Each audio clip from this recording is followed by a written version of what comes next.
This film is purely fictional. Please do not imitate it. Your like and subscribe are the motivation for me to update. Chapter 456. December 5th, the Lower Earth month. The year is drawing to a close. The weather is getting increasingly cold.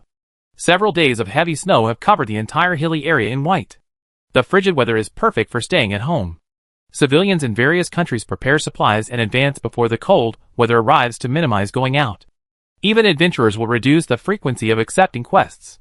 Unfortunately, for Tang Zheng, having relatively free time to rest is already a blessing. Oh, I see. No need to rush. Gathering intelligence is the first priority. Tang Zheng, dressed in a pure white priest's robe, stood in the cold wind, seemingly blending into the snow. His short black hair swayed gently in the cold wind, but his bright eyes replied in a low voice, "Proceed according to the plan." The Elf King, who had been out of contact for nearly a month, finally activated his magic mark with magic, thus re-establishing contact with him. During this month, besides his normal research and training, Tang Zheng had been constantly strategizing, checking for any possibility of leaks or weaknesses. After all, this was a real confrontation with the player guild, even though the player 8 Desires King no longer existed in Sky City. It was still not to be underestimated. On the contrary, it required even greater vigilance. A guild stronghold that had existed for over 500 years, whose 8 Desires King, at his peak, had conquered various races and dominated this continent. His enemies were practically scattered throughout the world. Under these circumstances, countless conspiracies and rebellions have occurred, and guild strongholds have likely suffered various attacks, even after the death of the 8 Greed Kings.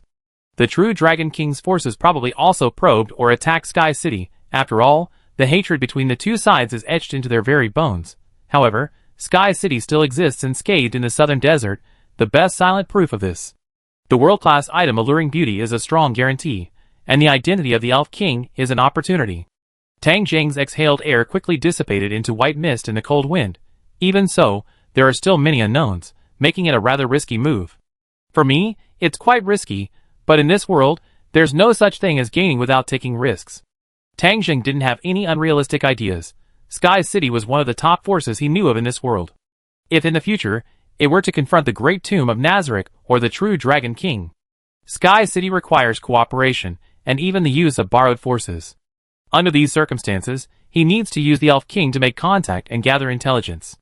Only in this way can he use this intelligence to make appropriate choices in the future. Of course, there are some other ideas as well. However, Tang Zheng knows that, at least for now, he has no opportunity. Tang Zheng inexplicably breathed a sigh of relief. Not bad luck. The Elf King is indeed the best candidate to contact Sky City, not only because of his bloodline, but also because of his level 70+ strength. This level is enough to attract their attention without arousing excessive suspicion. Growhorn Wrath. Tang Zheng silently murmured the name, a glint of light flashing in his eyes. This was crucial information he gleaned from the Elf King. To withstand a full-force attack from a Source Earth Elemental without injury, his strength must far surpass the Elf King's. He's highly likely a level 100 NPC. This was why he said he was lucky. He hadn't expected to encounter a level 100 NPC so quickly and obtain some information about him. It was all thanks to the Elf King's own strength. Otherwise, he wouldn't have been able to lure such a character out. Melee combat. So he's a warrior? Does he like to use magical items like waist drums in battle? Is it a personal preference, or a characteristic of his class build? Personality. Tang Zheng narrowed his eyes, recalling the Elf King's experience. For the past month, the Elf King had been imprisoned in a certain location, mostly unconscious. Even his tongue had been removed. The methods were ruthless and decisive. The reason for keeping the Elf King imprisoned all along was probably due to distrust. And because he possessed value, they displayed special methods of protection. Tang Zheng thought quickly, his eyes becoming serious and grave. He took a deep breath of cold air to clear his mind. Now that the confinement has suddenly been lifted, although the Elf King's movements are still restricted, he can now move freely to a certain extent. What does this mean? At this moment, Tang Zheng felt he needed a brilliant advisor to analyze the situation, such as Princess Lana. Unfortunately, currently Princess Lana is still in the Council Kingdom, and the progress there is somewhat exceeding expectations. Regarding the matter of Sky City, Tang Zheng didn't intend to let Princess Lana know. This wasn't a matter of trust or distrust, but rather a confrontation with the power of the legendary Sky City. A clever person like Princess Lana wouldn't cooperate like she was now. The Elf King has gained a certain level of trust. Tang Zheng had his answer, his heart tightening. The speed is faster than expected. Perhaps it's happening simultaneously. The next moment. Information. Tang Zheng closed his eyes slightly and activated his skill. Imina. Tang. Imina's surprised yet slightly joyful voice responded in his mind. Listen to me, during my contact with you, don't show any emotional changes. Just respond silently in your mind. I understand. Imina's voice became clearer and more serious. This was a response in her mind. What's the situation in Ivashaw Great Forest lately? I haven't noticed anything unusual. Has something happened? That's good. The current heavy snow should halt all operations of the theocracy. From now on, have your subordinates handle everything you need to do, and avoid contact with anyone.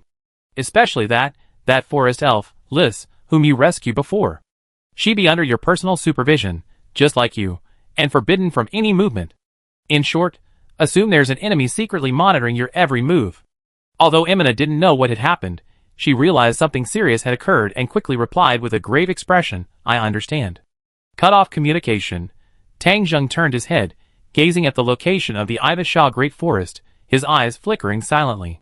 He had originally intended to teleport to the Elf Kingdom to take Imina away, but considering certain risks, he could only temporarily adopt the current strategy. Ivashaw Great Forest. A crisp crunch sounded. The heavy, soft snow broke a branch, and light, fine snowflakes scattered and fell instantly in the air. Crack! His feet touched the snow. The dark elf man, his face showing a hint of anxiety, gazed into the distance. This man's height wasn't exceptional among dark elves, but his long limbs and agile movements revealed a hidden power within him. Blueberry Agunia, that was the name of this dark elf man, at this moment. He was clearly searching for something. Gume, where did she go? The dark elf Blueberry nimbly climbed another towering tree, peering into the distance. In summer, the forest's leaves obscured the view. In winter, the trees were bare, and without obstructions, visibility was surprisingly high. Strange, Gume usually stays with the chieftain. Why did she suddenly leave the village this morning and run off alone? The dark elf Blueberry was utterly perplexed, and more than anything, a growing sense of unease crept into her heart. The elven capital had fallen. The powerful elven king was said to have been defeated and disappeared by a strong human. These elves, living throughout the Great Tree Sea, were now gradually gathering together to resist the human forces. Gume, if she gets captured by the humans, it'd be a disaster. Whoosh! The dark elf Blueberry propelled herself forward, moving with the agility and speed of a monkey among the towering trees. This method of movement was not only strenuous, but also required considerable skill. The advantage, of course, was that it left no footprints on the ground. Of course, during the movement, snowflakes would be shaken off the trees, leaving traces. That was unavoidable. However, compared to obvious footprints, the shaken-off snowflakes would quickly blend into the surrounding environment with a gust of wind. As the dark elf Blueberry gradually expanded her search area, she suddenly caught a faint, foul odor in the air. Soon, ahead, the dark elf Blueberry spotted a corpse lying in the snow, a figure that was gradually becoming familiar. Gua, Mei! The dark elf Blueberry trembled. Ignoring the remaining footprints, she leaped down from the tree and strode towards the corpse. There she saw. Guimei's face was covered in frost, her body stiff, a solid block of ice. Guimei! The dark elf Blueberry, in disbelief, staggered to the ground, her eyes trembling with anger as she looked at the corpse. The figure she had just seen that morning. In the blink of an eye, she was a corpse. Who killed you, Guimei? Was it a human? Suddenly, Blueberry's keen intuition alerted him to something amiss. He quickly looked around, muttering to himself, how could this be? He suddenly realized. On the surrounding snow, apart from the footprints he had left after jumping down from the tree, there were no other footprints, not even a trace of anything else. No! The dark elf Blueberry nearly cried out, a chill creeping over her as she stared intently at the corpse. Guimei had no injuries, nor did she appear to have been killed. It was more likely she had frozen to death, but how could this be? Even more peculiar was Guimei's frozen solid state. Even in the frigid winter, a faint stench of decay emanated from her. This silent proof. Guimei had been dead for several days, but... I saw you just this morning. Who is that Guimei? The dark elf Blueberry's voice trembled, and she shivered uncontrollably. Meanwhile, in the snowy forest dozens of kilometers away, a strange creature was gradually leaving the elven territory. slowly advancing towards the theocracy's troops stationed at the edge of the forest. This creature didn't look like a monster, rather, it resembled a peculiar alien species. It had a head shaped like an egg, eyes and mouth that looked like cut holes, and 3 thin, inchworm-like fingers. A normal human looking at it would likely be quite shocked, as it was a species beyond the comprehension of ordinary people. Information on the elves has been gathered. Work completed. This peculiar alien species stared blankly ahead, its voice weakly muttering to itself. Continue with the plan, sir. Next step. Gather intelligence on the human side, on the nation called the Desolate Theocracy. To further confirm and verify. The peculiar alien species murmured softly, its voice fading in the cold wind of the snow, as if it hadn't spoken at all. Thank you for your trouble. Capture a human soldier alive. The next moment, the shadow beneath the feet of this special alien species began to wriggle, and then a figure dressed as a ninja darted out from the shadow and vanished quickly. Continuing to move slowly forward. The special alien species used some kind of magic. No footprints were left on the snow where it passed. The southern desert. Deep within Sky City, Starshine Watchtower. This was the inner city area of Sky City. The entire interior of the tower was a palace-like structure shimmering with gold and silver, with 12 floors. A middle-aged man dressed in simple clothes, wearing a black robe underneath and a gray cloak that looked like linen or wool. He stared expressionlessly at the several crystal screens before him. Since the appearance of the Elven God King's offspring, the entire Starshine Watchtower had been on high alert, although a month had passed and nothing had been discovered. But this meant nothing. Imralis remained vigilant. 500 years of life and experience had seen far too much. Being well-informed is probably a special kind of knowledge accumulation. Lord Hornwrath Guardian, you seem quite interested in and concerned about the offspring of that forest elf God King. There might be unfathomable considerations behind this. It's said that among the 8 supreme and great God Kings, the Satyr God King and the Forest Elf God King are among those with a relatively good relationship. This thought flashed through Imralis's mind. Whoosh! A black shadow suddenly appeared behind him, and then a figure emerged from the shadow, an 80-level monster named Hanzo, completely clad in black ninja attire. Imralis turned around, took a scroll from Hanzo's hand, unrolled it, read its contents, and waved his hand. You be in charge of monitoring this place for now. Having said that, Imralis walked expressionlessly towards the palace exit. The Starshine Watchtower is one of the core structures of the inner city, possessing a surveillance and detection system called the Eye of Argos. Its most basic ability is to release group all-race detection in all directions. Chapter 457. Leaving the top palace of the Starshine Watchtower. Imralis, with shoulder-length white curly hair and dressed in a gray and black robe, descended the spiraling staircase.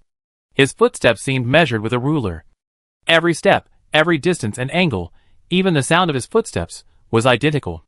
The Spiral of My God was the only passage connecting the 12-story palace-like watchtower. The surrounding walls were not of a single style. The upper half was obsidian shimmering with a cold light, while the lower half was pale white rock. Interlaced with dazzling and stunning reliefs of starlight, clouds, and branches, elegance and cold hardness were spliced together, creating an eerie coexistence of coldness and vitality. God King. Imralis murmured with worship and fervor.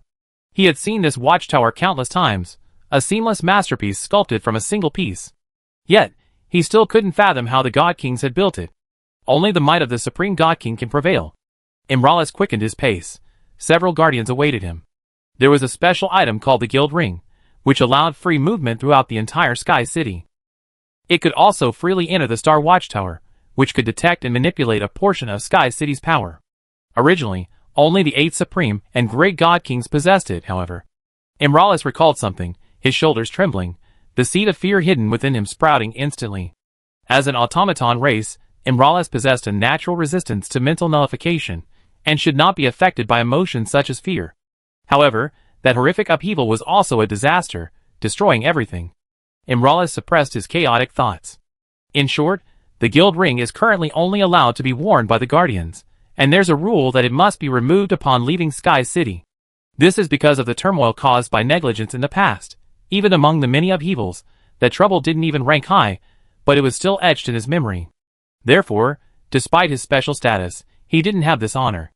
Imralis could only travel to the meeting place on foot. The palace gates appeared before him. They were 2 doors nearly 10 meters high, inlaid with dark metal and golden agate. Simply standing before them, one could feel a surging divine power. Their imposing grandeur wasn't merely a display of the supreme status and honor of the God Kings. Among the 8 God Kings, one was exceptionally tall. If the gate had been built any shorter, the God King would have been unable to pass through. And this God King, he was none other than the creator of Imralis, the 10-armed giant God King. Boom! Thump! Imralis stepped forward, but before he could even push it open, the majestic gate inlaid with gold and agate suddenly swung open. A figure radiating a powerful aura came into view. Guardian.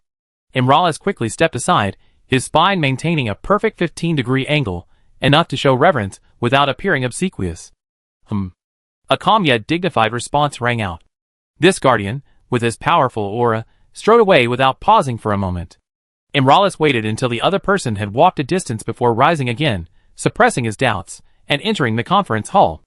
The floor of the conference palace was paved with polished bronze plates, covered with a large area of silver-white fur from some kind of demonic creature, where the conference table was located in the center of the hall. Another layer covered this was a carpet made of scales stripped from the bodies of white dragon kings, a species extremely rare among the dragons he had slaughtered. These were ordinary dragon kings.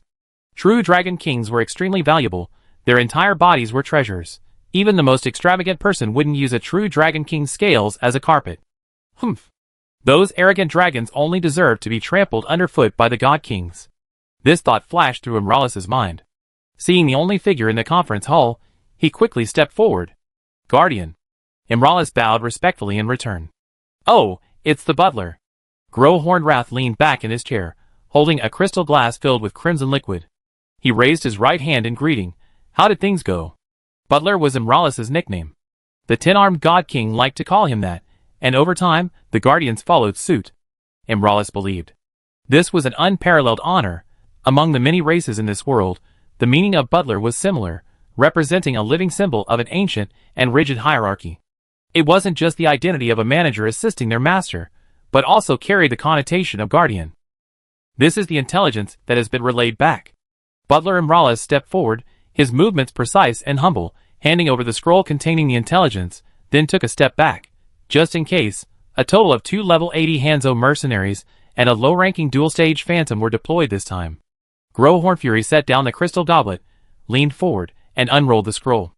It contained information about the Elf King, even down to a detailed analysis of his personality, mentioning his extremely poor reputation among the elves. It also included details of the war with the slain theocracy. Regarding his personality, Grohornfury carefully examined it, recalling his impressions of the Elf King and the information provided by the Frostborn Banshee through observation. They matched up. A satisfied smile appeared on Grohornfury's face. Due to his class's inherent abilities, he possessed a natural capacity to judge others' voices and personalities. Now it was confirmed, the Elf King was fine. Everything else could be faked. Only his personality was difficult to fake. The steward Imralis noticed the subtle changes in Grohornfury's expression out of the corner of his eye, knowing that this information pleased the Guardian. Thank you for your hard work, Butler. It's an honor to receive your praise. No need for such modesty. Grohorn Angry put down the intelligence scroll in his hand. For mere intelligence gathering, one mercenary monster is enough. Do you have any considerations? Yes. Butler Imralis bowed respectfully. The Frostborn Banshee guarding the forest elves mentioned that her purpose is to use our power. Her enemy's identity is her daughter, which is surprising, but the fact that this forest elf was able to escape shows that her strength is also limited. This forest elf's daughter not only has strength exceeding the warning line and needs attention, but she is also from the slain theocracy, located in the northwest corner of the continent, in the human region. Huh? Daughter? Grohornfury was surprised. This situation, he truly didn't know. After capturing the Elf King alive, he handed him over to Imralis. Just a level 70 guy, not worth paying too much attention to. Slyan, the theocracy, this place. Grohornfury recalled. Why does this sound a bit familiar? I'm a Shah Great Forest. Night. The body of the Dark Elf Kume, discovered 2 days later, died unexpectedly, and she was also the Elder's daughter. The body was temporarily stored in a treehouse deep within the tribe. The moonlight was obscured by a wisp of mist. The Dark Elf guerrillas guarding the outskirts of the tribe were completely unaware of the crowned butterfly silently flitting overhead. Invisibility scales fine, translucent powder quickly enveloped the crowned butterfly and Emina, who was riding it. Infiltration successful. Emina smiled slightly. Following the Dark Elves' architectural layout, they quickly located the treehouse, where the corpses were stored, possessing a zero-powder stealth effect. Combined with her strength approaching that of a heroic domain guerrilla soldier, Emina slipped into the treehouse undetected by any of the Dark Elves. The environment was rudimentary. This was natural. The villages currently inhabited by the Dark Elves were only recently built, with relatively simple facilities.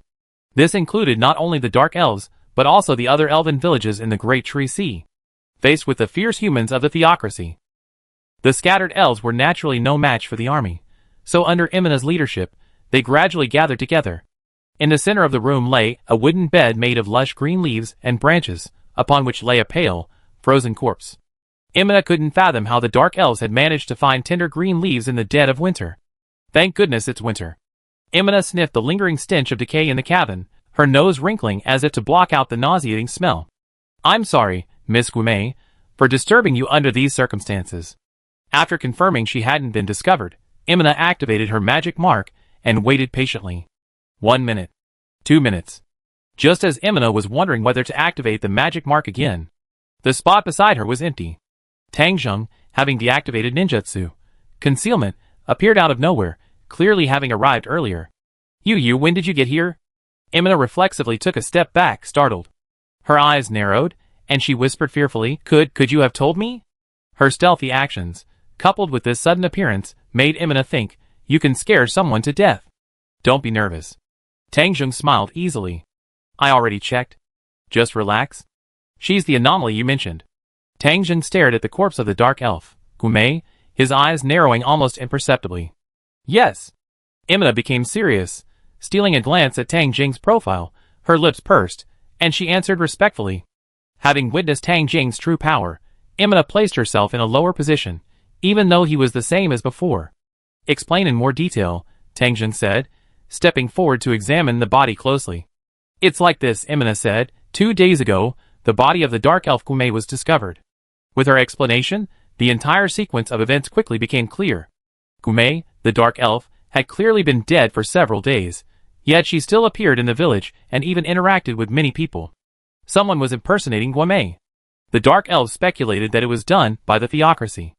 Emina, however, didn't think so. After hearing about this unusual event, she remembered Tang Zheng's instructions and quickly reported it. No signs of combat. No smell of blood or obvious external injuries. Tang Zheng examined the Dark Elf's corpse, his nostrils flaring, ignoring the nauseating stench in the air, and commented, she was likely killed by magical abilities. The Dark Elf before him was an ordinary guerrilla soldier, her strength estimated to be between level 5 and 7. There were too many spells that could instantly kill her. Unable to analyze. Emina's eyes were grave. They can impersonate others, even mimicking their tone and habits, so perfectly that even close friends can't tell the difference. It's simply unbelievable. You see, elves are born with the talent of guerrilla warfare, possessing astonishing observational abilities. As their constant companions, disguising oneself in front of these elves is incredibly difficult. Emina felt a strange sense of dread.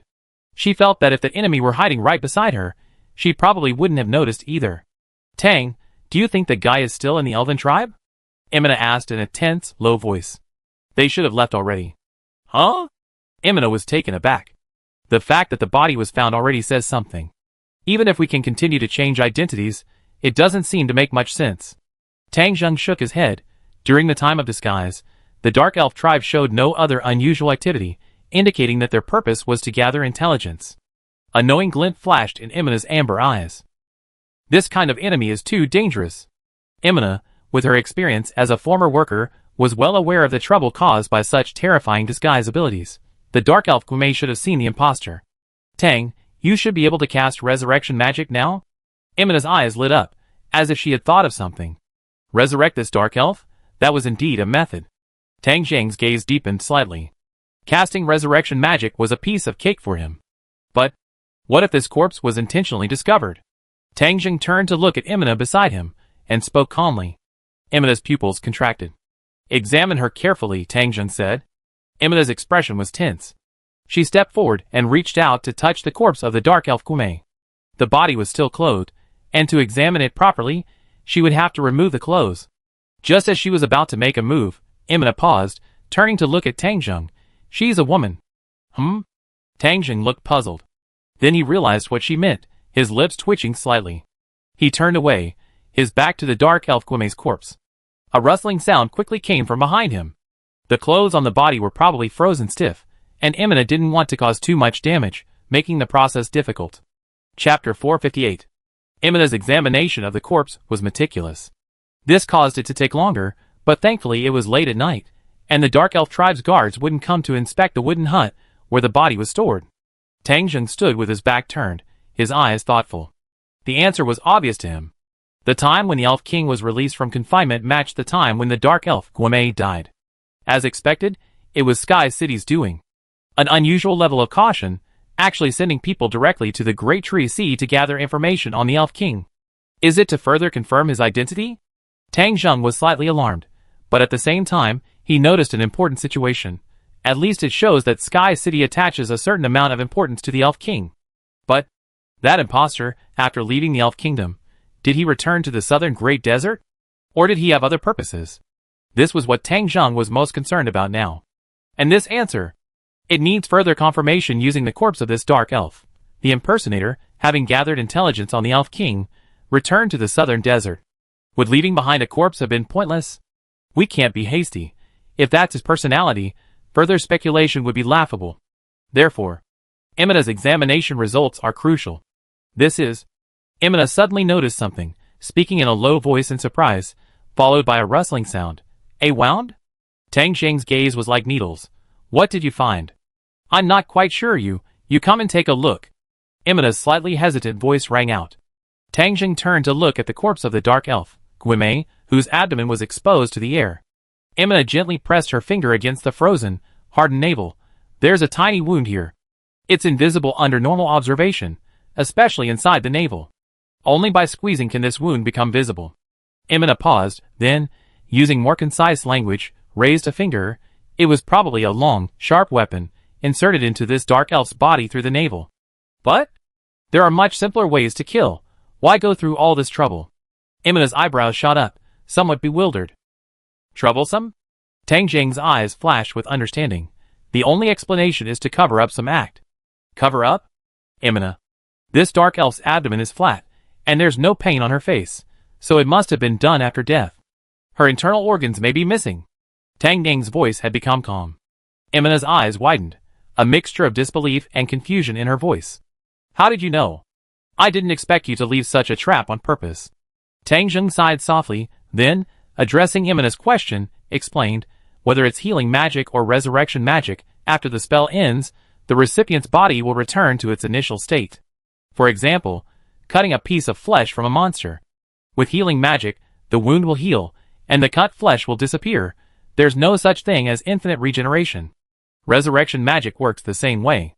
Back then, Tang Zheng killed Kadjit of Zillinong, deliberately leaving his arm intact, thus discovering Kadjit's resurrection. The current situation, it's nothing more than a replication. Clearly, this method wasn't Tang Zheng's original creation. At least the people of Sky City had utilized this rule of another world. How amazing! Emina looked at Tang Zheng with some admiration. At this moment, she also realized why she had checked first when suggesting the use of resurrection magic. This man had thought of this from the very beginning. Why do you think the enemy would do this? Tang Zheng already had some ideas, turned his head, and smiled at Emina. Yes. Why would they do this? Emina frowned, muttering to herself in thought. The fact that an unknown enemy would deliberately resort to such methods shows that they already considered the possibility of resurrection magic. That means even if we resurrect the Dark Elves, we probably won't get any useful information. Yet they're still doing this. Are they trying to find out whether we elves possess resurrection magic? Emina looked up, her doubts only deepening. It doesn't feel meaningful at all.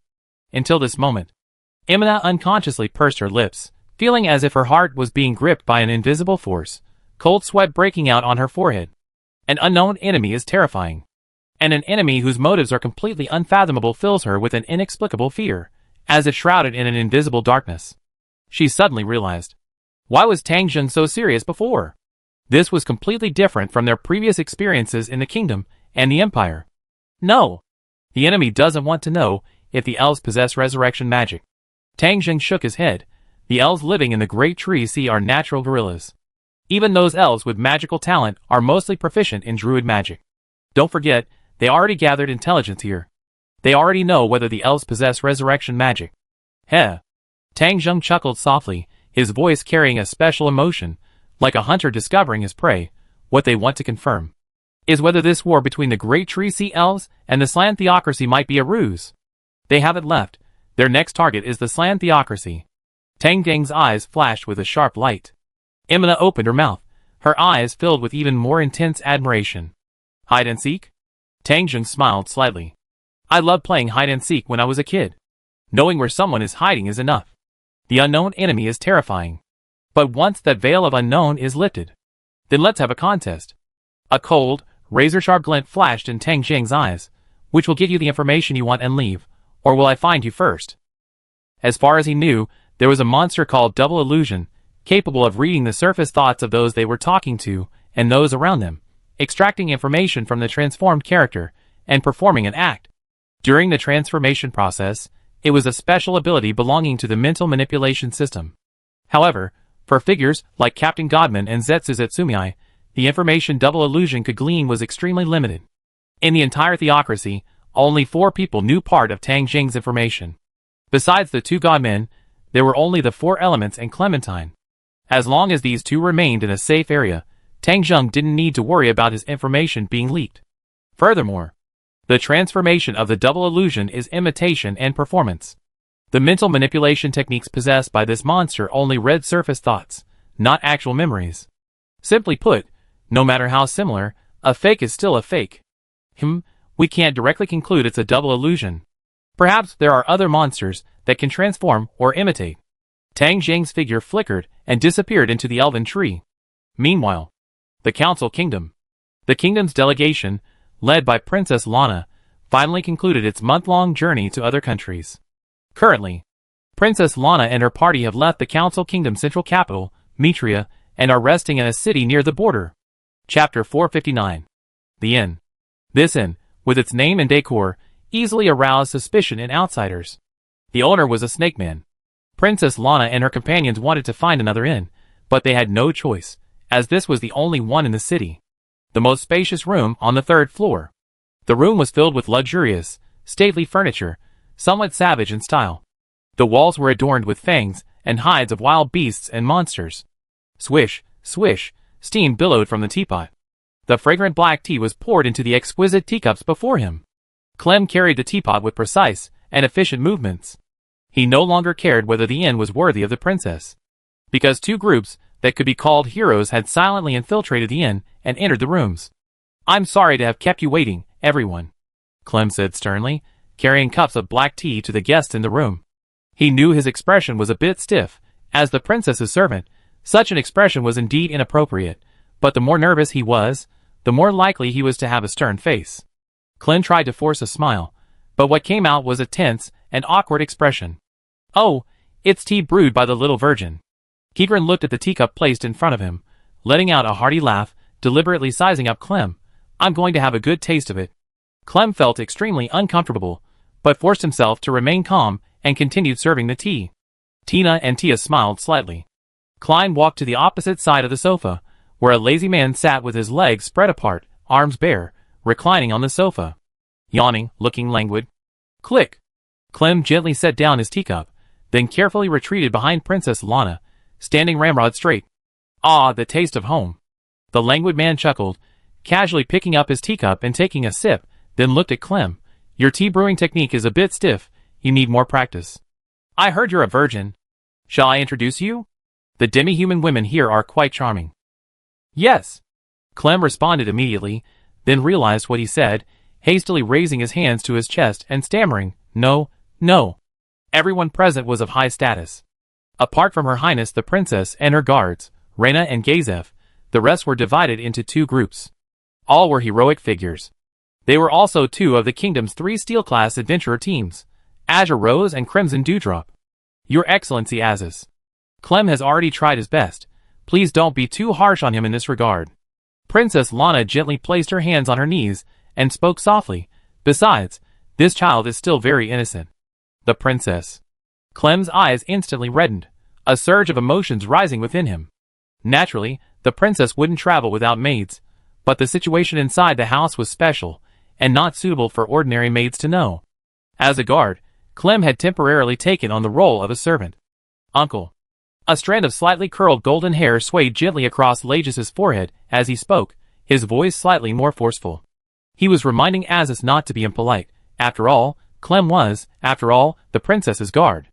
Aziz shrugged, his gaze sweeping over everyone present before settling on Reyna, a look of appreciation on his face. You must be Miss Reyna. Just as rumored, you are indeed an excellent woman.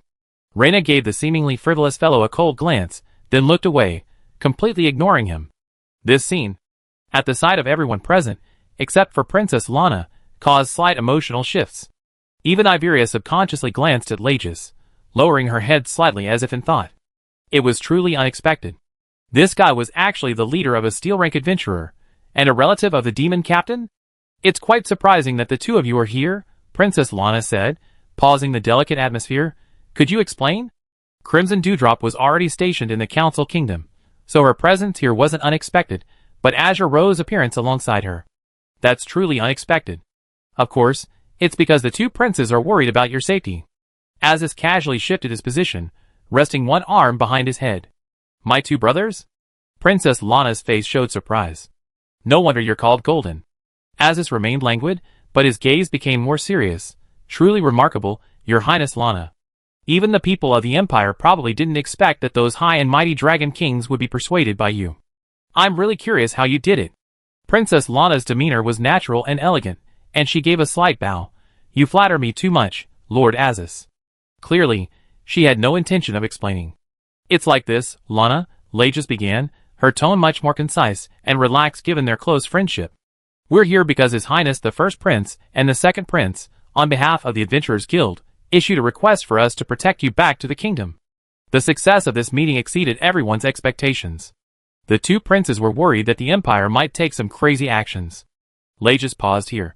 Thinking of the attack on the First Prince a while ago, she suspected that the attack had nothing to do with the Empire. However, the blame had already been shifted onto them. Dwelling on who was behind it was pointless. You're really amazing, Lana, Lagis said, her eyes shining as she looked at Princess Lana, her admiration undisguised. To be honest, from the very beginning, no one thought Princess Lana would succeed. Why would those high and mighty dragon kings care about or interfere in matters between humans? Thank you.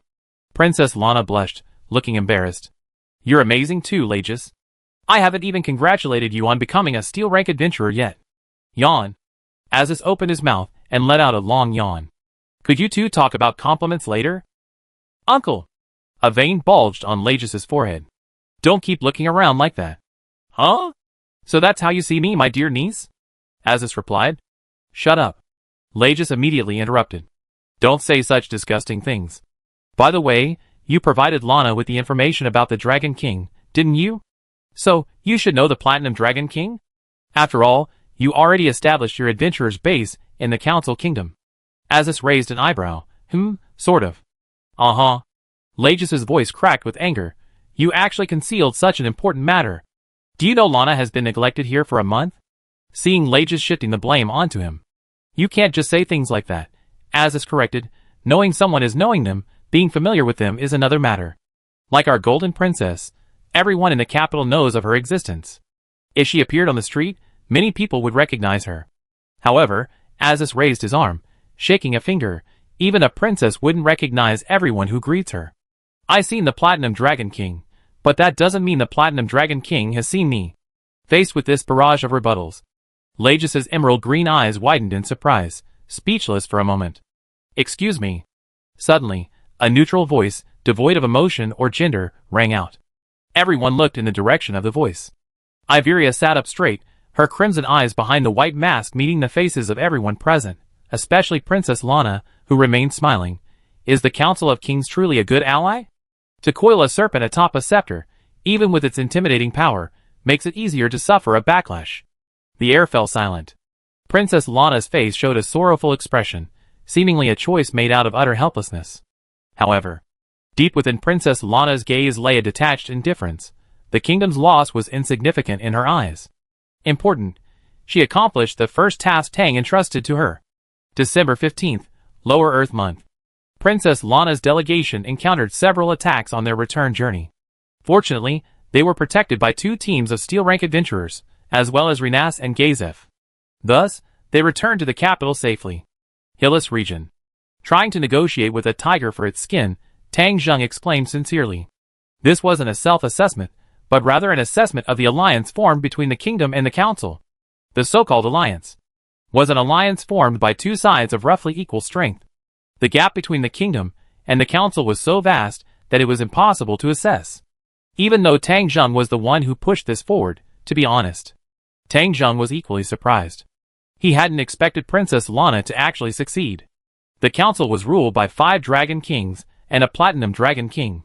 Their opponents weren't human, but the most powerful race and immortal being on the continent. Thoughts and reflections. This was beyond the comprehension of the human species. Even Tang Zheng couldn't fathom the mind of that platinum dragon king. The only way to probe or guide the course of events was through the simplest interests and pressure. Speaking of which, Tang Deng's eyes gleamed slightly as he looked at the map he had just received from Princess Lana. The real purpose wasn't to forge any alliances. The map occupied the entire size of a rectangular table over 3 meters long. It detailed the terrain of the Council of Nations and the locations of various cities. What attracted Tang Deng's attention most were the 3 locations circled in red on the map. Lana, she's been a great help.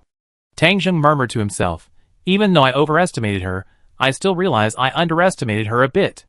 Indeed, the real purpose of sending Princess Lana to the Council of Kings was to use her to gather intelligence about the Council of Kings. As the strongest nation in the northwest corner of the continent, the Council of Kings was known to virtually nothing by other nations. With the Platinum Dragon King present, Tang Zheng naturally wouldn't go to the Council of Kings to investigate on his own. He didn't have many people at his disposal, and trying to evade the Dragon King's senses was simply impossible. The human population in the Council of Kings was also small, and any outsiders would easily be detected. Therefore, Tang Zheng devised a plan using the affairs of the kingdoms as a pretext. Thus, Princess Lana's delegation was born, openly and legitimately heading to the Council of Kings to gather intelligence. Along the way, all the intelligence gathered by Renas, Gazef, Clem, and the rest of the delegation was compiled. Princess Lana herself, relying on her innocent, cute, and unassuming appearance, easily obtained a considerable amount of information. And all this intelligence, it was all transformed into the astonishingly detailed map of the Council of Nations before them. So, according to Princess Lana's deduction, the Platinum Dragon King is hiding in these 3 places? Tang Zheng's gaze was fixed on the 3 highlighted red circles on the map. There are still 3 places to investigate. That's enough. It saves so much trouble. Tang Zheng once again praised Princess Lana's wisdom. Tap, tap. His ears twitched slightly. Hearing the familiar yet hesitant footsteps, Tang Zheng suppressed his thoughts, carefully folded the map on the table, and stored it in his world-class item. Click. The door opened. Huh? Zeshi Zetsumai leaned against the doorframe, greeting him with a grin. Why did you suddenly call me over? The 4 elements stood respectfully behind him. Naturally, he had used teleportation magic to bring Lord Zeshi Zetsumai over. Seeing Zeshi Zetsumai wave him over, the 4 elements looked at Tang Zheng in the room. You can go back now, Tang Zheng said calmly. Yes. The 4 elements quickly bowed respectfully before disappearing again. That guy. Zeshi Zetsumai pursed his lips slightly, clearly annoyed. How's it going? Did you find anything unusual? Tang Zheng didn't care about Juesher's feigned dissatisfaction. At the current pace, the military should have already finished their initial checks.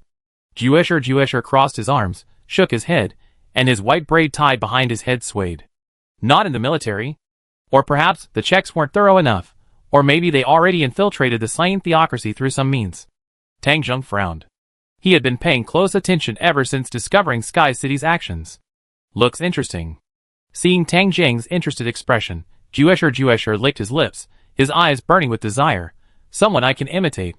Alright, this matter isn't urgent for now. Tang Zheng waved his hand. The matter of improving your strength should also be put on the agenda. How's your training for the profession I asked you to do? Juesher's heterochromatic eyes lit up, his face full of eager anticipation. When do we start? Chapter 460. What does the Platinum Dragon King want to do? Tang Zheng didn't know, and there was no point in spending more time speculating. Whatever his purpose, the Council of Counselors would have a next move. At this moment, Tang Zheng and Ju Ming had quietly left the hilly area and arrived at a manor outside the capital of the Kingdom of Liyitia. A biting wind blew. The lawn in the courtyard was covered with a thick layer of snow that had melted and then frozen again, making the manor quite desolate. Several months ago, this manor had been purchased by an unknown wealthy person, supposedly a businessman. Crack! Black boots stepped on the hardened snow, shattering the surface layer of crystalline ice. Huff! Beads of sweat appeared on Rena's nose, instantly turning into white steam in the cold air, a few strands of golden hair fluttering across her forehead. She had bought this manor. Because she didn't employ any dedicated guards or servants, rumor circulated that she had been purchased by a merchant. As a native of the Bahar's empire, Rena's owned no property in the kingdom, and had previously resided in a luxury guesthouse. Although the old king had granted her a house in the inner city of the capital, this was widely known, and she received daily invitations from noblemen and ladies to banquets. She disliked these meaningless banquets and instead purchased a manor outside the capital, where she spent most of her time. Whoosh! Whoosh! Rena's eyes narrowed, and the black spear in her hand suddenly pierced the air, emitting a whistling sound in the cold wind. A thin layer of black cursed energy covered the spear, and as the spearhead tore through the air, the sturdy and heavy iron spear began to gradually crumble from the tip. The Autumn Border War. It allowed her to break through to the hero's domain, comprehensively enhancing her physical abilities and all other aspects. Rena had been training diligently during this time, familiarizing herself with this increased power. Crack, snap, crack! The beautiful figure moving swiftly across the snow, wielding her spear, suddenly paused, accompanied by a clear crack. The black iron spear, in Rena's hands, it shattered in midair like a thin, rusty sheet of cheap iron, turning into scrap metal that scattered across the ground. Even though the improvements in all aspects aren't that significant, I unexpectedly feel I can easily defeat my previous self. Amazement appeared in Rena's eyes as she tossed the half-broken spear shaft to the ground, exhaling warm breath from her pink lips. Is this the hero's domain? During this time, as she gradually became more proficient with her own power, Rena increasingly felt that her victory over the rotten wolf was all thanks to her master. Rena raised her slender arm, her pale fingers touching the pendant around her neck, the national treasure-level magical artifact called Thorn Hair. Speaking of which, where did the half-elf go? Rena looked up slightly, gazing at the empty manor, and murmured to herself, 8 Fingers has been taken over by Princess Lana. Master should have already reached an agreement with this princess, but the half-elf? Where could she have gone? She wasn't worried. The half-elf's departure was clearly related to her master, so there was no danger. What Rena was curious about was what her master had sent the half-elf to do. This woman who had secretly rivaled her had suddenly left. Rena felt a strange sense of loneliness. The master's whereabouts are always elusive. Currently, the information circulating in the Adventurers Guild and the market regarding the location of Free Will, the Kingdom's second Adamantine-class adventurer team, is that they are stationed in the Aberlian Hills. The various demi-humans there hold immense appeal for Tang, the genius alchemist who enjoys using demi-human blood to research potions. Renas knows this. Given the master's personality and habits, this information is utterly worthless. The master isn't one to stay in one place for long. Master. Renas's deep blue eyes flickered as she pulled her golden ponytail, tied behind her back, to the front. Her gaze fixed on the ribbon in the ponytail. She thought to herself, what are you thinking? What secret do you hold? The exquisite black ribbon was a gift Tang had given her on last year's celebration day. Whoosh! Suddenly, 2 figures appeared out of thin air in the courtyard. The air was compressed, forming an invisible shockwave that condensed into a vortex, whipping up the surrounding snowflakes. Tinky white ice crystals drifted and spread outwards. Rena tensed, adopting a defensive stance. When she clearly saw one of the figures, her deep blue eyes gleamed. Master! Rena was about to speak when she suddenly remembered there were outsiders present. Without knowing the specifics, she swallowed the word master. Out of the corner of her eye, she glanced at the girl beside Tang Zheng, who looked only about 15 or 16 years old. Black and white hair, and even her eyes were the same color as her hair, heterochromatic eyes. A strange girl. This was all Rena could think in her heart. Congratulations, Rena, you finally entered the hero's realm, a realm countless people dream of. Tang Zheng smiled gently at Rena, his gaze sweeping over the shattered black iron spear on the snow beside him. He praised, even your control over curses has improved. Based on the current situation, he deduced that Rena's cursed knight had likely reached level 2. Hero's realm? Zeshi curled her lip in disdain. She had noticed Rena the moment she was teleported here. Her aura was pitifully weak. This meager power qualified her to join the Dark Codex, but that was it. Hey, we're not here for a reunion. Zeshi Zetsumii raised her head, crossed her arms, and protested, "Didn't you say you were going to strengthen me? What are you doing here?" As she spoke, Zeshi Zetsumii glanced around. This was clearly just an ordinary manor, lacking even basic guards and servants. This gave the entire manor a desolate and cold feel. That's right. Tang Zheng turned his head, looking at Zeshi Zetsumii's disdainful and bored expression, and said, "This person in front of you is the one who will teach you first." Huh? Zeshi Zetsumii's heterochromatic eyes widened, and she looked up at Tang Zheng, as if to say, "Are you kidding me?" Hearing Tang Zheng's words, Rina was slightly enlightened, assuming that Zeshi Zetsumii was a talented individual discovered by her master. Therefore, she was intended to teach her. If that were the case, she wouldn't be considered an outsider. "Master, I have no experience teaching others." Rina's expression was serious, but she didn't refuse. Instead, her voice was firm as she replied, "Your subordinate is your knight, and I will fulfill all your orders to the best of my ability. Please rest assured, Master, I will wholeheartedly teach her." At this point, the usually cold Rina forced a smile at Zeshi Zetsumii, expressing a gesture of closeness. "Shut up." Zeshi Zetsumii abruptly turned her head, her striking heterochromatic eyes filled with murderous intent. "You piece of trash, believe me, I slap you to death." Boom! A dense killing intent and terrifying aura were released, instantly forming an invisible, terrifying pressure field. In Rina's vision, the diminutive figure of Zeshi Zetsumii seemed to suddenly become enormous. The surrounding air distorted so much that she couldn't even make out the other person's face. A chilling coldness seeped into her heart.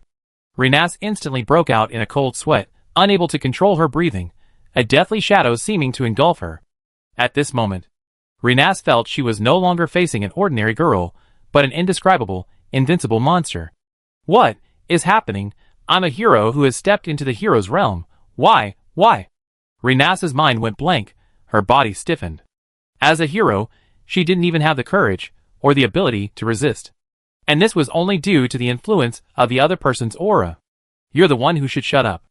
A familiar yet powerful, gentle voice rang out.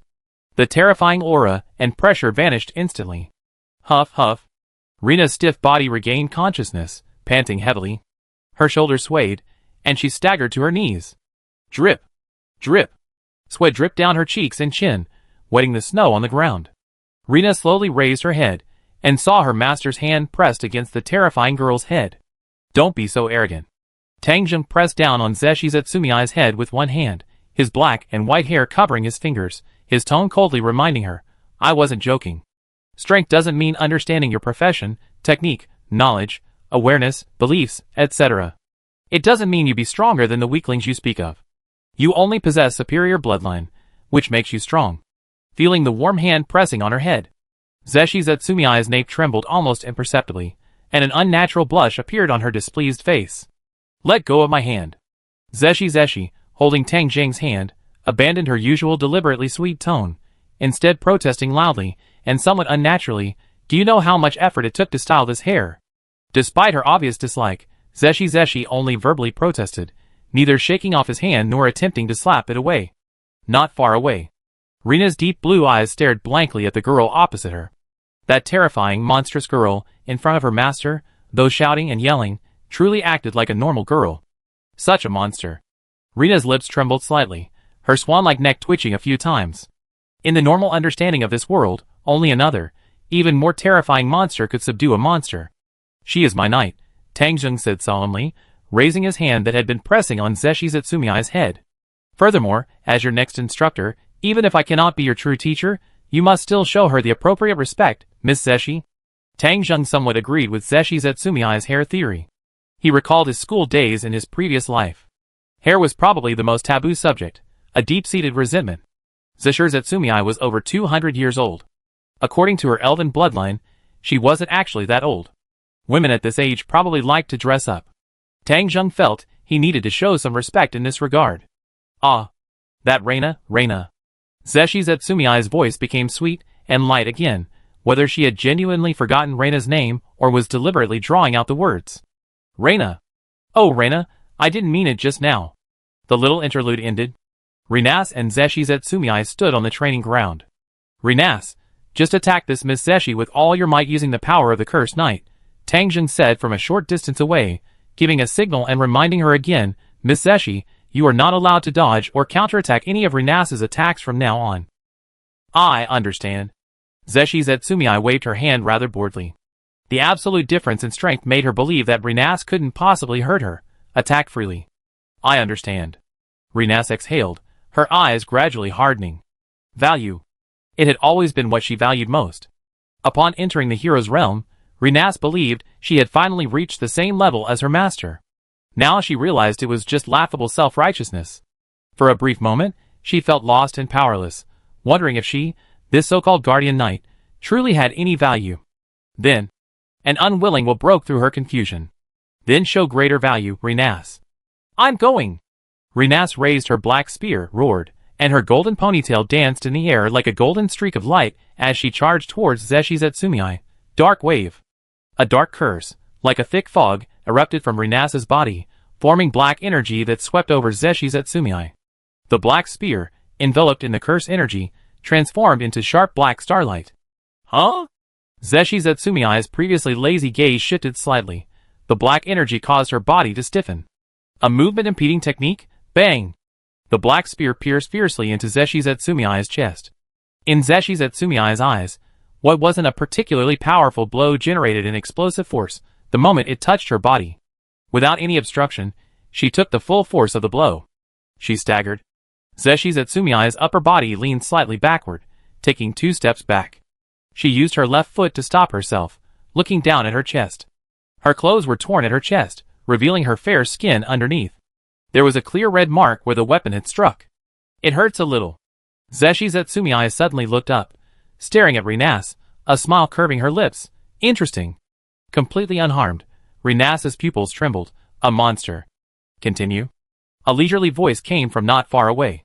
Rinas gritted her teeth, discarding the cracked ordinary metal spear in her hand, and picked up the weapon she had prepared beforehand. Whoosh! Rinas moved again, continuously using the power of curses to attack Zeshi. Chapter 461. On the training ground of the manor, Rinas's figure swirled around Zeshi, launching attack after attack. Bang! Bang! Bang! Weapons struck Zeshi's body, producing continuous muffled thuds. Tangjin watched the training ground. Seeing Zeshi's expression, though he hadn't been harmed yet, his eyes were starting to twitch. He smiled slightly. High-level opponents suffer damage reduction against low-level enemies, but the pain doesn't disappear. Not bad willpower, Rinas. Tang Zheng was actually quite satisfied with Rinas's performance. Despite the insurmountable gap in strength, Rinas still had the courage to wield her weapon. This willpower reminded Tang Zheng of Brian facing Cositus. Such a performance. Tang Zheng was surprised but not unexpected.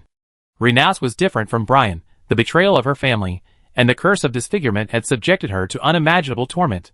It was precisely this experience. This gave Rinas a will no less powerful than Brian's after his fall and subsequent self-purification. Rinas, don't spread your attacks. Tangjung reminded her when the desired result wasn't happening. Aim at one spot and focus your attack. He desperately wanted to go in and personally inflict curse damage on Zeshi Zetsumii, but he had to suppress that thought. Acquiring the Cursed Knight class.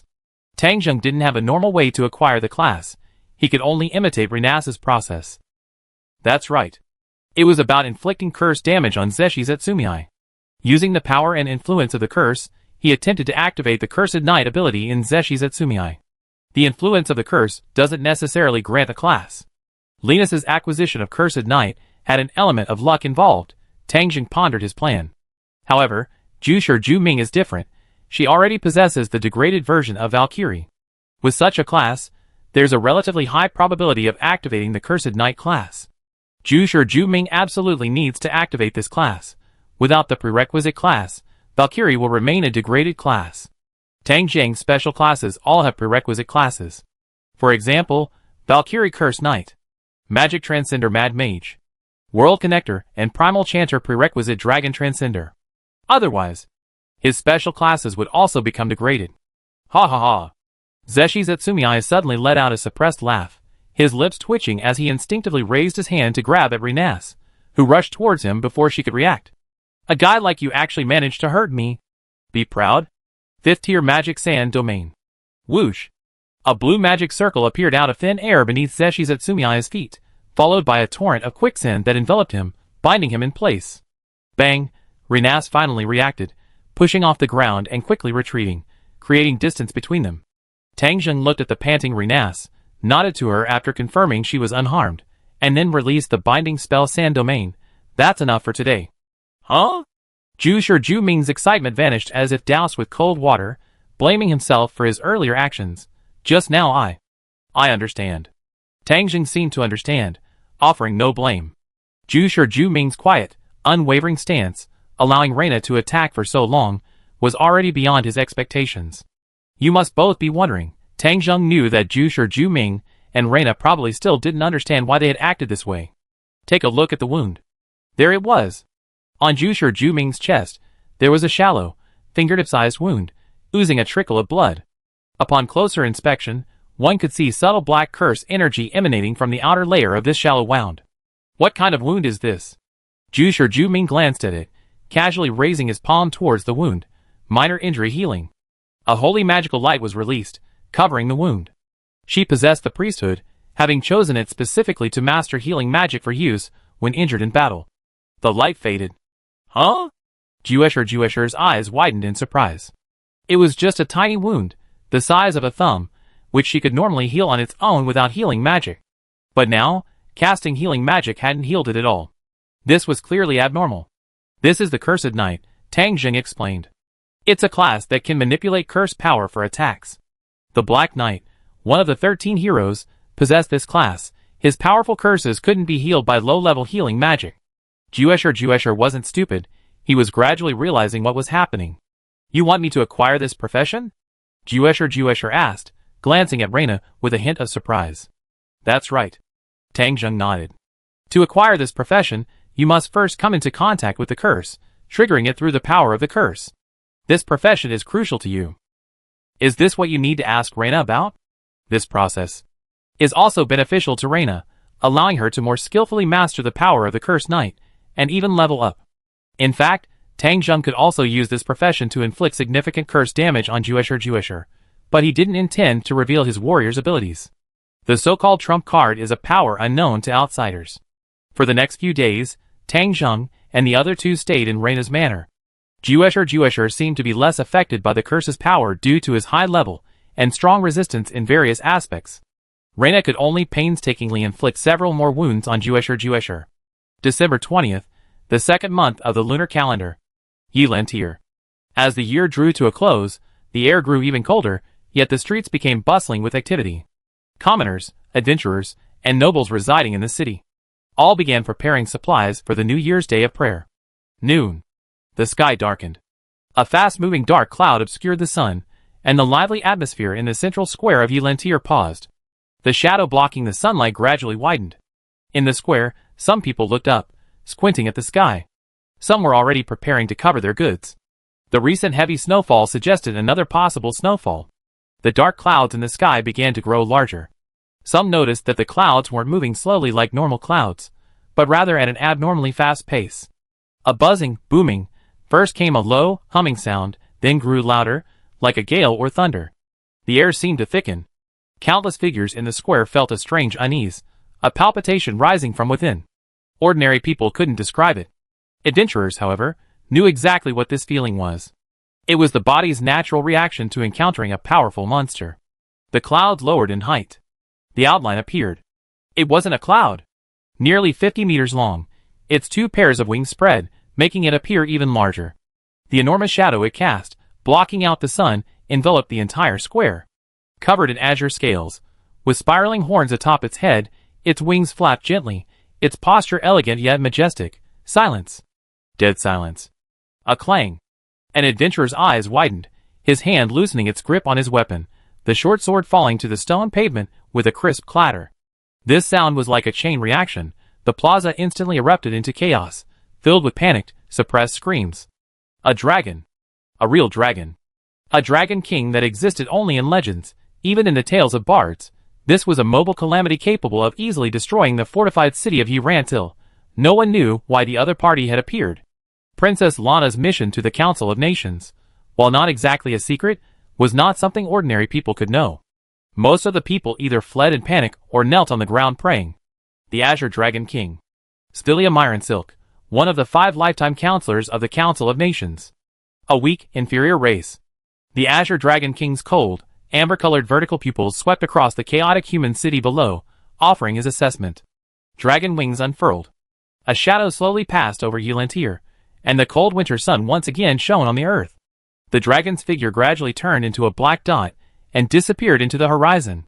However, the panic did not stop. Instead, it spread even more rapidly. That direction is the capital. A scream echoed through the streets. Above the kingdom, the Azure Sky Dragon King slowly flapped its wings, a cool breeze caressing its smooth azure scales, its eyes half closed as it lazily flew. Its flight speed wasn't fast. At least for it, it was sufficient. Lord Charles, why do you care about these weak and inferior races? The Azure Sky Dragon King wondered, only able to utter the exclamation, Lord Charles's wisdom is as profound as the starry sky. Such wisdom was beyond its comprehension. Compared to its respect and admiration for the Platinum Dragon King, the Azure Sky Dragon King felt slightly dissatisfied with the other 3 permanent Counselor Dragon Kings. This trip to the kingdom was on Lord Charles's orders, which it naturally couldn't disobey, but the question of who would go was up to the 4 Dragon Kings themselves.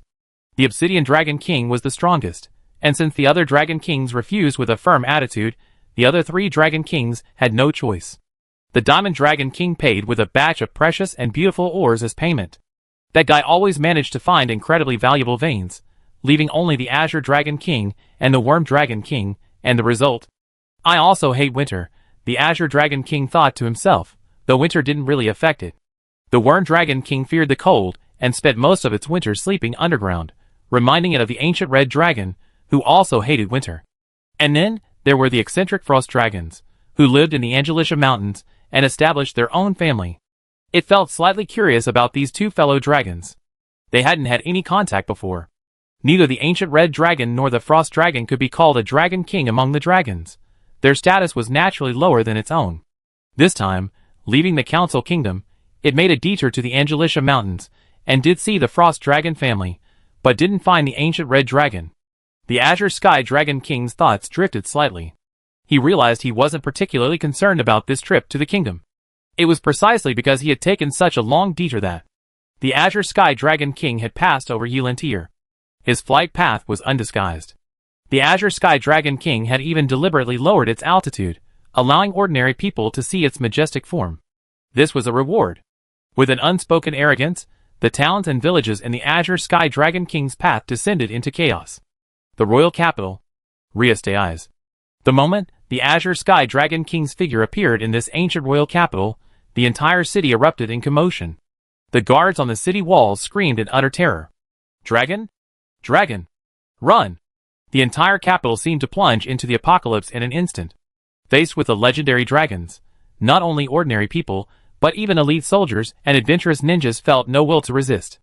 Any Dragon King was an insurmountable calamity, possessing the power to destroy a nation. 8 Fingers Security Headquarters. Arsh looked up in disbelief at the enormous shadow sweeping across the sky, his mouth agape, his voice trembling. Dragon. Am I seeing things? You're kidding. Something big is about to happen. Brian's left hand pressed against the hilt of his sword, gripping it tightly. VIP Hotel. Blue Rose Temporary Base.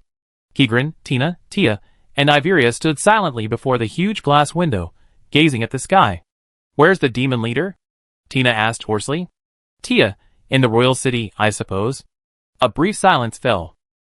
Anyone could see that the Dragon King in the sky was heading straight for the royal city, or rather, it had no intention of hiding at all. Outside the royal capital, at the manor, a mere Dragon King.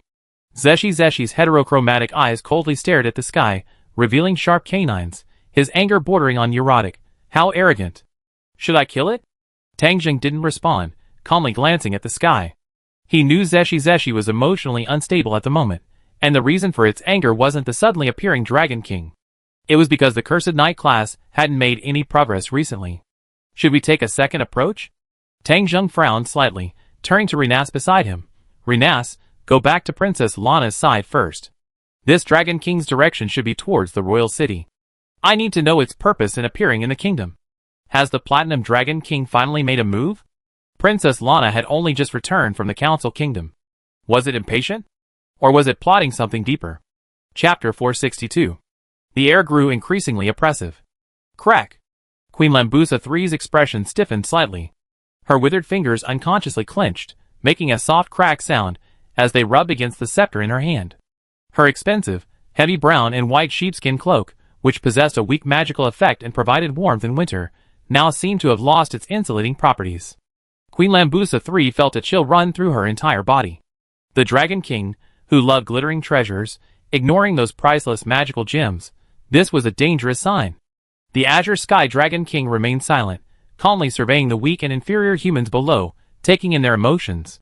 The arrogance and mockery in his dragon eyes intensified. Human King. You didn't understand what I meant. The Azure Dragon King raised his head slightly. His majestic yet emotionless voice coldly rang out. Launch a war of conquest against the Empire. The tone was no longer one of inquiry. It echoed in the air, creating an invisible tremor that caused everyone's expression to change drastically. This was no longer discussion or inquiry. It was a naked command. Ha ha ha. Queen Lambusa III looked up, her aged face still maintaining a relaxed expression, chuckling awkwardly a few times, patiently explaining, Your Excellency, Dragon King's envoy, the matter of war is not simple, it involves many aspects. Our alliance with your council states is merely to prevent the Empire's invasion. Boom! The enormous dragon claw covered in azure scales suddenly fell from the sky. Whoosh! Whoosh! In the crowd behind, Gurdev and Rajuza's expressions changed, and their figures instantly disappeared from their original spots as they rushed out, arriving at Lambusa III's side almost simultaneously. Boom! A terrifying force smashed a deep crater into the lawn, sending dirt and grass flying into the air, creating a cloud of dust. The group of nobles, who had been trembling and standing at the back, could no longer contain their fear and screamed. Whoosh! A dragon flapped its wings. A gust of wind swept away the dust. There they were. Gazef and Lagus, supporting Lambusa III's arms, had retreated to a position more than 10 meters away. The atmosphere froze. The Covenant? The Azure Dragon King's enormous dragon eyes stared at Lambusa III, his majestic and arrogant voice resounding. I have come in accordance with the Covenant. The Bahar's Empire has invaded. The kingdom can seek assistance from the Council of States. This is the content of the agreement. Ha! A cold laugh. Gold coins won't magically spring from the dragon's lair, and this protection won't last forever. You weak humans should thank me for my generosity. Instead of taking precautions, you should destroy the Bahar's Empire. He finished speaking. The Azure Sky Dragon King's voice turned greedy. You take the land, and I take the treasure. But Lambusa III could no longer remain calm, her body lurching forward as she shouted. I'm only giving you 1 month to prepare. Otherwise. Boom! The Azure Sky Dragon King flapped his wings, his body soaring into the air, a massive shadow enveloping the crowd below, like a sword hanging over everyone's heads. Boom! The clouds in the clear sky seemed to be drawn down by some force, condensing into a swirling cloud above the Azure Sky Dragon King's head. A dark mass enveloped the area of the lawn plaza. 4th-tier magic cloud manipulation. The Azure Dragon King, hearing the panicked cries below, turned and left with satisfaction. Lord Charles. After leaving the royal city's perimeter, the greed and coldness in the Azure Dragon King's eyes vanished, replaced by wisdom in his dragon pupils. To destroy the kingdom of Riestais or the Bahar's Empire, it's a piece of cake. Deliberately instigating war between the two nations. Huh? The Azure Dragon King paused his thoughts, turned his head, and looked down at a certain area of the royal capital below. He stared briefly for a moment before turning away, until the enormous dragon shadow disappeared. Below, on the rooftop of the spire, a figure appeared out of thin air. Invisibility deactivated. The kingdom, the Empire, is in deep trouble. Ever's crimson pupils flashed through the gaps in her white mask as she murmured that. Princess Lana. No! It has nothing to do with that princess. Such a major event as the emergence of the Council of Kingdoms must have been decided jointly by the king and the nobles. These fools. With her current strength, she should be able to fight this Dragon King, but if she did, the kingdom and the Council of Kingdoms would be completely estranged. That afternoon, Tangjing already knew the whole story. He took no action, instead continuing his training to acquire the Cursed Knight class. The impact of the legendary dragon's appearance in the kingdom did not diminish with the departure of the Azure Sky Dragon King. Instead, it intensified. Large numbers of people panicked, and the royal family had to intervene to stabilize the situation, announcing an alliance between the kingdom and the Council of Kingdoms. The initial panic instantly turned into cheers. Even young children knew the power and terror of dragons. Having such a powerful ally was naturally something to celebrate. However, the emotions of the upper and lower classes were completely opposite at this moment. Lower Earth Moon. December 25th. Eastern Bahar's Empire, deep within the Great Swamp. Squeak. At the edge of the bottomless valley, snow-covered branches collided, making a crisp crunch sound. Two figures appeared out of thin air, stepping onto the broken cliff. So deep. Zeshi Zetsu leaned forward, looking down into the dark, rumbling valley, observing it curiously. Teleportation magic is so convenient. What place is this? Within the Bahar's Empire. Tang Zheng sighed, breathing in the air, which, despite the cold, still carried the lingering smell of a rotting curse. It used to belong to the Rockbulls family. The Rockbulls family? Zeshi Zetsu didn't know much about the empire, let alone its nobles, but the name sounded strangely familiar. I think I heard it recently, Zeshi Zetsu said. Linus's family, Tang Zheng began, the power of the cursed knight within her originated from this place. However, the curse wasn't exactly a good thing for her at the time. Tang Zheng paused slightly, then smiled. Speaking of which, I promised her that I would make the name Rockbulls even more renowned and prestigious. Zashir Zetsumei raised an eyebrow, looking at Tang Zheng's profile. The obvious nostalgia in her eyes sparkled with curiosity in her heterochromatic pupils. The Kingdom of Riestais. The Bahar's Empire. The Aberlian Hills. Perhaps there are other places as well. The little black-haired boy seems familiar with every place. I'm a little curious about his experiences. Era. Zeshi Zetsumei put his hands on his hips and asked, so what are we doing here? Of course, it's still because of the cursed night. Tang Zheng took a step back and chanted softly, 5th tier magic sand domain, individual. Whoosh. A blue magic circle appeared beneath Zeshi Zetsumei's feet, suddenly spewing out a large amount of quicksand, quickly enveloping him in place. What are you doing? Zeshi Zetsumei struggled and shouted. He hadn't resisted before, but now trying to break free was troublesome. I give you a hand. Tang Zheng walked to Zeshi Zetsumei's side, raised his foot, and, to Zeshi Zetsumei's astonishment, kicked him. Bang! Bound by the sand, Zeshi's body plummeted uncontrollably down the valley floor, his loud roar echoing through the valley. Bastard! I kill you! Tang Zheng calmly raised his palm again, aiming at the falling figure below, 4th tier magic hurricane knight's lance. Whoosh! A visible, high-speed spinning hurricane condensed into a spear shape in midair, shooting towards the falling Zeshi at incredible speed. The force of gravity, and the impact of the magic. The combined effect of these two forces caused Zeshi's descent speed to increase dramatically, even his angry roar instantly disappearing into the depths of the valley. Having done all this, Tang Zheng leisurely activated the flight spell, slowly flying down the valley floor. Several days of attempts within the kingdom. Even with the cursed injuries on his body, Zeshi Zetsumei showed no signs of triggering the cursed knight ability. See below. Tang Zheng could only resort to the second method. He brought Zeshi Zetsumei to the place where Rinas had obtained the class, suspected to be the death ground of one of the 13 heroes, the Dark Knight. A valley called Abyss, corrupted by the power of the curse. Strange scales containing the power of the curse.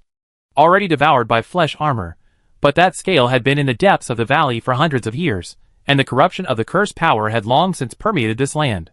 Although the scale had been absorbed, the cursed power contained in the land was still quite concentrated. Pain. All the bones in his body had shifted. Cough, cough. Zeshi Zetsumei lay in the deep crater smashed into the valley floor, coughing up blood, the pain surging through his body contorting his face. Bastard. The cursed groans of pain echoed in the dark valley. She really wanted to beat Tang Zheng up, if she could suddenly.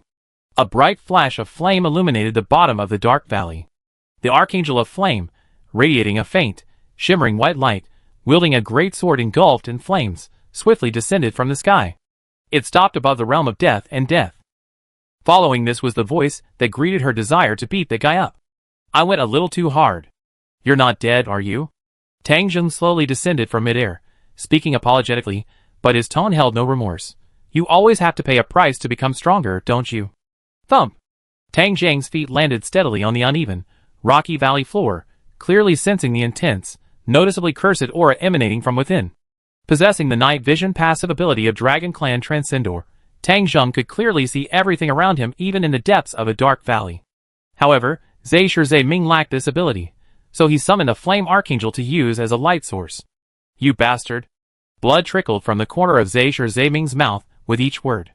His body, lying on the ground, was completely immobile.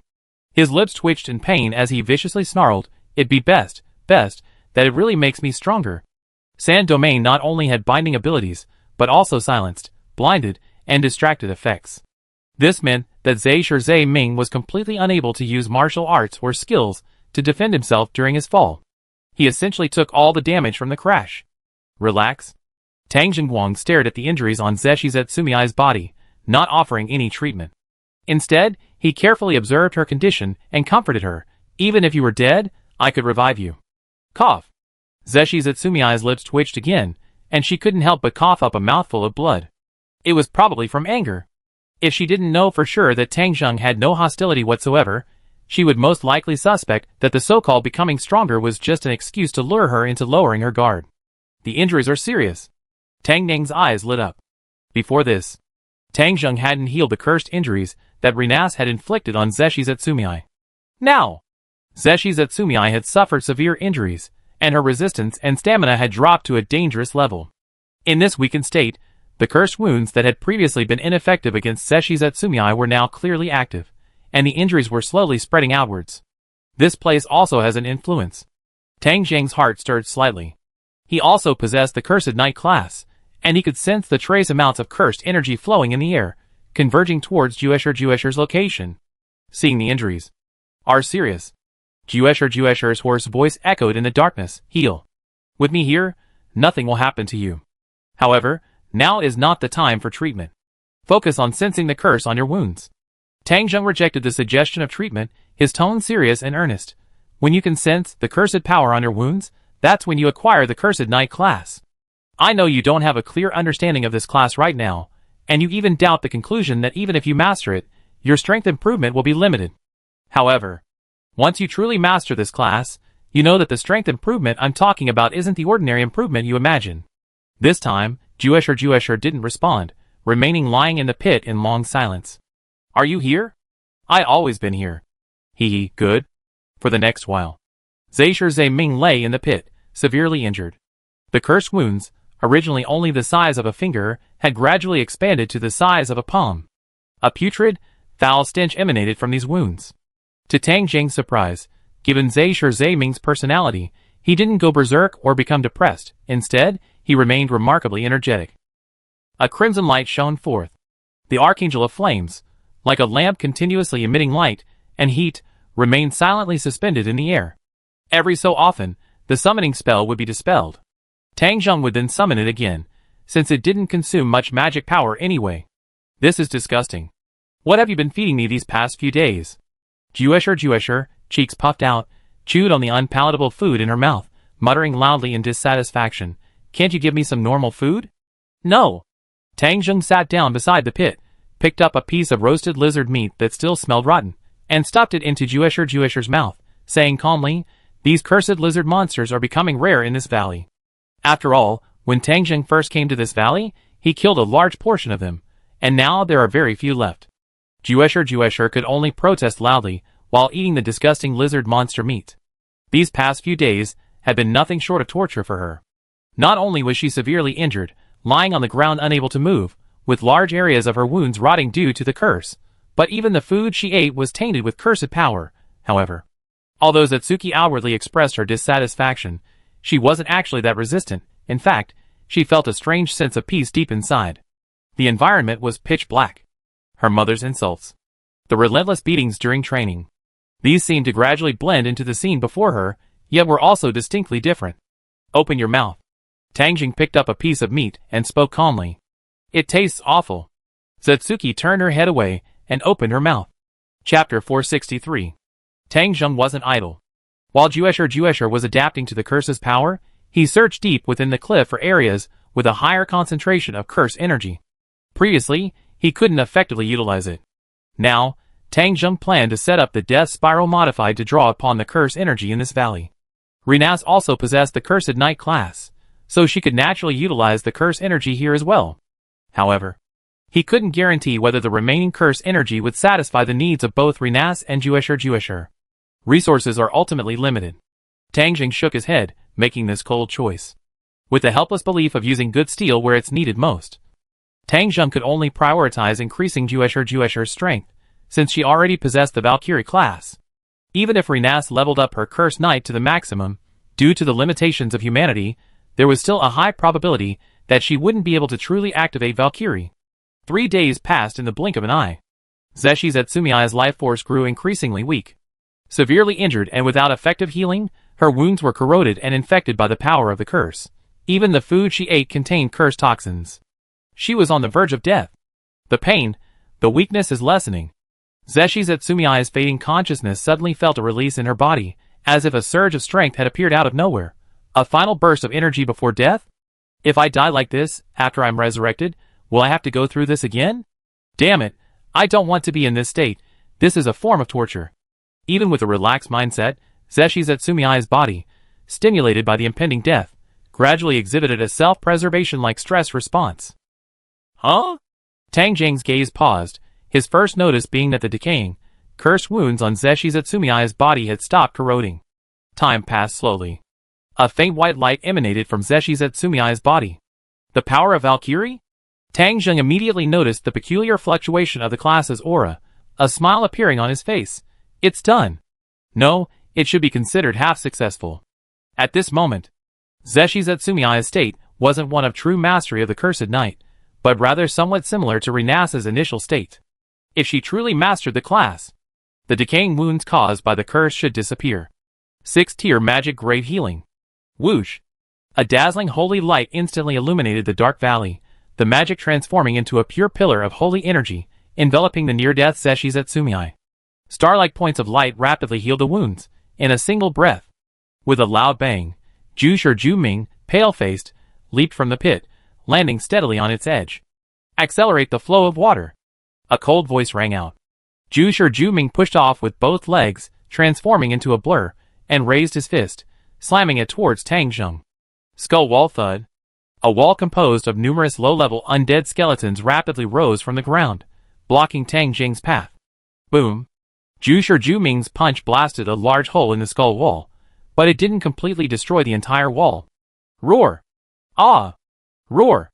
The other low-level undead on the skull wall, wielding claws or rusty weapons, attacked the figure in the center. Humph! Zeshi Zetsumiya snorted lightly, withdrawing her arm and stepping back. Have you vented your anger? Tang Jing calmly waved his arm, dispelling the skull wall spell, and looked at Zeshi Zetsumiya, who stood opposite him with her arms crossed and a cold expression. If you vented, first assess your condition. If you want to fight, that's fine too. Tang Jing calmly replied. Even if Zeshi Zetsumiya, fully armed, stood before him, not to mention that her injuries hadn't fully healed, Zeshi Zetsumiya couldn't defeat him using only magic. Ha! Zeshi Zetsumiya's expression changed dramatically, emitting a sweet, cloying sound, as if the sudden attack hadn't happened. She stretched her limbs. It does seem a little different. As she spoke, Zeshi Zetsumiya bent down, picked up a stone from the ground, and suddenly squeezed hard with her fingers. With a series of cracking sounds, the stone in her hand was crushed, some of the tiny fragments being dissolved by corrosive energy. Your power has increased a bit. Zeshi Zetsumiya's pupils widened slightly, and she exclaimed in surprise, it seems I can utilize the power of the curse. Although it was only a trace of curse power, it was undeniably real. It took less time than I initially anticipated. Tang Jing smiled, then lightly snapped his fingers. Then, begin the second step. What? Zeshi Zetsumiya jerked her head back, shrinking inwards. You never said there was a second step. She had barely completed the first step before she was on the verge of death. Wouldn't the second step require death, as well? Zeshi Zetsumiya suddenly felt that she perhaps didn't need to pursue power as much anymore. The strong can do whatever they want to the weak, that's your creed, Tang Jing said gently, looking at the fearful Zeshi Zetsumiya. But that smile felt a chill run down Juesher's spine. If Tang Jing knew Juesher's guess that the second step will lead to death, he would surely praise Juesher's intelligence. To have thought of that, that's right. The second step was to make Juesher lose a level. The reason he didn't do it from the beginning was simple. 1. It was uncertain whether Juesher could obtain the Cursed Knight. 2. There was no benefit. Killing the other party for no reason would only worsen the relationship. In the imperial capital, a vast area enclosed by a hexagonal rear wall was guarded by several watchtowers. Several mixed guard units, composed of members of the most elite First Knight Order among the 8 Knight Orders of the Empire, and magic chanters, were responsible for patrolling. High above, the Emperor's personal guard, and the Royal Air Force Guard riding flying magical beasts could also be seen. This is the symbol of the Empire's power, the place the former Emperor devoted the most effort to, known as the Imperial Ministry of Magic. Inside are various strangely shaped buildings, each bustling with people, but only a single black tower deep within remains almost deserted. Conversely, the security measures are far more stringent than those of the other buildings. Besides the visible troops, for nearly 3-meter-tall rock golems guard the entrance, tirelessly and eternally on guard duty. Thump! Thump! Steady footsteps echoed slowly from the depths of the black tower.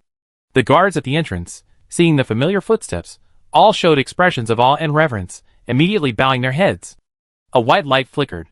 An aged figure, wielding a magic staff, emerged from the entrance of the black tower and walked towards the waiting carriage.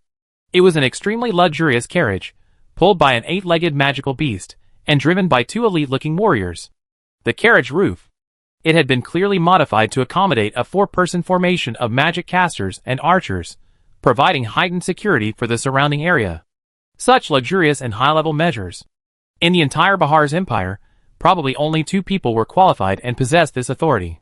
The Blood Emperor Gilkinifron Feridel Nix. Triple magic caster Fluta Paradion.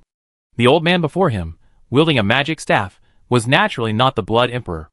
Fluta's white beard stretched all the way to his chest.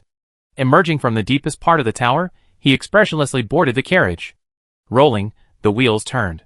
The luxurious 8-legged carriage began to move, heading towards the city outside the Imperial Magic Ministry. A silver spice box emitted a faint, pleasant fragrance. Fruta sat alone inside the carriage, his right hand resting lightly on the dark red velvet, letting out a soft sigh. Still not working? Theoretically, with my power, I should be able to control it. Fruta was utterly perplexed.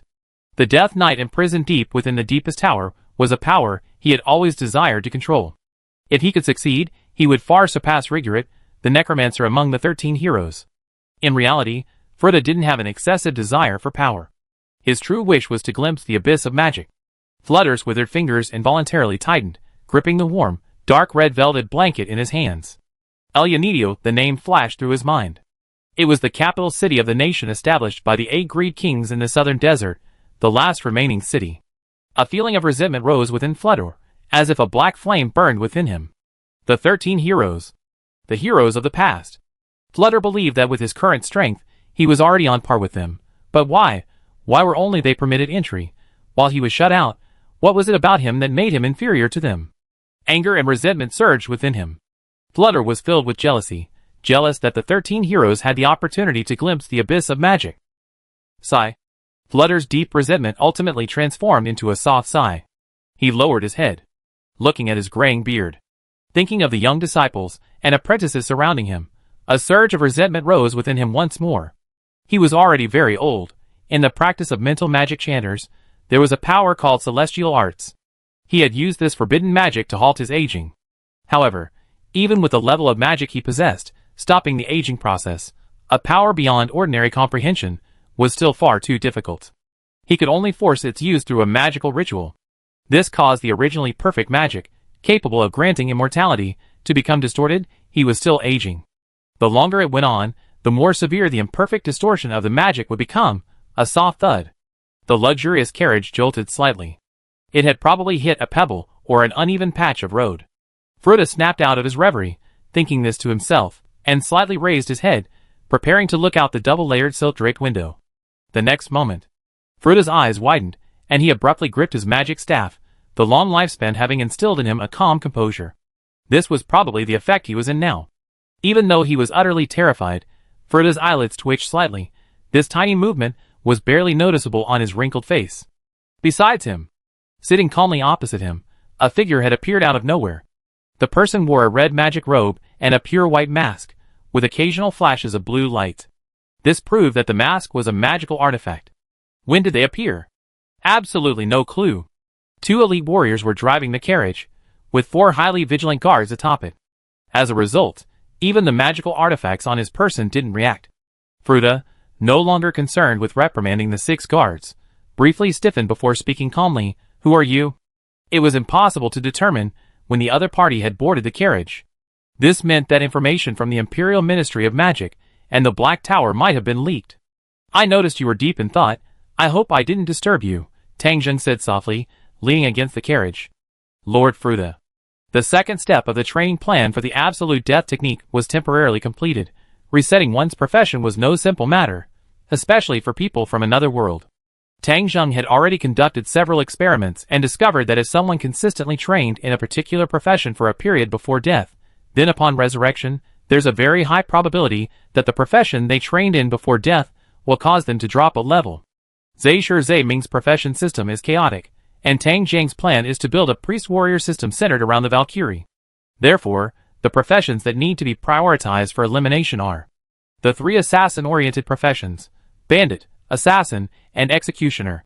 Zhe Ming has already died once, and Tang Zheng used a 9th-tier resurrection magic to revive him, resulting in a level drop of only 2. Through observation, Tang Zheng tentatively determined that there are no problems. Zhe Ming is currently adapting, and the next level drop will occur after it has fully adapted. Therefore, he happened to be here to meet Fruta. Regarding the lifespan issue, Tang Zheng was quite concerned. After all, there were living examples of the 6 great gods whose lifespans had run out and who had died. Who exactly are you? Fruta heard this and felt it was a mockery, coldly asking as he activated his innate ability. But he saw nothing. Because they know my innate ability, they made special arrangements. Fruta's eyes deepened. Being able to deceive his senses and magical artifacts, coupled with the other party's attire as a magic caster. At least one thing could be determined. The other party was extremely skilled in concealment magic, or possessed special magical artifacts. Oh, I forgot to introduce myself. Tang Zheng seemed to only remember now, leaning forward slightly and raising his hand to his chest in a salute. I am the leader of the Chiron Alliance. Chapter 464. The atmosphere inside the carriage froze. Above the carriage frame, outside the luxurious carriage, 2 magic chanters were the first to notice the anomaly. Their faces were filled with horror. These 2 were renowned figures in the imperial magic world, and were even the personal disciples of Flutter, archmages wielding 4th-tier magical abilities. Teacher? The middle-aged magic chanter exchanged a glance with his companion, suppressing his inner shock, anger, and panic, and asked in a relatively calm voice. The other magic chanter had already activated his personal artifact, ready to launch a magical attack at any moment. Rolling, the 8-legged horse snorted, pulling the luxurious carriage along the main stone road of the imperial capital, the wheels scraping against the ground with gentle vibrations. Nothing. A faint, aged voice came from inside the carriage. The 2 magic chanters breathed a sigh of relief, but their faces were extremely grim. To serve at their teacher's side, to listen to their teachings is an honor for the entire empire. No, for all magic casters. Warriors like Gazef of the kingdom and Renas, the traitor to the empire, performed on the battlefield this autumn. Their fame has spread throughout the kingdom. Speaking of magic casters, no one's fame extends beyond the kingdom to all nations like their teacher. This is the empire's strongest, and the most outstanding magic caster of all nations. Triple magic caster Fruta. His talent and power have long since reached the level of the legendary 13 heroes. He is a living legend. The fact that the 2 of them were completely unaware that someone had infiltrated the carriage is a serious oversight and negligence that could severely damage their standing in their teacher's eyes. Especially, could there have been leaks and losses of imperial intelligence? Silence reigned inside the carriage. Fruta's eyes darkened, his drooping eyelids obscuring half his eyelids as he stared at Tang Zheng, who was dressed mysteriously opposite him. Zilonong? This was a mysterious secret society, originally unknown to most, but the Hill incident brought it to the public eye. Now, this organization was already branded as evil. The leader? Fruta looked up, his voice deep and unfathomable. The leader I know is not you. Rumors circulated. That leader had died in the Hill incident, while others claimed he hadn't. Fruta didn't care which information was true. What truly intrigued him was that the leader had seemingly used 7th-tier magic during the Hill incident, a level of magic far beyond his current understanding. This is a pointless topic. Tang Zheng didn't deny it, his voice hoarse from the magical enhancements. It's a foolish question. Fruta paused for a moment, then continued, then state your purpose, Alliance leader. The person before him. He could easily deceive 4 perceptive warriors, as well as his 2 magical chanting disciples, appearing out of thin air inside the carriage without even being noticed. Such methods. It's truly pointless to dwell on whether the other party is the leader of Zilonong. This is an extremely dangerous individual. Moreover, a magical chanter whose skill is absolutely no less than his own. Fruta's deep wrinkles radiated from the corners of his eyes to his temples, though his expression was calm. His eyes held a deep wariness. For now, we can determine that the other party is not hostile. Given the Empire's current situation, it's not advisable to antagonize such a powerful magic caster who can evade detection and is adept at concealment. However, if a magical ring on his finger, hidden beneath his sleeve, was activated. Whoosh! The delicate silk cuffs covered his palm, obscuring the faint magical light. The Bahar's empire has existed for over 200 years since its founding. And you, Lord Floda, supporting emperor after emperor, witnessing the nation's prosperity, truly remarkable. Tang Zheng exclaimed in admiration, then asked curiously, I am very interested in the immortality magic ritual developed by Lord Floda. This impromptu visit is precisely for this purpose. To be honest, Tang Zheng harbored doubts about whether Floda's self-developed immortality magic ritual could truly grant true immortality. So that's how it is. Floda's tense nerves relaxed as Tang Zheng's purpose was revealed. The power of magic is filled with infinite possibilities, Floda murmured, then added calmly, I must refuse, you cannot learn it. Such a statement might offend the other party, but Floda disdained to lie about this. You are not the first person to want to understand this magic, nor will you be the last. The emperors of the empire throughout history, in their later years, all sought to achieve immortality through this magical ritual. Floda displayed the proud air of a sage, naturally raising his arm to rest on the carriage window frame, which was covered by 2 layers of silk. Unfortunately, they could not.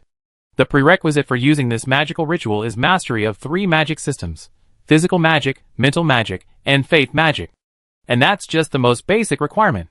A nostalgic look appeared in Floda's eyes. The previous emperor was my disciple, and also an exceptionally skilled magic caster. The current Imperial Ministry of Magic was established by him. His Highness the previous emperor spared no effort in promoting magic policy. If possible, I wish he could live forever. Unfortunately, the power of this ritual requires specific conditions, and it can only be used on oneself otherwise. Floda finished speaking with a cold laugh. As someone who pioneered a unique path, Floda was not a selfish person, nor did he like to keep profound magic and technology hidden away. Over 200 years have passed. The Empire boasts countless talented magic chanters and warriors. If the immortality ritual could be used on these individuals, Floda would have long ago granted them immortality, allowing them to collaborate on magical research. This would also continuously increase the Empire's national strength. Over 200 years of accumulating top talent through immortality would be enough to crush other nations. The fact that this hasn't happened is naturally because it's impossible. Silence fell once more inside the luxurious carriage. Floda was slightly surprised. He had expected his direct refusal to anger the other party. However, the situation didn't unfold as he had imagined. Is that so? I think I can give it a try. Tang Zheng's hoarse voice remained steady. Heh. Floda let out a low-aged laugh. A soft snap sounded. Tang Zheng seemed unconcerned, slowly raising his wrist and snapping his fingers. Thump! The next moment, the entire carriage suddenly lurched, nearly throwing the 2 warriors driving and the 4 guards on top of it off. Fortunately, none of them were ordinary people, and they easily regained control of their lurching bodies. Hiss! The 8-legged horse, suddenly pulled back by increased force, let out a painful neigh. Crack! Crack! The wheels on both sides pressed down, creating tiny cracks in the solid stone slabs of the ground. Teacher! Teacher! Lord Floda. The guards' expressions changed drastically, just as they were about to take action. Continue. The aged but powerful voice came again from inside the carriage. Everyone exchanged glances, then returned to their positions. The 2 elite warriors pulling the carriage yanked the reins again, keeping the 8-legged horse moving. Inside the carriage, a heavy, black tower shield, radiating negative energy and riddled with cracks, stood silently in the center of the carriage. Below, the sturdy wooden beams had been cracked by the weight of this black tower shield. A Death Knight's shield? Floda looked at the all-too-familiar black tower shield before him, his face showing a mixture of excitement and astonishment. Inside the black tower within the Imperial Ministry of Magic, a Death Knight was imprisoned there. Floda had been experimenting on how to control the Death Knight, but so far, he had made no progress. You should know about the Hills incident. The root cause of this catastrophe is the appearance of 2 legendary undead, the Death Knight and the Soul Eater. Tang Zheng's voice came calmly from behind the black tower shield. The appearance of the Soul Eater was an accident. However, the Death Knight was created, which I imagine Lord Floda would find very interesting. As the former leader of the Zillidan Alliance, he had participated in the entire process of creating the Death Knight, and naturally knew about it. Moreover, Tang Zheng also possessed methods for directly controlling undead of a higher rank than himself, let alone creating death knights. The legacy of the Abyss body was entirely in his possession. Those guys were extremely skilled in the study of undead manipulation. Good. Pluto raised his withered hand, gently stroking the black tower shield in front of him, as if caressing some rare treasure, his expression excited. But let me make this clear beforehand. If you can't learn it, that's your problem. Tang Zheng smiled hoarsely. Naturally. The following time. Suddenly, his life became much more fulfilling, even leading to a routine of going back and forth between 2 points. Relying on the player's abilities. Tang Zheng originally thought he could easily obtain the ability of immortality, but Fluta had indeed created a very complex ritual. The methods of magical rituals are not skills, so they cannot be quickly mastered by consuming skill points. However, with the passive ability of Magic Transcendor, even the most complex ritual was only a bit troublesome for Tang Zheng. Besides communicating with Fluta, Tang Zheng would periodically return to the depths of the valley to check on Zeshi's adaptation status. Based on previous research, Tang Zheng had long ago discovered that people from the other world had a more significant advantage over players when it came to leveling up. For players, losing a level requires consuming experience points to recover. The experience points needed to level up from 1 to 2 are the same as those needed to level up from 2 to 1 and back. The natives of the other world are different. When they die, losing a level is essentially a loss of life force, which can be recovered through training. In other words, it's extremely difficult for natives of the other world to increase their strength, but if they lose a level, it's relatively easy to level up again. In the words of his previous life, it's extremely difficult for athletes to break through their current level, but it's much easier to recover from an injury and return to their normal level through rehabilitation training. Tang Zheng's plan for the Death's Bane was to first lose 5 levels, creating space for the Cursed Knight to quickly level up. Under the Moon. December 31st.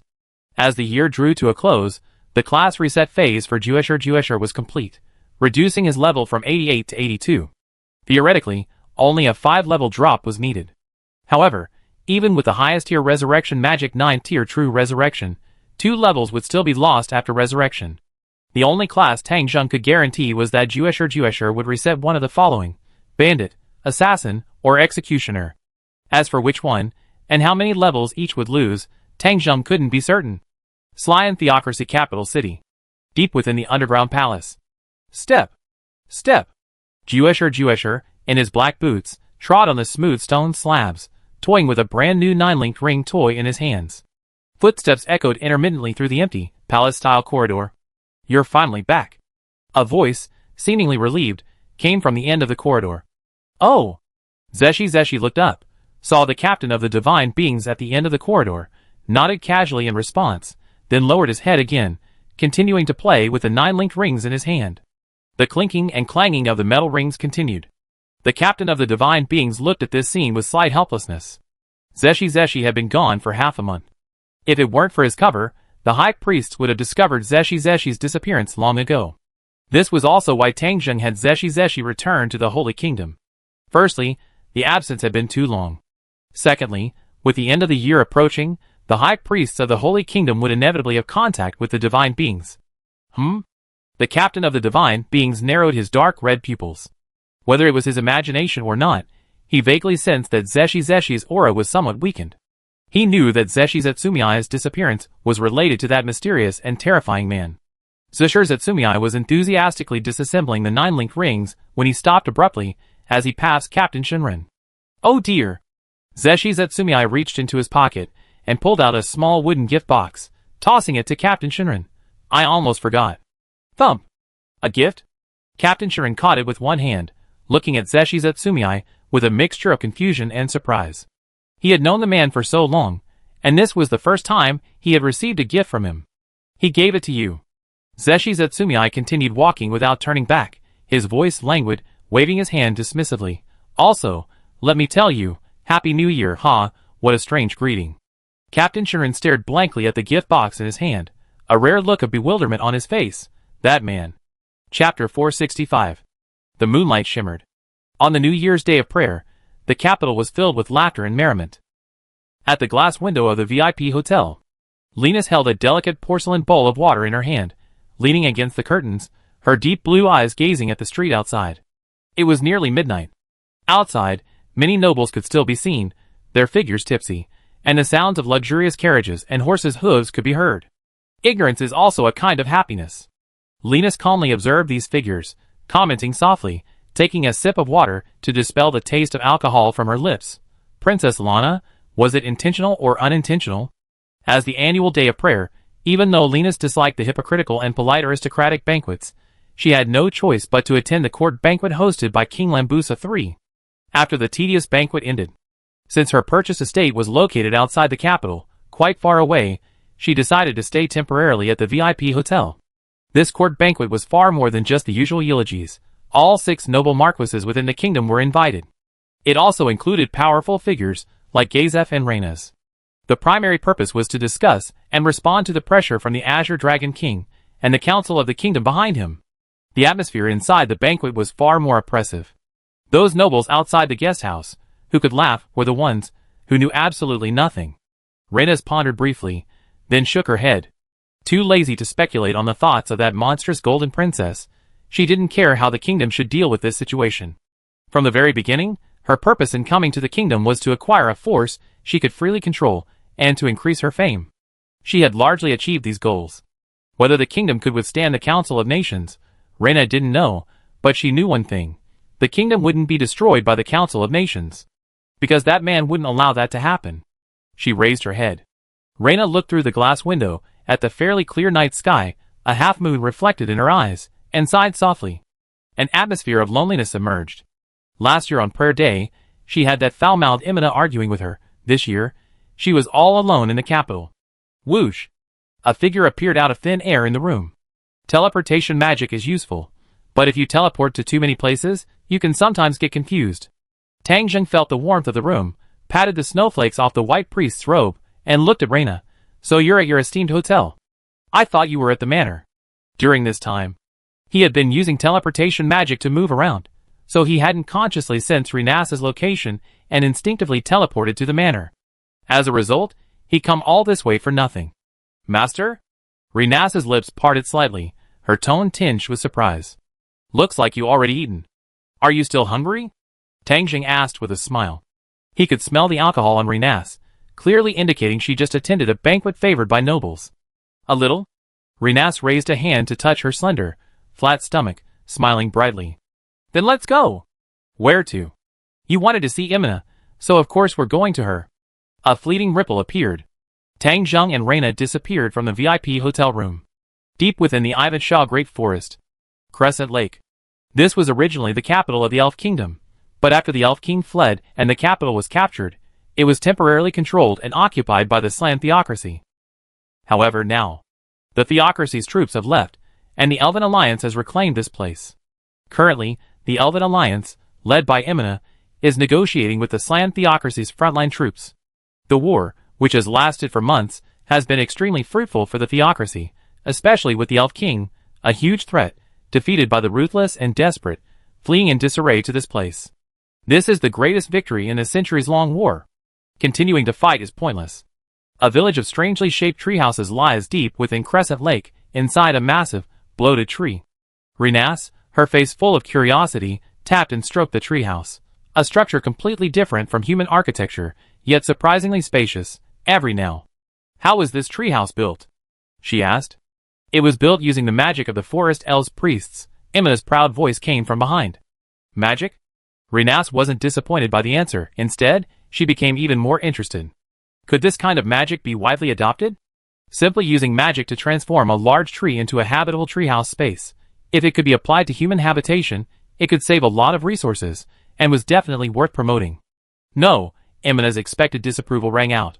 The Forest Elf priests, through spellcasting, can not only turn trees into wooden houses, but they can even build simple wooden suspension bridges where trees connect. But this is a unique technique of the elven race. The trees aren't ordinary trees either. They are special species cultivated by the Forest Elves, and only Forest Elf trees can be grown. Hearing this answer, Lena shrugged slightly in disappointment before turning to look at the warm interior of the treehouse, illuminated by the dim magical light. On the wooden table, shaped like a tree stump with tree rings, it was filled with various strange food ingredients, most of which Rena didn't recognize. Tang was sitting to one side, using magic to control a lump of dough, constantly transforming it in midair. Imina, on the other hand, was placing various chopped ingredients together, seemingly more like researching some kind of potion than preparing food. Alright. Renas stepped forward, looking at Imina, whose hands were clumsy, and whose face was even smeared with flour. She walked up to her expressionlessly. So, during your disappearance, you transformed yourself into the king of the elf kingdom. Wrong. Imina looked up, a sly and smug gleam in her amber eyes. I was the Grand Counselor. Currently, the elf kingdom is not suited to a harsh approach to governance.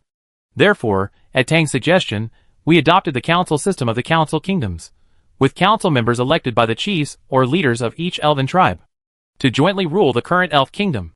Looking at Imina's enthusiastic and smug expression, Renas rolled her eyes, but inwardly she was happy for Imina. Whether it's a kingdom or an empire, there's always some degree of hostility or contempt towards non-human races. She could sense that Imina seemed to be doing quite well here. Master. Renas, too lazy to argue with Imina any longer, sat down beside Tang Zheng, looking at the ingredients on the table with curiosity. What are these ingredients for? A kind of food, Tang Zheng said nostalgically. Stop talking nonsense and get to work, Imina shouted.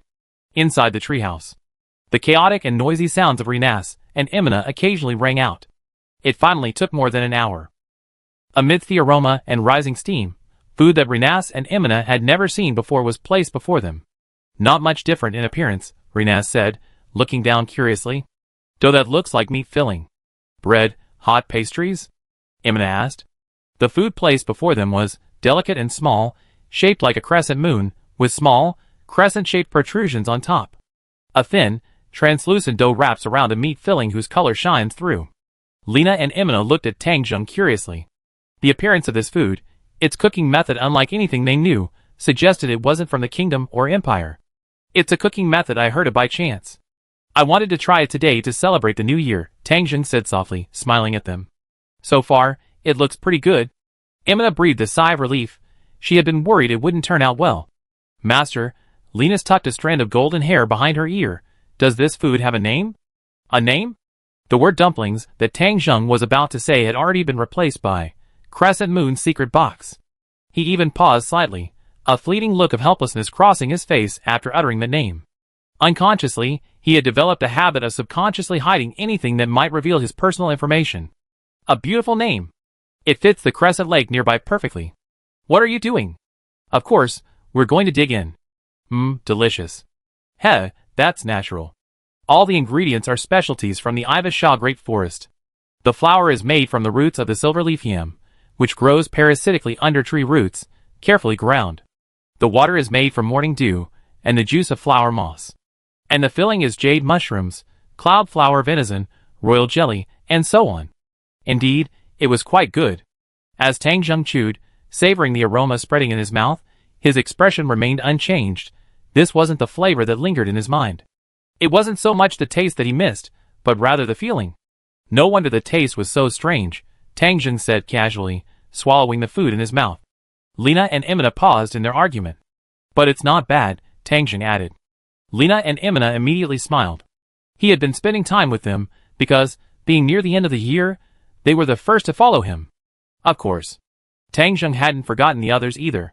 He had already held a bonfire dinner for the Green Leaf Witch and the others in the hills, while Henry had temporarily left the hills and returned to Yelento. The villagers of Karn village, due to the previous incident with the magic tree, had all moved away from their original village and were temporarily residing in Yelento. With Onley's accumulated wealth, supporting the entire village wouldn't be difficult, especially with the energy of Tang Zheng's 8 fingers. Moving to Yelentier wouldn't be a problem. Even moving to the royal capital would be no issue, and even finding work could be arranged. Tang Zheng had also visited Despair Valley in the past few days. After all, it was another stronghold of his and needed attention. January 1st, year 2 of the new calendar.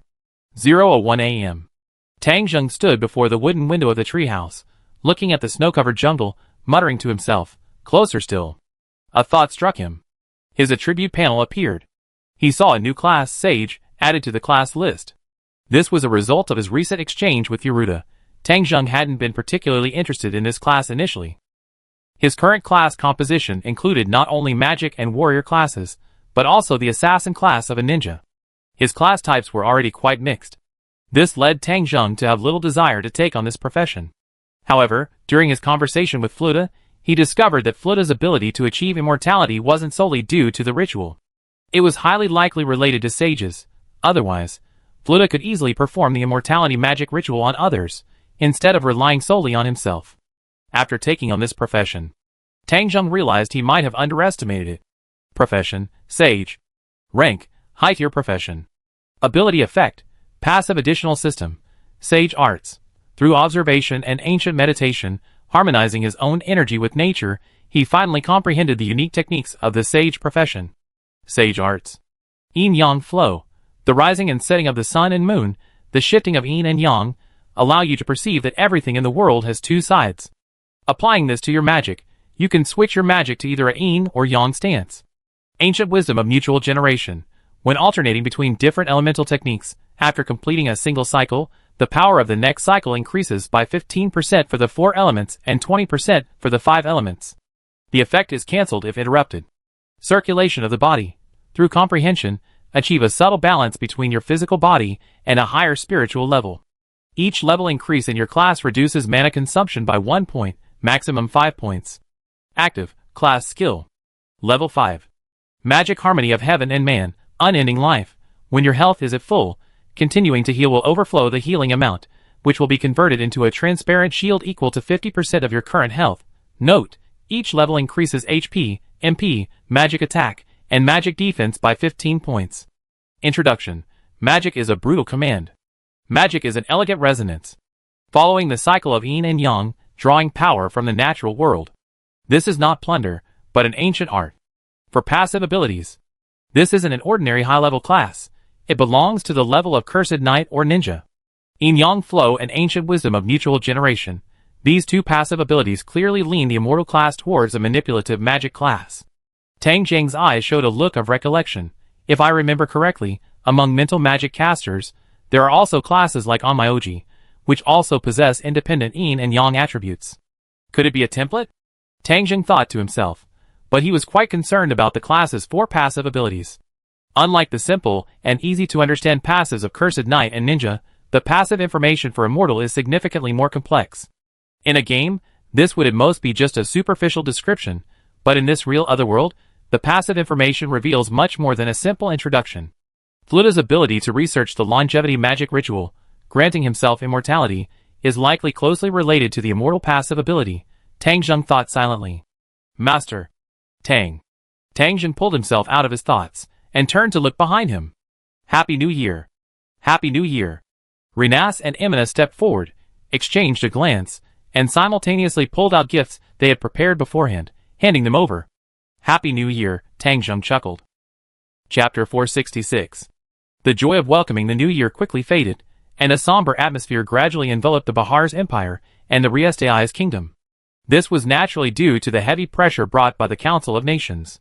Deep within the imperial capital's palace. Clatter! A steaming porcelain teacup was slammed onto the heavy, deep red table, producing a slightly jarring crack. The Blood Emperor gulped down a cup of hot tea to suppress his recently aching stomach, his expression grave, as he clutched his head in deep thought. This hadn't been a 1 or 2 day affair, it had been ongoing for some time. Damn scum! The Blood Emperor pressed his fingers against his forehead, veins bulging on the back of his hand, his fingertips turning white from the excessive force, cursing incessantly in his mind. Why don't they just die? Just rotting away clearly would be enough. For this man who used bloody methods. His Majesty Kyrgyzstan, firmly seated on the throne, had never shown any panic or chaos, no matter which nobles he purged or how deteriorating relations with enemy states became. Yet, faced with the current situation, even he felt a sense of helplessness and uncertainty. It's all that woman's doing. Does she even realize the consequences of her actions? The Blood Emperor cursed inwardly once more.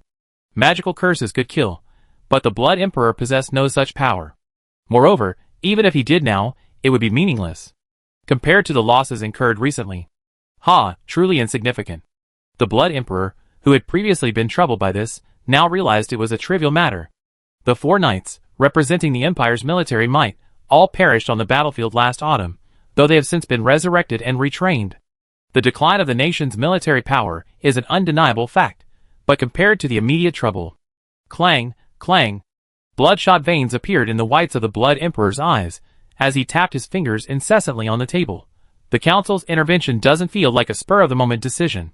No, there's no point in dwelling on it now. Those fools in the kingdom probably don't want war either. We could try to contact them secretly, but, well, that probably won't work. The Blood Emperor frowned.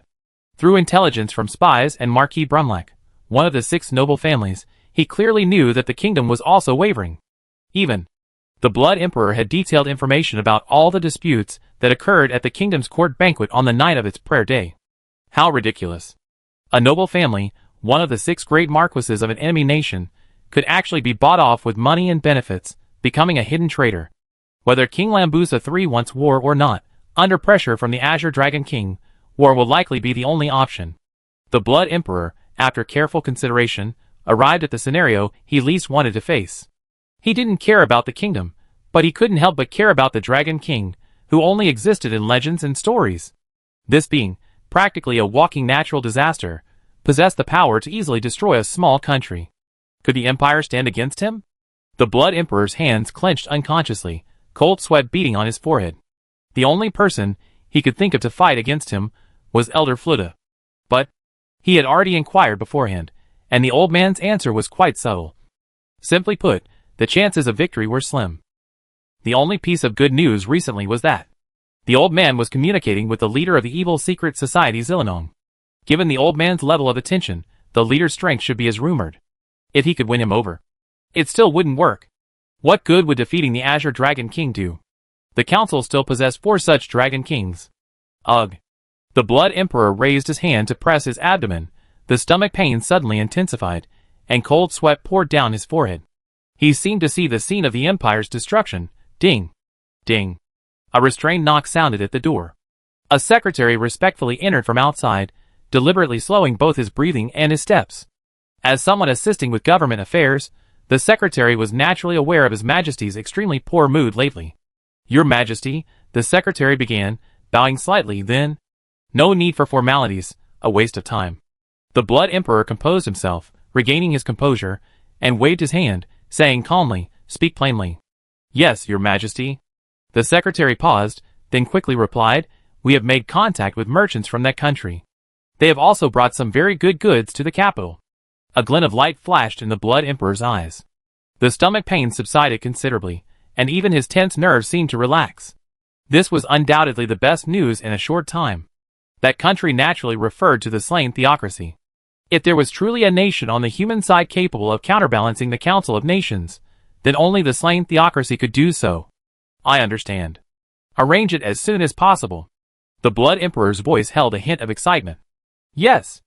The secretary replied respectfully, then hesitated briefly before cautiously adding, Your Majesty, please allow me to speak. The think tank has considered this for a long time, but still cannot guess why the Council of Kings would do this. Since the end of the Demon God's rebellion, the Council of Kings has existed for over 200 years, and has never interfered in our affairs. Could this sudden, unusual action have an unpredictable purpose? The secretary asked, his face filled with worry. The Blood Emperor did not respond, his expression growing increasingly somber. Yes. What is the Platinum Dragon King's true purpose? Tang Zheng was equally puzzled by this. His current troubles and tasks were no less than those of the Blood Emperor. Deep in a valley in the western part of the empire, in the pitch-black valley floor. Ignoring the darkness, Tang Zheng placed various magical materials in different locations, and began the inscription of a magical ritual. He was setting up the longevity magic ritual. Originally, these magical materials were intended for the Death Spiral ritual modified, to absorb the cursed energy within the valley for Zetsuzetsumiai's use. Now, after fully understanding the longevity magic ritual from Flutter, Tang Zheng directly used these magical materials to begin the ritual. Judging from the current situation, if the Council of Nations supports the kingdom, then the Empire will inevitably seek help from the slain theocracy. Tang Zheng pondered as he set up the ritual. The Platinum Dragon King's true purpose, in the end, is still the slain theocracy, but isn't this a bit too complicated? There are many other ways to take a cautious approach, rather than directly provoking war?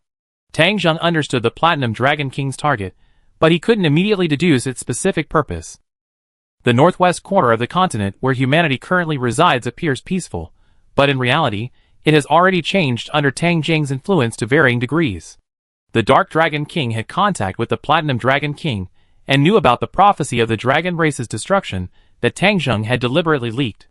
In the Demon Tree incident, Platinum Armor was directly destroyed by absolute death. These two events were enough to trigger a stress response in the Platinum Dragon King, which is why Tang Zheng couldn't determine what the other party intended to do.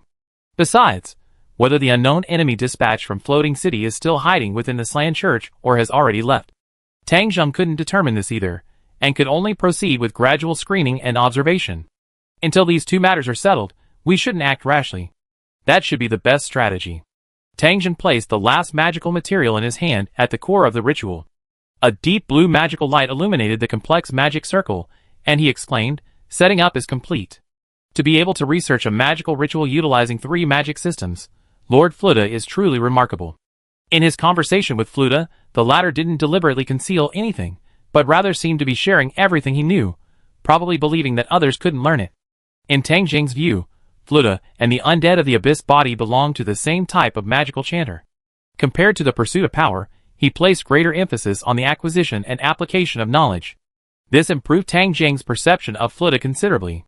This ritual is indeed related to sages. Tang Zheng closed his eyes, subtly sensing the energy changes triggered by the magical ritual, confirming his inner guess. Fluta most likely acquired the sage profession unexpectedly during the process of researching the ritual. Then, conversely, could the imperfection of the longevity magic ritual be related to the low level of the sage profession? Attribute panel. Ability list: innate ability. Player overall level, 81 LD experience bar, 153.16 million/19.95 million. His last level up was on October 23rd of last year, and today is January 10th, nearly 3 months ago, allowing Tang Zheng to accumulate over 100 million experience points. The Immortal class has good skills and passives, including Magic Reduction. The Ancient Wisdom of Synergy passive can also synergize with the Magic Transcender ability. If the Longevity Magic Ritual is related to class level, it's definitely worth a try. Tang Zheng is currently level 80. With each level increase, his experience bar increases by 2.01 million. Therefore, he has become much more cautious about leveling up or resetting his class. Level up. Tang Zheng hesitated briefly, then stopped. Ability list: innate ability. Player overall level, 85 LD experience bar, 62.02 million/27.72 million. He leveled up to 85 in one go. Tang Zheng's body trembled slightly, emanating an even heavier aura, though this aura now carried a faint, ethereal quality. The next moment, the sudden increase in his physique shattered Tang Zheng's feigned balance, and the aura he had been suppressing was abruptly released. Thump!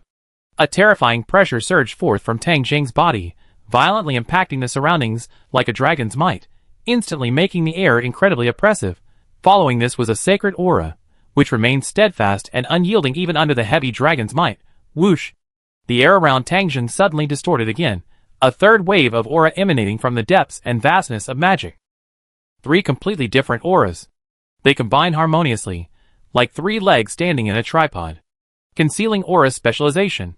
Tang Zheng silently activated the passive ability of Ninja, a subtle blackish-gray light flashing across his body. The astonishing aura dissipated instantly. The passive effects of a profession seem fixed, with no change between level 1 and 5. In reality, the higher the profession's level, the better the passive effect. Tang Zheng rose and walked to the center of the magical ritual, channeling his magic power. Ritual activated. There were no astonishing changes, nor any unusual magical vibrations. Only in the resistance section of the attribute list. Slowly, a longevity passive effect condensed. Skill, longevity. Cost, ? Resistance, ? Description, slows down aging. An extremely simple passive skill. Success? No degradation? Tang Zheng's eyes lit up. It really is related to the immortal profession's level. Actually, after obtaining a profession from the Dragon Clan Transcendent System, Tang Zheng felt his lifespan should have increased. However, lifespan is something that cannot be accurately predicted. After all, even if you live to 200, you won't know until you're at least 200 years old. Now, he has obtained the longevity resistance. In terms of lifespan, he should be able to live for at least several hundred years without any problem. After all, Fluta lived for more than 200 years using immortality, deterioration. Chapter 467. The longevity magic ritual is complete. Tang Zheng has finally resolved his long-standing concern about lifespan. Next, he continues preparing for the ritual, gathering the cursed energy from the Abyss Valley. This energy will be used to upgrade the cursed knight rank of absolute death. As Tang Ning's strongest subordinate, his strength upgrade naturally has the highest priority. Resources, manpower, and time are ultimately limited. Tang Zheng frowned slightly, gazing into the dark depths of the valley, muttering to himself. And to improve these, with the information Tang Zheng currently has, further advancement is almost impossible. He will either inevitably face a powerful force, or simply lack the necessary time. As expected, I still have to prioritize using the strategy of alliance and counter-alliance. Tang Ning's mind raced. Only two forces could stand against the Great Tomb in the shortest time, the Platinum Dragon King and the Floating City. These two forces are still enemies, offering considerable room for maneuver. Buzz? Only when Tang Jing's hands paused did he sense a faint magical reaction in his mind. Oh! Tang Jing stopped setting up the magical ritual, a thought flashing through his mind. This was the reaction triggered by the magical imprint, information. My lord. The Elf King's respectful and cautious voice came. Is it safe? Tang Jing narrowed his eyes, responding internally. Safe, my lord. The guardian named Growhorn Fury is not here. The Elf King quickly replied, the only one openly monitoring me is a strange race called the Frostborn Banshee. Information is responded to silently in one's mind, without needing to speak, which can block a large portion of detection methods. With the Elf King's detailed introduction, Tang Zheng gained a relatively clear understanding of the Frostborn Banshee. Possessing the ability to not be seen and use ice attribute skills, her strength, according to the Elf King, is comparable to that of a primal earth elemental. She should be around level 80. Tang Ding's heart tightened. She was a force to be reckoned with. Is this level just sent to monitor the Elf King, the Guardian? Probably not. If she were a Guardian, it would be a waste of her talent. It's a mercenary monster. Tang Zheng came to this conclusion, feeling not relief, but a slight heaviness. This is the difference between guild forces and individual players. It's not just about having NPC assistants. Mercenary monsters are an unavoidable topic, which can be understood as high-level servants. In Yggdrasil, the mercenary monster summoning book has no restrictions. It can be used to summon monsters simply by spending game gold. Especially in the game, mercenary monster summoning scrolls are extremely cheap, and many guilds deliberately hoard them. Some players can even use cheaper methods to mass-produce them. And in the Great Tomb of Sarek, the number of mercenary monster summoning scrolls is in the tens of thousands. Of course, the real cost of mercenary monster summoning scrolls is the in-game gold coins consumed to summon the monsters. Even if the Great Tomb were to exhaust all its gold coins, it could only summon 1 out of 10 of the required mercenary monsters. Tang Zheng revealed a fleeting bitterness. After all his efforts, the only combat forces he could utilize above level 80 were Absolute Death and the Demon Tree. Meanwhile, any random mercenary monster was at least level 80, with high-level mercenary monsters reaching level 85. Wait! A sudden thought flashed through Tang Jing's mind. He vaguely sensed that having mercenary monsters monitor the Elf King was somewhat strange. But he couldn't quite put his finger on why. Since the Frostborn Banshee is monitoring you, why is she contacting me? Tang Zheng temporarily suppressed his doubts, and replied seriously. Facing the floating city, no amount of caution is excessive. It's like this, the Elf King said, a hint of smugness in his voice. I discovered a method to circumvent the Frostborn Banshee's surveillance to some extent. In El Unido, I unexpectedly encountered a harpy named Ella. To gather intelligence, I intentionally made contact with her. This race is naturally open-minded. When I communicated with her, I discovered that the Frostborn Banshees would briefly leave. The Elf King's boastful voice rang out. Tang Yang's eyes twitched. While alluring beauty could control the other party, it wouldn't significantly affect their personality or interests. The Elf King was known for his mischief in the Ivasha Great Forest.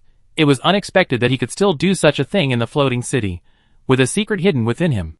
Tang Zheng was momentarily speechless. He didn't know whether to call the Elf King carefree, or simply being naturally so. At least we were able to find a flaw, which is an unexpected bonus. Tang Zheng reassured himself internally, speaking calmly. Stop with the nonsense. What useful information do you have? Yes, sir. The Elf King hurriedly and cautiously replied. A moment later, the information connection was lost. Tang Zheng's eyes flickered slightly. He wasn't just concerned with the fragmented information provided by the Elf King. More importantly, he was concerned with the situation revealed by the Elf King's actions and other details. Currently, the Elf King remained in El Unido in the southern desert, and had not been brought into the floating city. Despite gaining their trust, he hadn't even had the opportunity to enter the guild. This showed how vigilant and wary the guardians within the floating city were, and that they fundamentally had no intention of allowing outsiders into the guild. However, it wasn't without its gains. The floating city has existed for over 500 years, and the desert kingdom it rules shares a nearly identical history. Tang Jing's lips curled into a smile. Time will make many so-called secrets no longer secrets. The floating city has 30 guardians. This was mentioned subtly in legends. This information wasn't false, but rather a fact. Tang Jing had already confirmed this. The source of this information was naturally the deceased dragon man Layden, who provided a considerable amount of important information about the floating city. This was why he dared to secretly plot against it. However, some of the information from the dragon man Layden was unreliable, and needed to be viewed with skepticism. It wasn't that the information was false, but rather that given Layden's knowledge and status, his perceptions might have been idealized or exaggerated. One more thing. During the floating city era, as known to the dragon man Layden, the 8 Greed Kings still existed, and had even swept across the entire continent, reaching the pinnacle of the floating city. This is completely different from the current state of the floating city. The information gathered by the Elf King combined with the information from the dragon man Layden. It's basically confirmed. Tang Jing smiled slightly. There are indeed 30 guardians in the floating city, but these 30 guardians are divided into 2 categories. One category is the person in charge, and the other category is the true guardian. And the true guardians should be level 100 NPCs, numbering only 3. Tang Jing was finally able to confirm this important information. The number of stats available for urban-type strongholds is limited. Spending 300 stats to create 3 level 100 NPCs means the remaining 27 NPCs will naturally not be very high level. After all, the remaining stats need to be used to modify the guild environment, set traps, and so on. The reason this was determined so quickly was because the Dragon Man Layden had emphasized that the floating city was mainly divided into 3 areas: the outer city, the inner city, and the core area. Each area had a dedicated guardian in charge. Unfortunately, the Dragon Man Layden was practically invisible at the time, only living in the outer city. He had no right to enter the inner city or the core area. Let alone the inner city and the core area, even the outer city, the Dragon Man Layden knew very little about it, and he had no right to contact the NPCs of the Guardians and responsible persons factions. Tang Jing shook his head, recalling the information provided by the Elf King. According to the intelligence gathered by the Elf King, the floating city isn't the 3 areas the Dragon Man Layden mentioned, but 4 areas. He closed his eyes. Tang Jing gradually constructed the general outline of the floating city in his mind. The core area, the inner city, the outer city, and the mysterious area surrounding the entire floating city. It is said that everyone living in El Yanidio longs to enter the temple where the God Kings reside, and naturally some audacious individuals attempt to sneak in.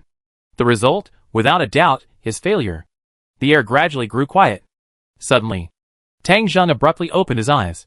He finally realized what was strange during his conversation with the Elf King. Using mercenary monsters to monitor the Elf King, a waste of talent. The floating city is different from the Great Tomb of Nazarick, not in terms of size or guild level. It's that the Great Tomb of Nazarick descended at its peak, so manpower and resources didn't need to be so meticulous. But the floating city is different. The 8 Desires Kings Guild has existed for over 500 years, inevitably suffering various attacks along the way, resulting in unimaginable resource depletion. Floating city is no longer at its peak, even its guild weapons have been lost. Under these circumstances, sending mercenary monsters to monitor the Elf King. Furthermore, the disguise incident in the Elf Kingdom, and the mysterious enemy, who likely infiltrated the slain theocracy, are also probably mercenary monsters.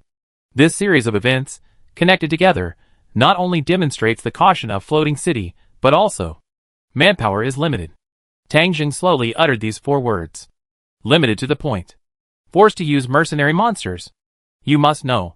Tang Jing's current power extends across the kingdom, the Holy Kingdom, the slain theocracy, the hills, and the Ivan Shah Great Forest. His overly available forces include the Adventurer's Free Will, 8 Fingers, and Zillinong. Has the power of the floating city waned to such a severe degree? It shouldn't be just that. Tang Jing looked up at the deep, dark valley. More likely, it's an extreme distrust of forces outside their own. Shangshuiyu, January 15th. The 1-month deadline given by the Azure Sky Dragon King is fast approaching. Deep within the Council Kingdom, in a mysterious underground cave, the Platinum Dragon King, who secretly orchestrated all of this, is asleep in a massive underground palace, but not in a deep sleep. The astonishing prophecy of the Dark Dragon King. The mysterious disappearance of the ancient fire dragon. The unusual destruction of the platinum armor. The approaching time of the century-long aftershock.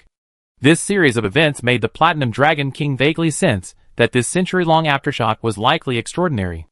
Faced with the unknown situation, even it had to begin making some preparations. The air in front of its nose moved slightly. A sudden, subtle change in aura made the Platinum Dragon King open its eyes, a fleeting emotion of astonishment passing through its mind. Dragon's perception far surpasses that of humans and other races. Even using deception techniques like invisibility or illusion would be difficult to fool a Dragon King. Let alone itself, the true Dragon King.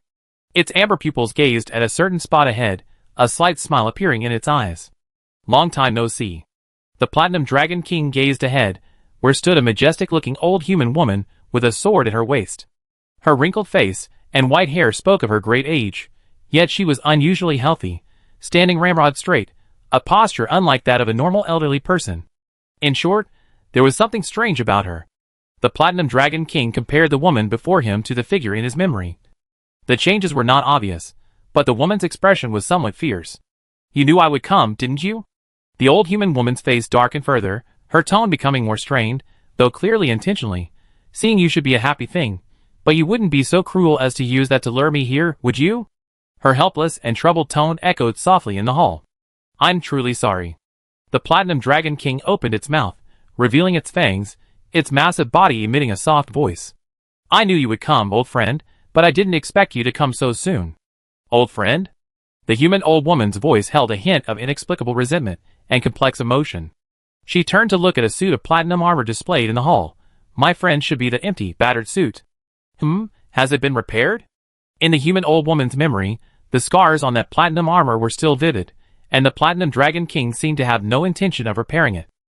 The platinum armor she saw now was spotless, without a trace of its former scars, not even a single extra mark. "Yes." The Platinum Dragon King's eyes flickered slightly, and it murmured with a sigh. This platinum armor was no longer the same one. Naturally, it wouldn't reveal this. Let's get back to the point. What exactly happened with the Azure Dragon King appearing in the kingdom, and forcing the royal family to wage war against the empire? The middle-aged woman suppressed her complex emotions, withdrew her gaze, and said, "I think this matter should be decided by you." Chapter 468. The atmosphere fell silent. Facing this true Dragon King, perhaps only the one before him could speak so vehemently. This questioning didn't anger the Platinum Dragon King. Instead, his amber vertical pupils revealed a hint of nostalgia. In the past, when the Platinum Dragon King traveled with the old woman and others, he controlled an empty platinum armor from afar in place of himself. Therefore, after his true identity was revealed, his companions were furious, and the resentment from that time still lingered. That's right. The old woman before him was none other than Ligulite Barris Kalau, one of the former 13 heroes, known as the Necromancer. Silence is no response. Ligulite's sarcastic voice rang out. "Or perhaps you disdain to explain yourself to this old woman?" Hearing the predictable tone, the Platinum Dragon King couldn't help but smile, recalling those noisy daily encounters during their past travels. It was a rather pleasant memory. It was indeed I who instigated the Azure Sky Dragon King to exert pressure on the kingdom of Riestes. The Platinum Dragon King responded softly, his voice still gentle, his gaze sweeping over Ligurite's fingers. "The ring seems to be missing. Where did you take it?" "Oh, I thought no one could take anything from you. But it is, after all, a powerful artifact beyond the realm of humanity." It wasn't entirely a change of topic. It was an artifact made with primal magic, and now the power of that magic had been corrupted and distorted, making it difficult to create a similar artifact. As one of the few true Dragon Kings currently burdened with primal magic, the Platinum Dragon King naturally wanted to ascertain the ring's whereabouts. "Don't change the subject." Hearing this, Ligulite raised her hand slightly. "But your eyes are truly sharp. Is it a dragon's sense of treasure?" "Well, rest assured, I've given it to a young man." The Platinum Dragon King nodded slightly. "Is that so? Since it was your decision to give it, it shouldn't be wrong." His words revealed a deep trust in the man before him, which made Ligulite tense, her displeased expression slightly softening. "I don't understand what you're trying to do. As I know you, you wouldn't be so bored as to manipulate war for mere amusement, engaging in such despicable acts." Ligulite raised her head, staring at the Platinum Dragon King. Whether it's a kingdom or an empire, with your power, no one can stop you from destroying both. Why do such a thing? Once war breaks out, the number of dead and wounded, whether in a kingdom or an empire, will be in the tens of thousands. Ligulite's voice grew heavy at the end. No one can stop it. The Platinum Dragon King's breathing was long, without a direct reply. That's hard to say. Another aftershock is coming, Ligurite. This time, it might not be like the leader, standing on the side of the world. So you trust me, Ligurite? What does this have to do with you manipulating the war between the kingdom and the empire? Ligurite's voice rose an octave. I hope to get your help. A soft voice sounded. Ligurite paused, frowned slightly, and looked at the Platinum Dragon King with surprise. I would like to trouble you to infiltrate the slain theocracy and investigate. A concealment ability that even a Dragon King like myself could hide from. No one in the slain theocracy should be able to easily discover your existence. At least that mysterious black scripture, which they believe is extremely well hidden, no one can find you. The Platinum Dragon King spoke sincerely, allowing Ligurd to process the information before continuing. With the Azure Sky Dragon King's assistance, the Empire should be unable to stop us. The Slan Theocracy will inevitably intervene, while their main focus is on the war between the two nations. It should be easier for you to infiltrate the Theocracy. The war between the Kingdom and the Empire is not important. The course of the war between the two nations can be easily controlled, without causing too many casualties. Ligurd fell silent, seemingly pondering the matter. After a long while, I want to understand the deeper reasons. Ligurd spoke. Who? The Platinum Dragon King breathed softly, his gaze falling on a strangely shaped long sword not far away. This aftershock of the past century may be different from the past. My purpose is to protect this world, and humanity is naturally one of them. The Slan Theocracy believes in human supremacy. For individual humans, this is naturally not a problem, but for other races to cooperate with them, they must confront this belief. And the Theocracy possesses the legacy of the 6 great gods, making it a force to be reckoned with. I understand. Ligurite's pale hair was tied back, swaying slightly with the movement of her head. Before that, I have something I wish to confirm again. Go ahead. Is the Dark God, one of the legendary 6 great gods, truly dead? As an undead being who governs the god of death, I always felt that the other party's death in the legends was somewhat hasty. The Dark God? A towering figure of an undead, completely different from what ordinary people perceived, surfaced in the Platinum Dragon King's mind. If it were any other question, I might not be able to confirm, but Dark God Silsana is indeed dead. The Platinum Dragon King responded with a complex tone, commenting, he was a memorable figure, who abandoned the inherent hatred his race should have for the living. Perhaps the words bold and naive could describe the Dark God who, in your human eyes, symbolized death and darkness. Ligulite stared at the Platinum Dragon King in surprise. From his words, she sensed that the Dark God and the Platinum Dragon King seemed to know each other. I never imagined the legend of dying at the hands of the 8 Greek kings was actually true. Ligurd muttered to herself with a complex expression, then turned and walked away from the hall without looking back, saying, I understand. Safety is paramount, Ligurd. Only we remain of our former companions. The Platinum Dragon King watched the old woman's retreating figure, its clear voice echoing throughout the hall. Ligurd's shoulders twitched slightly, but she continued walking without changing her pace, merely waving her hand. Until her figure completely disappeared. Only then did the Platinum Dragon King close its eyes again, and the entire hall plunged into darkness once more. The Dark God died at the hands of the 8 Greek kings? It had heard Ligurd's mutterings. The Platinum Dragon King didn't correct her, it didn't see the point. Rumble. The exquisite palace was shattered into pieces by the attack of a massive figure, the terrifying shockwave sweeping up rubble and debris in all directions. Ah! Ah! The palace guards positioned nearby screamed involuntarily. I told you! The Azure Dragon King's furious roar echoed across the royal city. You only have 1 month, and now you tell me you're not ready? This was different from his previous forceful attitude. At this moment, the Azure Dragon King unleashed his dragon might without restraint. The oppressive aura emanating from a high level, superior being caused some ordinary guards and maids to faint instantly. Even the elite troops mobilized from the Gazef Legion and the Crimson Rose Legion were now all limp on the ground, utterly powerless to resist. Queen Lambusa III's eyes began to roll back, her body swaying as if about to collapse. As a king in his 50s, even if he possessed some martial prowess in his youth, it had greatly diminished. The reason he had managed to hold on until now was entirely due to the magical items he carried that provided mental resistance, and various items that enhanced his abilities. Your Majesty! Your Majesty! Renas and Lages, their foreheads dripping with cold sweat, firmly supported Queen Lambusa III, preventing her from falling. Lages secretly unleashed various priestly buffs and resistances, allowing Queen Lambusa III to barely maintain her royal dignity. She wasn't like the surrounding soldiers. Some had already collapsed, even revealing their filthy, ugly, and wretched state. Gazef, fully armed, stood at the forefront, not drawing his sword, standing like a statue, helping the king withstand some of the pressure of the dragon's might. Damn it! Lages was furious and enraged. The Council of Kingdoms is interfering in the kingdom's affairs. No, it's instigating a civil war among humanity. She looked up at the arrogant figure of the Dragon King hovering in the sky. Lages longed to lead the Azure Rose squad to accomplish the legendary feat of dragon slaying. But she couldn't.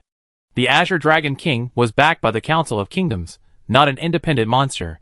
Adventurers couldn't interfere in wars between nations. Your Excellency, Dragon King's envoy, Queen Lambusa III swallowed hard, forcibly suppressing her shock and managing to steady her trembling voice as she stammered, It's not that we've been negligent. Integrating the troops and gathering forces takes a lot of time. Moreover, we need to consider logistics, and a whole host of other issues. Within a month, it's simply impossible to mobilize a large force. This was true. But not entirely. To wage war against the Empire under the pressure of the Azure Dragon King was such an absurd thing. Not a single noble in the entire kingdom wanted to do this, yet they were forced to act accordingly. Ultimately, from the royal family down to the various nobles, a subconscious consensus emerged: delay. The Azure Sky Dragon King opened its mouth, revealing sharp teeth, a cold smile playing on its lips. It could guess a little of what these humans were thinking. Their self-righteous understanding was nothing more than another form of proof of their stupidity. Inferior race.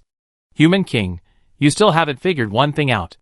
The Azure Sky Dragon King arrogantly raised its head, its voice suddenly turning cold, its long, blue-scaled tail lashing down from the sky like a whip. You have no right to choose. Boom! The earth groaned. The elite guard of several dozen men, unable to offer any resistance, were lashed into a bloody pulp by the Azure Dragon King's tail. A spray of blood erupted into the sky. Fragments of flesh mixed with entrails flew out like crushed mud, the thick stench of blood instantly filling the air. Queen Lambusa III's face turned deathly pale. Your Majesty the Dragon King. Rajus, his face flushed with rage, could no longer contain himself. He stepped forward, reaching for his magic belt at his waist. Haven't you gone too far? Princess Lana signed an alliance agreement with your council, not a vassal state agreement. We can refuse. Rajus drew his magic sword, its black blade shimmering with starlight, instantly doubling in size. Rajus? Queen Lambusa III asked anxiously, her face filled with worry yet also a strange sense of satisfaction.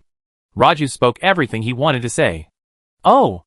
The Azure Dragon King's dragon eyes narrowed, staring at the demonic sword in Lages' hand. A slight glint appeared in his eyes, his resistance barely concealed. He said calmly, Your name is Lages, right? I know you, the leader of Azure Rose. Refuse? Of course. Upon hearing this, everyone present from the kingdom's side was stunned. I said it before.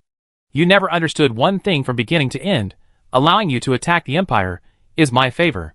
The Azure Dragon King spoke with an air of authority, showing no sign of absurdity, but rather considering it perfectly natural. You should thank your princess for allowing me to choose your kingdom first. You can refuse now. Then I will choose the Empire to attack you. It makes no difference to me. The calm, composed tone chilled everyone on the kingdom side. Lord Charles's order. It was to instigate war between the kingdom and the Empire, which side to manipulate was irrelevant. Sensing the eerie silence below, the Azure Dragon King grinned smugly, raising his thick, powerful dragon arm, flicking out his sharp nails, and lightly rubbing them together. He said unhurriedly, I don't like nonsense. Send out the troops now. This matter. Lages' bright face darkened. He stepped forward again, gripping his demonic sword tightly, and spoke loudly. But he didn't finish his sentence. Enough, Lages. Queen Lambusa III took a deep breath, barely managing to steady herself. Her aged voice interrupted Lages, then she looked up at the figure in the sky. Your Excellency, Dragon King's envoy, the matter of dealing with the Empire is now in your hands. Your Majesty? Lages turned around, his eyes wide with shock as he looked at Queen Lambusa III. Renas and Gazef remained silent. In this matter, they had no right or qualification to influence the king's judgment. That very night, The royal conscription order was issued to the 6 noble families. Queen Lambusa III naturally mobilized not only the pro-king faction's troops, but also the noble faction's troops, even giving them priority. If this had happened before, such a large-scale troop mobilization, especially the forced conscription from other noble territories, would have been difficult to carry out. However, after abandoning resistance, Queen Lambusa III easily used the existence of the Azure Dragon King to suppress the descent of the various noble families. The time had come. Midwater Moon, February 2nd. Nearly 100,000 troops were mobilized and began their march towards the border city Helanter. Chapter 469. 100,000 troops. It sounds enormous, but when divided among the troops drawn from the 6 noble families, each of the 6 marquises averaged less than 20,000 men. If you add the troops controlled by the royal family, the number becomes even smaller. The perfunctory troop strength and the slow march. Doesn't that Azure Sky Dragon King care? Tang Zheng, in the darkness of the valley, crossed his arms and leaned casually against the rugged mountain wall, continued to monitor the Azure Sky Dragon King's movements. Yes, master. Renas's clear and crisp voice came through. Disarm information. Tang Zheng pondered quietly. In this absurd and sudden war, the kingdom indeed showed no intention of exerting its full strength. It should be noted that in the future battlefield of the Kes Plains, Marquis Borelup alone deployed 50,000 troops, and this was only a portion of the left-wing army. The left-wing legion? That's the legion whose entire force of over 100,000 was sacrificed by Ain's old Gallon's super-tier magic, Dark Abundance Sacrifice. Ah! A painful groan came from the darkness. Tang Zheng looked up, towards the direction of the sound. A flame archangel served as a beacon, possessing night vision. Deep within the pitch-black valley. Under Tang Zheng's eyes, it was as bright as day, easily catching sight of the groaning Zeshi Zetsumii. The magical ritual, covering an area of nearly 100 meters, emitted a deep, bluish light, continuously drawing cursed energy from the surrounding environment, converging it towards Zeshi Zetsumii at its center. What the hell is this thing? Drenched in sweat, Zetsumii clenched her fists, half kneeling on the ground, her entire body covered in a black curse. Little black hair. You wait. Ah, can't you do it in an easier way? Another painful groan escaped her lips. Drops of sweat dripped uncontrollably from her chin. Zetsumii endured the pain of tearing her clothes. She felt the curse energy gnawing at her skin like invisible ants, even burrowing into her bones. Your power is recovering rapidly, isn't it? Tang Zheng's tone was anything but comforting. Strange. It has such a big effect. Tang Zheng frowned slightly, thinking to himself, it shouldn't be a problem with my class. Zetsumii's condition surprised him. He remembered not feeling any pain when absorbing curse energy to upgrade his cursed knight class. Perhaps it's because he has a player status. Iveria hadn't encountered this situation either. He almost forgot.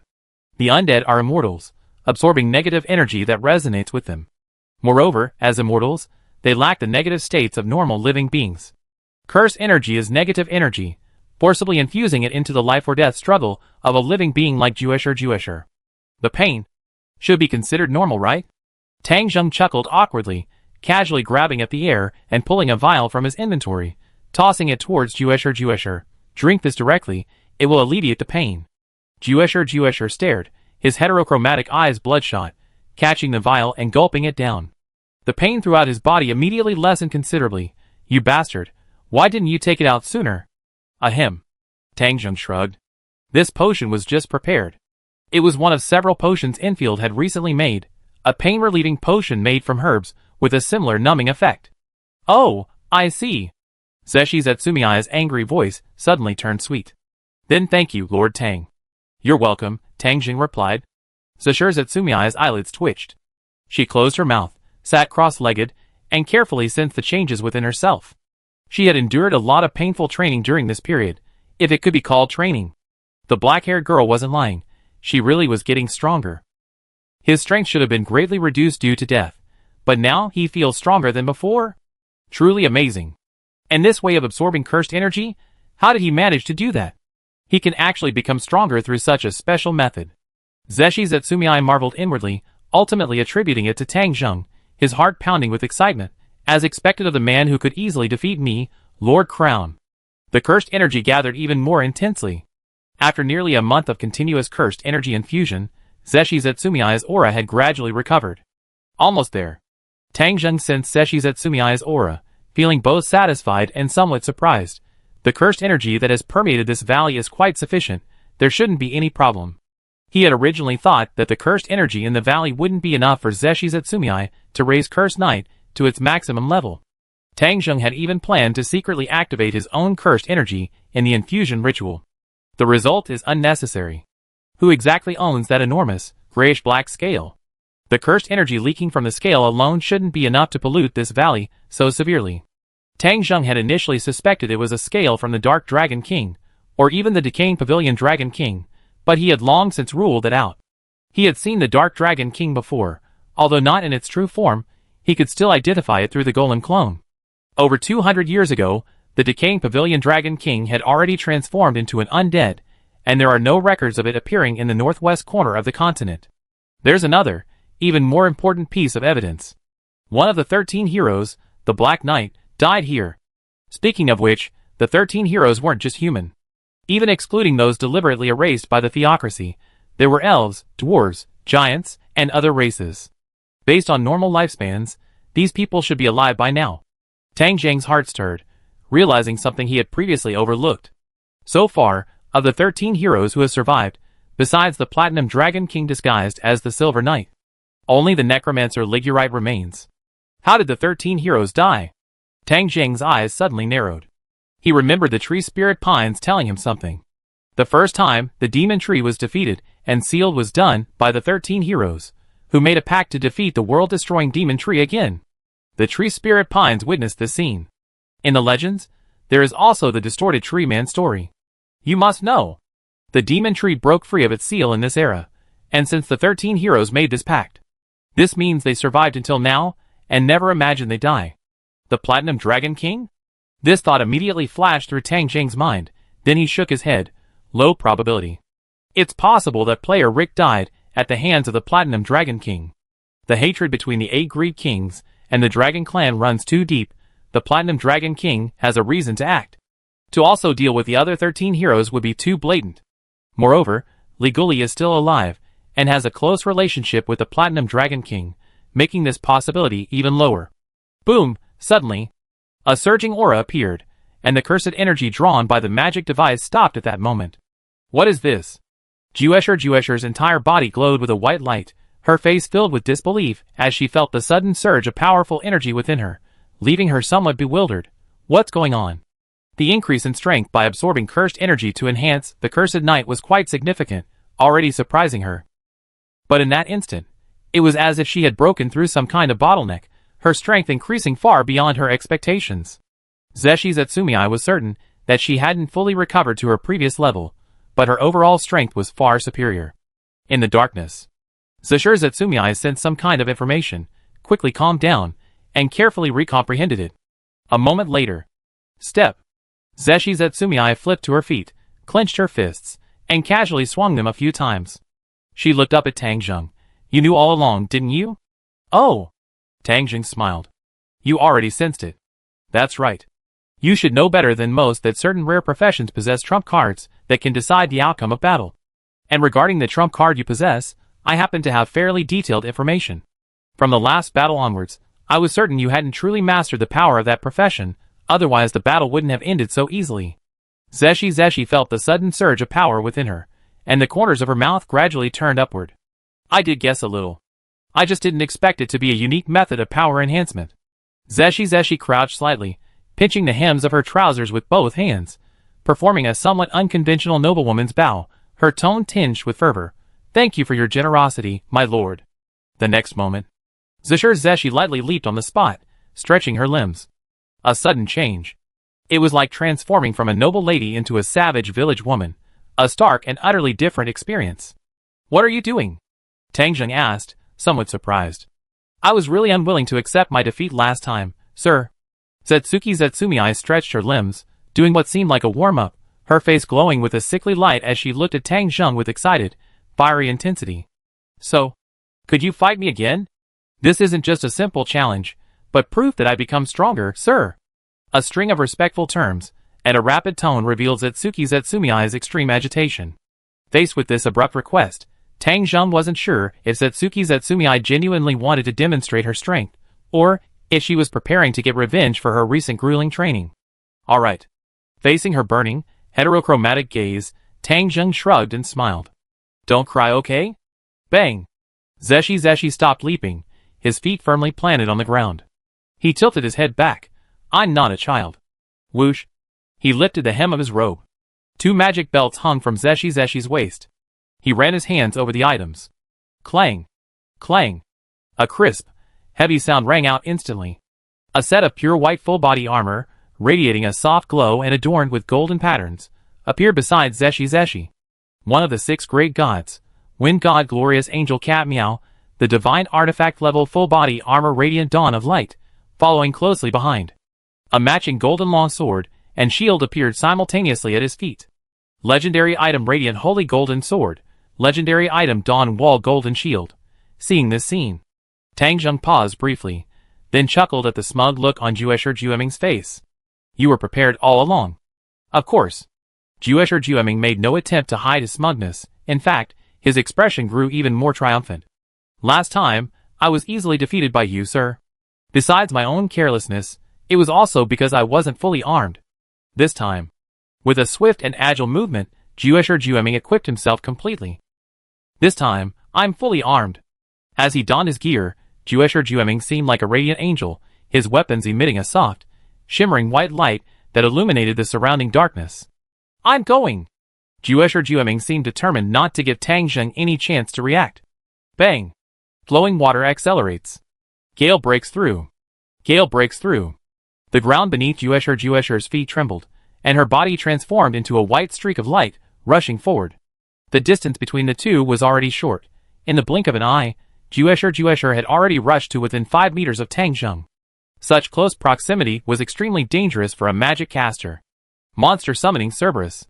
Tang Zheng reacted calmly, waving his hand and chanting softly. Roar!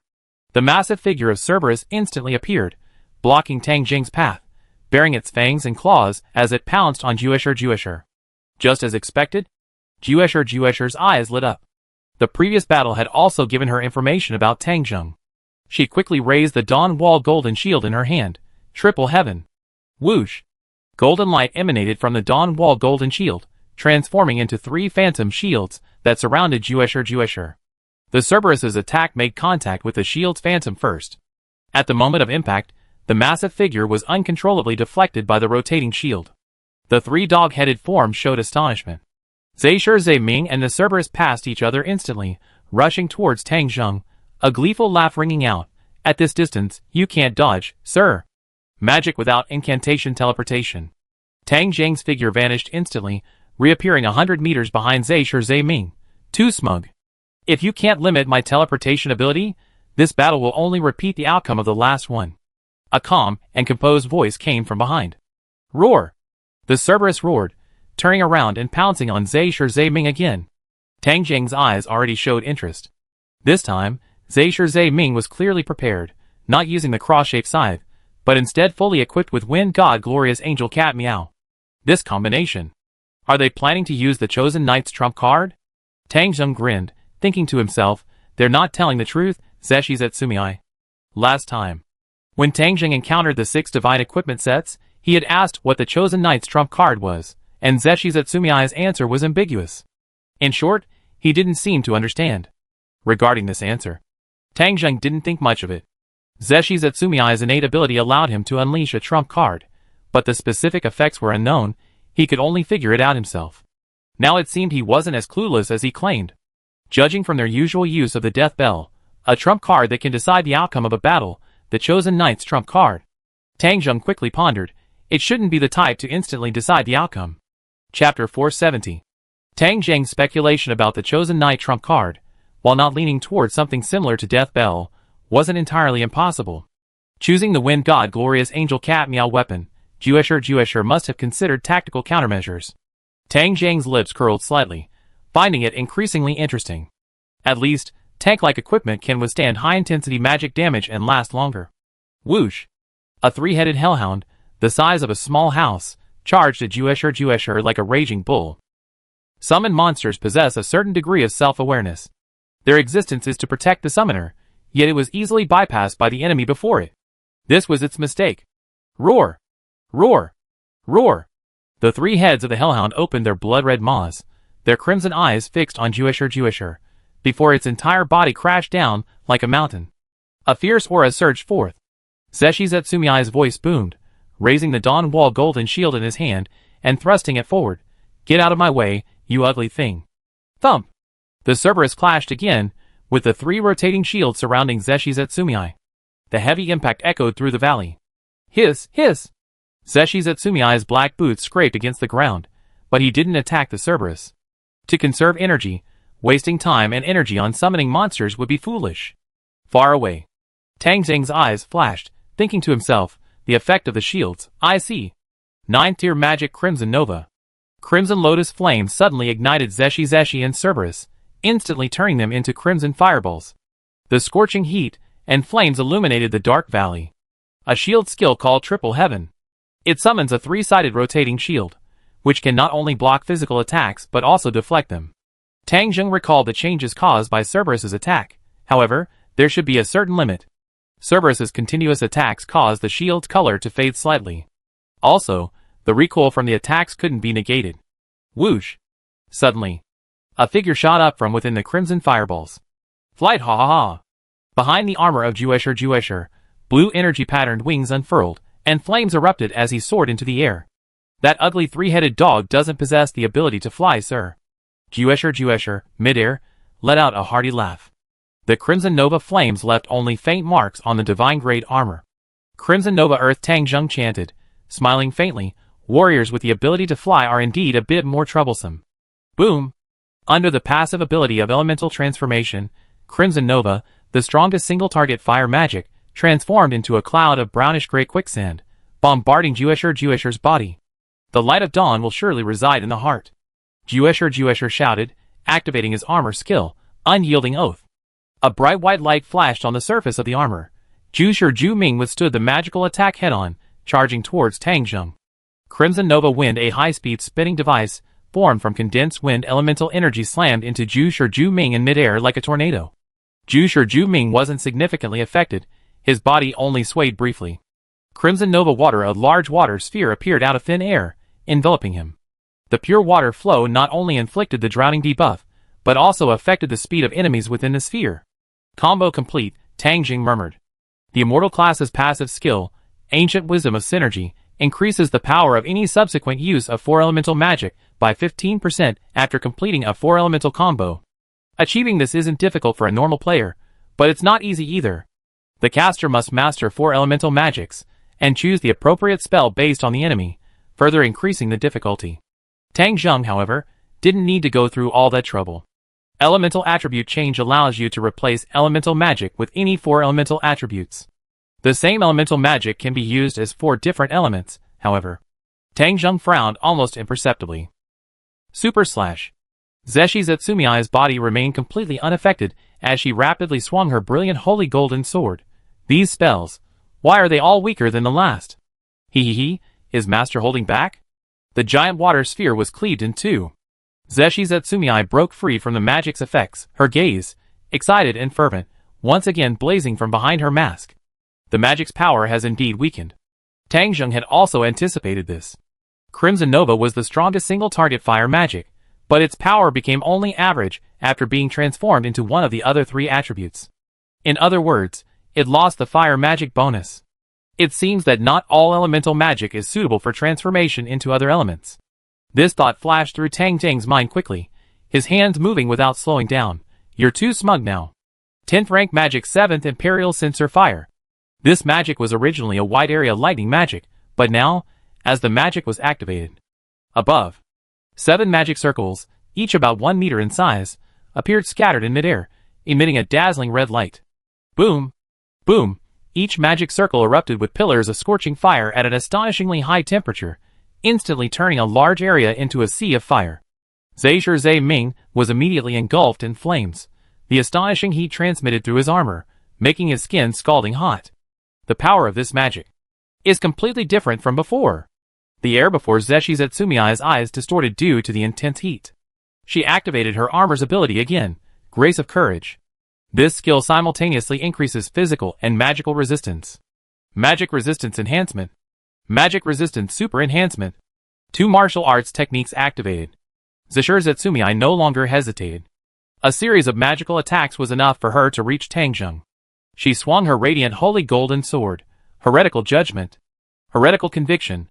The Heretical Inquisitor class ability increases the mana consumption and spell failure rate of spellcasters with different faiths. Of course, with her magical skill level, the effect of these 2 skills would be limited, but even a little effect would be worthwhile. The golden light of the brilliant holy golden sword ripped through the air, slashing fiercely towards Tang Jing's neck. Whoosh! Tang Jing's figure vanished. Behind the helmet of absolute death, there was no surprise, but a hint of astonishment appeared the next moment. Just then, in the instant Tang Jing disappeared, a bronze-colored feather phantom appeared, followed by the figure of Cerberus. Not teleportation, it's a swap, the magical item Hilmi's messenger. Absolute Death hadn't forgotten that she was the one who gave this magical item to Tang Zheng. It was a tool those old guys used to win him over. Thinking about it now, it's truly laughable. The brilliant holy golden sword pierced Cerberus's tough skin, and bright red blood gushed from the wound. Roar! Roar! Roar! The 3-headed hellhound roared in agony, thrusting its sharp claws forward as all 3 heads opened their mouths to bite down. What's going on? Zeshur drew her brilliant holy golden sword, flapped her wings, and leaped into the air to dodge the hellhound's attack, her eyes filled with deep confusion. Why didn't you use teleportation, but instead used a magical item?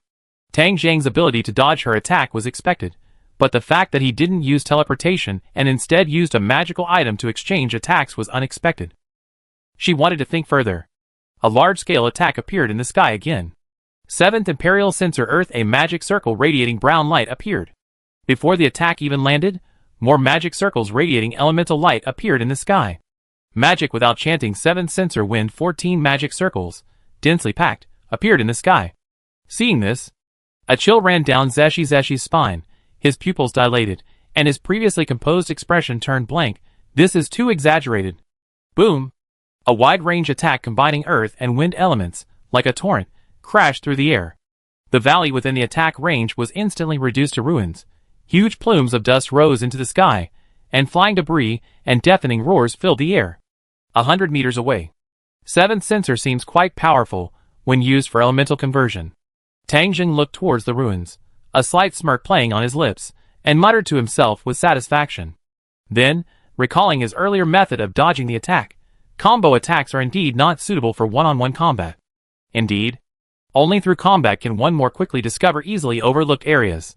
The magic combo technique was indeed effective, but if he wanted to maintain the 4-element combo as before, Tang Zheng couldn't use teleport magic to dodge, and would have to rely on magical items to teleport. This would actually create a constraint on him. The key is a matter of choice. Bang! A disheveled figure flew out again from the dust. Oh, double 10th tier magic enhancement attacks, still enough to hold out? You should thank your equipment, Absolute Death.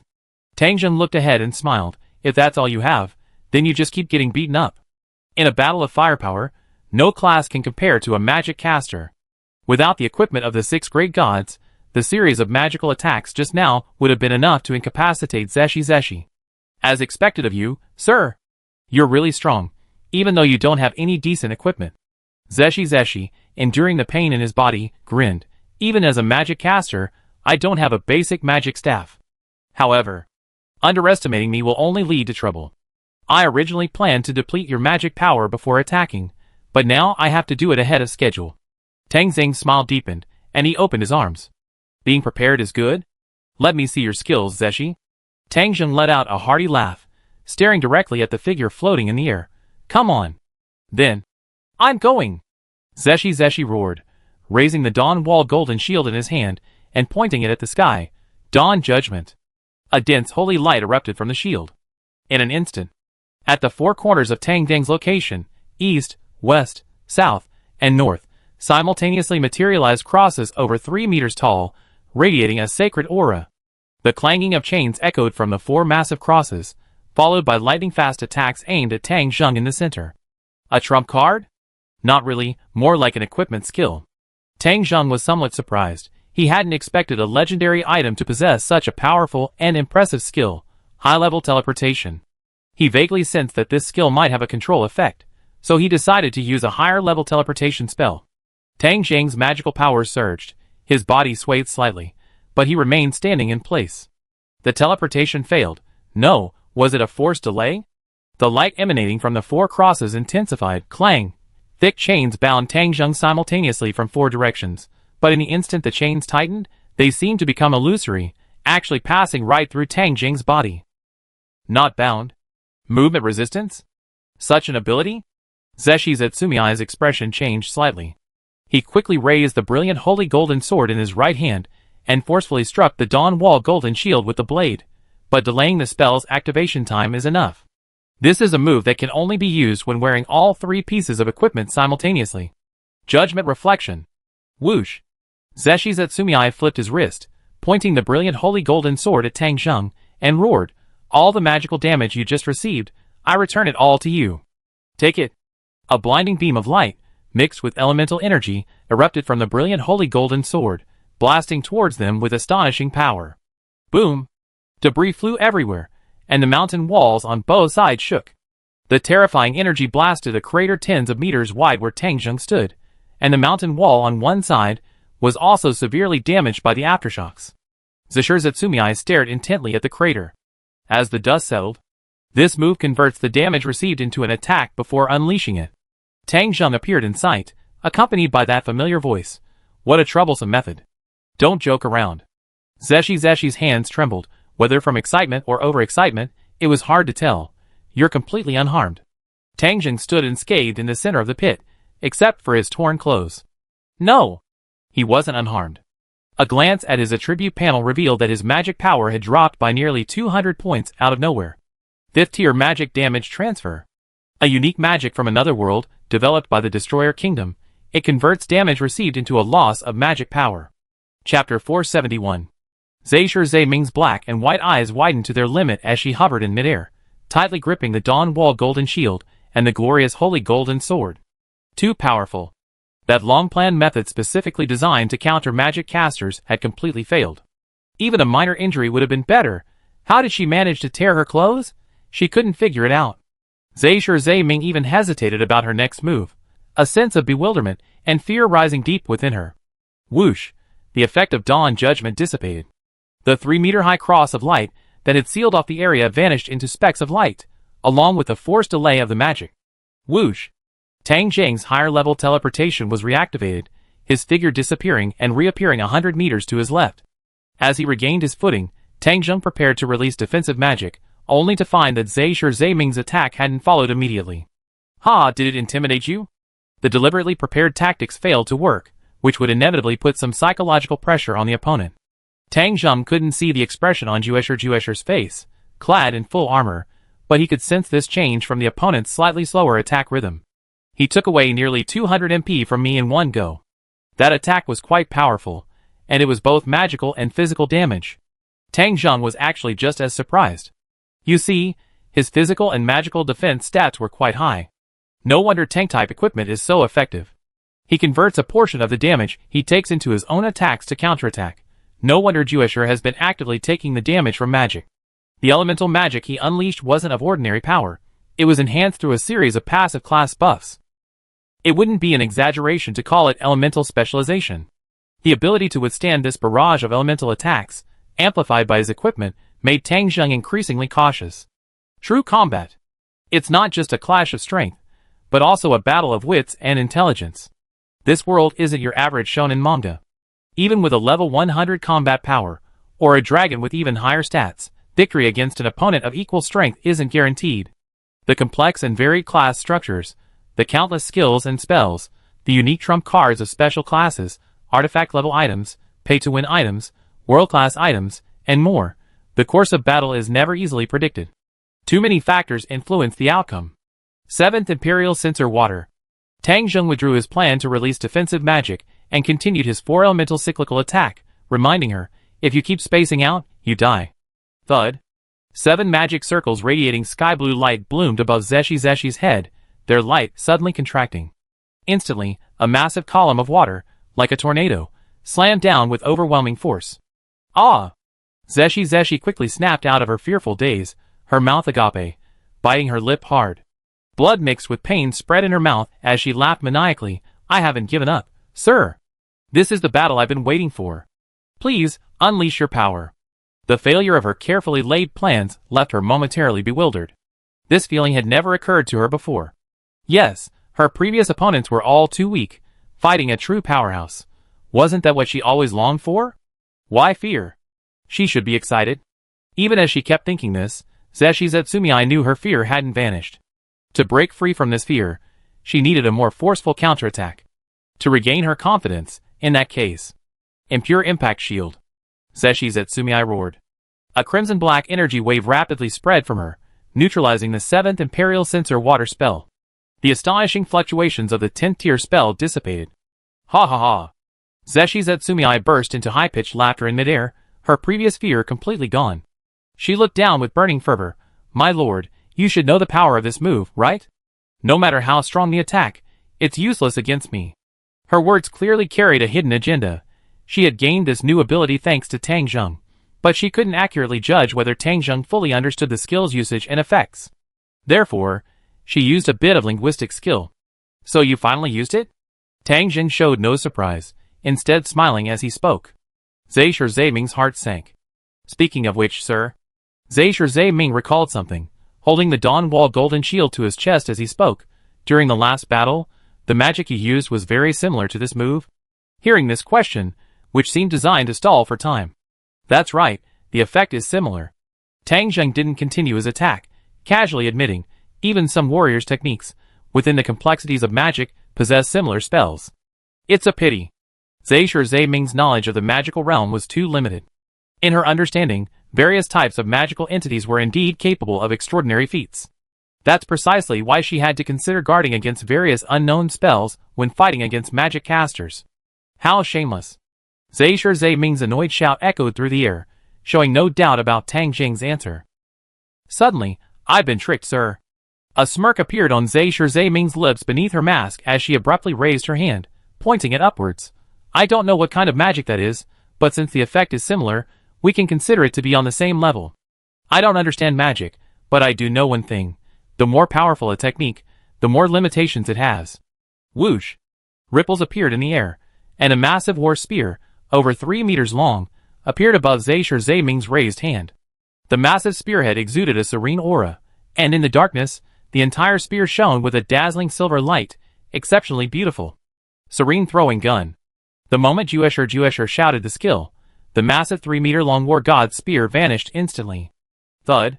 Tang Zheng was pierced directly in the chest by the massive war god spear. His throat itched, and a mouthful of blood spilled from the corner of his mouth, followed by a surge of pain in his chest. Cough. Wiping the blood from his mouth, Tang Zheng saw the blood on his fingers. Using intelligence to inflict damage on me for the first time, truly impressive. He didn't teleport to dodge. He didn't use defensive magic. The moment Tang Zheng sensed the inexplicable weakening of Zeshi Zetsumei's aura, he knew that defense and movement would be futile. Purifying Throwing Gun, one of the Valkyrie-class skills. If Impure Impact Shield is the strongest shield, then Purifying Throwing Gun is the strongest spear. Which is stronger? Normally, based on the frequency and intensity of skill use, Impure Impact Shield, which can only be used twice a day, can withstand Purifying Throwing Gun 3 times a day. However, Purifying Throwing Gun has another special ability. By consuming a certain amount of mana, it can create a guaranteed hit effect. Even Ainzel Gown had to withstand 3 shots.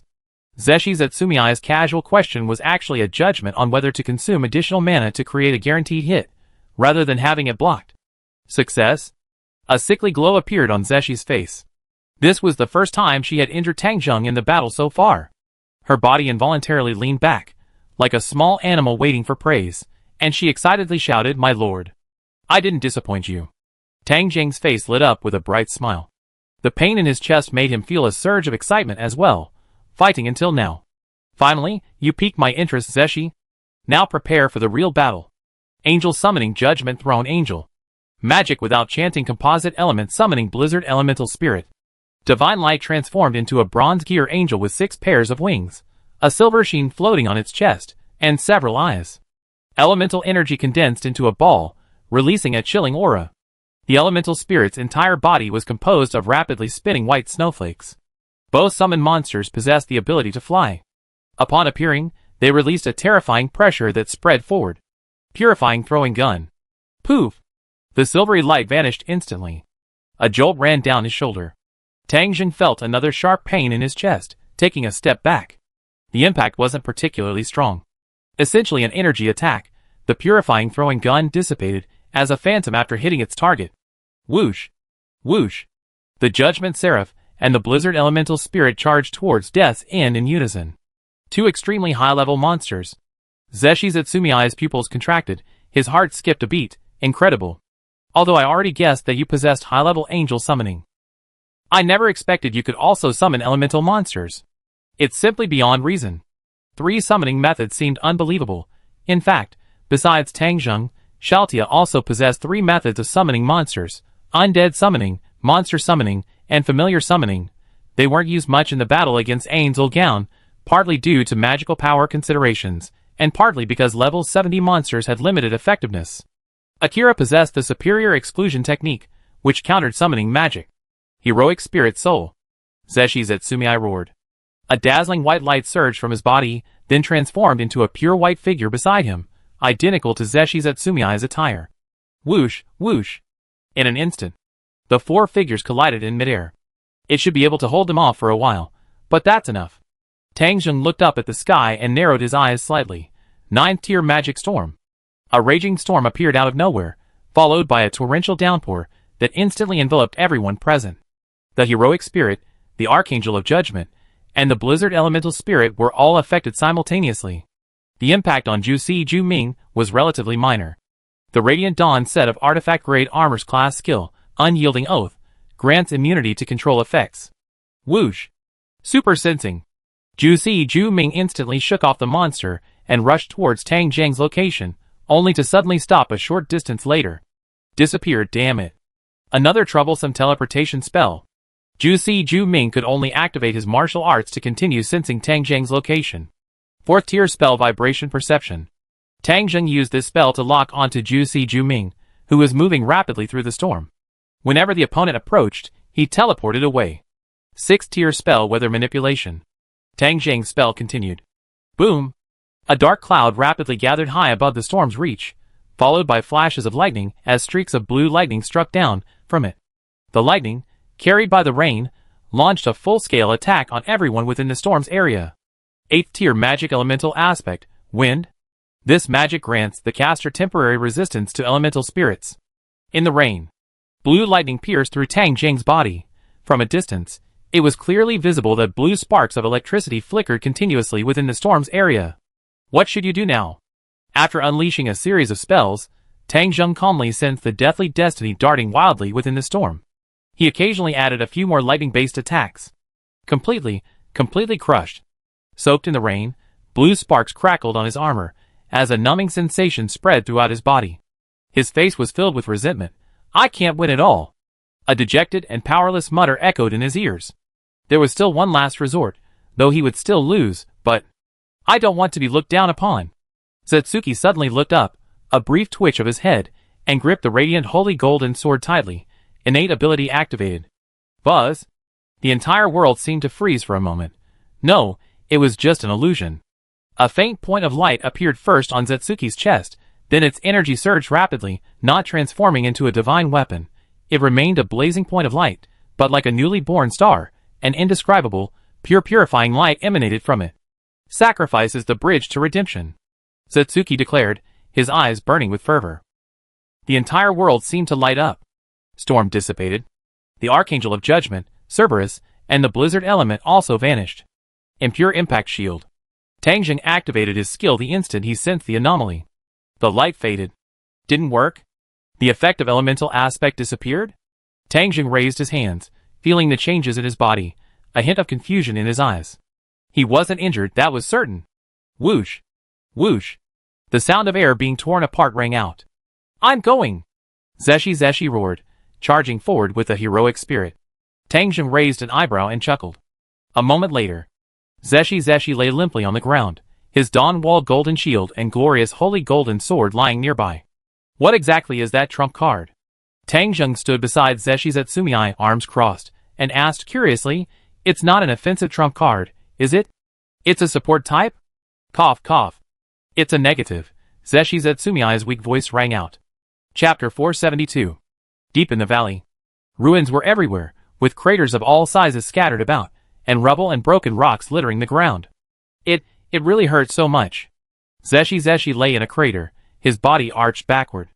A protruding rock between his spine intensified the pain. He tried to turn over, but found he had no strength left. His vision blurred as he looked upward.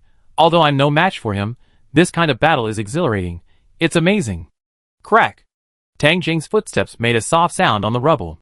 He reached out and grabbed Zeshi's calf, which was full and firm from years of training, and with a slight pull, lifted him up. Small in stature, but very light. The weight was mostly due to his full suit of armor. Ouch, ouch, that hurts. You still have the strength to speak? Tang Jing spoke softly, twisting his wrist to hoist Juesher onto his shoulder. Treat this battle as training to master your new power. You get used to it gradually. Cough. Juesher leaned against Tang Jing's shoulder, his face pressed against Tang Jing's back. Despite the excruciating pain throughout his body, the pain inexplicably eased. He tried to use his hands to hug Tang Jing's waist, but his arms, completely powerless, hung limply in midair. Oh dear, what a pity. Juesher murmured weakly. What? A pity? I couldn't force you to use your trump card even with all my strength, La. Is that your real purpose? Your current level isn't enough. Tang Jing teased, casually picking up the Dawn Wall golden shield and the glorious holy golden sword that had fallen to the side. Teleport. While activating the teleportation spell to send Zeshi back to the theocracy, Tang Jing recalled Zeshi explanation of the Chosen Knight trump card. Sacrifice is the bridge to redemption. This was the name of the trump card. According to Zeshi description, it was a power of negation, capable of clearing all negative magical effects, status ailments, and abnormalities from oneself and allies over a wide area. It also cleared various amplification statuses from the enemy, making it a powerful trump card that negates both negative and amplification statuses on both sides. Negation? Tang Jing frowned thoughtfully. He didn't think the word negation could describe this trump card, and besides, Zeshi description wasn't entirely accurate. From the name alone, it was clear that this required consuming a large amount of life points to activate. Therefore, after suffering a series of attacks and activating the trump card, Zeshi remaining strength was already quite low. Tang Jing easily defeated it with a few casual spells.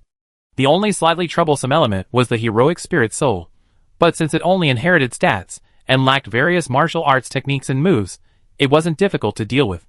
If it only affects the boss of both sides, then why did the summon Cerberus and other monsters disappear as well? It was precisely because of this that Tang Jing didn't consider this trump card to be effective. It only removed the buffs from both sides. A dispel effect? That doesn't seem right either.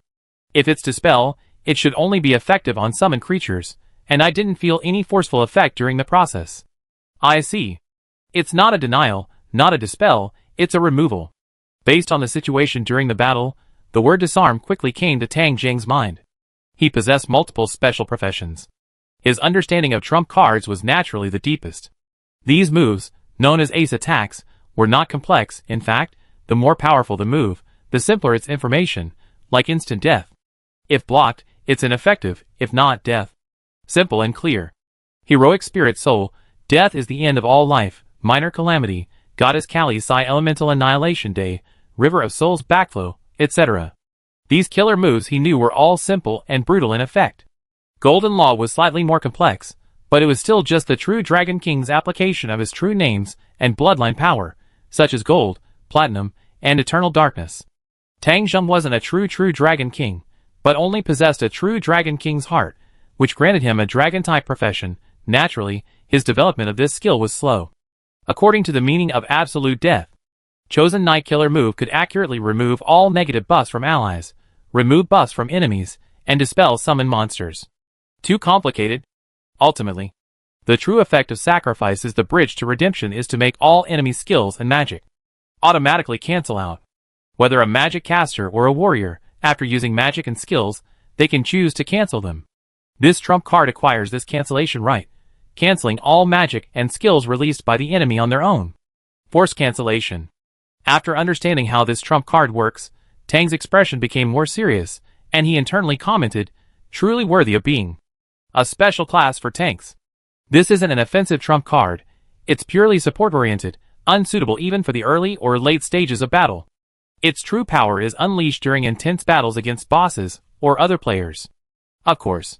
In battles like the one between Ainsley Gown and Shaltir, Ains prepared a series of buffs beforehand.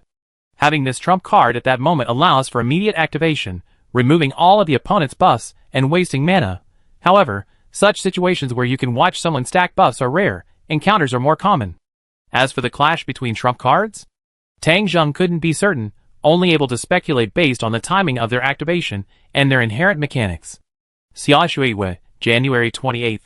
The frozen snow showed slight signs of melting, but the cold north wind showed no sign of abating. On the battlefield at the border between the kingdom and the empire, a dense crowd of people had gathered. A biting wind whistled as weapons gleamed against each other, creating a chilling atmosphere on the battlefield. Royal capital Re-Yestage, the third princess's palace. A soft crackling sound came from the fireplace. Warmth filled the room, insulating it from the outside cold and infusing the air with the subtle scent of pine. Snow-white velvet curtains draped naturally along the sides of the large glass windows. The princess's analogy is quite amusing, Tang chuckled softly, lounging on the soft sofa. Is that a compliment? Princess Lana stood beside the cabinet, her long, flowing golden hair glossy. She took out a magical thermos from it and turned around. Doesn't your excellency Tang think it's like beasts in the forest, testing each other's strength? It's just a simpler, more effective method for evaluating a nation. Tap, tap. Princess Lana, her white high heels clicking, her skin fair and healthy, a cherry blossom-like smile on her lips, walked over. She gracefully sat down opposite Tang Zheng on the sofa. What would you like to drink? Princess Lana asked with a smile in her deep blue eyes. Plain water is fine. Princess Lana lifted the magical thermos, unscrewed the stopper, and tilted it towards the teacup on the walnut-patterned round table. Splash, clear, warm water flowed out. The magical thermos seemed to have been prepared with warm water beforehand. I heard that Miss Henry sent a large quantity of regeneration potions to the Adventurers Guild through the port city of Re-Lobel. Princess Lana lowered her head, watching the water level in her teacup rise, and spoke softly, Does Lord Tang dislike this war? The rule that adventurers cannot interfere in wars between nations didn't seem to apply to the man before her. How could someone who uses the Adventurers Guild as a cover for their identity care about the rules set by the guild? After witnessing the legendary Dragon King, deep down, she felt even more that this man was more terrifying. Drip. The spout lifted, and a drop of warm water rippled in the teacup. There was no response. Princess Lana didn't mind, setting down the magical thermos, withdrawing her hands, sitting upright, and speaking with a slight smile. Which side will win this confrontation? What do you think? This time, Tang Zheng didn't ignore her question, but instead asked in return. Princess Lana made a thinking gesture, pondered for a moment, then shook her head. I can't guess. So, Tang Zheng took a sip of warm water and calmly replied, I'm also looking forward to that answer. The kingdom's nobles will give your excellency a satisfactory response, Princess Lana said with a charming smile. Tang Zheng, I originally thought these nobles would resist. Faced with an external choice, the noble's first instinct is always to refuse.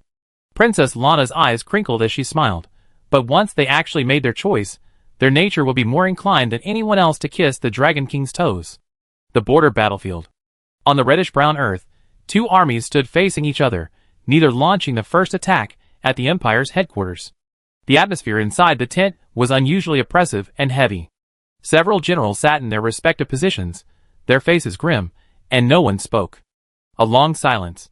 The kingdom has not sent an envoy, a deep voice broke the silence. As expected. They can't just retreat now.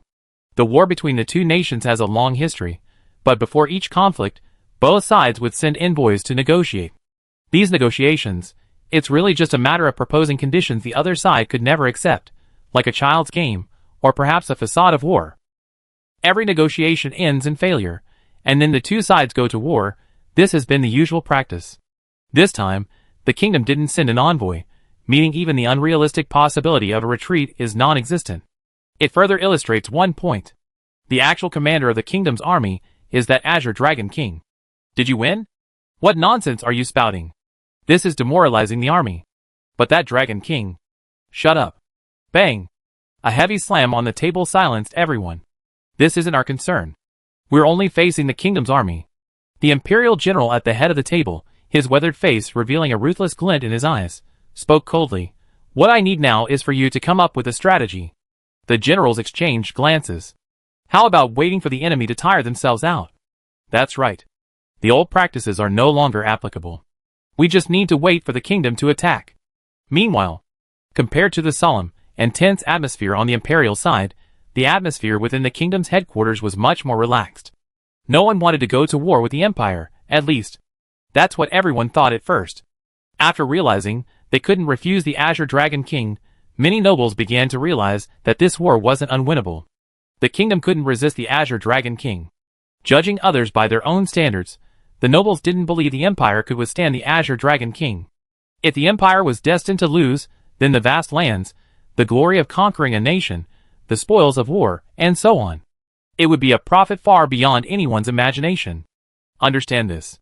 The nobles' initial resistance turned to greed. The army, numbering only around 100,000, was a mix of personnel from the 6 major clans and numerous other noble factions. And the commander of this army must possess sufficient prestige and influence, the result of much competition. On the surface, he was a member of the noble faction, but in reality, a supporter of the king. Marquis Raven personally led this army. Listening to the whispers below, Marquis Raven frowned, a deep sense of distress swirling within him. These useless fools, only interested in immediate gains, have no idea how complicated this situation is. His worries and anxieties weren't about the war itself. The chance for the Bahar's empire to be destroyed is right before my eyes, yet I feel no joy at all. Marquis Raven crossed his arms, a bitter smile playing on his lips. Before this, watching the increasingly powerful empire and facing the gradually weakening and corrupt kingdom, he had been deeply worried, pondering how to save it. But now that the empire had truly been destroyed by the Dragon King, what would become of the kingdom's future? Could it still maintain true independence? His gaze flickered to his left. Linus, with a cold expression and an aura that gave off an unapproachable feeling, stood fully armed to the side, like a black statue. Marquis Raven thought. In the upcoming battle, the only ones who could truly discuss strategies were Linus, Gazef, and his advisory group. It wasn't that he looked down on the other nobles. Because of the entanglement of interests among various parties, only representatives of various nobles were dispatched, such as the second son, the third son, etc. Describing them as good-for-nothings might be an exaggeration, but it wouldn't be an exaggeration. These fools who thought the Supreme Dragon King would solve all their troubles. Whoosh! The outer curtain was pulled open. Accompanied by the creaking of armor, Gazef, his chin bristling with a beard, strode in from outside. Gazef? When will the war begin? Honestly, we've been waiting for so long. Your Excellency, the Azure Sky Dragon King, when will you eliminate those villains of the Empire? As Gazef entered, a chaotic chorus of contemptuous voices erupted. Veins bulged on Marquis Raven's forehead. The usually refined man felt a surge of anger rising within him. Shut up! His almost roaring tone silenced all the noise. The nobles looked at Marquis Raven with fear. Faced with his murderous, icy gaze, they shut their mouths, daring not to speak again. Chapter 473. Ignoring the group of eyesores, Marquis Raven turned to Gazef, a friendly smile spreading across his face.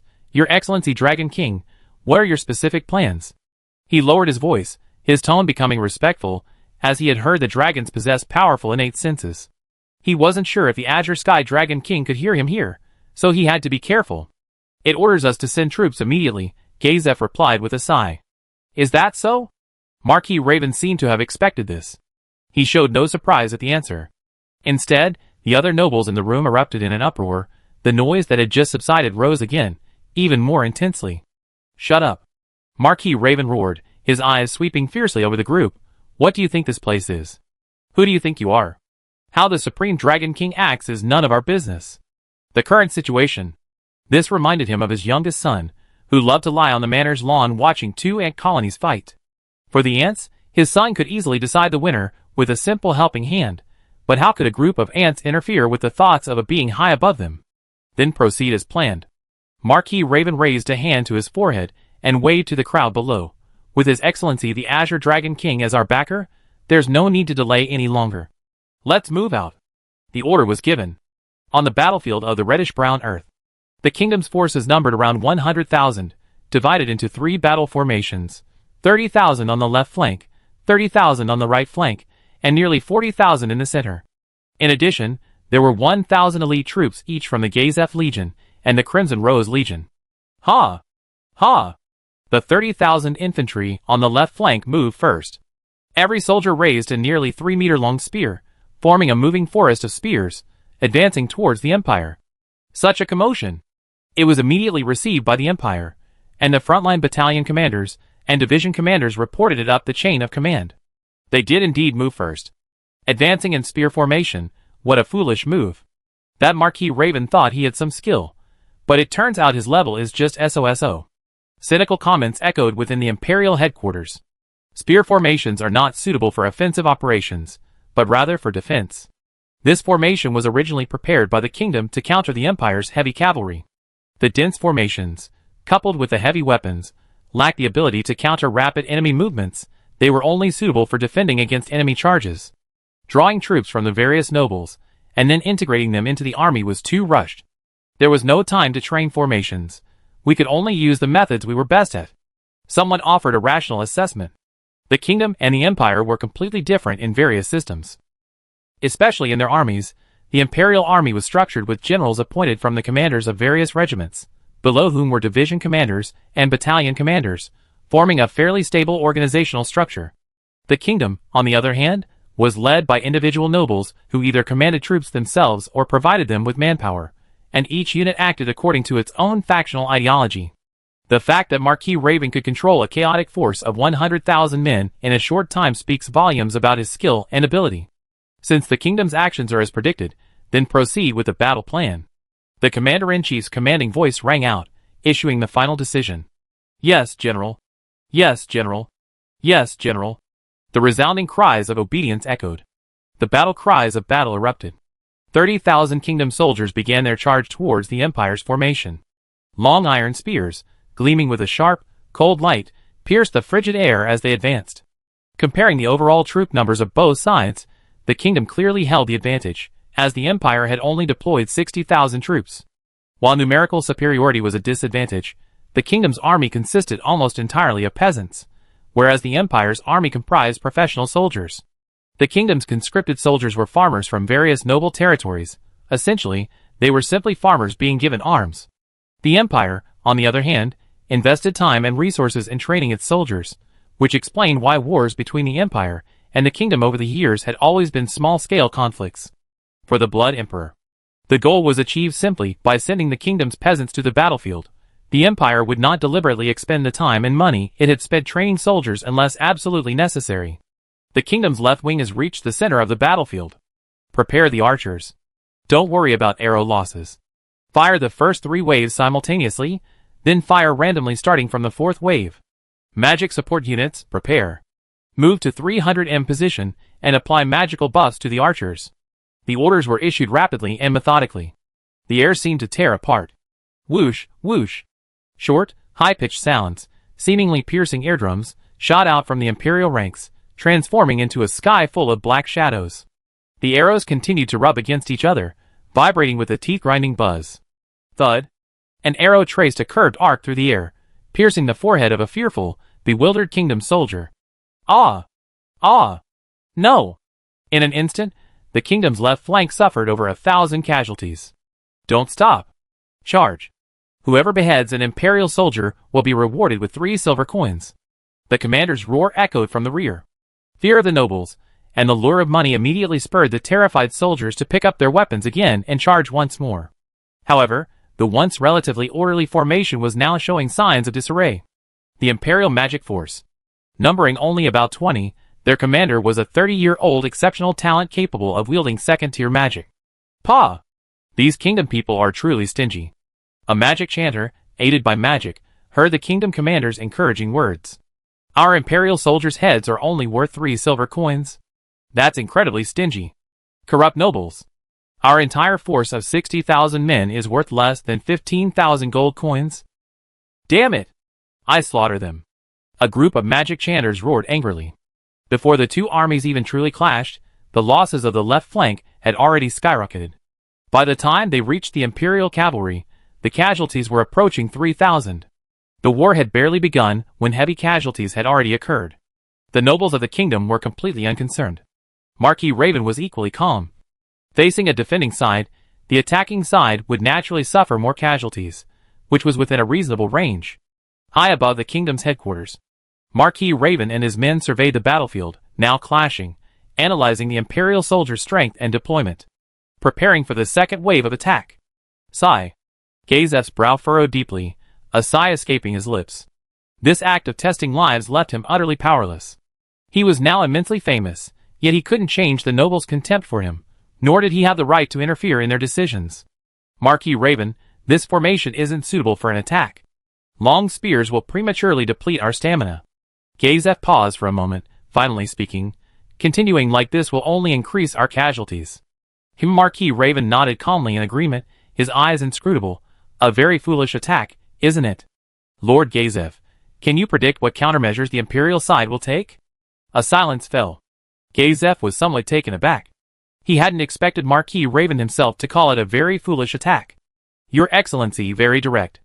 Gazef smiled wryly, seemingly understanding after a moment's thought. It should be primarily defensive. I think Your Excellency Gazef, with your straightforward nature, is the kind of person people like. Marquis Raven chuckled softly, glancing sideways at Renas. Lady Renas, do you have any thoughts? No. Renas replied calmly. You're the Legion Commander-in-Chief.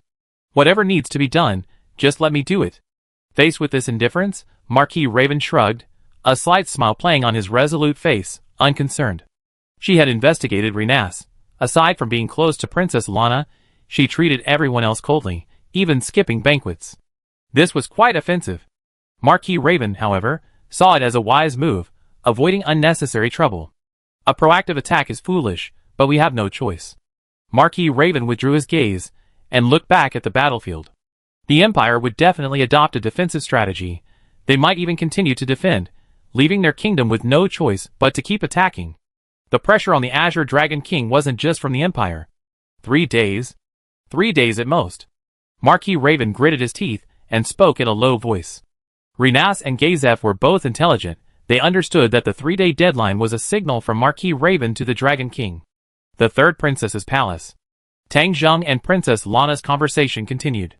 This sudden war was never a war between a kingdom and an empire. Princess Lana seemed a little hot. One button on her blouse was undone, revealing her snow-white neck. A slight smile played on her lips as she spoke. The Council of Nations supports the kingdom, and the slain theocracy supports the empire. This is a test between the Council of Nations and the slain theocracy. A very clear conclusion. This fact wouldn't be difficult for the most brilliant minds of any nation to deduce, and the more they considered this, the more they felt a sense of desolation and powerlessness. Princess Lana, however, showed no such emotion. Though sitting upright, her face displaying a cute and innocent demeanor, a stark contrast remained. The slain theocracy cannot refuse, and the Bahar's empire before us only has 2 paths. Resist with all your might or surrender. For the theocracy, once the empire is defeated, the kingdom will inevitably and completely side with the council. Then, the slain theocracy's strategy of using the kingdom as a buffer between the council will fail. This is not what the slain theocracy wants to see. Princess Lana gently shook her delicate white fingers, displaying an adorable expression. Tang Zheng's lazy and indifferent expression changed slightly. She actually managed to deduce that the kingdom was a buffer between the slain theocracy and the council. This woman. Clap. Clap. Tang Zheng raised his hands and clapped lightly, a look of approval on his face. Your wisdom, ignored by the royal family, is a loss to the entire kingdom. It's an honor. Princess Lana's eyebrows curved even more sharply, her body trembling slightly as she leaned forward.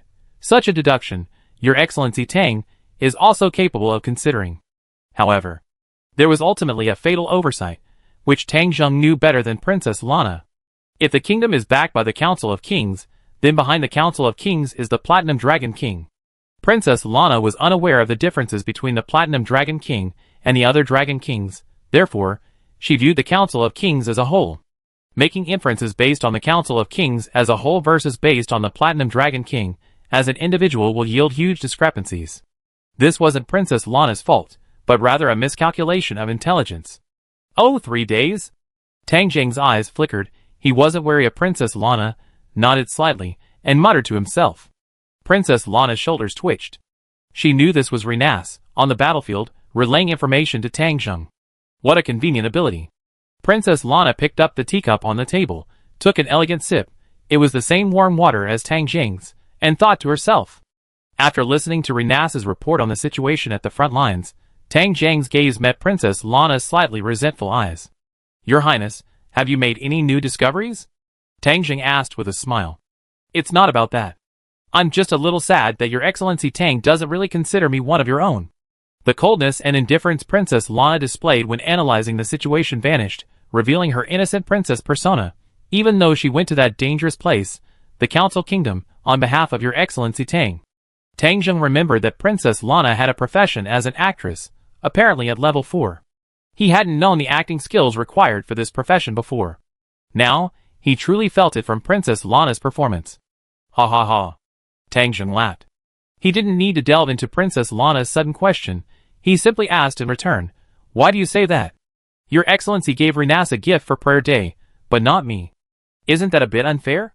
Princess Lana spoke in a normal tone, almost coquettishly, raising her delicate white finger to point to the magical thermos on the table. This thermos is the most valuable thing in the whole room. A Prayer Day gift? Tang Jiang didn't think Renas would tell Princess Lana about this, so she must have noticed it through subtle details. 8 fingers isn't short of money. Tang Jiang chuckled, then casually changed his tone. Perhaps there will be extra gifts this Prayer Day. Aw, really? Princess Lana's deep sapphire eyes lit up, seemingly oblivious to the underlying meaning. Her spirits lifted, and she suppressed her excitement, saying, I'm really looking forward to this year's Prayer Day. This was more than just a gift. Rather, it was the genuine recognition she received from this mysterious man before her. Chapter 474. Tang Jiang had chatted with Lana for so long to help her clarify the current ambiguous situation through Princess Lana's wisdom. The Platinum Dragon King's purpose was unclear. This made him somewhat uneasy. Now that his goal had been achieved, there was naturally no need to stay any longer.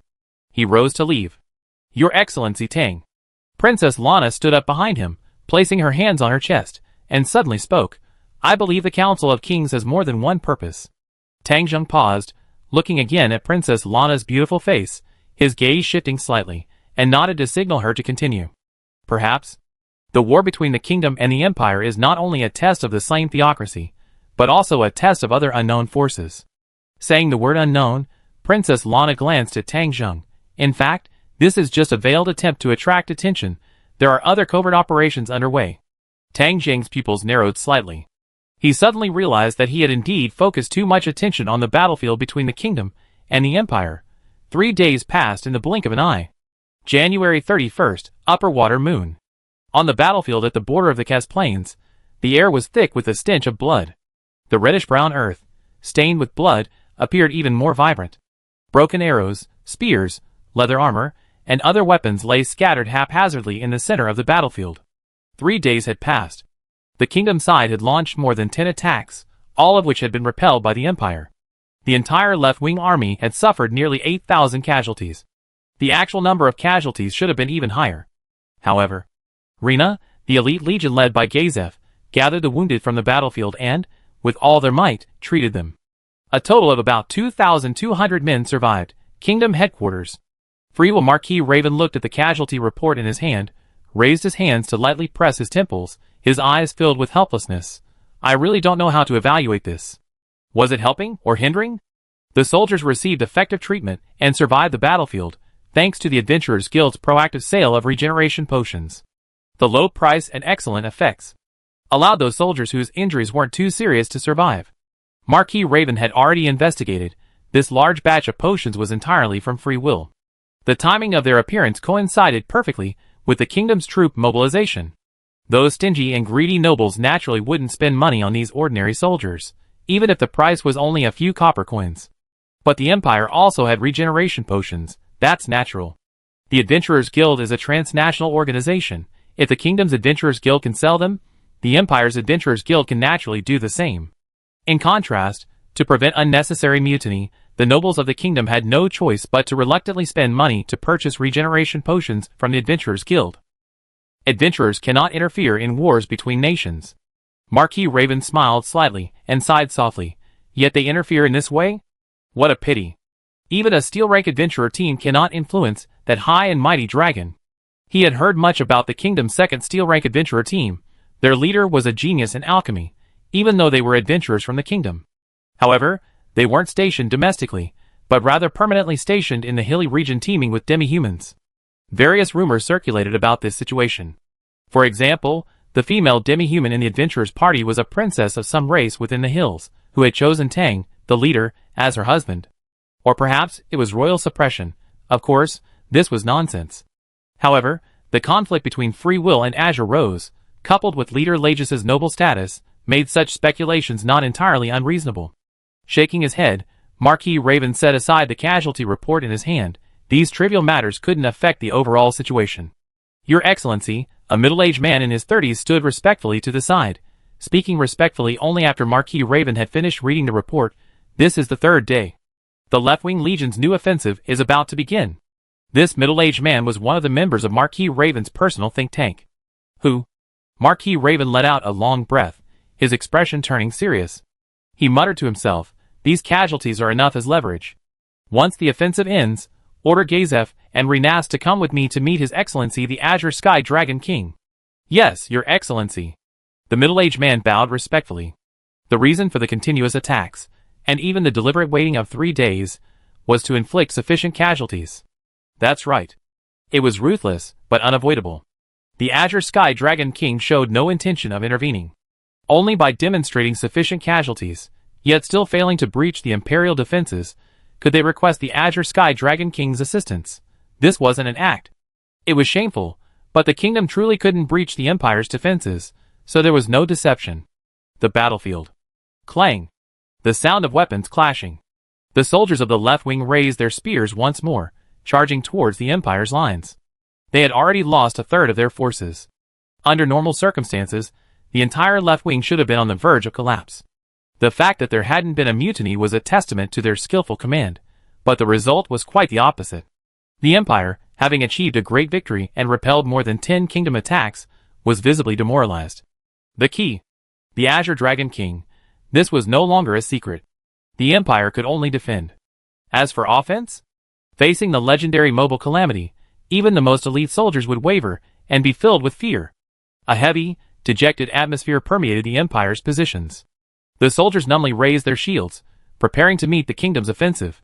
Suddenly, the oppressive atmosphere seemed to dissipate under some invisible force, and an emotion called hope rapidly spread throughout the entire army from afar. Countless soldiers wore expressions of worship and surprise as they watched the aged figure gradually emerge from behind. It's the Guardian. Guardian gone. Excited, stuttering voices erupted. The formation briefly faltered, then a straight passage, large enough for 3 people to pass through, appeared on the defensive line. Fruta, cane in hand, his heavy robe trailing on the ground, walked slowly and steadily along the passage towards the front of the line. Following closely behind were 2 middle-aged magic chanters, around 30 or 40 years old, the 2 most outstanding disciples of Fruta. Unlike Fluta's calm demeanor, the 2 magic chanters' subtle grip on their wands betrayed their inner tension. Their opponent was, after all, a dragon. With each step Fluta took forward, the soldiers on either side of him immediately straightened, looking at the hunched yet powerful figure with adoration. Oh ho ho! A certain longing gleamed deep within Fluta's eyes. His cloudy gaze fixed ahead, he raised a hand and waved it slightly. A truly rare sight. Dragon magic is very worthy of study. The 2 disciples, seeing the gesture, bowed respectfully and simultaneously began chanting softly. Flight. Flight whoosh. Whoosh. The 2 disciples instantly soared into the air, flying above the battlefield, watching the densely packed kingdom soldiers charging below. 3rd tier magic, fireball. 3rd tier magic, thunder spear. A massive ball of fire crashed down from the sky like a meteor, the explosion instantly engulfing an area. A straight, blue beam of light, as thick as a thumb, shot out like a laser from the hand of another magic caster, easily piercing through soldiers clad in soft armor. They felt like wheat being harvested. 3rd tier spell, fireball. 3rd tier spell, lightning spear. The spells continued to be cast. The 2 disciples possessed the ability to cast 4th tier spells, but such high-intensity magic was unnecessary on the battlefield. Simple and effective spells were most suitable. Flames exploded, lightning flashed. Just 2 magic casters instantly halted the kingdom's offensive. Screams and wails filled the air. I already guessed your intentions, so there's no need to wait until we suffer heavy losses before making our move. Fluta had reached the forefront of the defensive line, gazing into the distance with half-closed eyes, and gently raised his magic staff. Summon 5th tier undead heavy skeleton warrior. The kingdom's relentless offensive for 3 consecutive days. had already been analyzed by the Imperial generals. As to the reason, rather than waiting for the Azure Dragon King to strike first and inflict massive casualties on the Empire, it was better for him to strike first. Whoosh! 2 dark blue magic circles appeared beneath his feet. 2 skeleton warriors, wielding iron magical armor and weapons, emerged from the magic circles and charged towards the battlefield. Fluda possessed the ability to summon 6-tier undead, and with his masterful skills, he could summon 2 by lowering the tier by 1. This would be more effective. Gazef, Renas, those are the right names. If we can lure these 2 out together beforehand, we can take them out first, the enemies that are giving Kyrgyzstan a headache. Fluda, controlling 2 heavily armored skeletal warriors, flashed a strong killing intent in his eyes. I originally wanted to bring a Death Knight, but it's probably useless in a battlefield of this level, that's all. With the technology provided by the Chironon leader, he had finally managed to control the Death Knight imprisoned deep within the Black Tower some time ago. Legend has it that undead can play a much greater role on the battlefield. It's just a pity.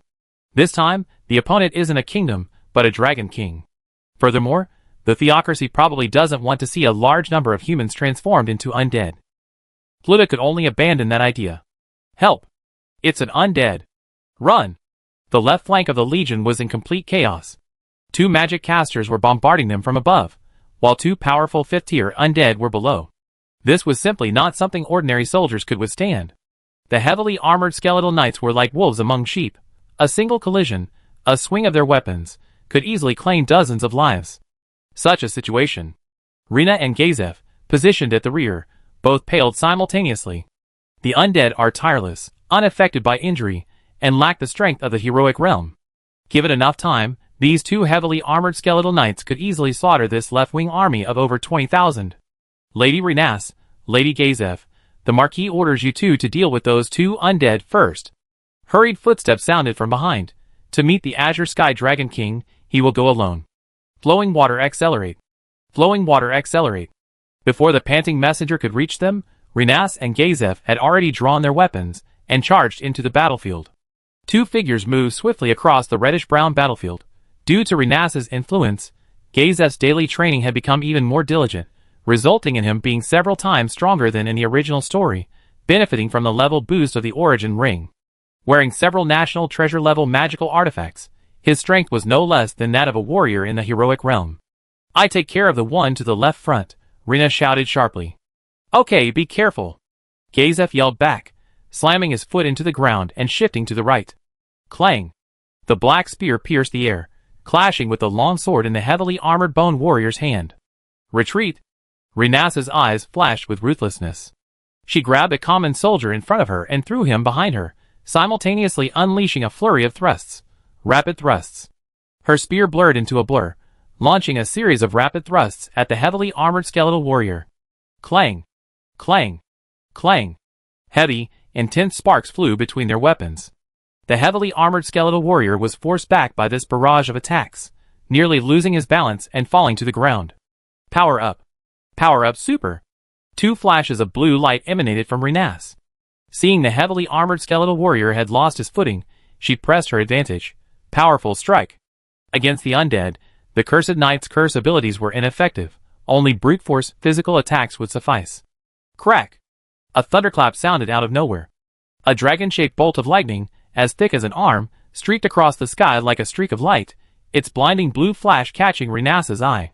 Too fast. Lightning attribute magic is known for its speed. Even with preparation, it's difficult to dodge, let alone a sudden attack. Boom! The location where Renas stood was enveloped in dazzling lightning, emitting an explosive roar. Magic resistance breakthrough dragon lightning. Fluda's aged face spoke calmly, a brief arc of electricity flashing across his arm. Hit! Even if not dead, he should be severely injured. The heavily armored skeleton knights are more than enough to handle him. Prioritize eliminating this traitor of the Empire. Fluda's gaze shifted, locking onto Gazef on the other side of the battlefield. He raised his arm again, aiming at the enemy's location, just about to begin chanting. A surprised tone sounded. Fluda turned his head again, looking in Renas's direction. The lightning dissipated. So close. Renas appeared before everyone, her face pale and her breathing rapid, a lingering fear rising within her. You saved my life again, Master. A faint red light vanished from her body. The barrier of thorn hair had withstood the attack. Chapter 475. Now is not the time for sentimentality. Rena saw the heavily armored skeletal warrior charging towards her again, and the Empire's guardian deity had once more locked onto her. The aura of death surged into her heart. Rena breathed in the chill of the air and inexplicably shivered. As a former citizen of the Empire, she understood better than any outsider the intimidating power of the Empire's guardian deity. Blazing Sun Beam. Rena quickly activated the Blazing Thorn's magic item skill, and the pendant around her neck instantly released a red light. Whoosh! A red fire attribute beam shot across the battlefield, leaving a conspicuous red trail, and almost instantly arrived in front of Flutter. 5th tier magic golden light barrier. Flutter narrowed his eyes, changing his original offensive magic to a defensive one, and quickly chanted. Swish! A golden, cube-shaped magic barrier enveloped Flutter's entire body, completely blocking the explosion that would occur upon contact with the fire attribute beam. The flames faded. Flutter, his face cold, looked again at the spot where Renas had just been, only to find it had vanished. In combat between warriors and spellcasters, the greater the distance, the safer the spellcaster, and the more dangerous the warrior. Especially since this spellcaster was someone like Flutter. Renas dared not expose herself to the enemy's sight, so she moved quickly through the chaos of the battlefield. Humph! Flutter snorted, annoyed that he had failed to eliminate the Imperial traitor despite personally taking action. You think you can escape? Astrology mobile detection. An invisible magical force spread, and Flutter sensed a movement trajectory in his mind, a mental detection spell. It allows him to predict the opponent's next move to a certain extent. Martial arts also have similar enhancement methods like mind's eye, self-perception, and extrasensory perception. However, the principles are completely different, of course. The greater the difference in strength between the two sides, the more obvious the impact on the outcome. With Flutter's strength, detecting Renas's next location wouldn't be difficult. Die! Flutter said coldly. 5th tier magic. Lightning. Cough. The spell's activation was forcibly stopped. Flutter's eyes widened as he looked at the massive figure flying out from behind the kingdom's troops, all his attention immediately focused on the opponent. Compared to Renas, Gazef was a nobody. The culprit behind the current situation. A truly serious problem has emerged. A massive black shadow glided across the sky above the kingdom's rear lines, and the battlefield fell silent at a visible speed. Thump! Thump! The heavy, synchronized breathing of countless soldiers from both the Empire and the kingdom, barely daring to breathe, was so distinct that everyone seemed to hear their own heartbeats. Boom! Crack! The Azure Dragon King's outstretched wings flapped gently, producing a powerful roar of tension and friction. The gloomy sky made the massive figure slightly blurry, and most people dared not look up. 4th tier magic cloud manipulation. A dark, gray cloud seemed to be roughly swept away, and the cold, pale winter sunlight formed beams that pierced through the clouds, illuminating the Dragon King's body, making its emerald scales gleam. The Azure Dragon King's neck didn't move, its head slightly raised, its wings fully unfurled, soaring above everyone. The sudden increase in light caused every soldier on the battlefield to instinctively look up, and what they saw was a breathtaking scene beyond words. No one moved. No one spoke. The entire battlefield fell into dead silence, followed by the clanging of weapons falling. Soldiers from the kingdom's side largely knelt on the ground, and riots broke out on the Empire's side. As insects, the Azure Dragon King said with an air of ease, surveying the battlefield below, quite pleased with its entrance. To prostrate yourself on the ground and witness my presence is your honor. Its lazy dragon eyes paused. Among the terrified insects, one conspicuous figure was looking up directly at it. The dragon's superior vision allowed the Azure Sky Dragon King to easily spot every figure below. Flutter's aged face, a mixture of disappointment and anger, came into view. Is that human named Flutter? The Azure Sky Dragon King's amber vertical pupils flashed. It didn't understand why this person possessed such complex emotions, yet there was none of fear, which displeased it. Insect. At the same time, Flutter's disappointment seemed to overflow, not magic of the magic type, but a druid's faith-based magic? If I remember correctly, this kind of influence range should be 4th rank cloud manipulation. This thought flashed through Flutter's mind, and anger welled up. This guy, what does he take magic for? A stage show. Since the Azure Dragon King appeared, he had only used magic to demonstrate his power. Flutter already knew that this high and mighty Dragon King didn't care about magic at all, treating it merely as a tool. This filled Flutter, who had initially been full of anticipation for what kind of magic the Azure Dragon King would use, with disappointment and anger. However, Truly terrifying. Feeling the pressure surging from above, Frodo truly understood the gap between humanity and the strongest race in legend. Although I know I can't win, I feel I regret it if I don't act. Goo-hoo! Frodo, who was usually rational and unaffected by external influences, let out a strange cry, raised his magic staff, aimed it at the sky, and used the strongest magic he had researched, Magic Resistance Breakthrough Enhancement 6th Rank Magic Triple Destruction. Powerful magic power flowed into the magic staff, and a cannonball of white, gray, and blue magical energy shot out from its tip. This is the strongest attack, a fusion of 3 magical powers: magic power, faith power, and spiritual power. The moment Flutter unleashed it, he felt a wave of weakness wash over him, his body swaying slightly, proof of excessive magic consumption. Damn insect. Seeing Flutter dare to attack first, the Azure Sky Dragon King opened its mouth wide, letting out a terrifying roar. Prepare for death, Bahar's Empire. Azure Breath. A green energy breath erupted from the Azure Sky Dragon King's mouth, transforming into a green wave that engulfed and dissipated the triple destruction magic. The power of the triple destruction magic made the Azure Sky Dragon King sense a threat from it. It could naturally dodge, but how could the Supreme Dragon King possibly escape an insect's attack? The Azure Sky Dragon King didn't possess defensive magic. As a dragon, its body was its strongest armor, and its breath its most powerful attack. Most of its magic was protective or supportive. Whoosh! Whoosh! 2 disciples descended rapidly in panic, their faces pale and filled with fear, arriving at Flota's side. Teacher! Teacher! One of the disciples' hands trembled as he gently supported Flota's swaying body, which was trembling from the sudden depletion of magic power, filled with shock and bewilderment. This was the legendary Dragon King. They didn't even have the courage to look him in the eye, and their teacher had dared to attack the Dragon King first. The 2 disciples were filled with admiration, but their fear was even more pronounced. Not only these 2 magic casters, but everyone on the Empire's side felt their hearts sink to the bottom, if it were before. The Empire's generals still held onto a sliver of hope that they could negotiate with the Azure Sky Dragon King, but with Flota's attack, there's absolutely no possibility of peace talks. Teacher. Just now, was it? Flota heard the trembling voice of his disciple beside him, hesitant to speak, but ignored it, gazing at the Azure Dragon King in the sky, a bitter smile on his lips. As expected, we can't win at all. The disciples on either side buckled in their knees, almost collapsing to the ground. You two, don't embarrass me. Flota's expression returned to calm. He snorted coldly, muttering to himself towards the air in front of him. Thank you for your trouble. His reckless behavior just now wasn't merely a simple test of the legendary Dragon King's power, but also a demonstration of the Empire's attitude to the other side. Boom! The Azure Sky Dragon King flapped its wings, its cold amber pupils fixed on Flutter, a visible shockwave spreading outwards. The air hissed. The Azure Sky Dragon King bared its sharp teeth. It was going to tear this scum to pieces. Buzz! Teleport! Teleport in the center of the battlefield. A dazzling, holy light erupted, the sacred white light turning the blood-stained, reddish-brown earth white.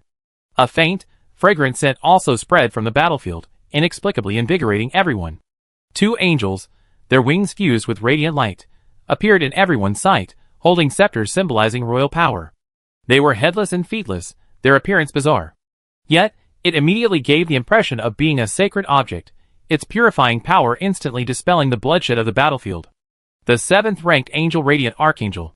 Legend has it that he is the highest-ranking angel who ended countless demons, a supreme being of goodness. Flutter unconsciously raised his head, his eyes filled with longing and excitement for high-level magic, his tone becoming increasingly fervent. 2 of them. Is this the confidence the slain theocracy has in fighting the Dragon King? Crack! A clear sound, like shattering glass, echoed across the silent battlefield. Before anyone could react, the golden scepter in the Radiant Archangel's left hand shattered into numerous golden fragments, transforming into holy energy that flowed into the angel's body. Activate Extreme Holy Strike.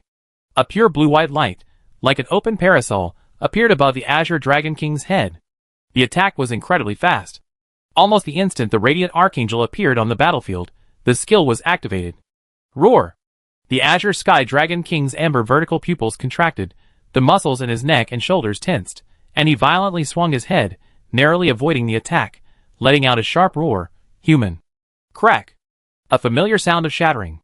Activate Extreme Holy Strike. An astonishing power of purification erupted from the Archangel on the right. The personnel controlling the two angels on the Theocracy's side seemed to have anticipated the Azure Sky Dragon King's possibility of evasion. They did not allow the two archangels to attack simultaneously. The blue-white light descended again, transforming into a falling pillar of light that struck the Azure Sky Dragon King. This time, there was no time to dodge. Boom! Roar! The Azure Sky Dragon King roared as he plummeted from the sky, crashing heavily onto the battlefield, shaking the entire earth. Silence. Complete silence. The deafening roar of the impact echoed across the battlefield, yet the troops of both the Empire and the Kingdom remained eerily quiet. An eerie atmosphere of movement and stillness created a powerful contrast. Countless people instinctively gaped, as if their entire worldview had been rewritten. Below the two radiant archangels, two figures controlled the angels, their bodies completely concealed by thick white robes, even their faces hidden behind loose hoods. Success? Juan K's triumphant voice rang out, filled with the excitement of revenge. Don't be too happy yet. The detection response is still strong. They're probably just injured, not incapacitated, a low, hoarse voice followed. These two were none other than the four elements and infinite magic from the Dark Ceremony. Using teleportation magic, they transported the radiant archangels, who had already been moved to the Kaz Plains, to the center of the battlefield. Roar! A sharp roar soared into the sky, accompanied by a raging wind. You lowly insect! The Azure Dragon King used its dragon wings to disperse the dust, rising into the air once more. The indifference and contempt in its eyes transformed into disbelief. Large areas of its azure scales were shattered, and streaks of bright red blood flowed from the wounds. The intense pain brought it indescribable humiliation and rage.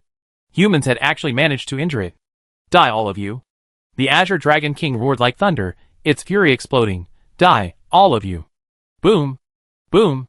The two radiant archangels moved at the same moment. The colossal body of the Azure Sky Dragon King swooped down, its mouth open, azure light gathering in its throat. Azure breath. The churning azure breath brewed a terrifying power. The faint groans of the air being corroded could be heard. One radiant archangel rushed to the forefront, creating a wholly protective shield that clashed with the breath. Meanwhile, another radiant archangel, using the shield of the angel in front, flanked from the side, swinging its silver-armored fist at the Azure Sky Dragon King's wing. Roar! The Azure Sky Dragon King defied its massive size and slow movements, swiftly sidestepping and raising its powerful claw to seize the radiant archangel's fist. Mere summoned monsters! I will tear you apart! Whoosh! Its tail lashed out, transforming into azure whip-like shadow, striking the radiant archangel who had tried to ambush its wing. A clang rang out. It staggered, forcefully pushing him back. Bang! Another heavy collision, nearly knocking the Azure Sky Dragon King over. The radiant archangel who had blocked the breath attack charged forward, its bright silver armor riddled with craters of varying sizes from the breath. This radiant archangel used its own momentum to ram into the Azure Sky Dragon King. Chapter 476. Living Wooden Armor. The Azure Dragon King roared, his body radiating a semi-transparent, resilient sheen, thorn armor. Without further ado, the moment they clashed, a near-bloody battle ensued. Boom! Boom! Boom! Three figures, one azure and two white, clashed fiercely in the air, the roaring impacts like tangible hammer blows striking the battlefield below. The unrestrained eruption of dragon might. The ferocity of breath. The radiant, sacred power of purification. Several terrifying forces released suffocating shockwaves and pressure that gripped everyone on both sides of the Empire. A scene from a hero's tale, a biographical story, had come to life. This was a battle more awe-inspiring than anyone could have imagined. Ordinary soldiers, let alone looking up, felt a deathly chill, as if their hearts would leap from their chests, just hearing the dragon's roar. On the battlefield, only a few dared to look directly at the battle raging in the sky. This is it! This is it! Flua's eyes were bloodshot, his fists clenched, and he looked up at the sky, barely able to contain his excitement. The power of 7th rank magic. It was only a single rank difference, yet the difference was catastrophic. He seemed to have glimpsed the abyss of magic. Compared to Fluta, infinite magic and the four elements were weaker, but their knowledge was far superior. Even so, their expressions remained grim and unpleasant. Damn it! Damn it! These are two highest-ranking angels. Why? Infinite Magic Hood revealed a messy, thick blue ponytail. His voice was filled with shock and resentment as he continued to mutter curses under his breath. The smile he wore when he shot down the Azure Sky Dragon King vanished completely. During the Demon Tree incident, the entire Dark Scripture was wiped out once, the enemy was a Silver Knight, suspected to be one of the legendary 13 heroes. Although it was unclear why the enemy hadn't died, there was suspicion that the Silver Knight might be a descendant of the former Silver Knight. Regardless of his true identity, the 5 high priests all suspected that the enemy was from the Council of Kingdoms. This was originally just speculation. However, the Council of Kingdoms suddenly took action, forcibly instigating a war between the kingdom and the empire, turning the speculation into reality. The theocracy understood that this was a test from the Council of Kingdoms. No, from the Platinum Dragon King.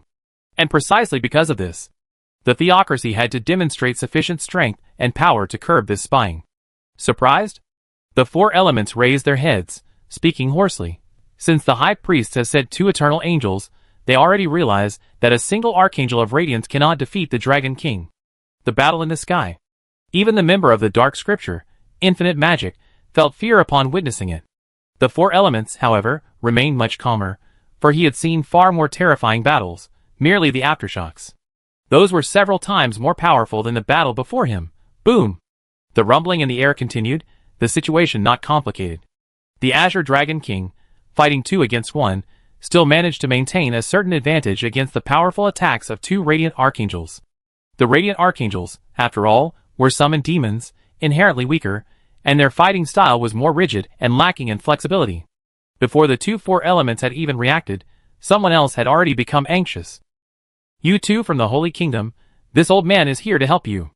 Fluta strode forward, his face solemn and grave. Lord Fluta. Lord Fluta. The 2 4 elements and Infinite Magic exchanged a glance, then bowed slightly to Fluta. On this battlefield, perhaps only this guardian god of the Empire, one of the few abnormal beings among humanity, was qualified to intervene in the battle. Group defense. Fluta nodded slightly, and took a step forward. A magical barrier appeared around the 2 Radiant Archangels. Mental impact. He chanted again, this time targeting the Azure Sky Dragon King. Will shake. Magic binding. Fluta continued to unleash magic. He didn't need to inflict any damage on the Azure Sky Dragon King. Simply affecting its movements would relieve the pressure on the 2 angels and increase their attack opportunities. He had already noticed this. These 2 powerful archangels of radiant light were beyond the capabilities of the 2 theocratic envoys before them. 7th-tier magic already belongs to the realm of demon gods. Power surpassing human control, the ability to summon angelic monsters of this caliber suggests the theocratic kingdom employed some kind of ritual. Roar! The Azure Sky Dragon King felt immense pressure, roaring furiously, trying to bypass the 2 angels and deal with the swarm of wretched insects below first. The result? The archangels of Radiant Light's relentless fighting style kept him firmly entangled. The monsters showed no signs of fatigue or pain. The Azure Sky Dragon King's anger was gradually replaced by reason. He realized that engaging the 2 monsters was pointless. Azure Breath. The powerful breath forced one of the Radiant Archangels back. The Azure Dragon King broke free from the other Radiant Archangel and flapped its wings, retreating rapidly. You lowly insects.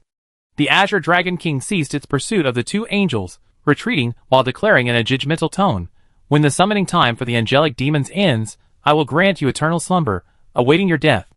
The voice resounded through the heavens. For the Imperial soldiers, it was not merely the Dragon King's declaration, but a countdown to their demise. Panic and despair filled the air. Seeing the Azure Dragon King retreat, the 2 Radiant Archangels did not pursue, but instead descended from the sky, hovering above the heads of the 4 elements. You 2 messengers, what are you doing? Why not press your advantage? Fluta, still bewildered by the scene before him, spoke with increasing urgency and sharpness. Such a powerful summon monster, in Fluta's understanding, must have required a huge investment of resources and time to summon through a ritual. The monster's existence is limited. To maximize the summoned creature's value, it's crucial to inflict maximum damage on the Azure Dragon King before the summoning time expires. Ideally, it should be completely forced back. Lord Fluta. Rest assured, the Archangel of Radiant Light will not disappear unless defeated. The 4 elements smiled and responded softly. Fluta was even more bewildered. If this person hadn't been an envoy from the theocracy, he would have thought the other was spouting some kind of nonsense. Time passed slowly. 1 hour. 2 hours. 5 hours. Until evening fell, and the sun began to set. 2 Radiant Archangels, continuously emitting a soft, serene light, hovered silently in front of the Imperial defenses, illuminating the battlefield. This is impossible. This thought arose not only in the mind of the Azure Sky Dragon King, but also in the minds of Floodor, and even among everyone with some understanding of magic. The duration of the Radiant Archangel's presence shattered everyone's perception. This abnormal situation must be reported to Lord Charles. This was the only thought in the Azure Sky Dragon King's mind. The kingdom's offensive ceased. Everyone gradually understood. The key to victory between the kingdom and the empire lay in which side the Azure Sky Dragon King or the Radiant Archangels could defeat the other first. Thinking deeper, it was the confrontation between the Council of Nations and the Slan Theocracy. Slan Theocracy, capital city. In an inconspicuous little inn. Heh. Surprised? This hardly shatters your understanding. Tang Zheng stood by the window, gazing at the bustling street, and chuckled after listening to Renas's report. The undead created by Angel Gown from corpses can also exist for a long time. The astonishment of the people from the other world can only be attributed to their lack of knowledge. The premature exposure of the Eternal Angel isn't necessarily a bad thing. If Angel Gown investigates in the future, given his personality, he might immediately suspect that there are powerful individuals within the church skilled in summoning angels. He might even speculate that there are an unknown number of high-ranking angels. After understanding the situation on the battlefield, finding it largely consistent with his predictions, Tang Zheng severed the connection. With 2 archangels of radiant light, plus the assistance of Floodor, this aberrant individual, even if they can't defeat the Azure Dragon King, they can at least hold him off.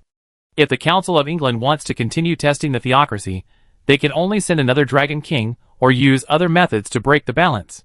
Tang Zheng's eyes were calm. The overall direction, even if different from his predictions, wouldn't be too far off.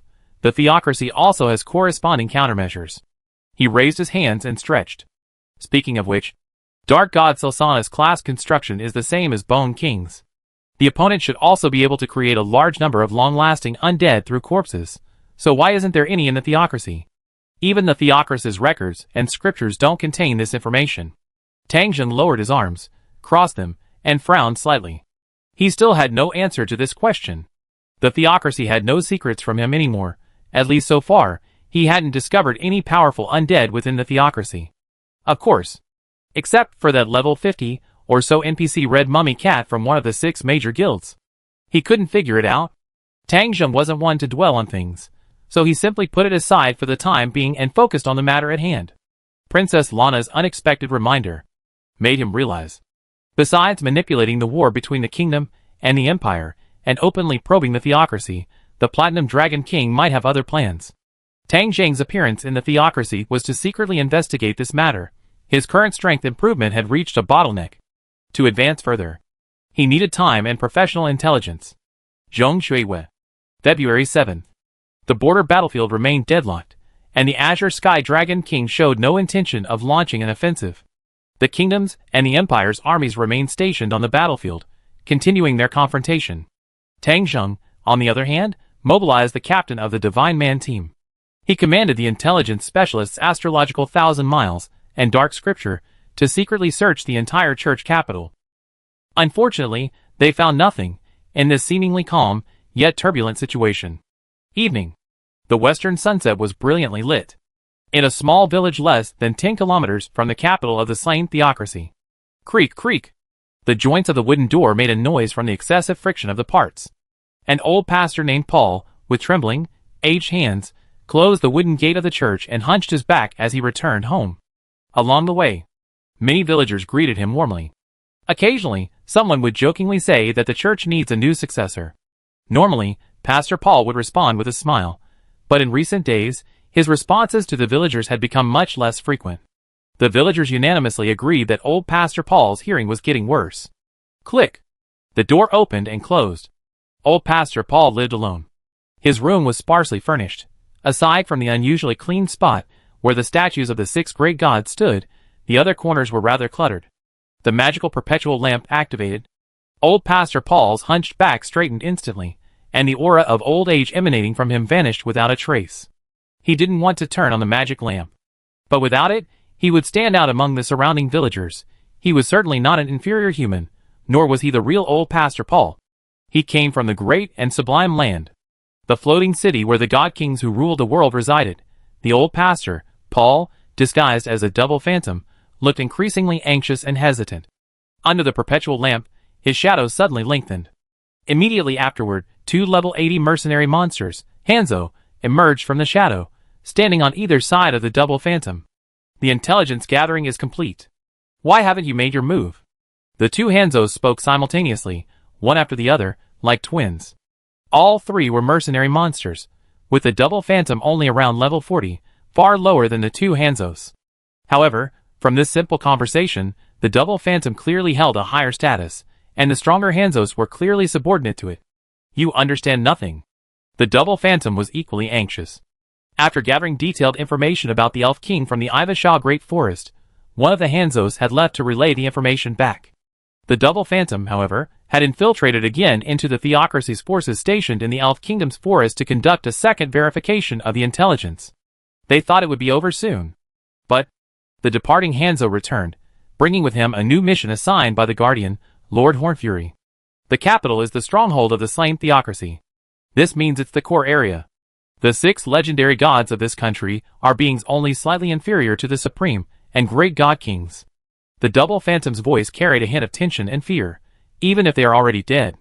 According to what I learned at the Starry Watchtower, this country still has a guardian like Lord Hornfury, and even possesses a world-class item. If we get close, we're very likely to be discovered. The two Hanzos visibly tensed upon hearing this. They finally understood why the double phantom hadn't acted, even though they could easily kill these weak humans. The information we gathered. That being called Dark God died at the hands of the Supreme and Great God Kings. One of the Hanzos said in a somber, hoarse voice. No! The dual phantom responded shrilly, somewhat annoyed. Such a foolish rumor, how could inferior humans believe it? If they were enemies, why didn't that Dark God, who possesses a world-class artifact, carry it? It's precisely because of this kind of rumor that we can't easily approach the core area. It wasn't the rumor itself that angered it, but the audacity to frame the Supreme and Great God King. Although the dual phantom was a mercenary monster, it wasn't known for its strength, and thus served Lord Imralis, who was known as its butler. The latter was the head of the Starlight Watchtower, which indirectly exposed it to many secrets. Chapter 477. The two Hanzos remained silent, their faces obscured by deep blue masks emblazoned with the character Ren, meaning endure. However, the double phantom could still sense the gazes of the two Hanzos through their masks, seemingly asking for their next move. This was precisely what troubled it. Guardian Hornfury, you have ordered us to take away the offspring, who has awakened the bloodline of the God King. The intelligence we have gathered so far contains no useful information. The double phantom uttered a low, rustling sound, like an insect rubbing its mandibles against wood. This further proves that the slain Theocracy is extremely secretive about the identity of the God King. The God King is most likely located in the core area deep within the capital. With their intelligence-gathering abilities, they hadn't found a single piece of information about the God King. If it weren't for that fleeing elf, the double phantom would have doubted the intelligence was genuine. That's right. Their mission was to take away the God King's offspring, who had defeated the Elf King. This was the second important piece of information the Elf King's appearance brought to the floating city. Although this divine heir was an enemy of the Elf King, it made no difference to the floating city. Now that the bloodline of the God King had awakened, they couldn't just sit idly by, they needed to bring him back, further increasing the floating city's power. As for whether he had awakened the bloodline of the so-called 6 great gods, the double illusion chose to ignore it. Lacking inheritance and wisdom, a guardian who only hides in the shadows, even his ruled people are unaware of him. The double illusion scorned the extremely mysterious guardian hidden deep within the slain Theocracy without any politeness. This would indeed conceal intelligence. The double phantom, however, felt it was also a sign of weakness. Of course, no matter how much it belittled it internally, a guardian is a guardian, even if the dwelling place of the gods it protected had vanished. It still possesses world-class artifacts, just like the sublime and great floating city. Lord Imralis said, the double phantom explained in a low voice, its tone trembling with fear. This mysterious guardian should be of the same type as Lord Guardian Safis, unable to easily move or leave a certain area. Upon hearing the words Lord Safis, both Hanzos lowered their heads. This was a mission rarely seen in a century. The double phantom believed the guardians had other considerations, but these were beyond its ability to discuss or ponder. It only needs to complete this task. Since we can't get close, let's find a way to lure the divine heir out. The snow is already starting to melt.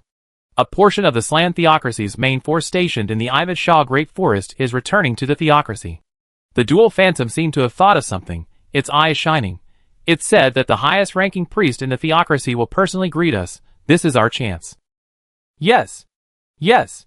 The two Hanzos nodded, their feet leaping into black afterimages and disappearing. The dark scripture covert investigation within the theocracy continued, but clearly, it would yield no results. Tangjun probably hadn't even expected this. The dual phantoms dispatched by Floating City never dared to approach the theocracy, let alone infiltrate it. And the same was true for Ligurite, the necromancer who had also secretly infiltrated the theocracy at the request of the Platinum Dragon King. This sealed their fate. No matter how thoroughly they searched the capital, they wouldn't find any outsiders. The deterrent power of a world-class item far exceeded their imagination. Neither level 100 NPCs nor true Dragon Kings wanted to confront such power directly. The Council of Kings. Deep within the underground palace. Specific information on the battlefield of the Kes Plains. The Foxman Laz spoke respectfully, summarizing the specific details of the battlefield between the kingdom and the empire. A long-existing angelic monster? The Platinum Dragon King opened its half-closed eyes, and the entire dark hall suddenly brightened by a degree. A reassessment of the theocracy is necessary, the Platinum Dragon King thought to itself. This was yet another piece of information it hadn't yet grasped. Since the theocracy could send two such angelic monsters, does this mean they can produce even more? How did they do it? What is the exact number? Are there even stronger angelic monsters? These questions certainly require further investigation and testing. The theocracy's pressure isn't enough. Let Omnad. The Platinum Dragon King opened its mouth, speaking majestically, but paused mid-sentence, then changed its tone. Let that child go. Originally, it planned to send the Diamond Dragon King to exert further pressure, but that would be pointless. The Platinum Dragon King felt there was a better option. Mid-moon, February 15th. More than 10 days have passed. The battlefield between the kingdom and the empire remained strangely deadlocked. The two radiant archangels seemed to have become conspicuous landmarks on the battlefield, their naturally released purifying power. The stench of blood on the battlefield was completely wiped away, even the putrid smell of the Kes Plains was forcibly dispelled, leaving the air clean. Such a war situation. Never before has anything like it occurred in history, let alone in the current empire and kingdoms. The high command of both countries knew that the Azure Dragon King would not back down, but was awaiting support from the Council of Nations. The battlefield was on the Kes Plains, relatively far from the Council of Nations, so the time for relaying messages would be considerable. However, once the Council of Nations support arrived, the Empire would once again be in a dangerous situation. Whether the Slan Theocracy's support could withstand the attack was something only the Slan Theocracy themselves knew. While all the nations in the northwest corner of the continent were focused on this war, the Theocracy and the Elf Kingdom went to war a year ago, but due to heavy snow blocking the forests, their main force, which had been stationed in the jungle for over 2 months, began to withdraw from the Ivad Shah Great Forest. Marshal Gale Lazarus Bugri led this force, while the other Marshal, Varian Einobin, remained stationed on the outskirts of the Great Forest of Ivad Shah. Although the Elven Kingdom had expressed its submission, whether this submission was merely a delaying tactic or a deliberate compromise required further confirmation, and naturally, not all troops could be withdrawn. The 5 high priests concluded that at least 2 or 3 years of stationing were necessary to further clarify whether the Elven Kingdom's submission was genuine. This process would consume a large amount of resources. However, since the Elven Kingdom was currently a vassal state, the resources would naturally be provided by the Elven Kingdom. The Ivad Shah Great Forest is rich in various herbs, minerals, and other resources. The entire encampment will not only incur no extra expenses, but will actually generate a guaranteed profit. This is the war profit of the winner-takes-all principle. 3:27 p.m. Tar's Town. This is the closest town to the Holy City. In the distance, a dusty, weary figure on horseback appears in the field of vision, a scout sent by the rear army. Soon, this scout team arrives before an old man and bows respectfully. You worked hard. The water priestess, Synodon, his face crinkling with a smile, praises you generously. You are all heroes of the Holy Kingdom. All the people will remember this great achievement. After the praise, the scout captain leads his team, respectfully departing one after another. About half an hour later, a massive army of tens of thousands appears amidst billowing dust. Come with me to meet Marshal Gil. High Priest Sane, beaming, spoke softly to the priests behind him. With this achievement, he's a strong contender for the next High Priest. Yes, Master. Yes, Master. The priests quickly and respectfully replied, their faces solemn. His description of the great achievement was not an exaggeration. The enmity between the Elven Kingdom and the Holy Kingdom spanned nearly 200 years. Now, not only had they defeated the Elven Kingdom, but they had also gained control of the Ivish Shah Great Forest. This achievement was worthy of being recorded in history. This was why the High Priest himself had appeared, and was welcoming them in this small town. After all, a force of tens of thousands couldn't all enter the capital, so they were temporarily stationed near the town. Such a great undertaking would surely be rewarded. This was a basic tactic of those in power. Inside a house in the town, High Priest Sinan frowned slightly. His skin was earthy, and his wrinkled face made it difficult to discern his thoughts from his expression. The atmosphere fell silent. "You want to see that child?" High Priest Sinan asked slowly. Only the two of them were in the room. With disciples on guard outside, there was no need to worry about being overheard. "Yes, High Priest." Marshal Gil's face was solemn. This victory was entirely due to that person. That's why the soldiers' casualties were minimized. As Marshal, I must personally express my gratitude. High Priest signed and remained silent, staring quietly at Marshal Gil. He knew there couldn't be only one reason: the existence of absolute certainty. Only a few people know this, not including the two heads of the military, but given their abilities, the two marshals must know something more or less. Seeing that the Water High Priest, signed in, remained silent. "Actually, there's something else." Marshal Gil gave a wry smile, then said solemnly, "During the campaign against those elven villages, we unexpectedly obtained some information about the Elf King. Even clues about his escape, though we can't confirm it. Just in case, I wanted to report this to that lord personally." Hearing the words Elf King, High Priestess Citadin's expression changed, becoming serious as well. If there was anything that concerned the High Priests most, it was the escaped Elf King, a ticking time bomb. Although there had been no news of him for so long, and he had likely escaped completely, no one could guarantee when he would return. "What about the intelligence?" High Priestess Sinan asked, instinctively not wanting Zeshi to contact anyone else. "I give it to that child." Marshal Gel remained silent. Seeing this, High Priestess Sinan was initially puzzled, then seemed to realize something. Was Marshal Gel's desire to contact the child a preparation for running for the next High Priest? In High Priestess Citadin's eyes, with his victory over the Elf Kingdom, Marshal Gel had a very high probability of becoming the next High Priest. "You," High Priestess Sinan smiled wryly, "I pass on your message, but that child's personality. Well, anyway, you have to be careful." Marshal Gel's expression relaxed almost imperceptibly, and he bowed slightly. "Thank you, High Priestess." High Priestess Sinan waved his hand gently. Unbeknownst to him, during that brief moment of silence, the shadow behind Marshal Gel had twisted briefly. Click! The door opened. High Priestess Sinan stepped out of the room, leaving with several disciples. Marshal Gel watched the receding figures, his eyes growing increasingly deep and cold, a faint magical aura slowly dissipating. This wasn't magic. It was a method similar to mental guidance, a racial talent, so it wouldn't trigger magical defenses or arouse suspicion. This caused High Priestess Sinan to subconsciously overlook a detail. Iberian Hills. Tang Jing suddenly sensed the activated magical mark and, somewhat puzzled, cast a spell. Information. "What is it?" "Oh, interesting." Evening. Ding, ding, Tails Town. The temple bells rang. The dusky sky reflected the pale sunset, and the town was bustling with activity. Finally leaving the harsh, cold land of the Ivish Shah Great Forest, all the soldiers could relax. Various kinds of food were being transported here. The air was filled with joyful laughter, prayers, and praise for the six great gods, as well as the sweet aroma of food. Zhe Ming, a mocking smile on his lips, ignored the joyful atmosphere and moved like a ghost, easily passing through the crowds. Marshal Gil was currently conversing with several captains, a strange smile playing on his lips, seemingly discussing something amusing. The word elf could be faintly heard. The aroma of wine wafted through the air.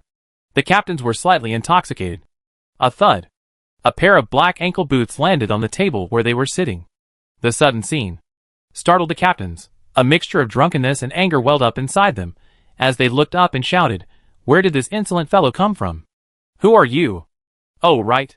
Zeshi opened his mouth, revealing an exaggerated smile, and looked at the bewildered Marshal Gil, grinning as he asked, "Who are you?"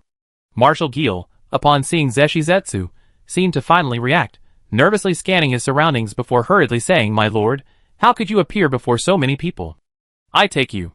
Whoosh! A black afterimage tore through the air. The black blade of the cross-shaped scythe was pressed directly against Marshal Gil's neck. "Who are you?" Zeshizetsu squinted, bastard. The Elf King had been completely controlled. Tang Zheng had deliberately released him, so there were no clues left behind. Marshal Gil's use of this lame excuse to see Zeshizetsu was enough to show that this person was suspicious. Huh? Marshal Gil's bewildered expression deepened.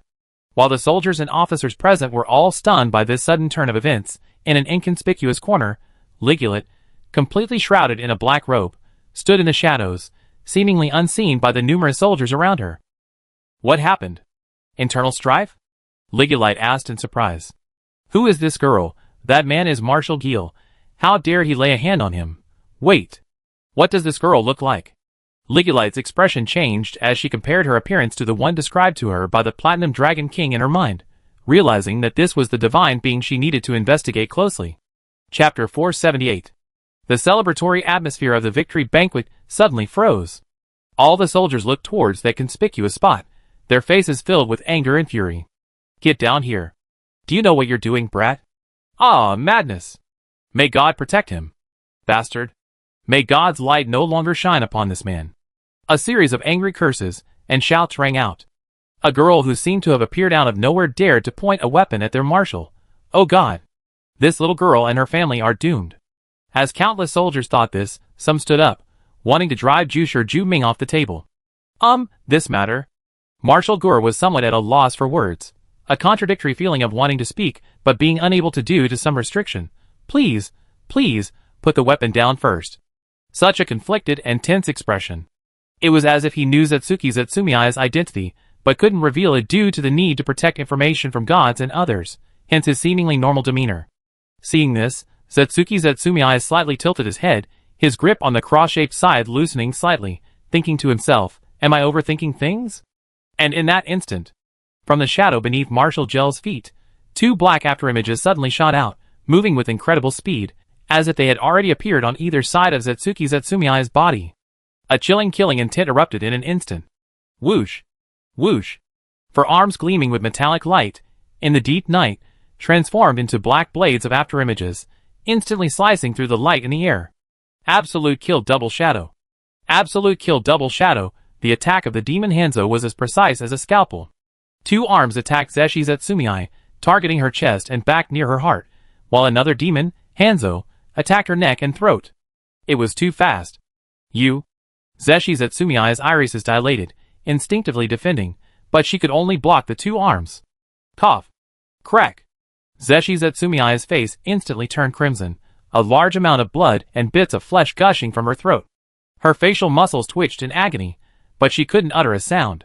The cartilage in her throat was shattered. Boom! Those present didn't even have time to react. Zisher Zatsumiai had been sent flying, the terrifying impact smashing dozens of people at the front into a bloody pulp, and hundreds more were thrown back. Thud!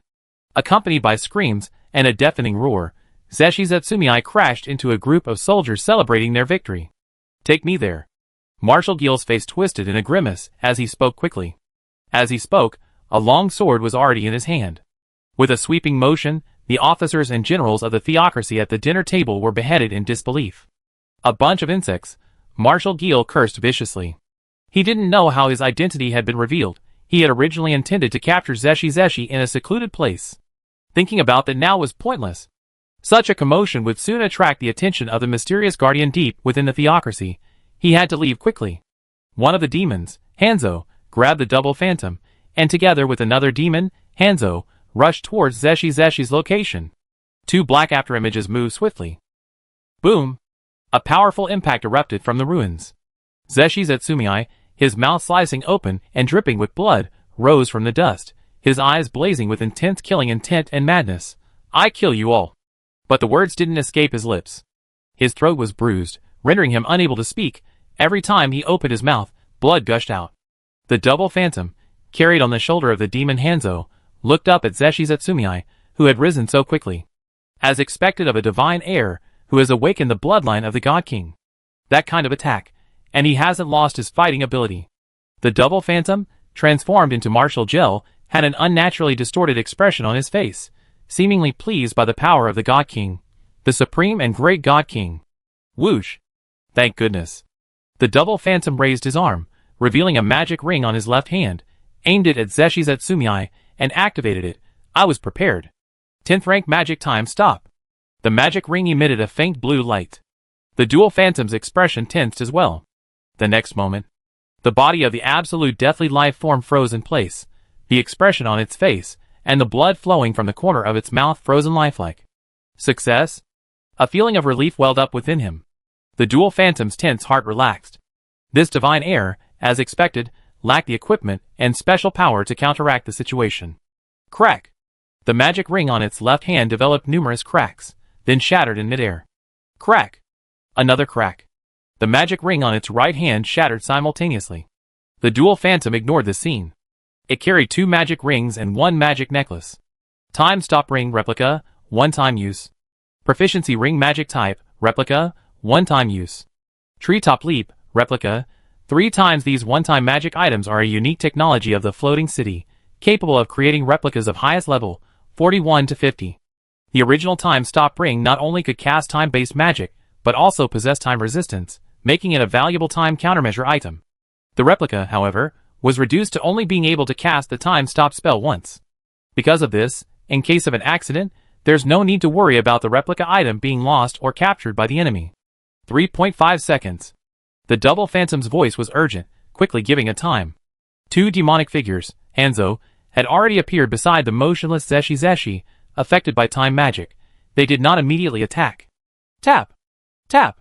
2 Hanzos stood in different attack positions, their auras icy, poised to unleash their skills, awaiting the magic's dissipation.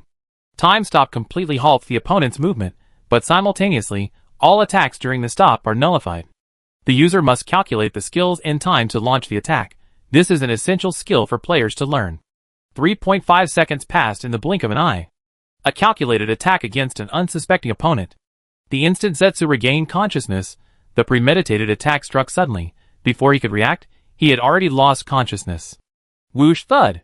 Before the other monster, Hanzo, could even collapse to the ground, he had already hoisted it onto his shoulder. The 2 monster mercenaries clasped hands together. Capture complete. The double phantom excitedly twisted its neck, immediately activating the necklace around its neck. High-level teleport. Treetop leap, copy, emitted a faint blue light. This was also a magic-based magical item. The double phantom was originally unable to use it. It was a specially summoned mercenary monster, only level 40. Besides its racial level of 15, it only had the basic magic classes of actor and mental. The racial level meant it could record 15 changeable copy targets, some of which could indeed use magic-based clones. However, after removing the current clone, it would fall into an extremely weak state, and be unable to transform immediately. The reason it could still use magic-based magic was, it was thanks to that similarly shattered proficiency ring magic type, replica. A flash of blue light. The double phantom, and the demon Hanzo remained in place, showing no sign of teleporting away. Retreat! The double phantom's expression changed drastically, issuing the second command without hesitation. There's only one explanation for this. This area has been sealed off by dimensional lockdown, a type of magic specifically designed to counter teleportation. It possesses vast magical knowledge. Within the Great God King's abode lies the world-class item Nameless Spellbook, which records all existing magic in the world. Within the floating city, magical knowledge is the cheapest thing.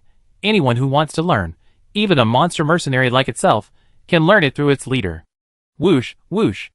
The 2 monsters, Hanzo, crouched down, one carrying double illusion, the other carrying the unconscious Zeshi, instantly becoming after images in the night and disappearing into the darkness.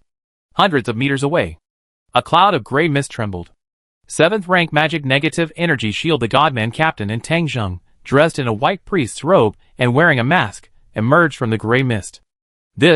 How is this possible?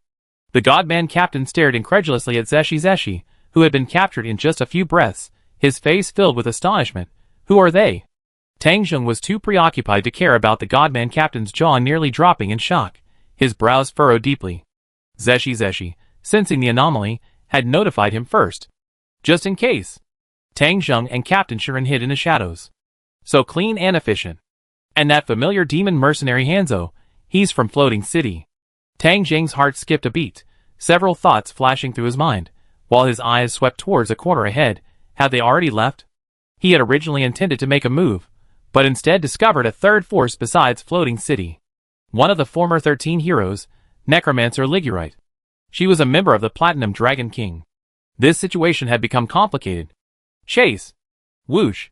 Captain Shirin quickly rushed out, while Tang Jing activated ninjutsu, concealment, and disappeared, giving chase at the same time.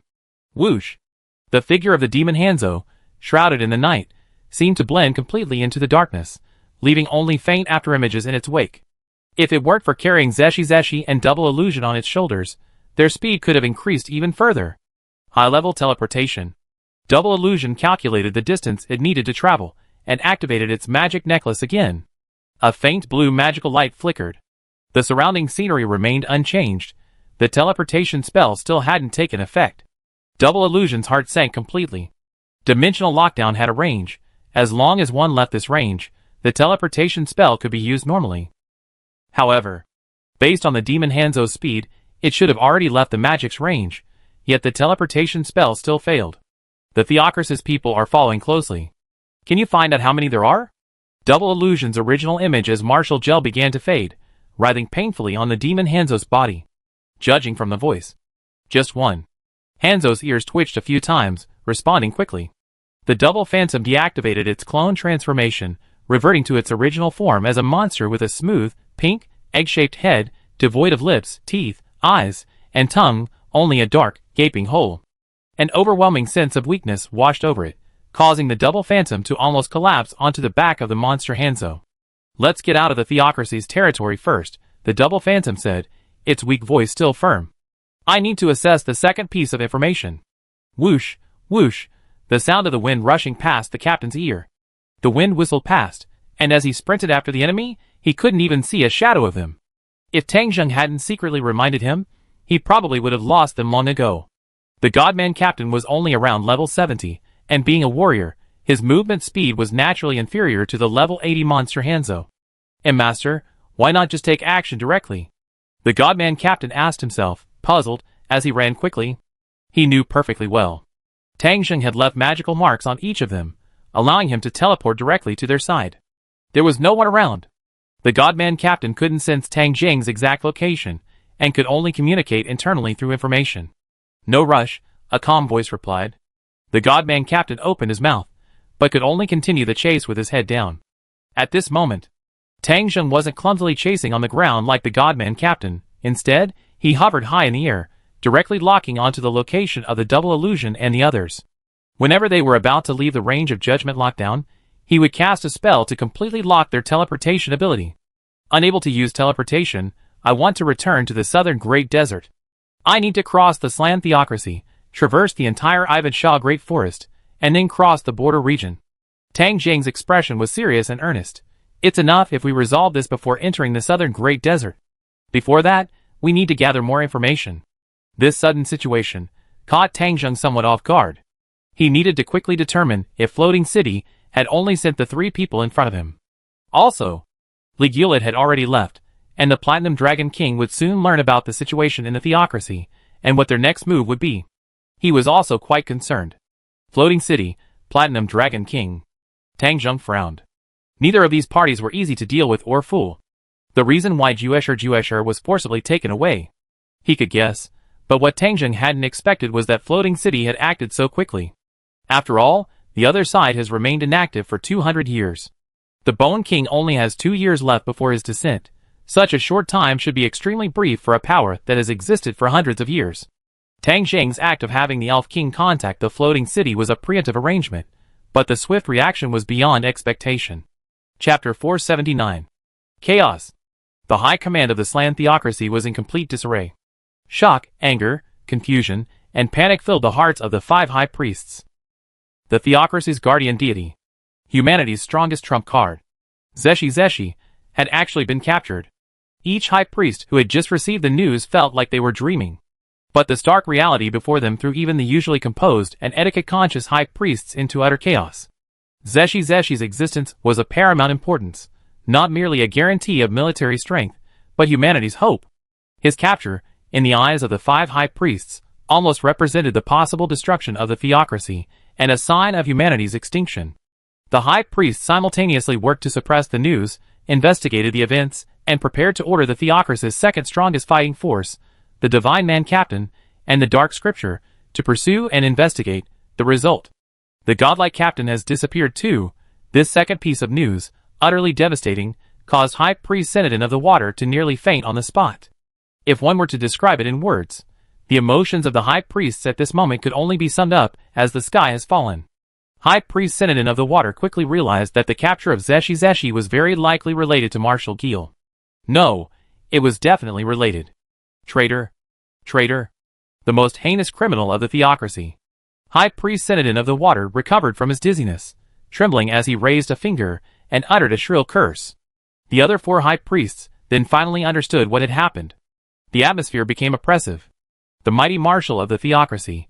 It was a spy embedded within the country, a traitor. Even if it was unbelievable, the facts laid bare before them silenced everyone. Signed in.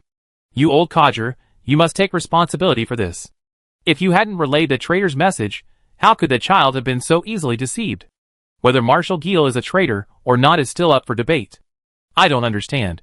What benefit did Marshal Gil gain from doing this? Shut up. Marshal Gil, whether a traitor or not, deserves to die. I understand. Given this situation, I will resign my post as High Priest and atone with my death. The air fell silent. High Priestess Benes, High Priestess Maximilian, High Priestess Ion, High Priestess Dominic, and High Priestess Raymond, their faces dark with fear, remained silent.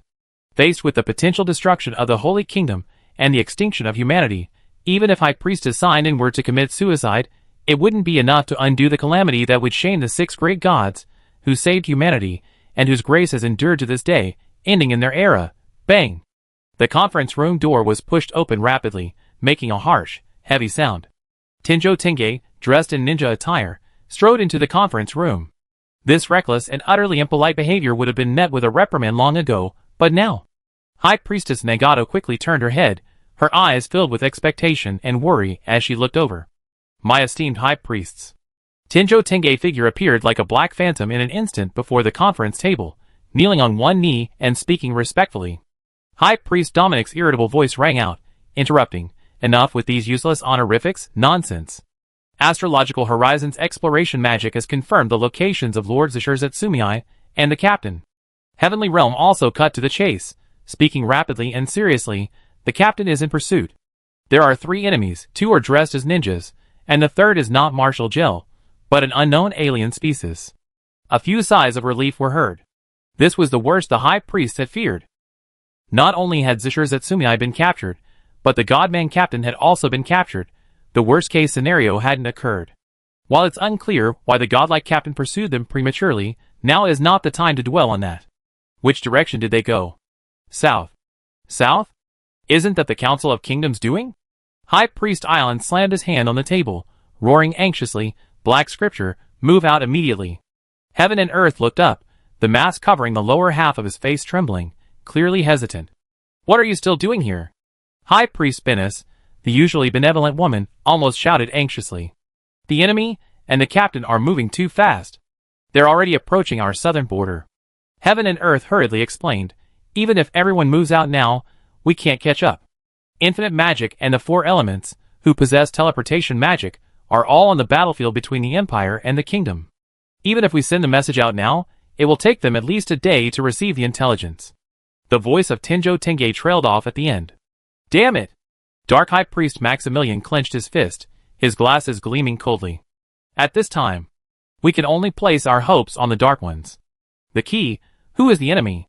Their choice of time, their ambush, their preparations were clearly well planned. I suspect it's related to the Council of the Holy See. Whoosh! Whoosh! The 2 demons, Hanzo, moved silently and swiftly across the ground, leaving no trace in their wake. One night passed. The demons Hanzo, carrying Zeshi and Nijiakumii respectively, traversed a small portion of the Holy See, arriving at the border. For mercenary demons, while there were no longer time constraints, they now possessed the same stamina, mana, skills, and other expendable resources as normal living beings. The 2 demonic figures, Hanzo, had noticeably slowed down compared to their initial pace. Of course, as the captain of the pursuing team, the godlike figure was also severely exhausted, but with Tang Jing's covert assistance, he was still able to stay close behind the demonic figures. The surrounding environment was gradually becoming desolate. Looking into the distance, One could already see a vast sea of trees stretching as far as the eye could see. Still following? The dual phantom, clinging to the demonic figure's backs, no longer seemed as weak as when it dispelled its clone transformation. Yes. The demonic figures replied curtly. The dual phantom's face, devoid of features and consisting only of a black hole, offered no discernible expression. It simply glanced down at the neck. The original magic necklace has vanished. Treetop Leap, copy, can only be used 3 times. After that, it will crumble and dissipate on its own, just like the previous magic ring. All 3 teleportation opportunities have been used up. They can no longer use teleportation to quickly return to the southern desert. However, gurgle. Mission accomplished. The 2 phantoms, instead of being tense, let out a strange chuckle, turning to look at the other side, where the unconscious Zetsuki Zetsumii was also being carried on the shoulder of the demon Hanzo. Copy transformation. The next moment, the 2 phantoms' appearance began to distort, and in just a few breaths, it had transformed into Zetsuki Zetsumii's likeness. Mere inferior insects. The Zetsuki Zetsumii, now the 2 phantoms, revealed a fanatical, excited smile on her small, delicate face. Disperse. The number of transformations a 2 phantom can have is related to its racial level. Its racial level is only 15, meaning it only has 15 opportunities to copy appearances. It began in the Elf Kingdom. A series of clones and disguises, almost exhausted. As a mercenary monster, its value had been maximized. Even returning to the floating city would be pointless. Death awaited only. The double phantom wasn't afraid of death. Its purpose in being summoned was to complete the task assigned by Butler and Rawless. A death without value. It wouldn't accept it. Why am I thinking so much? The double phantom looked at Hanzo, another monster mercenary who showed no emotion, and wondered if it was somewhat different from them. It wasn't about strength or level. Was it intelligence or thought? A fleeting doubt crossed the dual phantom's mind before it dismissed the thought, dismissing it as meaningless contemplation unrelated to the mission. The dual phantom race could read the surface-level thoughts of others, and this variability indirectly affected them. To some extent, their intelligence surpassed that of most other races, only this race didn't exist in this other world. High above, Tang Jing narrowed his eyes. Below, on the ground, the 2 demonic figures, Hanzo, suddenly separated, moving to the left and right. Both Hanzo figures carried identical Zeshi on their shoulders. A clumsy trick, trying to fool us with such methods? Tang Jing raised an eyebrow upon seeing this, easily pinpointing the true location of the deadly assassin. The magic mark can't be faked. Information. Tang Jing contacted the pursuing captain of the divine beings below, intending to make a real move. So far, he hadn't detected any other enemies. Just as he was about to speak, he suddenly realized something. So that's the purpose. Left. The divine being captain suddenly heard the voice in his mind, his expression turning serious. Flowing water accelerate. A flash of pale blue light. The divine being captain, while charging rapidly, flexibly adjusted his direction, quickly chasing to the left. Has he caught up? Still only one. The double illusion communicated with the demon Hanzo. So far, the demon Hanzo had only detected one pursuer. The double illusion harbored doubts about this result. Regardless of whether there were more deeply hidden pursuers, at least this would force them to split up. Time passed slowly. About half an hour later, when the distance was sufficient, the demon Hanzo suddenly stopped. This nearly caused the double phantom on his shoulder to be thrown off, forcing it to cling awkwardly to the hem of Hanzo's blue-black clothing. Do it. The double phantom, with a face contorted in a deathly grimace, opened its mouth in an exaggerated arc. May the will of the God King endure forever. Whoosh. Hanzo coldly lifted the double phantom from his shoulder, grabbing its neck with one hand and its hair with the other, twisting it forcefully. A crisp crack rang out. The double phantom's head was twisted off, its life force dissipating. As a mercenary demon, upon death, it doesn't leave a corpse like normal creatures, so it vanishes along with its body.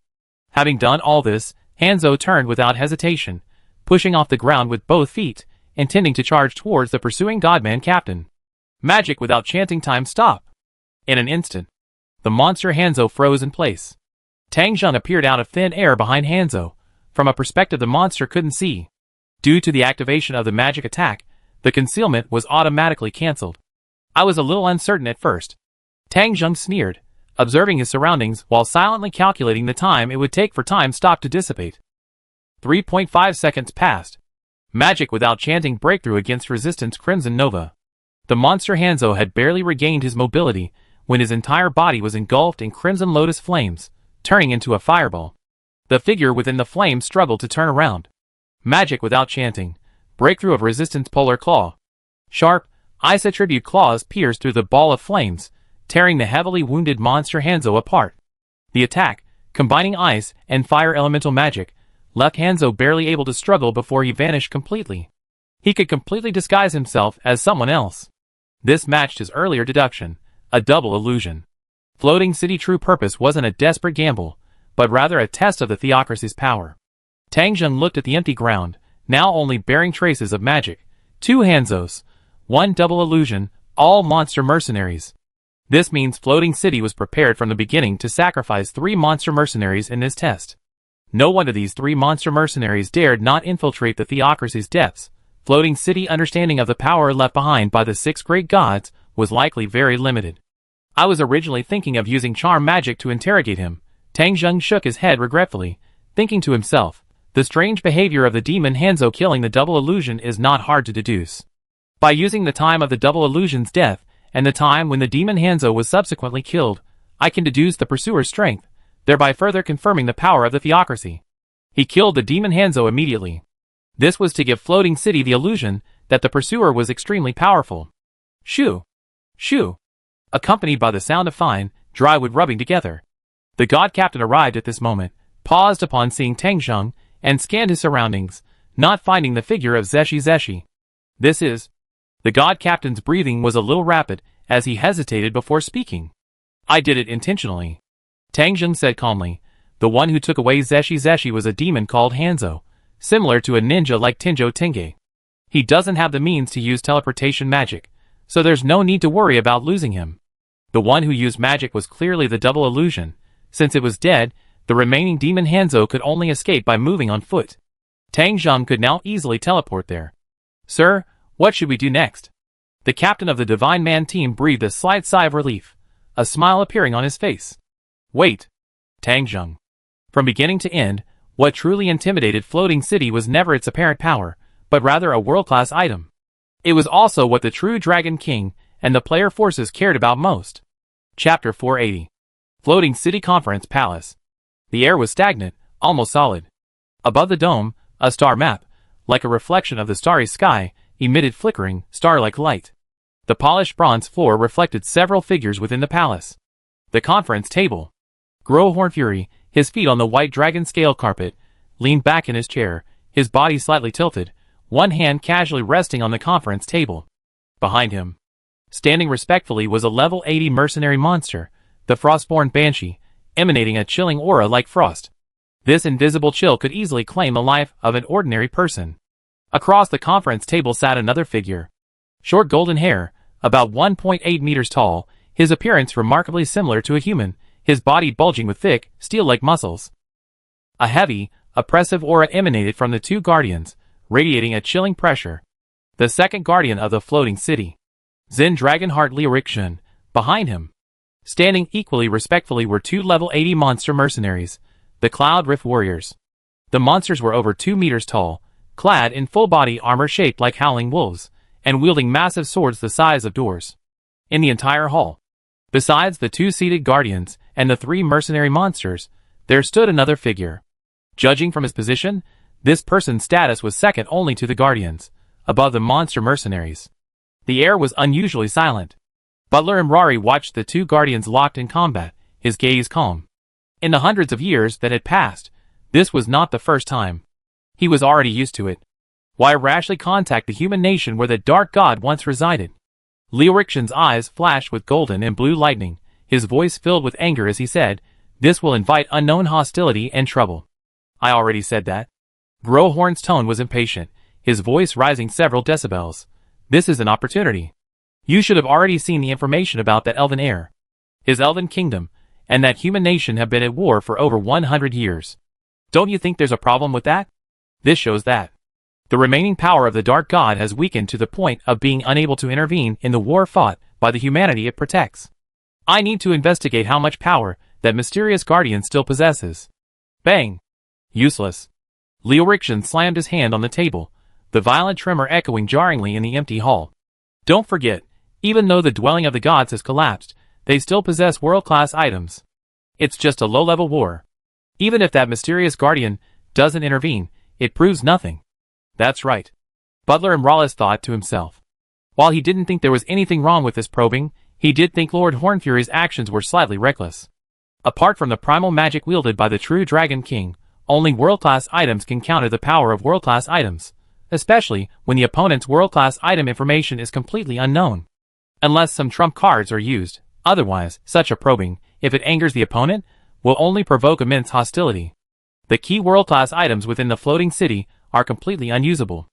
Under these circumstances, how can we fight an opponent possessing world-class items? The butler and Rawless sighed inwardly. This reminded him of the accident 200 years ago. No, for the entire floating city, it was a disaster. Whoosh! A series of rapid footsteps came from outside the conference room. Accompanied by a soft knock, a demon named Hanzo cautiously entered the conference hall. The arguing paused. The dispatch double illusion is dead, Hanzo reported upon entering. Upon hearing this, Gross Horngoat's face broke into a slight smile. He tapped his fingers lightly on the conference table, making a soft thump sound. The melody of a piece, whether beautiful or not, always reveals itself unexpectedly. Before Leorixian could speak in Rawless, Gross Horngoat's gaze swept over the standing figure. Yes, Guardian. Butler and Rawless nodded slightly, raising a finger to his temple. Message. A flash of magical light. Just a moment later, Butler and Rawless seemed to have received more precise information, raising his head again and bowing to Gross Hornfury. Guardian, after the death of the double illusion, a demon, Hanzo, also died simultaneously, within 3 breaths. Gross Hornfury raised a thick, white eyebrow, seemingly surprised. What exactly are you doing? Leorixian's cold, deep, authoritative voice rang out. Guardian. Butler and Rawless turned and bowed respectfully to Gross Hornfury. The two guardians held equal status, and he was obligated to respond to and fulfill orders from either of them first. Of course. As the head of the Starshine Watchtower, he couldn't handle everything personally, so high-ranking servants attended to each guardian.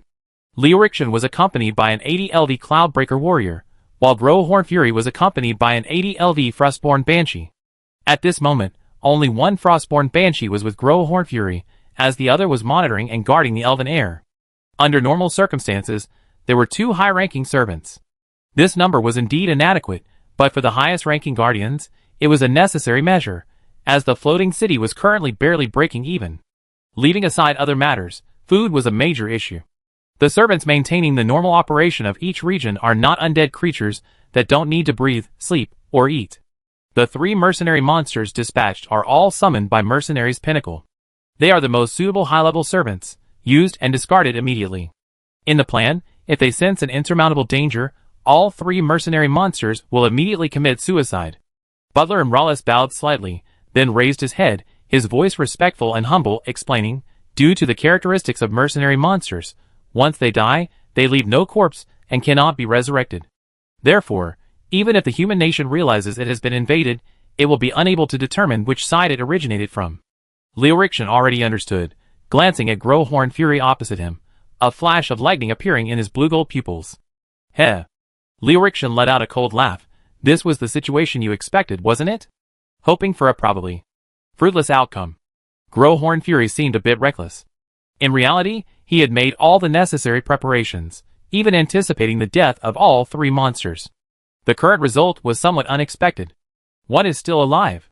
The ram's horn on Gross Hornfury's head gleamed dimly under the starlight from the dome, his brow furrowed slightly, unconcerned by Leorixian's tone, pondering, is the melody inevitable?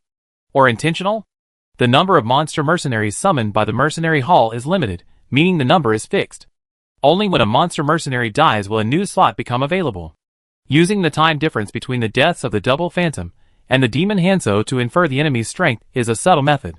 As per the preset plan, Butler and Rawless paused briefly before speaking analytically. The double phantom and the demon Hanzo died within 3 breaths of each other. This indicates the pursuers are at least level 80, with a warrior or assassin type class. Furthermore, the teleportation item carried by the double phantom did not work. Among the pursuers, there should also be a magic caster. Since sealing magic exists in all systems, we cannot currently analyze the magic system that this magic caster specializes in. Currently, one demon, Hanzo, is still alive. He possesses another captured elven heir, and there's a possibility he's being pursued. He analyzed all the known information in one go. In conclusion, the mysterious guardian land called the Six Great Gods, assuming the dwelling of the gods has been destroyed, and there's no possibility of using game currency to summon demon mercenaries, Butler and Rawless's tone turned serious, cautiously concluding his current deduction. I suspect that the human theocracy possesses at least 4 deities above level 80. This conclusion caused Liu-Rixian and Grohorn Fury to slightly change their expressions. However, their concerns were clearly different. Huh? The heavy, fierce aura emanating from Liu-Rixian suddenly vanished. He narrowed his eyes, remaining silent for a moment. At least 4 awakened gods. The bloodline of mere low-level deities can awaken so many. The supreme and great god kings, possessing far greater power, should have had far more offspring. At this moment, Liu-Rixian's steel-like, bulging muscles deflated like a punctured balloon. This wasn't a sign of weakened power, but rather proof of the precise, free control of every muscle in response to his emotions. Only a practitioner like a warrior monk, through countless trials, could achieve such absolute self-control. Butler and Rory lowered his head slightly. A disrespectful thought had just crossed his mind. Perhaps it's because of their race? Of those 6 low-level gods, only the one called Dark God is an immortal, and cannot have offspring. The other 5 are all human. And then, there's the fact that 2 elven divine offspring have already awakened their bloodlines on the elven god king's side. Clatter. A wine glass scrapes against the surface of the conference table. Trying to determine the enemy's identity through that monster Hanzo? Grohorn's eyes were cold as he gripped the wine saucer, down the crimson liquid in one gulp, and muttered, "An ant beneath the clouds." In his view, the double phantom and 1 monster Hanzo were already dead, yet only 1 monster Hanzo remained alive, having captured an elven divine offspring, clearly, with an attitude of exploration. This. Liu-Rixian and Butler and Rawless could also see this, but they didn't care. Grohorn's displeasure stemmed simply from the fact that his actions had been used by his opponent to probe him. As for worrying? What a lame joke. 500 years have passed. Floating City has long since established its foundation in the eternal sky. The Dragon King, hailed as the strongest race, is nothing but a slaughtered reptile, and hundreds upon hundreds of other races are nothing but slaves. Countless disasters and rebellions have had no effect on Floating City. This mere probing is like an ant trying to measure the height of an elephant. Boom! The drum had struck.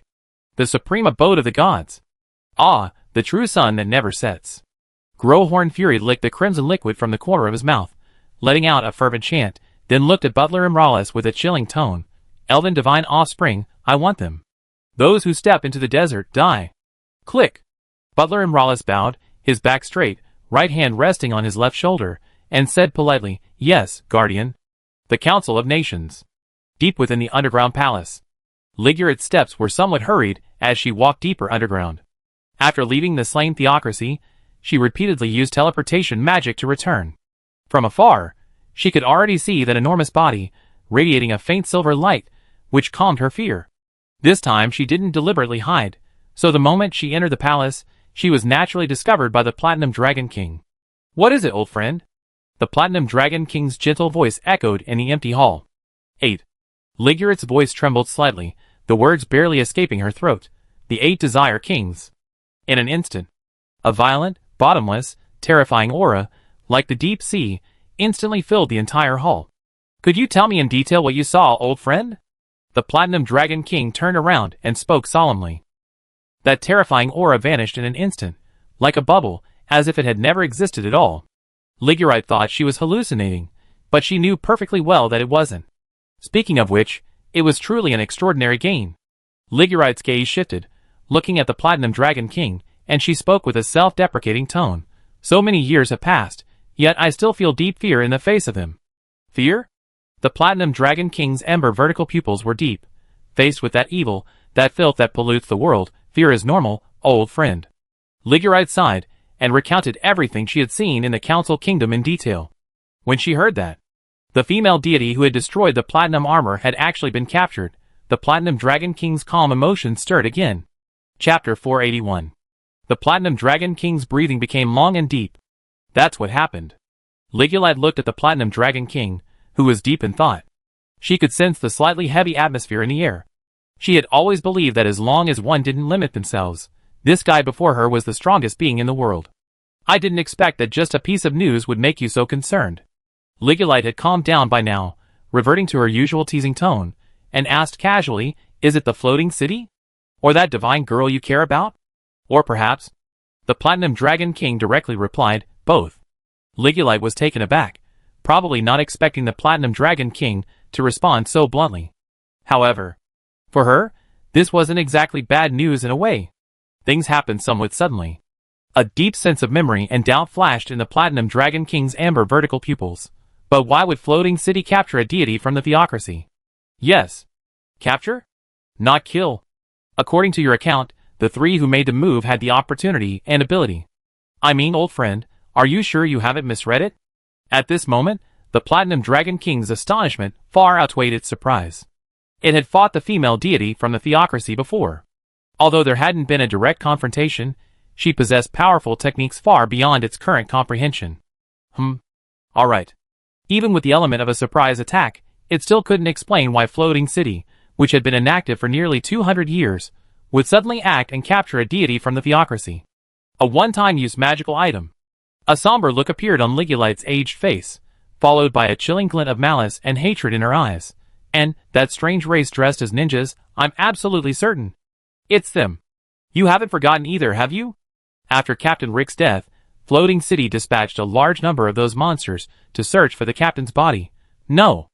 Ligulite's gaze shifted to a peculiar longsword weapon, prominently displayed deep within the hull, occasionally emitting a faint glow. Not only are we searching for the captain, but also for that weapon. For those monsters of the Floating City, losing their God King's weapon is enough to drive them mad. That's why, even though everyone has already completed the conquest, achieved heroic feats, and could have returned to their respective homelands, to receive the worship of their people or their respective nations, even though. A tremor crept into Ligurt's voice, and even with wrinkles covering her aged face, she couldn't conceal the rage and hatred within. Cursed demon, short beard, great wind axe, Au. And so many heroes. Old friend. The Platinum Dragon King spoke slowly, his eyes filled with nostalgia and sorrow. It's been a long time, hasn't it? Even more distant was the War of the Eight Greed Kings, where countless of my people perished. This wasn't just a calamity for an individual or a race. It was a calamity and lamentation for the entire world. I'm sorry. Ligulite lowered her head, seemingly concealing her emotions, then raised it again, her expression returning to normal. I don't want to talk about what happened back then, but I'm still grateful to you for saving this old woman. We are friends, the Platinum Dragon King's massive body uttered a gentle voice. Ligurite's wrinkles twitched, a fleeting moment of emotion crossing her face before quickly returning to calm. Even if you say that, on some matters, I don't agree with your actions, Ligurite said calmly, then her tone shifted to analysis. The fact that the Holy Kingdom's divine being was captured alive in a sneak attack indicates that the people of Floating City have been lying in wait for a long time. I don't know why they did this, but one thing I can deduce is that the female divine being is either of special status or of immense value to Floating City. The Platinum Dragon King nodded slightly. It too had considered this. In an instant, information gathered over this period, even going back several years or decades, flooded her mind. For ordinary races, memories would fade with time, but dragons wouldn't experience this fading characteristic reserved for inferior beings. A massive amount of intelligence was constantly being gathered and analyzed. Finally, a recent piece of information surfaced in its mind, vaguely connecting to the events before it. The Elf King. A white light erupted from the Platinum Dragon King's dragon eyes. Months ago, the slain theocracy and the Elf Kingdom suddenly went to war. According to the intelligence gathered, the Elf King was defeated and fled. Initially, it had been skeptical of this. Now, connecting the events before it now, the possibility of the Elf King escaping became extremely high. And then, thinking back to over 100 years ago, the relationship between the slain theocracy and the Elf Kingdom had suddenly deteriorated. Although the intelligence gathered by spies over the past few centuries was still incomplete. But at this moment, in the Platinum Dragon King's mind, everything suddenly became clear. That female deity possesses the bloodline of the Elf King, which is also the bloodline of the Eight Greed Kings. The Platinum Dragon King's heart trembled, and he immediately guessed the Floating City's purpose. This corrupt power must not be allowed to grow any further. Old friend, thank you for your hard work on this matter. The Platinum Dragon King sincerely expressed his gratitude. There was also a slight pity. If Ligurite hadn't returned immediately but had followed, perhaps they could have further investigated the power of the slain theocracy. Of course, the danger would have been extremely high. Therefore, I hope you can seriously consider that matter. Ligurd didn't care about the gratitude, but spoke seriously. Floating City is our enemy, and also the enemy of the Slan theocracy. I believe that now, the Council Kingdom and the Slan theocracy have a basis for cooperation. This war between the kingdom and the empire doesn't need to continue any longer. A moment later, Ligurd turned and left, her expression noticeably more relaxed than when she first entered, having likely obtained the answer she sought. After Ligurd's complete departure, the Platinum Dragon King's mind stirred. The platinum armor placed to the side immediately emitted a soft white light, and the eyes on the helmet glowed blue. World teleportation. The figure in the platinum armor vanished instantly. Mid-moon, February 20th. Several days passed. The demon Hanzo, still carrying the deaths to spare, traversed the entire Ivan Shah Great Forest, heading towards the southern desert. The further south he went, the cold weather gradually subsided, and the temperature rose. A lush green expanse of waist-high bushes and sprouting trees came into view, and the black afterimage of the demon Hanzo darted swiftly through the sea of green. Where he passed, crack, crack, branches and leaves flew everywhere. A gigantic brown bear demon, unable to dodge in time, blocked Hanzo's path, and was sliced in two with a single blow. Blood and entrails sprang into the air, staining the grass and decaying leaves on the ground. Rustling, shuffle, branches from various bushes and trees, like sharp whips and blades, lashed out rapidly at the charging demon Hanzo and Zeshi. However, this level of damage had no effect on them. Damn it! Zeshi cursed furiously, the violent shaking from running making her head spin. The thought of the horrific scene, when he was ambushed, filled Zetsumei with an indescribable sense of frustration and rage. He wanted to unleash his fury and break free, but his body remained motionless.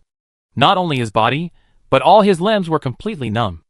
Zetsumei knew this all too well. His spine and the joints of his limbs had been completely destroyed by the demon Hanzo before him, which was why he couldn't control his body. Solving this problem wasn't difficult. Zetsumei possessed healing magic, and could heal these injuries on his own. However, when will this end? Zetsumei roared inwardly. Soon, be patient, Tang Zhang's helpless voice rang out. Don't worry, you handle this guy called Hanzo. You said it? Yes. A slight silence followed. Was it really the legendary floating city that made the move? An incredulous voice echoed from within Zetsumei's heart. That's right. What, are you scared? Why would I be scared? Black hair.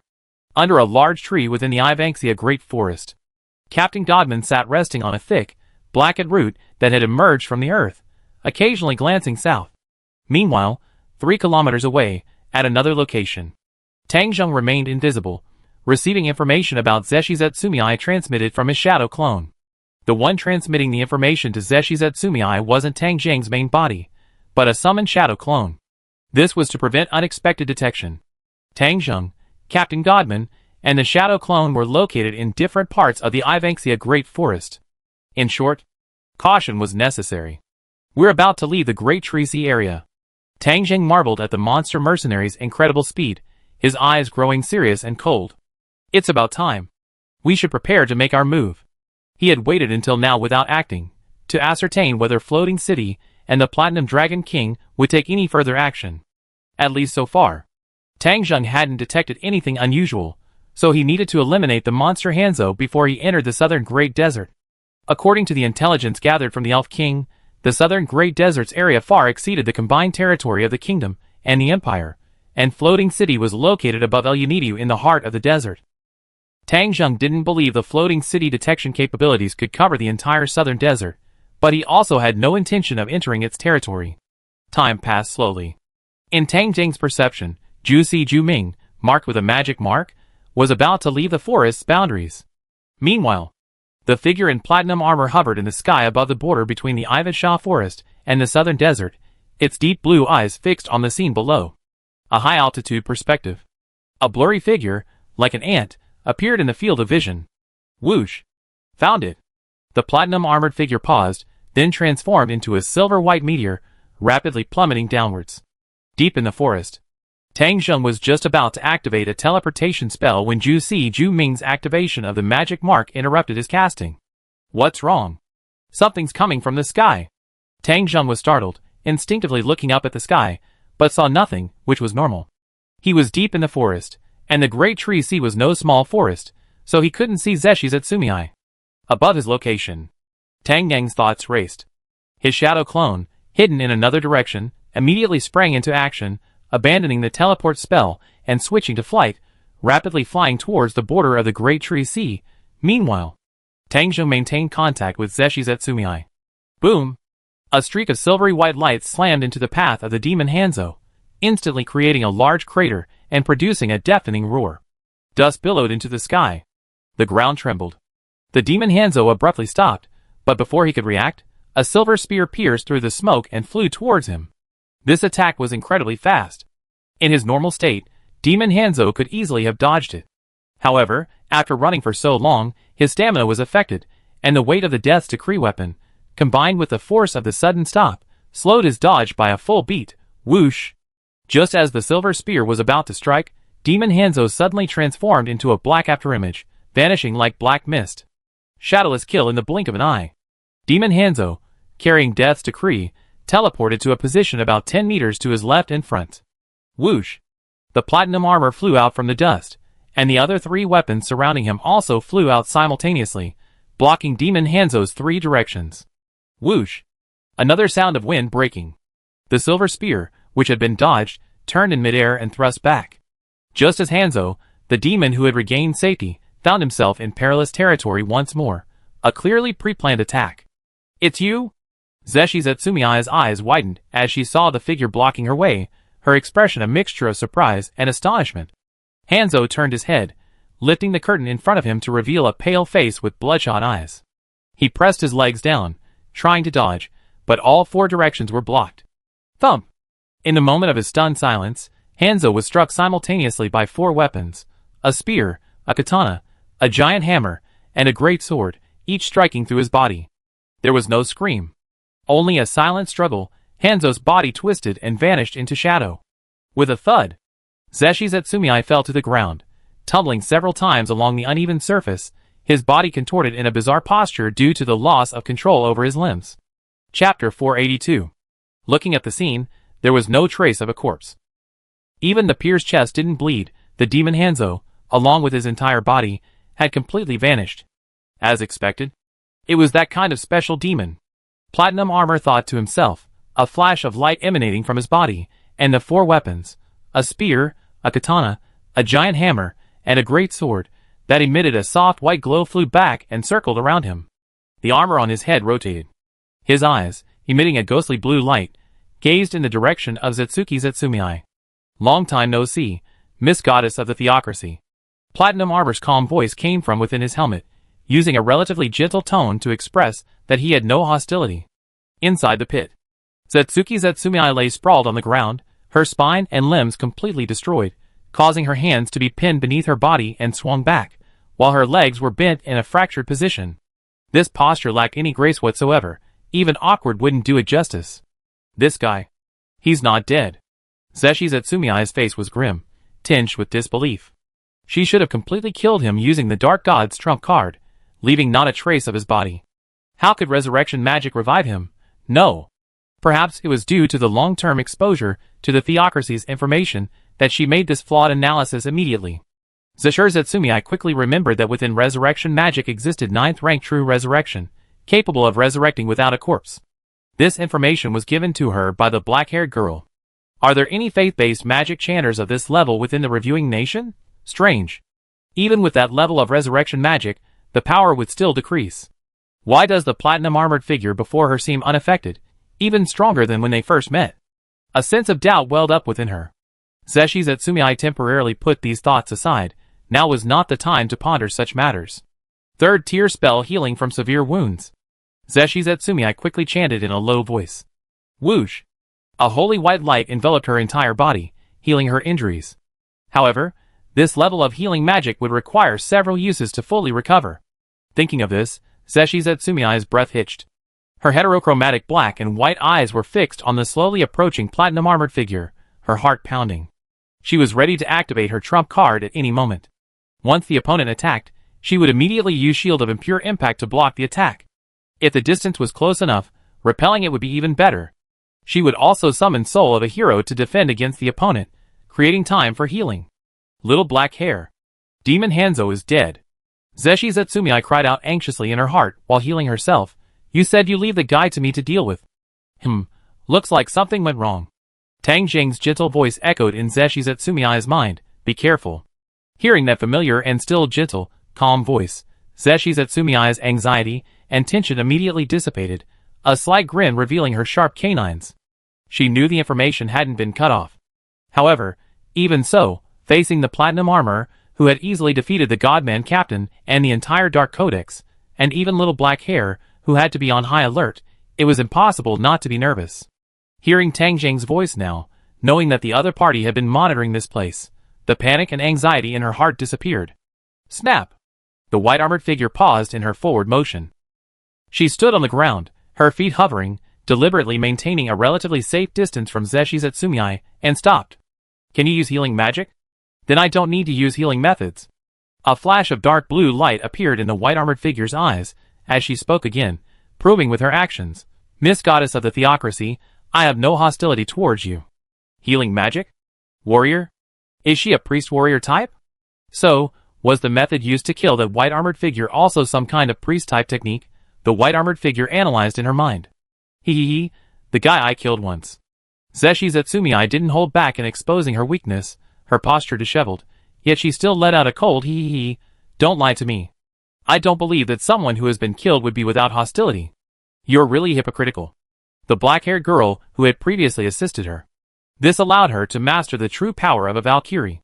Throughout the process, she could clearly sense that Tang Jing harbored no hostility, and was even considering her well-being. However, even so, after dying several times, Zeshi was still displeased and deliberately fought Tang Jing, though the result was quite miserable. Zeshi curled her lip. The healing magic on her body had dissipated, and she continued to cast spells. Healing severe wounds, a holy white light once again enveloped her entire body. At this moment, the Platinum Armored One was unharmed and could move freely, while Zeshi was unable to move and was injured, clearly at a disadvantage. This conversation seemed to reverse the power dynamic between the two sides, creating a slightly peculiar scene. Personally speaking, there was indeed hostility. Platinum Armor paused for a moment, then spoke calmly, I presume your slain theocracy has already guessed my identity. Since joining the council 200 years ago, I have rarely appeared. If your theocracy hadn't intended to lift the seal on the demon tree, I wouldn't have appeared to stop it. But you didn't stop there, forcing me to choose hostility. The demon tree has now been perfectly resolved by your theocracy. Presumably, you have subdued it. I deeply regret the conflict of the past. Platinum Armor probed with his words, indicating that the key to the hostility stemmed from the handling of the demon tree, which had now been resolved. Therefore, this hostility no longer existed. Zeshi Zetsumiai deliberately dragged out the last syllable, his upper body shuddering as his hands regained feeling under the healing. He used his hands to support himself as he sat up. So that's how it is. Zeshi Zetsumiai tilted his head, looking enlightened, while simultaneously flicking his wrist slightly, quickly adjusting to regaining control of his arms. Tier 3 magic healing from severe wounds, the holy healing light continued to radiate a soft glow, gradually gathering towards his legs and spine. Whether you believe it or not. Regarding the demon tree, I thank the heroes of the past. Platinum Armor's tone at this moment was extremely sincere, perfectly embodying the image of an upright, selfless, fearless, and humble hero. Regarding the enemies who attack you, perhaps you don't know, or perhaps you already guessed, they were the subordinates of the evil 8 Desires kings who once ravaged the continent. We share a common enemy. The floating city. No further information about the demon tree could be obtained through facial expressions or words. Platinum Armor was slightly disappointed, but not overly concerned. After all, the chances of gleaning useful information through mere words were extremely low. However, he could indeed use Platinum Armor's past as one of the 13 heroes to bridge the gap with the other side. Crack! A crisp sound rang out from Juesher's spine, his back now fully straight, and healing magic continued to be cast. Alright. Juesher licked his lips, tilting his head as if in thought, what suggestions do you have? In short, retreat first. Platinum Armor turned his head, his deep blue eyes gazing at the vast desert in the distance, his voice serious. We're approaching the southern desert. Platinum Armor glanced at Juesher out of the corner of his eye. From beginning to end, the other's emotions had remained relatively calm. What gave them the confidence? The pursuers from the theocracy still possessed that same powerful trump card.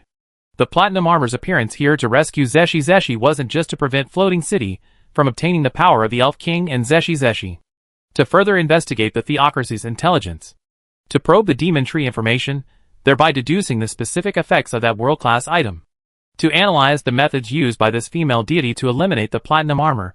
If they could witness it firsthand, they could further confirm their suspicions, of course. It wasn't just these things, there was also a probe of Floating City.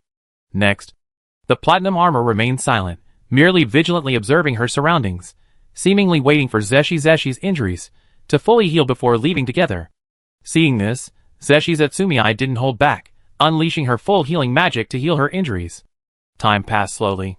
Platinum Armor showed no sign of urgency. Whoosh!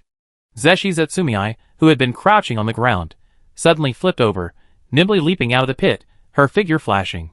She was already at the spot where the demon Hanzo had just died. The cross-shaped scythe lay quietly on the ground.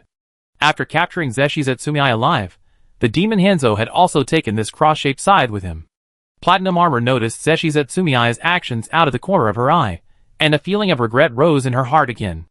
The cold metallic texture, the black three-pointed crescent-shaped blade of the weapon, even through a pair of ranged armor. With a dragon's intuition for treasures, the Platinum Dragon King was certain that this weapon was one of the legacies of the 6 great gods. These are weapons that no human could possibly forge.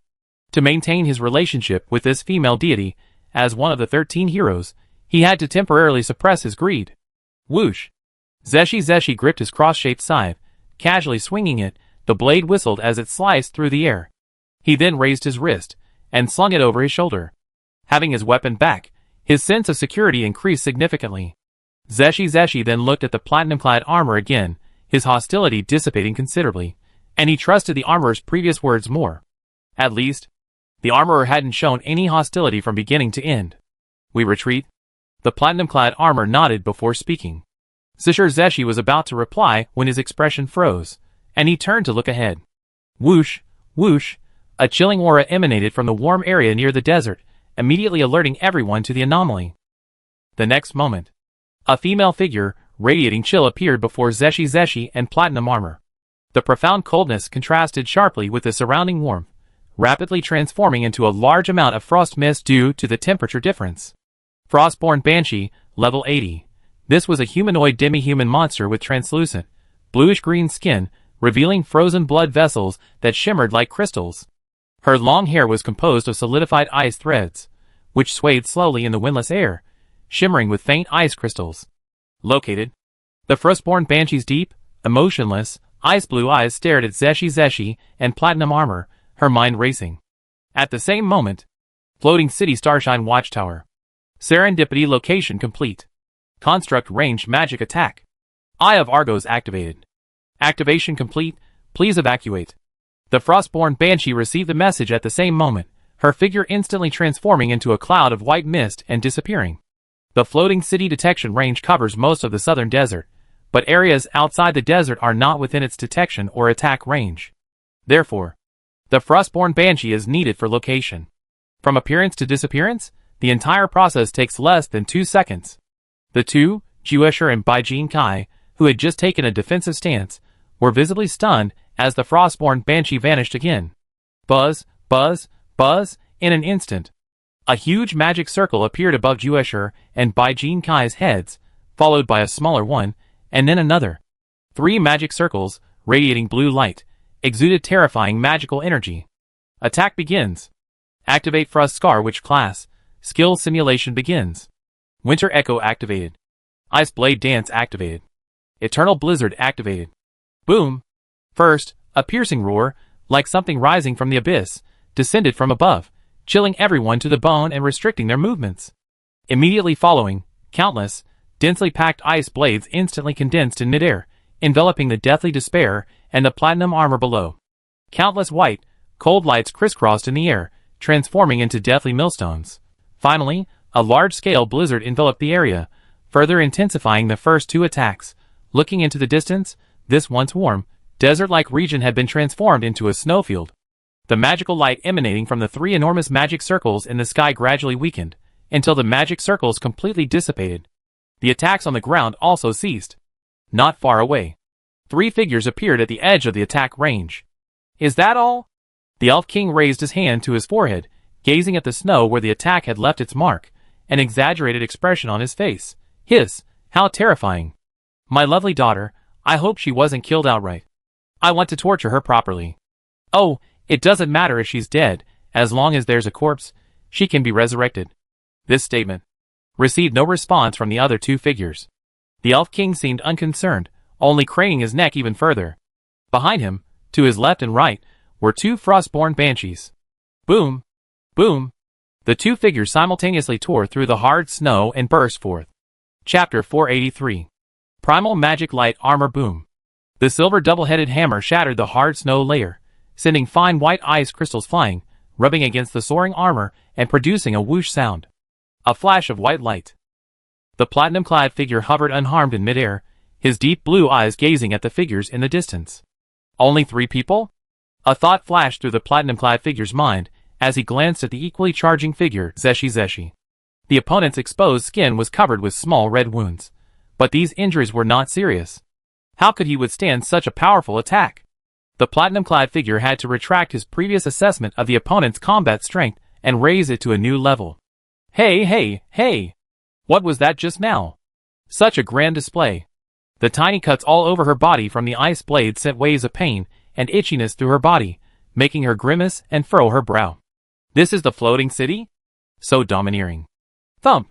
The force of her leap from beneath the hard snow began to wane, and she lost her ability to fly. Zeiming fell from the sky, landing heavily on the still extremely cold ice with a dull thud. The Council Kingdom, the floating city. Both forces had appeared all at once. Given the status of the Slan theocracy, both were absolute enemies. Zeiming quickly glanced upwards, seeing that Bai Jin Kai was unharmed, and her heart sank. What he had said earlier had indeed lowered his hostility, but it didn't mean he would trust Bai Jin Kai. She only had a cross-shaped spear and scythe in her hands, not fully armed. Whatever happened next would be extremely disadvantageous for her. The unpurified impact shield, usable only twice, had already been used once in the previous attack, blocking the strongest stage of the magic attack. If there was only one enemy, it wouldn't be so bad. But the opponent wasn't just one person, but the legendary floating city. Even in her madness, Zeshi never considered suicide. Since that's the case, retreat. Without the slightest hesitation, Zeshi's slender leg muscles tensed abruptly, stomping the ground fiercely. Swift wind break. Swift wind super swift wind break. Whoosh. Zeshi instantly transformed into a blur, retreating at lightning speed. Seeing this, the platinum armor also quickly retreated, chasing after Zeshi in the direction she had gone. Meanwhile, the Elf King and his two companions saw the two trying to escape. The two Frostborn Banshees' icy blue eyes flashed with a cold light, their bodies simultaneously radiating a ghostly blue glow. Ice crystal assimilation. Ice crystal assimilation, almost teleportation. The Frostborn Banshees transformed into blue streaks of light, their bodies merging with the icy region recently devastated by a ranged magical attack, vanishing without a trace. This skill allows for short-range movement through any ice, snow, or mirror-like ice, even allowing the user to blend seamlessly with icy environments or attacks. This is not a conventional skill. Similar to a racial ability, it requires a passive ability like Eternal Frost, granting complete resistance to ice, snow, and cold-based attacks. Whoosh!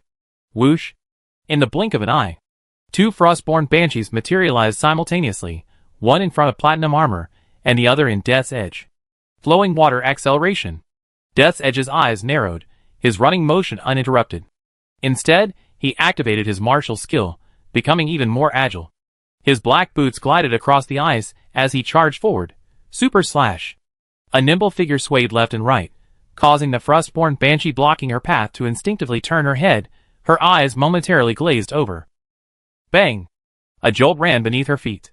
Zeiming leaped into the air, gripping her cross-shaped scythe in one hand, and swung it towards the Frostborn Banshee's neck. Die! The black blade transformed into a ghostly light. It slashed sharply through the air, its trajectory far beyond the Frostborn Banshee's ability to perceive.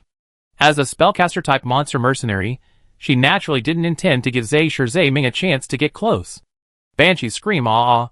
The Frostborn Banshee opened her mouth, her face contorted in a ferocious grimace, revealing a dense array of teeth that instantly filled half her face.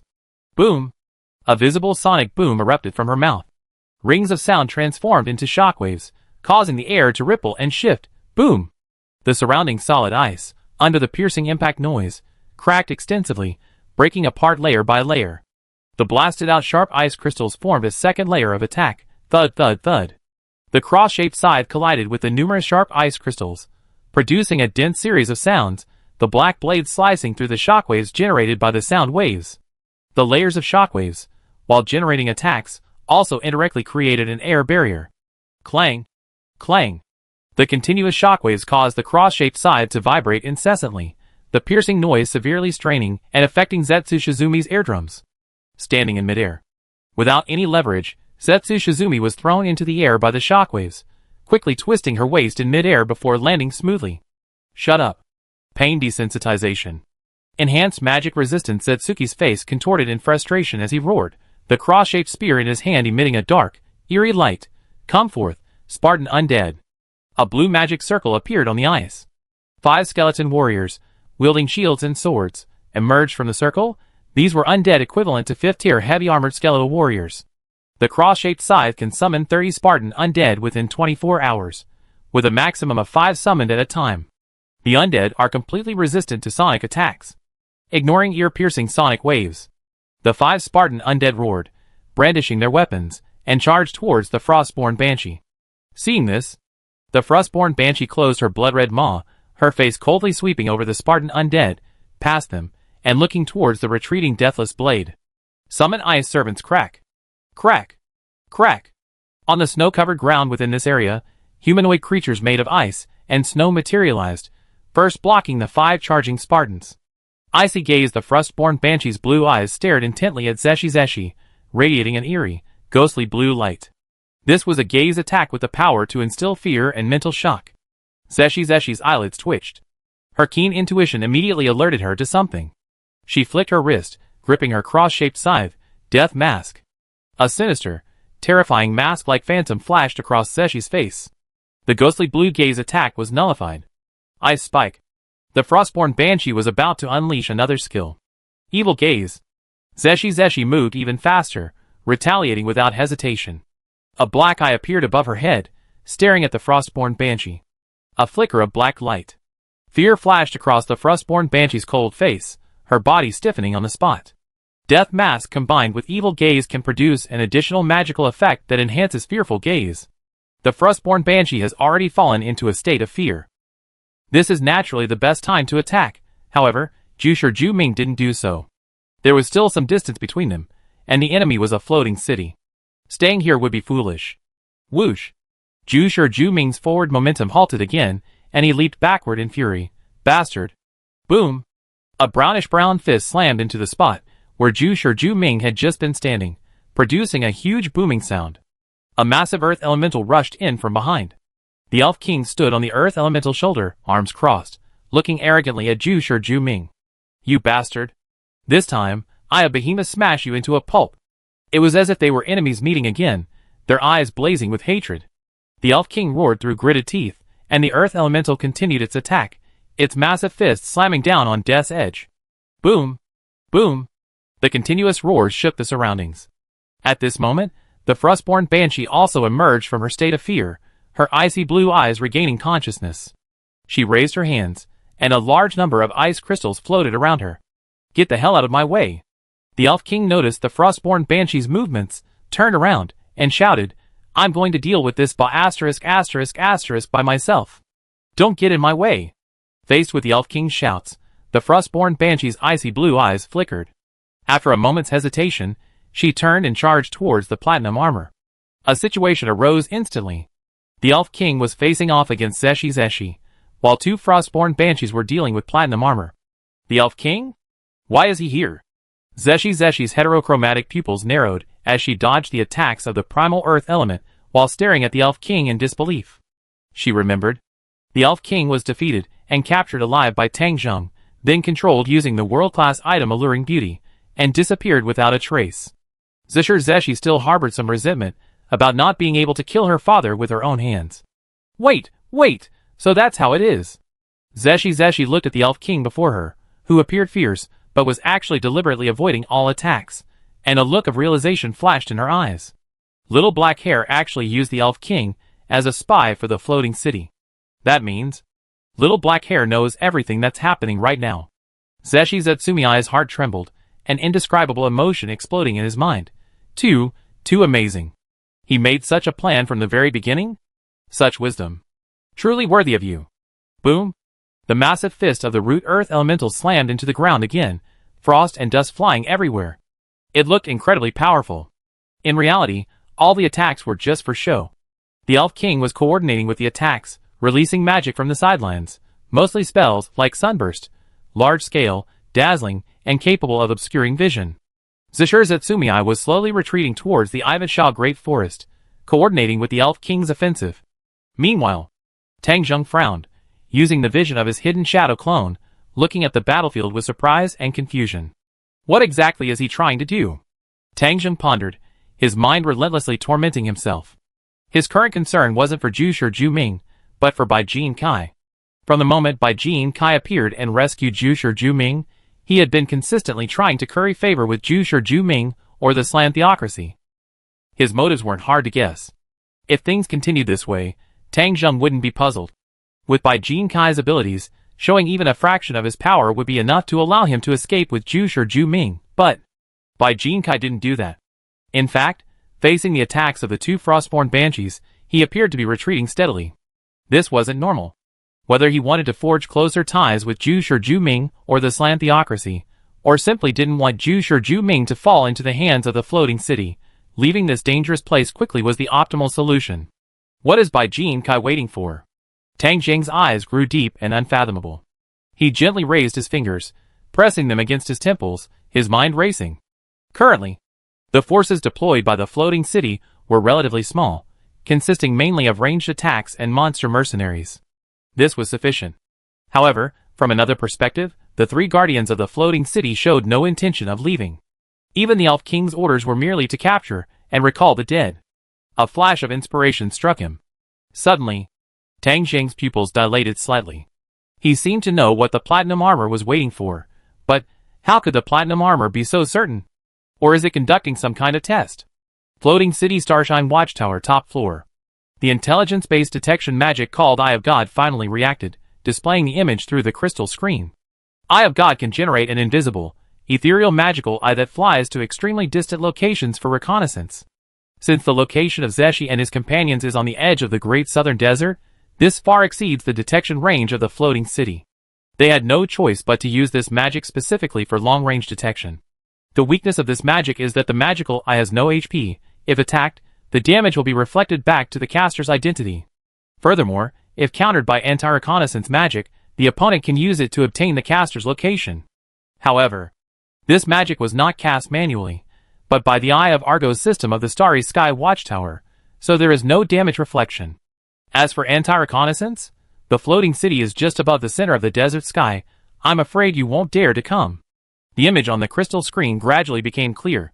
Butler Imlaris raised his head, his gaze calmly fixed on the battle scene.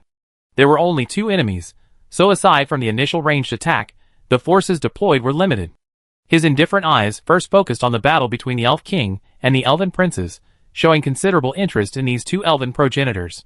Lord Jin might not understand why Lord Hornwrath was so concerned about these two princes, but he could guess some of the reasons.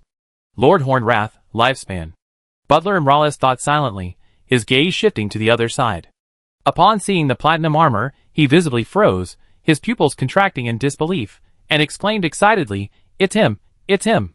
Chapter 484. The solemn summit of the highest tower. It's him! A near out-of-control shout echoed through the hall. The mercenary monster serving him, and the two NPC managers assisting in the management of the Starshine Watchtower, all stared in astonishment at the usually composed and cautious steward, Imlaris. Such an outburst from him. It hadn't happened in centuries. For Imlaris, who prided himself on his stewardship and represented the living embodiment of an ancient and rigid social hierarchy, this was a serious breach of composure. Lord Imlaris, a scantily clad, mature-looking NPC, her watery eyes filled with confusion, asked, "What happened?" The steward Imlaris didn't answer, his eyes fixed on the platinum-armored figure displayed on the crystal screen. Sword, blade, hammer, spear. For weapons encircling him, platinum gold armor, yes, that's the style of weaponry. It's here! It's here! Yes, it's him. Even if it isn't, there must be some connection. Butler Imrallis muttered to himself, his hands clenching and unclenching, revealing his inner tension and unspeakable unease. In a daze, a triumphant laugh and the cheerful figure of a young man echoed in his mind. The other man, wielding a guild weapon more precious than world-class items to all the guardians, waved goodbye with a flourish, leaving with him. Also, from the outside world, their ugly faces exposed before them, trembling with fear, legs weak, like insects. Unstoppable. The moment that Lord grasped the guild weapon, almost all control of the guild was in his hands. The three guardians could only voice their objections. They could, of course, seize it, but they couldn't. That would be a desecration of the supreme authority of the great god kings. Then, dead. Their bodies vanished without a trace, unable to be resurrected like the departed god kings, and the guild weapon disappeared without a trace. A crack. Fists clenched. Even after finding and killing those weak insects, who called themselves world-saving heroes, one by one, there were no clues. The only useful information. An opportunity. Butler Imrallis's eyes widened, unusually bloodshot, staring at the platinum armor on the screen as if he were about to devour someone. The great floating city cannot be lost. This is not only the expectation of the God King's redescent, but also the place that all their guardians absolutely must protect. His keen insight gave him a vague sense that something was amiss, but it concerned the whereabouts of the guild's weapons. Butler Imrallis didn't have time to think it through. He quickly activated message, relaying the information to the three guardians. Lord Leorixian. Oh, Imrallis, what's wrong? It's like this. What? Butler Imrallis heard the roaring tremor in his mind, slightly shaking his dizzy head. Fortunately, he was prepared. He first notified Guardian Growhorn Fury, for almost the same situation. Of course. Even he couldn't remain calm in the face of such a clue, let alone the Guardians, who cared even more about this matter. Did you inform Horn Fury? Butler Imrallis was slightly taken aback. He thought Lord Leorixian would ask for more clues, but he didn't expect him to suddenly ask Lord Horn Fury at this time. Yes, I have. Butler Imrallis, though puzzled, still responded respectfully. Not good. Leorixian roared in fury. Stop him. Before Butler Imrallis could react, he was shocked by Lord Leorixian's words. His pupils dilated sharply, and he involuntarily took a step back. Because he was an automaton race, his face didn't show complex emotional changes, but his trembling fingers and the step back all spoke volumes. The emotions in Butler Imrallis's heart at this moment. On the crystal screen, the familiar figure of Lord Growhorn Fury appeared. Lordjan, too late, too late. Butler Imrallis pressed a finger firmly to his temple, sending a message, his voice trembling slightly. The bad premonition that had previously surfaced in his mind was amplified in an instant, though it could also be a coincidence. But over 500 years of experience had taught Butler Imrallis that there were no such things as coincidences in this world. Especially that platinum armor. 200 years ago, despite expending considerable effort, and even a large amount of gained gold, he hadn't found the other party, yet now, he had suddenly appeared. This whole affair might actually be part of another invasion or probe. Guardian, I've fallen for their trap. Butler Imrallis swayed, his voice almost apologetic as he spoke. I activated immediately. Contract power, Outer City activate invasion mode, Rainbow Bridge open, Aurora Gate close. Leorixian's dignified and calm voice rang out. While Horn Fury is arrogant and a bit cocky, he's not stupid. Whether this is a trap or not, at least the clues to the guild weapon have appeared. This is an opportunity for us. Invasion? Ha! Fine, let them come. Butler Imrallis's tension eased slightly upon hearing this. Indeed, this level of probe or invasion was nothing. Hundreds of years ago, their enemy was the entire world. So what, however? Butler Imrallis still harbored a bad feeling. The guild weapons were a matter of life and death for Floating City. They hadn't appeared for 200 years, indicating the enemy didn't know much about them, yet they suddenly appeared now. Did this mean the unknown enemy who took the guild weapons already knew about them? Southern Great Desert Border Region. The battle between the Elf King and Zeshi continued, the two theatrically retreating towards the outer perimeter. On the other side, the battle between Platinum Armor and two Frostborn Banshees also continued. His silver-white armor was covered in marks from various frosts and magical attacks, showing signs of being steadily defeated. Whoosh! Ripples appeared in the air. A tall, burly goatman appeared directly in the center of the battlefield. His simple black cloak billowed slightly, his open chest revealing his thick muscles. The cuffs of his arms were casually rolled up, revealing forearms covered in short, light gray hair, exuding a primal power. The Goatman looked up at the location of the platinum armor, a cruel sneer flashing in his brown, horizontal pupils. Crack. A barely perceptible crisp sound came from the Goatman's left hand. There, on the Goatman's hands, were 10 magic rings neatly arranged. On the ring finger of his left hand, a crack had appeared on the magic ring, but it was clearly still usable. However, Gross Hornfury casually removed the ring, tossed it into his mouth, and then raised his left hand again. The ring on his index finger glowed faintly. Dimensional lockdown and invisible magical energy barrier quickly enveloped the area. Crack! A crack appeared on the ring on his index finger. Gross Hornfury quickly removed the ring, tossed it into his mouth, and stretched out his left hand, aiming at the platinum-armored man. The magic ring on his thumb flashed. One-sided dual crack. Preparations complete. Gross Hornfury's goat-like face deepened the smile, though to outsiders it appeared somewhat sinister. Based on current intelligence, this platinum-armored man should be a warrior, but just in case, he used dimensional lockdown in conjunction with one-sided decision. This completely prevented the possibility of the opponent escaping using teleportation skills.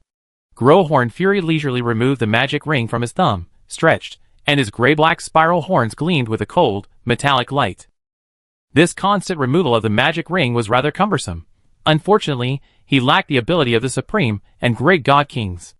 It was said to be a powerful ritual called killing. Normally, any race could only use 2 magic rings, one on each hand, although it was possible to wear them on all fingers. But it was meaningless, only those 2 rings were usable. However, through the killing ritual, this restriction could be broken, allowing other fingers to be equipped normally. Thinking of this, Gross Hornfury deeply admired the Supreme and Great God Kings for possessing such power, and the difference in power between 10 magic rings and 2. Anyone who can count can understand the insurmountable chasm. Oh, everyone! Gross Hornfury, noticing the gazes of everyone present, seemed to only then realize it. His goat-like mouth opened, revealing a neat smile. Would you like to hear an epic symphony? At this moment, the battle between the 2 sides had ceased. To be precise, the instant Gross Hornfury appeared, the 2 Frostborn Banshees and the Elven King simultaneously stopped their attacks. Zaisher Zhe-Ming, in his platinum armor, naturally also stopped his offensive. The air froze. Zaisher Zhe-Ming's hands involuntarily tightened around his cross-shaped scythe. This strange goatman who had suddenly appeared, unabashedly and without restraint, unleashed pure malice. Even though he didn't know who his opponent was. Zetsu no Michi possessed an undeniable air of absolute certainty, his brow veins throbbing. The instant the word chapter landed. Boom! Gross Hornfury moved without warning, the solid snow beneath his feet shattering into a cloud of ice dust. Ignoring Zetsu no Michi, a gray afterimage instantly traversed hundreds of meters, appearing before the platinum-armored figure. Wild Symphony. A black fist, like a meteor, struck the platinum-armored figure before his defensive stance was even complete. A shockwave exploded. The silver-white figure transformed into a falling meteor, tumbling nearly 100 meters across the ground before crashing into a slightly protruding patch of ice with a deafening roar. Oh! Gross Hornfury raised an eyebrow. He noticed that as platinum armor flew out, the 4 weapons wrapped around its body also flew out with it, a complete set of interconnected equipment. He made this judgment in his mind.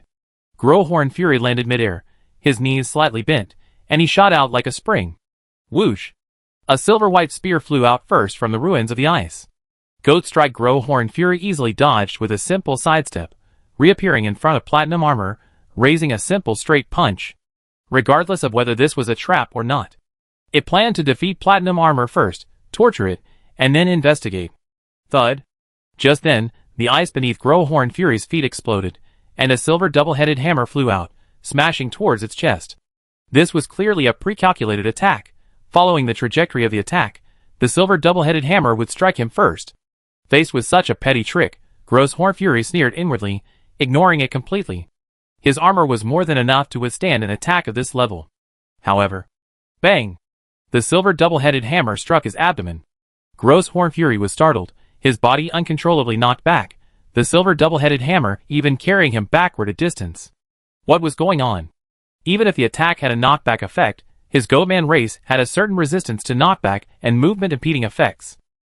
Moreover, for some reason, his body was actually pushed back. Clatter. Shards of ice slid down, scraping against the surface of his armor. The platinum armor flew out, the three weapons still swirling in front of him, its dark blue eyes fixed on Gross Horn Fury. One of the three guardians of the floating city. It has appeared. The emotions within the platinum armor showed no panic, but rather a strange joy. The Council of Nations, deep within the underground palace. The Platinum Dragon King suddenly opened his eyes, his massive platinum body, which had been prostrate on the ground, abruptly rising to his feet. Unexpected, it really appeared.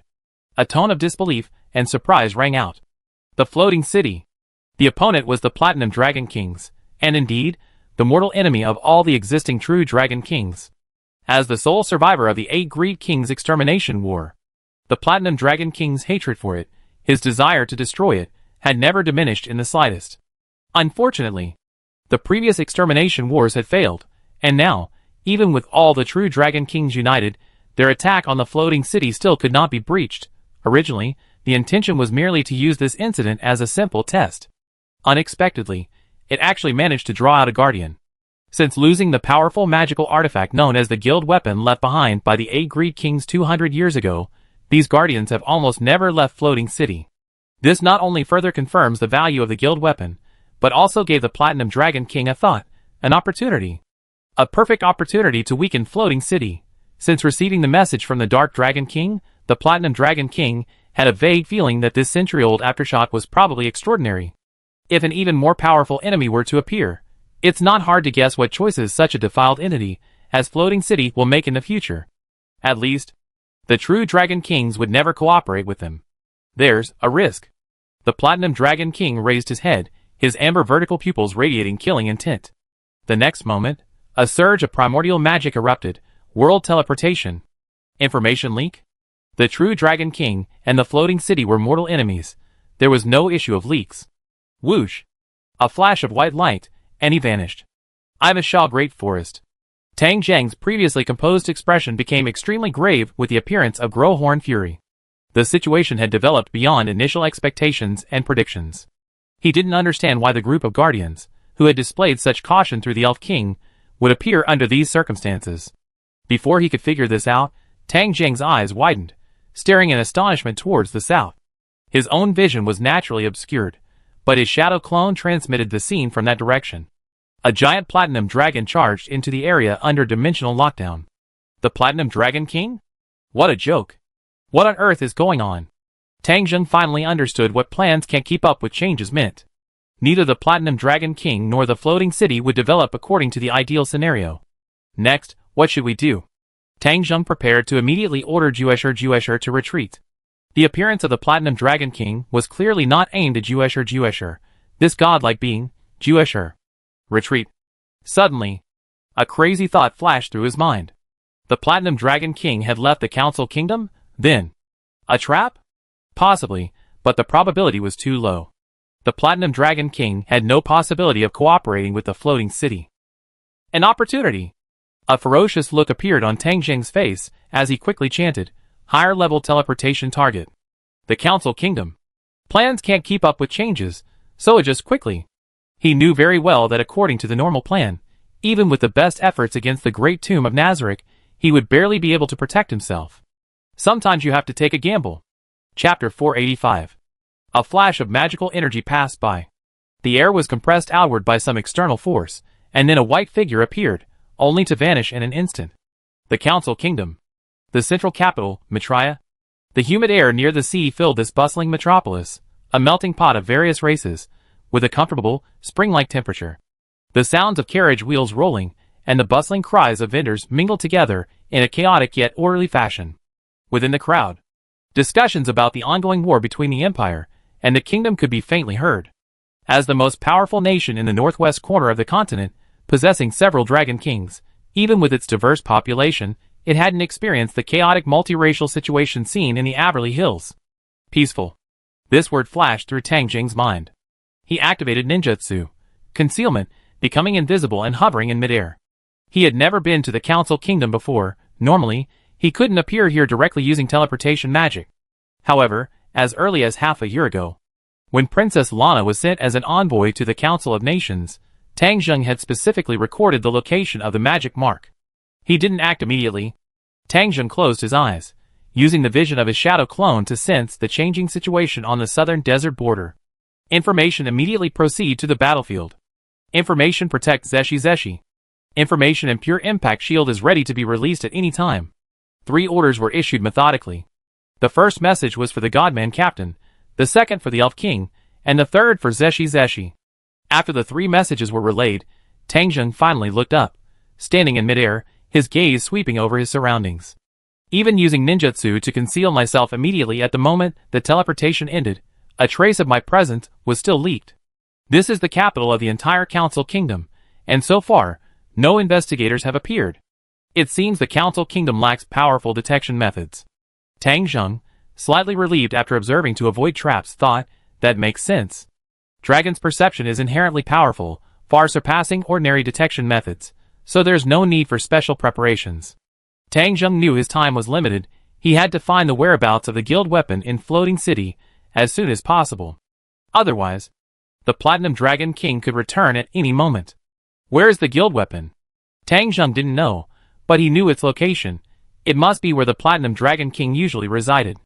To find this location, the only way was to investigate by using magic control on the Council Kingdom's core members, or to slowly probe, but this would take time. Time was precisely what Tang Zheng lacked, but... Whoosh! Tang Zheng flipped his hand, taking out a map from his item box, a map of the entire Council Kingdom. On the map, 3 circles, deliberately drawn with charcoal, highlight the importance of these 3 locations. That's right. It's the map Princess Lana gave Tang Zheng after her mission to the Council of States. Princess Lana, of course, was unaware of the Platinum Dragon King's existence. These 3 locations were identified through Princess Lana's monstrous intellect, representing 3 relatively important locations within the Council of States. Originally, it was merely a precautionary measure, part of the intelligence-gathering work within the Council of States, but unexpectedly, it has now proven extremely useful. Let's take a gamble. Tang Ning's eyes were solemn. With a thought, he activated the world-class item 2 Realms Mandala. The next moment, 3 level 70 wetland elemental spirits appeared out of thin air in front of Tang Zheng. These wetland elemental spirits, their bodies like flowing mud, began to fall towards the ground as soon as they appeared. Elemental attribute conversion. Tang Zheng's magic surged, activating the passive ability of Mad Mage. His hand quickly swept across the 3 wetland earth elementals. Whoosh! Whoosh! Whoosh! Their mud-like bodies melted rapidly like snow under the sun, condensing into tiny particles. Immediately afterward, a vortex of air appeared out of nowhere, swirling these sand grains and suspending them in midair. Sandstorm Elemental Spirit, Level 70, a composite elemental spirit composed of earth and wind elements. Go! Without any hesitation, Tang Zheng directly commanded the 3 sandstorm wind elemental spirits to fly towards the 3 circled locations on the map. What's that? Ah! A sandstorm? A monster? Elemental spirits I never seen before. How could elemental spirits appear here? The appearance of 3 sandstorm elemental spirits caused changes in the air currents, transforming into a sandstorm tornado that turned the clear sky above into a gray haze, like a natural disaster. Below in the city, a fierce wind arose, the bustling streets were thrown into chaos, and panicked screams echoed throughout. Thankfully, the 3 sandstorm elemental spirits' destination wasn't Zhongdu below, otherwise, they would have destroyed the entire city. Tang Zheng closed his eyes, multitasking, controlling the 3 sandstorm elemental spirits as they flew towards their destination. As for concealment, there's simply no extra time for such meticulous operations. The opportunity is only once. These 3 composite elements weren't summoned through normal magic, but rather permanent elemental spirits created by Tang Zheng using the seed of the magic tree. The magic tree can only produce 36 seeds of the Terror Treant, one of which has already been used by the tree spirit Peonies. Only 35 remain. The seed of the magic tree has the highest compatibility with the wetland elemental spirits. Therefore, Tang Zheng created 35 level 70 wetland elemental spirits, and stored them in the 2 realms mandala. Converting the wetland elemental spirits into sandstorm elemental spirits has actually disrupted the compatibility of the seed of the magic tree. The sandstorm elemental spirits have become normal summon monsters, and cannot exist for long. However, this is enough for Tang Zheng. Whoosh! Whoosh! Whoosh! The movement of the 3 sandstorm elemental spirits immediately attracted the attention of the Diamond Dragon King, Obsidian Dragon King, and Worm Dragon King of the Commentary Kingdom. especially the Worm Dragon King. Awakened from its slumber, its powerful senses left the Worm Dragon King bewildered and utterly astonished. What's going on? Who? How dare they invade the Council Kingdom? The three-headed Dragon King roared furiously, flapping its wings and soaring into the sky from the court castle of Midtown Metria. Boom! 3 blobs of muddy wetland elemental spirits crashed down from the sky, striking the three-headed Dragon King and slamming them back to the ground with an earthquake-like roar. Intruders! You're courting death. I am. The Diamond Dragon King. The Diamond Dragon King, Obsidian Dragon King, and Worm Dragon King roared as they clashed with the 3 wetland elemental spirits. The energy from their breath collided with the elemental spirits' bodies, unleashing a pure energy bombardment. Wherever their massive bodies passed, it was like a natural disaster, relentlessly destroying buildings and houses. The deafening roars, screams, and cries of agony from the city echoed together. Around level 60? Tang Zhang's simple perception led him to stop focusing on the 3 Dragon Kings. Wetland elemental spirits are more than enough. His entire focus was now on the 3 storm elemental spirits. The storm elemental spirits possessed the advantage of flight, moving at incredible speed. Although they created a lot of noise, they arrived at the marked location on the map much faster. Attack! Tang Zhang's closed eyelids twitched as he mentally issued the command. A helpless choice. There was no way to hide. The Platinum Dragon King's stronghold must be heavily fortified with defenses and traps. Only a large-scale attack can probe it. There's no time for slow exploration. Doing so would cause casualties among those in the surrounding area, but fortunately, the human population in Pingyi is extremely small, mostly subhumans. Tang Zhangke wasn't so concerned about other races at this point. Elemental spirit monsters naturally possess the ability to launch large-scale attacks related to their own elements. The storm elemental spirit continuously drew in the surrounding air, making itself even larger. A raging storm. Before long, not even half a minute had passed, and one of the 3 storm elemental spirits suddenly lost contact. Can it instantly dismantle a level 70 monster's formation? Finally found it. Tang Zhang's eyes snapped open, his pupils gleaming. The southern border of the Great Desert. The Platinum Dragon King used world movement to appear outside the area covered by dimensional lockdown. Due to the effect of the teleportation magic being imprisoned, even using primordial magic for teleportation, it was impossible to directly enter the lockdown area. Boring, filthy power. The Platinum Dragon King coldly commented, using the platinum armor's positioning to first appear outside the lockdown barrier, then flashing inside. Whoosh! The dragon wings flapped slightly. The astonishing speed of flight and the friction with the air created a visible white aura, the platinum figure like a shooting star streaking across the sky. At this moment, Growhorn Fury was being knocked a distance away by the silver double-headed hammer, surprised by this attack method. Swish! The silver double-headed hammer stopped flying, flashing a bright white light in midair, and returned towards the platinum armor. But the next moment, such an interesting weapon is a waste in the hands of a lowly wretch like you. Growhorn Fury stomped the ground, neutralizing the impact of his retreat, and grabbed the silver double-headed hammer, forcefully seizing control. A ranged weapon user, huh? Don't you know that against a warrior, this is an utterly foolish attack method? Don't worry, I won't kill you. Thud. The ground trembled. Growhorn Fury, still gripping the silver double-headed hammer, charged towards the platinum-armored warrior, veins bulging on his arms. Battle step. A rhythmic vibration, like the striking of a drum, resounded beneath Growhorn Fury's feet. Perhaps due to problems with the Platinum Dragon King, the platinum armor was temporarily unable to control the silver double-headed hammer. A muffled bang resounded. The platinum armor was sent flying by the blow. Oh! Growhorn Fury felt an abnormally strong pulling force in his hand, and released the silver double-headed hammer. Strength wasn't his forte. Watching the weapon follow the platinum armor as it crashed to the ground, I see. Growhorn Fury suddenly understood. A type of armor with integrated control. No wonder he felt something was off earlier.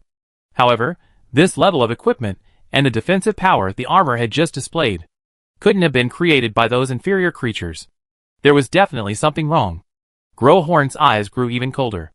Warm-up's over, trash. Lord Growhorn. The urgent reminder from Butler and Rollis, transmitted through message, echoed in Growhorn's mind. A trap. It's an unknown true Dragon King. Before he could finish speaking, whoosh! The light in the sky increased several degrees. A gust of wind followed. The enormous, radiant figure of the Platinum Dragon King appeared above the battlefield, its amber dragon eyes fixed on Growhorn below. Empathy. Die. There were no meaningless declarations or prelude to battle. The next instant, the world was turned white. Growhorn's composed expression froze on his face, his brown pupils widening. The primordial earth elemental's heavy body blocked the path between the Elf King and Zeshi Zetsumii. Meanwhile, Zeshi Zetsumii's delicate face, gradually turning white, was filled with horror as he activated Impure Impact Shield at the same moment. Time seemed to stand still. The Platinum Dragon King's pupils reflected the white light as he uttered a majestic whisper, "Ultimate Big Bang." The entire battlefield was completely shrouded in blinding white light, and everyone on the battlefield seemed to have been thrown into a vortex of energy. Like twigs in a storm, they were helplessly swept away. Growhorn Fury instantly knew what this was. Primordial magic, those reptiles slaughtered by the Supreme God Kings. Boom! Rumble. The terrifying roar and explosive heat directly ripped this area of the battlefield apart, the earth collapsing and forming a mushroom cloud in midair. The terrifying shockwave and lethal heat, measured in kilometers, spread continuously in all directions, rapidly evaporating even inanimate objects like sand in its wake. A moment later, the light dissipated. The icy and snowy area created by the floating city had vanished, and the entire battlefield was like it had been plowed through, turned into utter scorched earth. 2 Frostborn Banshees were instantly killed. Cough, cough. On the black earth, Growhorn Fury opened his mouth and coughed silently, as the air in this area had been cleared. His short gray fur was completely burned away, leaving his exposed skin bald, making him look like a goat with its fur burned off. One of his thick, gray-black horns was broken off, and the emerald green ring-shaped magical artifact on the remaining horn had become dull and lifeless. A horn was broken off. His fur was burned off. Aside from that, Growhorn Fury seemed unharmed? No, actually. He had already died once. The opponent's attack was too fast and too powerful. There wasn't enough time to deploy any defensive measures. This was no longer an encounter, but a surprise attack. It was a resurrection-type magical artifact that had taken effect. However, resurrection items are ultimately far inferior to regular resurrection items. Although one can be resurrected immediately after death, their stamina has already dropped to an extremely dangerous level. A cough. Inferior reptile. Growhorn's bloodshot eyes became extremely ferocious as he roared in fury. Chapter 486. The dissipated air was refilled. Growhorn Fury's nostrils flared slightly as he breathed in the scorching hot air. His extreme weakness caused his strong legs to sway. It had been far too long since he felt this way. Although the rebirth magic item had replaced one death, the excruciating pain of his body being torn apart still lingered in his mind. He would die if this continued. They should retreat. This thought flashed through Growhorn Fury's mind. He wasn't afraid of death. As long as the floating city existed, he could resurrect. However, the resurrection process required a huge amount of game gold, which was a significant drain on the already scarce resources of the floating city. It was a truly devastating expense. NPC resurrection was similar to player resurrection. It wasn't that high-level resurrection magic couldn't be used, but rather that Growhorn Fury and the other Guardians were well aware that once magic resurrection was used, even the highest-ranking resurrection spell Tier 9 True Resurrection would still drop 2 levels. For a level 100 Guardian, this is a huge loss in combat power, and one that cannot be recovered in a short time. But bear resilience. Growhorn Fury growled, his anger like burning flames about to burst from his chest. He raised his feet and stomped the ground twice. The reptiles slaughtered by the Supreme God Kings. How dare you appear before us? Hiding in the gutter is what you reptiles should be doing. A phantom image of a giant bear demon with black horns emerged behind Growhorn Fury, radiating an earthy brown light, its arms outstretched in a silent roar. He was the guardian of the floating city. Growhorn Fury. To flee from an inferior enemy was a disgrace. Besides, escaping was probably impossible. Furthermore, Growhorn Fury trusted his companions to react. If this was an enemy trap, the enemy before him might not just be a true Dragon King. His entire set of equipment activated simultaneously, flashing with dazzling light, high in the sky. His platinum gold body shone brilliantly in the sunlight. The shimmering white light covering his entire body gave him an unusual beauty and a sacred aura, as if he were the darling of the world. Dragons are the rulers of this world. A reptile? The Platinum Dragon King's amber eyes, with their golden vertical lines radiating coldness, stared at Growhorn Fury, who had risen again from the ground, seemingly having anticipated this. Filth. Primal magic can be divided into 3 ranks: low-rank primordial, mid-rank primordial, and high-rank primordial. However, above the high-rank primordial, there exists an even more powerful force. Although still falling under the category of high-level origin, its power is so immense that the Platinum Dragon King prefers to call it the highest level origin. The ultimate Big Bang doesn't quite reach the level of highest level origin, but it's still far beyond that. Even if a true Dragon King were to take a direct hit, he would be either dead or severely injured. The Platinum Dragon King wouldn't be able to unleash it a second time for a short period. It didn't believe that Grow-Horned Wrath was as unharmed as he appeared. That flickering life force further confirmed this. Another resurrection type technique. This type of technique also cannot be used a second time for a short period. What a pity for the female deities of the theocracy. The opponent was also within the attack range, and should already be dead. Killing it wasn't originally intended, it was an unexpected accident. The Platinum Dragon King's thoughts flashed briefly. Without further words or probing, he swooped down instantly. Buzz, buzz. Suddenly, a massive blue magic circle appeared in the sky. Monsters poured out of the magic circle, varying in level, but their numbers were surprisingly large. Within moments, over 100 had appeared. Faced with this situation, the Platinum Dragon King merely glanced at them out of the corner of his eye, and the aura of primordial magic resurfaced from his body. World Severance Barrier. A violent shockwave erupted. A shockwave, as if distorting the atmosphere, instantly enveloped several kilometers. The next moment, all the monsters that had rushed out of the magic circle were blocked at the outermost edge of the World Severance Barrier. Unlike Dimensional Lockdown, which only restricts teleportation magic, World Severance Barrier completely blocks internal and external interference. Neither physical nor magical methods can break through. A hint of smugness appeared in the Platinum Dragon King's eyes. It already possessed some key intelligence about Floating City. Unless another Guardian entered with a world-class item, these dispatched forces, no matter how numerous, would be able to break through. This was the power of primal magic. It was incomparable to mere corrupted power, and as far as it knew, Floating City would never easily use a world-class item. The moment Embassy left Floating City, that was a once-in-a-lifetime opportunity for a fatal blow. Roar! The Platinum Dragon King's speed triggered a sonic boom, forming concentric rings of air that rippled outwards, transforming into platinum gold lightning that struck down from the sky, heading straight for Grow-Horned Fury. I will protect this world. Bang! Bang! Just as I thought. The dancer's rhythm. Grow-Horned Wrath noticed the blocked reinforcements, his face darkening. He slammed his hands heavily on the black leather drum at his waist, the rhythmic beat of his heart resounding continuously. Come on! Reptile! The magical artifact amplified Grow-Horned Wrath's aura, causing it to surge. But at that moment, the Platinum Dragon King's swooping motion unexpectedly paused for a moment, the golden slits in his pupils contracting. The Council Kingdom has been invaded. An incredulous feeling filled his heart. A trap! The Platinum Dragon King was shocked by this thought. He had just left the Council Kingdom, and was already being invaded. If this wasn't a trap, it was inexplicable. Who? The Floating City. Only the Floating City. Using a Guardian as bait, the purpose is nothing more than, no, it must be, that guild weapon. The Platinum Dragon King knows the guild weapon is extremely valuable, so he used the Platinum Armor as a clue to try and obtain further information about the Floating City. Unexpectedly, it attracted a Guardian. The plan succeeded unexpectedly, but conversely, if this was a trap, then, the guild weapon's value is even higher than it anticipated. A conflicted thought arose. The Platinum Dragon King didn't know whether to deal with this Guardian first, and then return, or return immediately. In that brief moment of hesitation, Grow-Horned Fury immediately spotted an opportunity, his figure instantly soaring into the air, raging melody. He possessed the flight magic item. As an assault warrior, he wasn't good at defensive combat. In the current disadvantageous situation, he had to control the priority of attack. Boom! Two figures, one gray and one white, collided in midair, creating a massive shockwave that spread outwards. The Platinum Dragon King didn't give up on returning. While intending to quickly finish off the heavily injured Grow-Horned Fury, he regained control of the Platinum Armor.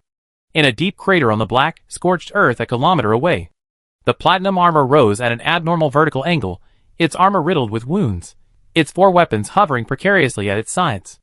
Before unleashing the ultimate explosion, the Platinum Dragon King had already prepared the Platinum Armor for defense. Although it was also affected by the shockwave, it suffered no serious damage. Whoosh! The Platinum Armor soared into the air, flying towards the outer edge of the world's barrier. It needed to leave the barrier's range to use teleportation magic to return. Because a large number of monsters summoned by the Floating City were still blocked outside the barrier, The platinum armor didn't fly into the sky, but instead headed towards the Ivan Shah Great Forest. Not long after, the platinum-armored figure reached the edge of the barrier, easily piercing through the semi-transparent barrier, squeezing out his dwindling primal magic power, world transmission, flowing water acceleration, spear combo. A black figure burst from the jungle, the worn spear becoming a blur in the air, unleashing 3 strikes in an instant. Bang! Bang! Bang! The platinum-armored figure reacted quickly, but with the Platinum Dragon King entangled, he was still a fraction of a second too slow. He only had time to adjust his body before being struck by the spear. A piercing metallic noise exploded. The platinum-armored figure flew backward, crashing through 7 or 8 large trees before coming to a stop. Wait, I meant no harm. The platinum-armored figure staggered backward, quickly speaking. Ability increased. Ability greatly increased. Flowing water accelerated. The Godman Captain's black hair flew wildly, his hands gripping his spear tightly, his face cold as he charged forward again, his feet stomping the ground. Stop it, prevent it from leaving. I will support you from the shadows. Tang Dang's voice echoed in the Godman Captain's mind. The Council Kingdom. Tang Zheng opened his closed eyes, a slight sigh of relief in his heart. Thankfully, the Shadow Clone has been monitoring it. Even if the Platinum Armor activated world movement, it still couldn't leave. The Shadow Clone had already activated Judgment Lockdown. It's best not to use the Shadow Clone to intervene now. Under normal circumstances, the Godman Captain wouldn't be a match for the Platinum Armor, but at this moment, the Platinum Dragon King was entangled and unable to fully control the Platinum Armor, so stopping it wasn't a problem. Unable to contact Zeshi. He shouldn't be dead, probably unconscious. The Elf King used a rebirth spell to withstand a fatal blow, but he's also severely injured and is searching for Zeshi. Tang Zhang's mind raced through the current situation. He knew that Growhorn Fury, who had also been ambushed and severely injured, wouldn't last much longer. We need to speed things up. Tang Zheng stood in midair, his gaze fixed on the bottomless pit below, located at the foot of a mountain near Zhongdumetria. Boom! The earth trembled, and a muffled thunderous roar echoed from the pit. Another wetland elemental spirit has died. Tang Zheng's heart tightened. Thankfully, he hadn't considered rushing in recklessly from the beginning. With a wave of his arm. This time, instead of testing the waters one by one, he controlled the remaining 20-odd wetland elemental spirits, level 70, and sent them all rushing into the underground pit. Boom! Boom! Boom! The continuous, deafening roar caused the ground in the area to tremble as if an earthquake had struck. After about half a minute, the tremor subsided and gradually disappeared. In Tang Zhang's perception, only a handful of the more than 20 wetland elemental spirits remained. It should be alright now. Tang Zhang's figure flashed, and he rushed into the underground pit. The dark underground light was gradually swallowed up. The unique aura of dragon might mixed with metal rushed towards him with the airflow that gradually surged from the cave. The pit wasn't very deep, but the light at the entrance had completely disappeared. For creatures like dragons, the existence of light was meaningless. Tang Zheng could still see clearly. A huge, broken stone door appeared, revealing a wide corridor large enough for a dragon to spread its wings and walk through. This was a vast underground palace. Tang Zheng didn't touch the ground, but entered by flying. The corridors on both sides weren't particularly refined, instead, they had a rustic, rough feel. There was no time to admire the palace. He quickly flew deeper inside. The dense magical aura and lingering dragon's might in the air grew even stronger, along with the damp trails left by the movement of wetland elemental spirits. At the end of the corridor was an even larger palace, with 8 thick pillars forming a circle, and the surrounding walls all constructed of a grid-like structure resembling gray stone slabs. What a peculiar style! Tang Zheng looked around after flying in. The entire palace had a round, tower-like interior, except for the entrance corridor. All sides, even the ceiling, were sealed off. Teleportation is possible, there's definitely no need for extra passages. At the very center of the main hall was a large, raised circular platform. The Platinum Dragon King presumably slept on it, followed by mountains of platinum or in gold, along with magical artifacts radiating various lights. These weren't stored in one place, but rather scattered haphazardly around the tower-like palace structure. Whoosh! Suddenly, the walls and floor of the palace began to writhe, followed by a deluge of metal spikes piercing through the ground and walls. This created a seamless attack within the tower-like palace. The sharp metal spikes pierced through the few surviving wetland elemental spirits, but caused them little harm. Wetland elemental spirits possessed immense resistance to physical attacks. Unclean impact shield. Tang Ning's eyes widened. A black energy barrier expanded outwards from its center, blocking all the attacks while shattering a large number of metal spikes. Clang! Clang! Shards of metal shattered and fell to the ground, creating a dense, piercing sound that echoed along the walls. Trouble, Tang Zheng cursed under his breath. It wasn't the trap, he expected it. The Platinum Dragon King would activate it as soon as he left the territory. Which one is the guild weapon? He only knew that the Floating City Guild weapon was a sword, and among the numerous magical items before him, swords were plentiful. Many of these sword-type magical items were exceptionally ornate. Whoosh! Tang Zheng flew to a corner, waved his hand, and a large amount of treasure was collected into his item box. He then repeated this action continuously. Guild weapons, like world-class items, cannot be stored away. After all, destroying a guild weapon would lead to the collapse of the guild. If they could be stored away, it would be considered cheating in guild wars within the game. Chapter 487. A vast amount of treasure, ore, and magical items vanished like flowing water. Tang Zheng didn't bother to examine them with item appraisal, simply taking them all. There might be some risk involved. No one could predict whether the Platinum Dragon King had mixed in primordial magic techniques bearing magical imprints among these items. If they could be located, these items would become a hot potato. However, Tang Zheng wasn't worried. Upon realizing this, he had already transferred these items to a world-class item. Even with the level of primordial magic, it was impossible to locate a world-class item.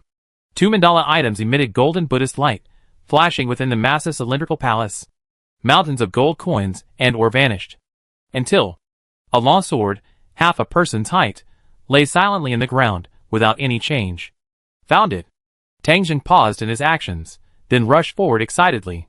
Compared to those ornate sword-type magical artifacts, this longsword wasn't particularly flashy. In fact, it seemed rather understated. The blade wasn't metal, it was more like a solidified, thin, translucent gray shadow, its surface covered with fine, irregular, glass-like cracks. It looked as if it would shatter at the slightest touch. The hilt's design was quite strange. It wasn't made of a single metal, but rather a complex interweaving of different openwork metals, dark gold, eerie green, silver white, bronze, and jet black, making it somewhat dizzying to look at. The patterns were even more intricate, with designs of giant lions, hydras, wild boars, strange birds, doe, and various other magical creatures intertwined, radiating a dark golden light. Tang Zheng could vaguely observe that among the numerous demonic patterns, one demonic pattern would occasionally vibrate slightly. The sword's design could be described as complex and ornate. It was more of a work of art than a weapon. He reached out and grasped the hilt. Swish! The long sword was drawn, as light as a feather, as if it were an extension of the air. The thin, gray blade sliced through the air without a sound. In an instant, the surrounding light was drawn by the long sword, all converging on Tang Zheng. While the surroundings became even darker, Tang Zheng was bathed in dazzling light. At the same time, within the distorted, dim light, the phantoms of various demonic creatures, such as giant lions, hydras, and strange birds, appeared. The faint roars and screams of these monsters could be heard, along with the fleeting glimpses of eerie green beast eyes, emanating an unsettling aura. So this is a guild weapon. Tang Zheng gripped the long sword, a dazzling scene, like a cut scene, unfolding around him. While he was stunned, he clearly felt the sword's enhancement. All attributes increased. Such an exaggerated increase. Item appraisal. Item, 12 trials proverb level. Guild weapon, 91 to 100, restriction, question mark. Effect, question mark. Description, question mark. Subconsciously, he used the item appraisal, but aside from knowing the name, he couldn't find any useful information. Tang Zheng's gaze swept over the attribute panel. He could see that all his attributes had increased. He wasn't sure if this counted as the guild weapon's full state. After all, he wasn't a member of the Floating City Guild. Even if he used it as a weapon, aside from its inherent traits and passive effects, he probably couldn't use its other abilities. Moreover, the power of a guild weapon lies not in the weapon itself, but in the guild. 12 trials maxim, this name. I see. Tang Zheng's eyes flashed with realization as he saw the information displayed after the appraisal. No wonder there are images of various demonic creatures on the weapon. In ancient Greek mythology, the 12 labors that Zeus and Heracles, son of Alcmene, underwent to atone for their sins are also known as the 12 trials. These labors include defeating the Nemean lion, slaying the Hydra, capturing the Ceryneian doe, and capturing the Erymanthus boar, among others. This guild weapon is clearly crafted according to the mythology of the 12 trials. Tang Zheng also recalled that the 8 Greek kings liked to call themselves god kings, and even the name he gave his offspring, the Dragonman Laden, was related to ancient Greek mythology. These players' methods of building harems are really reminiscent of ancient Greece, Tang Zheng thought to himself, taking a leaf from the magic tree from his item box and wrapping it around the guild weapon 12 trials. Proverbs. The sword looked thin, but its blade was actually incredibly sharp. Ordinary scabbards and objects couldn't even touch it. It's because items of this caliber can't be sheathed. As his hand moved away from the hilt, the ethereal yet terrifying phantom of the demon vanished. Because magical items can change size according to the user's form, 12 trials, Proverbs had now returned to its normal size. Tang Zheng then took out a rope and tied the guild weapon to his back before putting on a loose black magic robe. That way, it wouldn't be noticeable from the outside. Then, he collected all the valuables in the hall into his world-class item. Is this the end? Tang Zheng couldn't help but lick his lips. The guild weapon, whose value was immeasurable, coupled with so much treasure, was arguably his greatest gain since transmigrating. As the saying goes, know when to quit while you're ahead. At this point, he should quickly withdraw from this abrupt three-way chaos, continue to hide, and secretly plot using the floating city guild weapon. This should be the safest and most secure method, but the floating city and the Platinum Dragon King are not fools. Once the incident is over and a reanalysis is conducted, they will inevitably discover inconsistencies. And a hint of resentment flickered across Tang Zheng's face. Such a once-in-a-lifetime opportunity, how could I only take a guild weapon? The true value of the guild weapon is the floating city. Tang Zheng isn't a guild member. The weapon's symbolic meaning outweighs its practical use in his hands, and he truly cannot use it. But there is one person who can use it. Inferior. High-rank teleport Tang Zheng's figure vanished instantly, leaving behind only an empty underground palace large enough for rats to run through. Floating city, a loud, muffled thud. Liu Rixin pushed open the heavy door and strode into the top floor of the Starlight Watchtower, his entire body radiating a terrifying, man-eating aura. The air around him was affected by his overwhelming rage, with faint blue lightning crackling within. Guardian! Guardian! Guardian! In the somber atmosphere of the room, the group of leaders and monster mercenaries immediately bowed respectfully. Lord Liu Rixin. Butler Imralus turned around, his face pale and ashamed as he bowed. I have no interest in your tedious formalities. Tell me now, what's going on? Liu Rixin waved his hand, rudely interrupting the scene, his fierce eyes fixed on the black crystal screen suspended in midair. Where's the image? Why can't I see anything? Snap! Butler Imralus looked up, replying sternly, Guardian, the battlefield is outside the coverage area. We can only use magical detection methods for remote observation, but recently, the enemy appears to have unleashed a large-scale attack spell. No. The visible eye has been damaged, causing the image to be interrupted. New detection methods have been restarted. That will take time. Liu Rixin's rugged eyebrows furrowed, his muscles twitching like those of an ancient Greek statue. He said in a deep voice, What about support? According to information from the monsters at the front, Butler Imralus said grimly, his expression as if he wanted to tear the enemy to pieces, they are all being blocked by an unknown barrier, unable to enter the battlefield. Upon hearing this, Liu Rixin's aura turned cold. He thought of the true Dragon Kings, who had been slaughtered by the Supreme God Kings, and caused them immense trouble. Primordial magic. Liu Rixin uttered. Only this kind of power could accomplish such a thing. Yes, Guardian. The butler, Imralus, nodded respectfully, a hint of worry in his eyes. Lord Growhorn Fury was clearly going to face an attack from a true Dragon King alone. This was a targeted encounter. Ha, ha ha. Liu Rixin laughed, but his laughter carried a chilling intent that penetrated to the bone. Wine made with the blood of a true Dragon King is the most unforgettable thing for me. A bunch of escaped fish, they deserve to die. The surrounding monster mercenaries all lowered their heads in fear. This shouldn't be an accident, should it? Liu Rixin took a deep breath, suppressing his inner anger. He felt that everything was full of coincidences. There is indeed a possibility of an unexpected turn of events. The butler, Imralus, pondered, connecting recent events in his mind. But I feel it's more like a long-planned operation by the true Dragon King side. The elven divine heir, the slain theocracy, the platinum armor, clues about guild weapons, all these things linked together. The butler, Imralus, felt a chill run down his spine, increasingly convinced it was a conspiracy. Lord Liu Rixin. The butler, Imralus, seemed to have realized something, his expression growing increasingly solemn and serious. This might be a scheme that has lasted for over 100 years. Liu turned his head, looking intently at him. That's right. Because of the appearance of the elven divine heir, they dispatched monster mercenaries to investigate, thus discovering the century-long war between the slain theocracy and the elven kingdom. Furthermore, Lord Growhorn conceived the idea of probing further.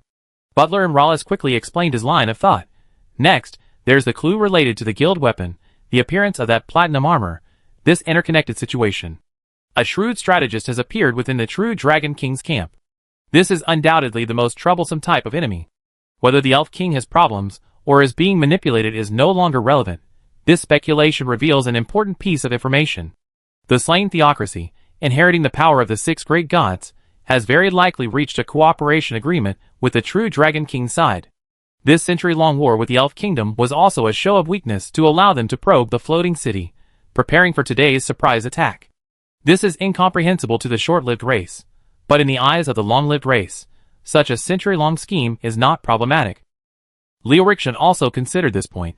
If this is true, then the enemy is probably not just a single true Dragon King. Whoosh! The crystal screen reappeared. Liu looked first, his gaze falling upon a large number of monsters blocked outside the barrier. He readjusted his angle, looking into the barrier. The image was blurry.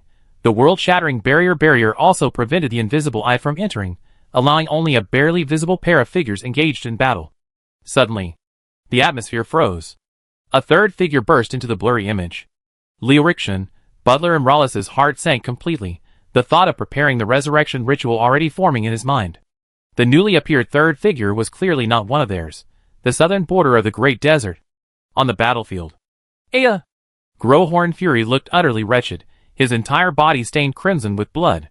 He pounded on a magical artifact called the War Drum, continuously casting a buff on himself. Eagle overlooking a phantom image of a hawk-like monster flashed past him.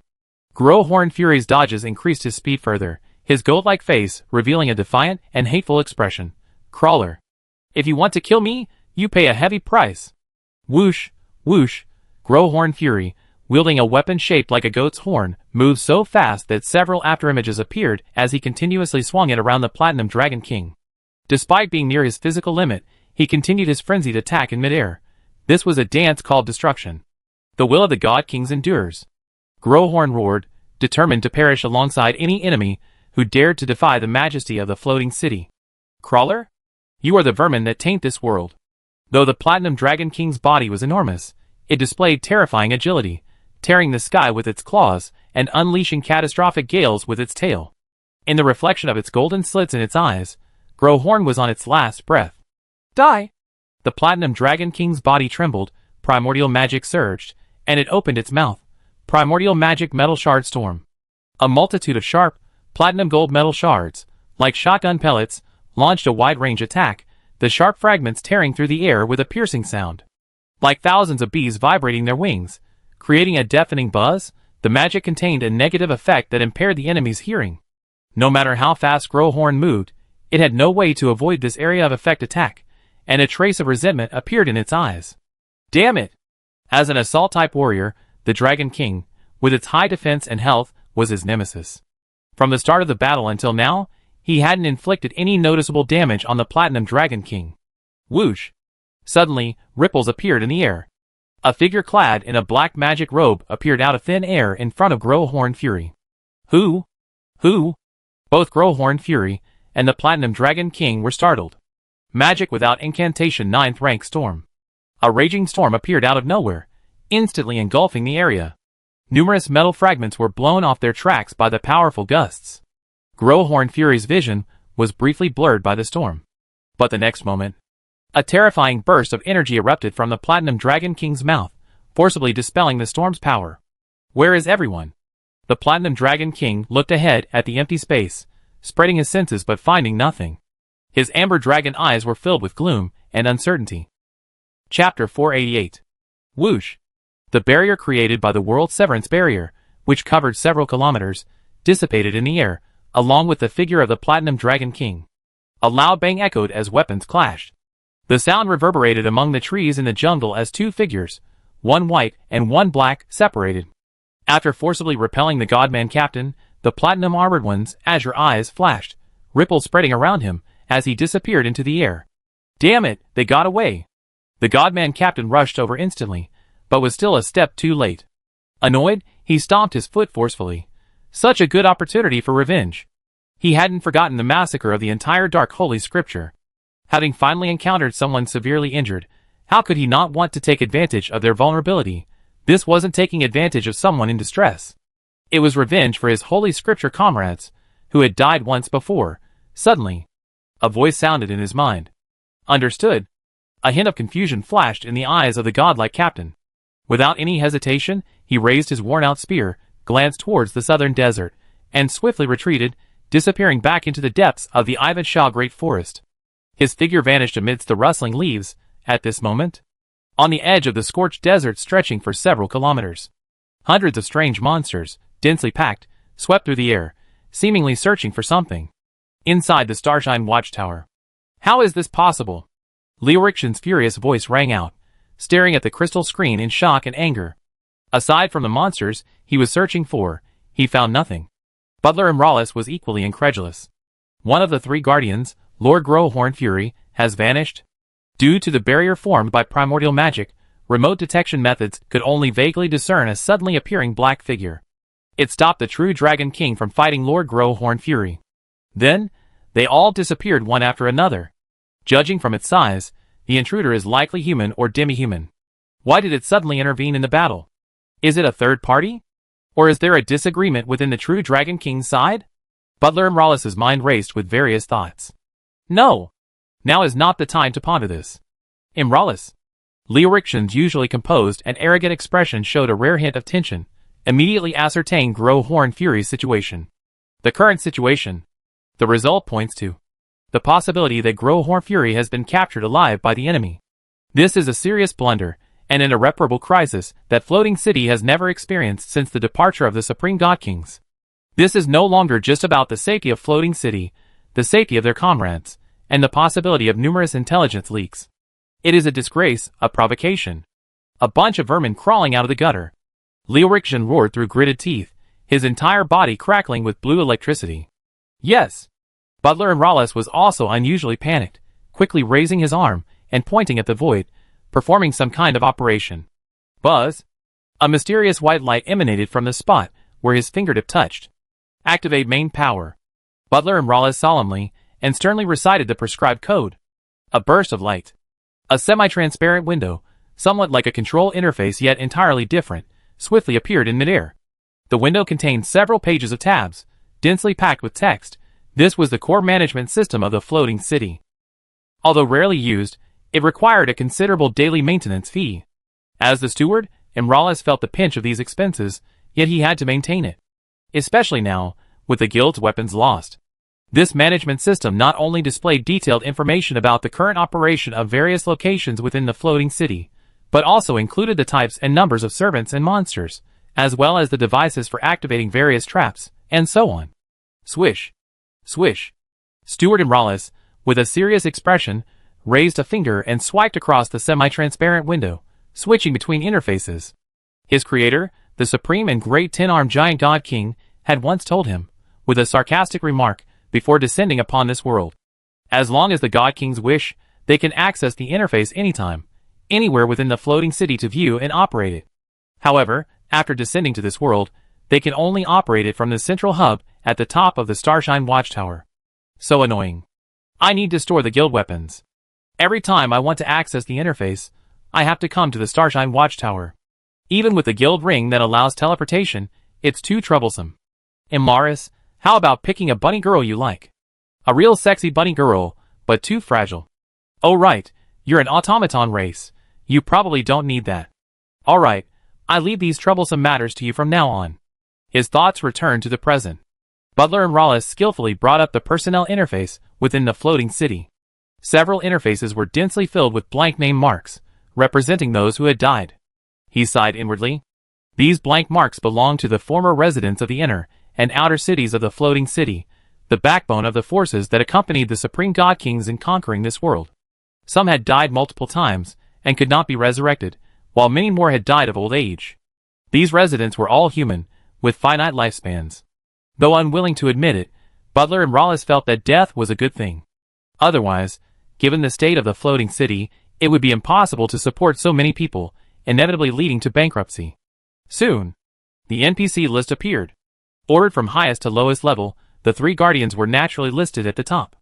The name Gross Horn Fury came into everyone's view, its black color completely different from all the other guardians. Among a sea of white names, it stood out starkly. How could this be? This is impossible. Butler Imralis's pupils dilated, and he screamed uncontrollably. No death, right? What does turning black mean? Leoric shock frowned. He only knew that names normally appeared white, and would turn blank upon death. He didn't understand what black specifically represented. Betrayal? Butler Imralis's voice trembled. Boom! A blue fist shadow appeared. A loud thud. Ah! Butler Imralis screamed, not even having time to react before his body was blasted away, crashing heavily into a wall in the distance. The atmosphere in the hall fell silent. The two NPC leaders, and numerous monster mercenaries all stood frozen in fear. Think carefully before you speak. Leoric looked at the limp figure lying on the ground with a murderous, icy gaze. Yes, yes. Butler Imralis struggled to his feet, ignoring his injuries, and stammered an explanation. An atmosphere of disbelief filled the air, a brief silence. Immediately notify Safi Sothos. I need to know the exact location of Grow Horn Fury. Leoric roared. Upon hearing that name, everyone except Leoric trembled with fear. Butler Imralis struggled to his feet, his mind reeling from the series of events. Lord Sepis Sothos. Sepis Sothos. One of the three guardians, known as the Whisperer of the Mind, he resided deep within the core of the floating city, a mental magic caster. He wasn't particularly skilled in detection magic, but he was the guardian of the world item Nameless Spellbook. With the guild weapon lost, the Golden Palace, where the Nameless Spellbook was stored, could no longer be opened. However, Lord Sepis Sothos could still use special methods to connect to the Nameless Spellbook, thus continuing to use all the magic of the four major magic systems. Even a level 100 being perfectly proficient in detection spells might not possess as many detection spells as Lord Sepis Sothos. At most, they might lack the class-specific advantages, but this could be compensated for by the magic of the four major systems. However, Lord Sepis Sothos's mental state has always been problematic. The Council of Kings.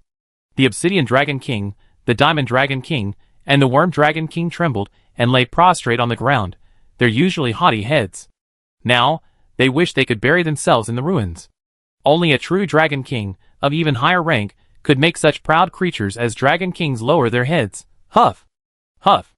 The Platinum Dragon King flapped its wings, watching the entrance to the ruined underground palace. It didn't go in to investigate. It already knew what had happened inside. The atmosphere was incredibly oppressive, as if it would squeeze the heart out. Even without uttering a sound, the Obsidian Dragon King and the other two dragons seemed to have already felt the overwhelming rage. Ha! The Platinum Dragon King let out a laugh. Calm.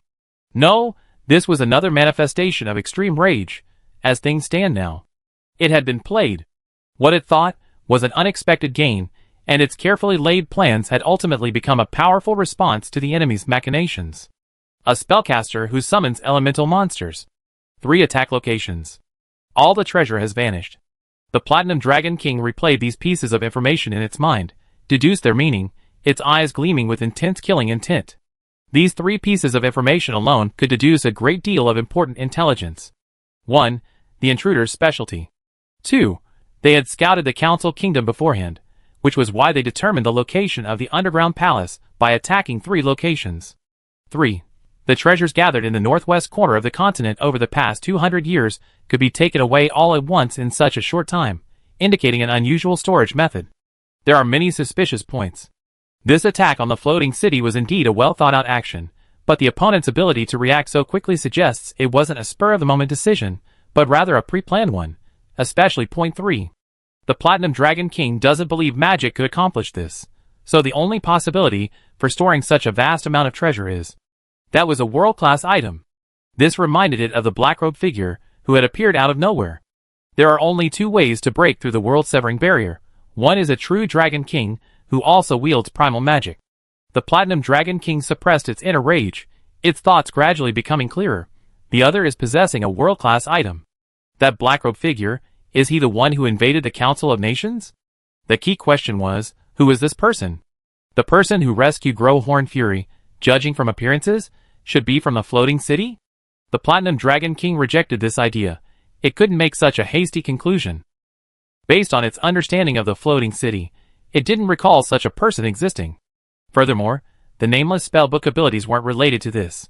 The slain theocracy? That was possible. Information about the world-class item in their possession was currently unknown. Then, their purpose wasn't to rescue Growhorn Fury. Guild weapon. Platinum Dragon King felt a pain so intense it was almost bleeding. He suddenly turned to the side, a platinum afterimage flashed, and his dragon tail lashed out, shattering the air. Bang! Bang! Bang! The Obsidian Dragon King, the Diamond Dragon King, and the Worm Dragon King were all blasted away. The Platinum Dragon King ignored the screaming trash, its amber dragon eyes dark and brooding. This stronghold of the Council of Nations cannot be abandoned yet. Both the floating city in the southern desert and the Slan theocracy on the human side require further surveillance. The Platinum Dragon King wasn't without suspicion of a mysterious third party or the possibility of a new prey appearing. The problem was, it didn't sense any foul aura from the Blackrobe magic chanter. Furthermore, the opponent's life level wasn't very high, roughly equivalent to a female deity, and it hadn't even engaged in direct conflict. This was consistent with the deity's behavior on the Slan theocracy's side. Interlude. Deep in the Ividshaw Great Forest, everywhere was covered in snow and ice, bare branches trembling in the cold wind, under a giant tree. Inferia, dressed in the golden dragon cheongsam of alluring beauty, stared blankly at the guild weapon 12 trials. Proverbs. The cold wind howled, and Inferia's face turned pale, but under the effect of the charm, she made no unnecessary movements. The surroundings were empty. Suddenly, a barely perceptible golden Buddhist light flashed. Tang Jing's figure appeared out of thin air, stepping out from Two Realms Mandala and standing before Inferia. Swish. The sound of clothes rustling. Inferia raised her arm, handing over the guild weapon 12 trials. Proverbs. So it really didn't work. Tang Jing sighed softly, reaching for the hilt. This operation, so far, has completely exceeded expectations. Besides the guild weapon already in hand, Growhorn Wrath, one of the 3 guardians of Floating City, has also been controlled by alluring beauty. In other words, he now possessed a true level 100 combatant, something unimaginable before. Growhorn Fury was currently inside the Two Realms Mandala, and Tang was using the properties of this world-class item to prevent it from being located and discovered by detection methods. Chapter 489. Who? Tang Jing, gripping the guild weapon 12 trials. Proverbs, exhaled, the breath turning into a white mist the instant it left his mouth. The cold weather had no effect on Tang Jing, who wore only a thin priest's robe. Instead, the fire within him burned even brighter. With alluring beauty controlling Growhorn Wrath, the Elf King's control effect had naturally dissipated. However, this wasn't a problem. After forcibly removing the heavily injured Growhorn Wrath using Two Realms Mandala, Tang Jing quickly teleported to the vicinity of Absolute Death, which the Elf King had already located. He took both of them away before retreating to the depths of the Great Tree Sea. Inferia's appearance here was due to her shadow clone bringing her beforehand. This series of events was not only complex, but also insane. The slightest mistake could lead to unpredictable and severe consequences. All of this was made possible by 2 world-class items, Alluring Beauty and Two World Mandala. Right now, it's a situation of having the treasure, but not the key. Tang Jing looked at Inferia opposite him, his brows furrowed. I thought it would at most be a little troublesome and complicated, but I didn't expect it to be completely unworkable. Ah! Just one step away, I still feel unwilling. Tang Jing couldn't help but tug at his hair, somewhat frustrated. Up to now, Tang Jing had conducted several experiments. After obtaining the guild weapon 12 trials maxim, he immediately had Inferia use it using her innate ability. This went very smoothly. The power of innate ability was simply incredible. Inferia completely broke through the limitations of using the guild weapon. The success of this experiment surprised Tang Jing, but it also made him realize that Inferia would inevitably become one of the trump cards against the Great Tomb of Nazarick. What's the first thing to do after obtaining the guild weapon? Of course, try to join the floating city. It's not that joining the floating city will make the NPCs submit and make Tang Jing the new God King. That's impossible. This other world is a real world, not a game. The guild system in Yggdrasil doesn't have such a bug. According to the guild system settings, even if a guild stronghold is captured by the enemy only owns the stronghold itself. The NPCs, traps, and monsters created by the original guild within the stronghold remain hostile. To put it simply, a family is eating hot pot and singing, and suddenly someone kicks open the door and enters your home, claiming to be family and holding the property deed. Besides being confused, the family would likely feel more hatred. Treating you like family? What a joke. This kind of setup in games is nothing more than the game company trying to capture players' territory and get them to spend more money. Tang Ning's goal is simple: to gain control of the floating city and truly use the guild weapon. It's too unsafe for the weak Infilia to have it. Anyone who's played games knows this. To join a guild, you need the guild leaders or a guild member with the necessary authority. The 8 Greed Kings are dead, the floating city is just a blank guild. Infilia, wielding the guild weapon, effectively possesses the power of a guild leader. Here, a problem arose. Not Enfield, but Tang Zheng himself. That's right. Joining a guild does require the guild leader's approval, but there's a prerequisite: the applicant must apply. In the game Yggdrasil, as a player, there's naturally no problem. Simply bring up the panel and send an application. This is the key point. Tang Geng's eyes twitched a few times as he thought of this. He couldn't send such an application. This was a completely unexpected development, a misjudgment of information. It was probably a clue from the original work that led him to make the wrong judgment. In the original work, Enfield had expressed a desire to join Ainsley Gallon's party, which was naturally rejected. The Great Tomb of Nazarik's membership requirements, besides requiring the consent of half the guild members, also included being of an alien race. These conditions were decided jointly by all members of the Great Tomb of Nazarik, and given Ainsley Gallon's personality, he would naturally abide by them. So, conversely, if this rule is broken, Ainsley Gallon can also recruit people into his guild. For example, in the side story, Ainsley Gallon, who arrived 200 years earlier, re-established Ainsley Gallon. Of course, the join guild in the side story was merely Ainsley Gallon's own acknowledgement, or what could be called a verbal promise. He didn't actually recruit anyone into the Ainsley Gallon guild. Tang Zheng subconsciously thought that Ainsley Gallon should have the ability to recruit others into a guild. Now it seems that Ainsley Gallon might not be able to do that either.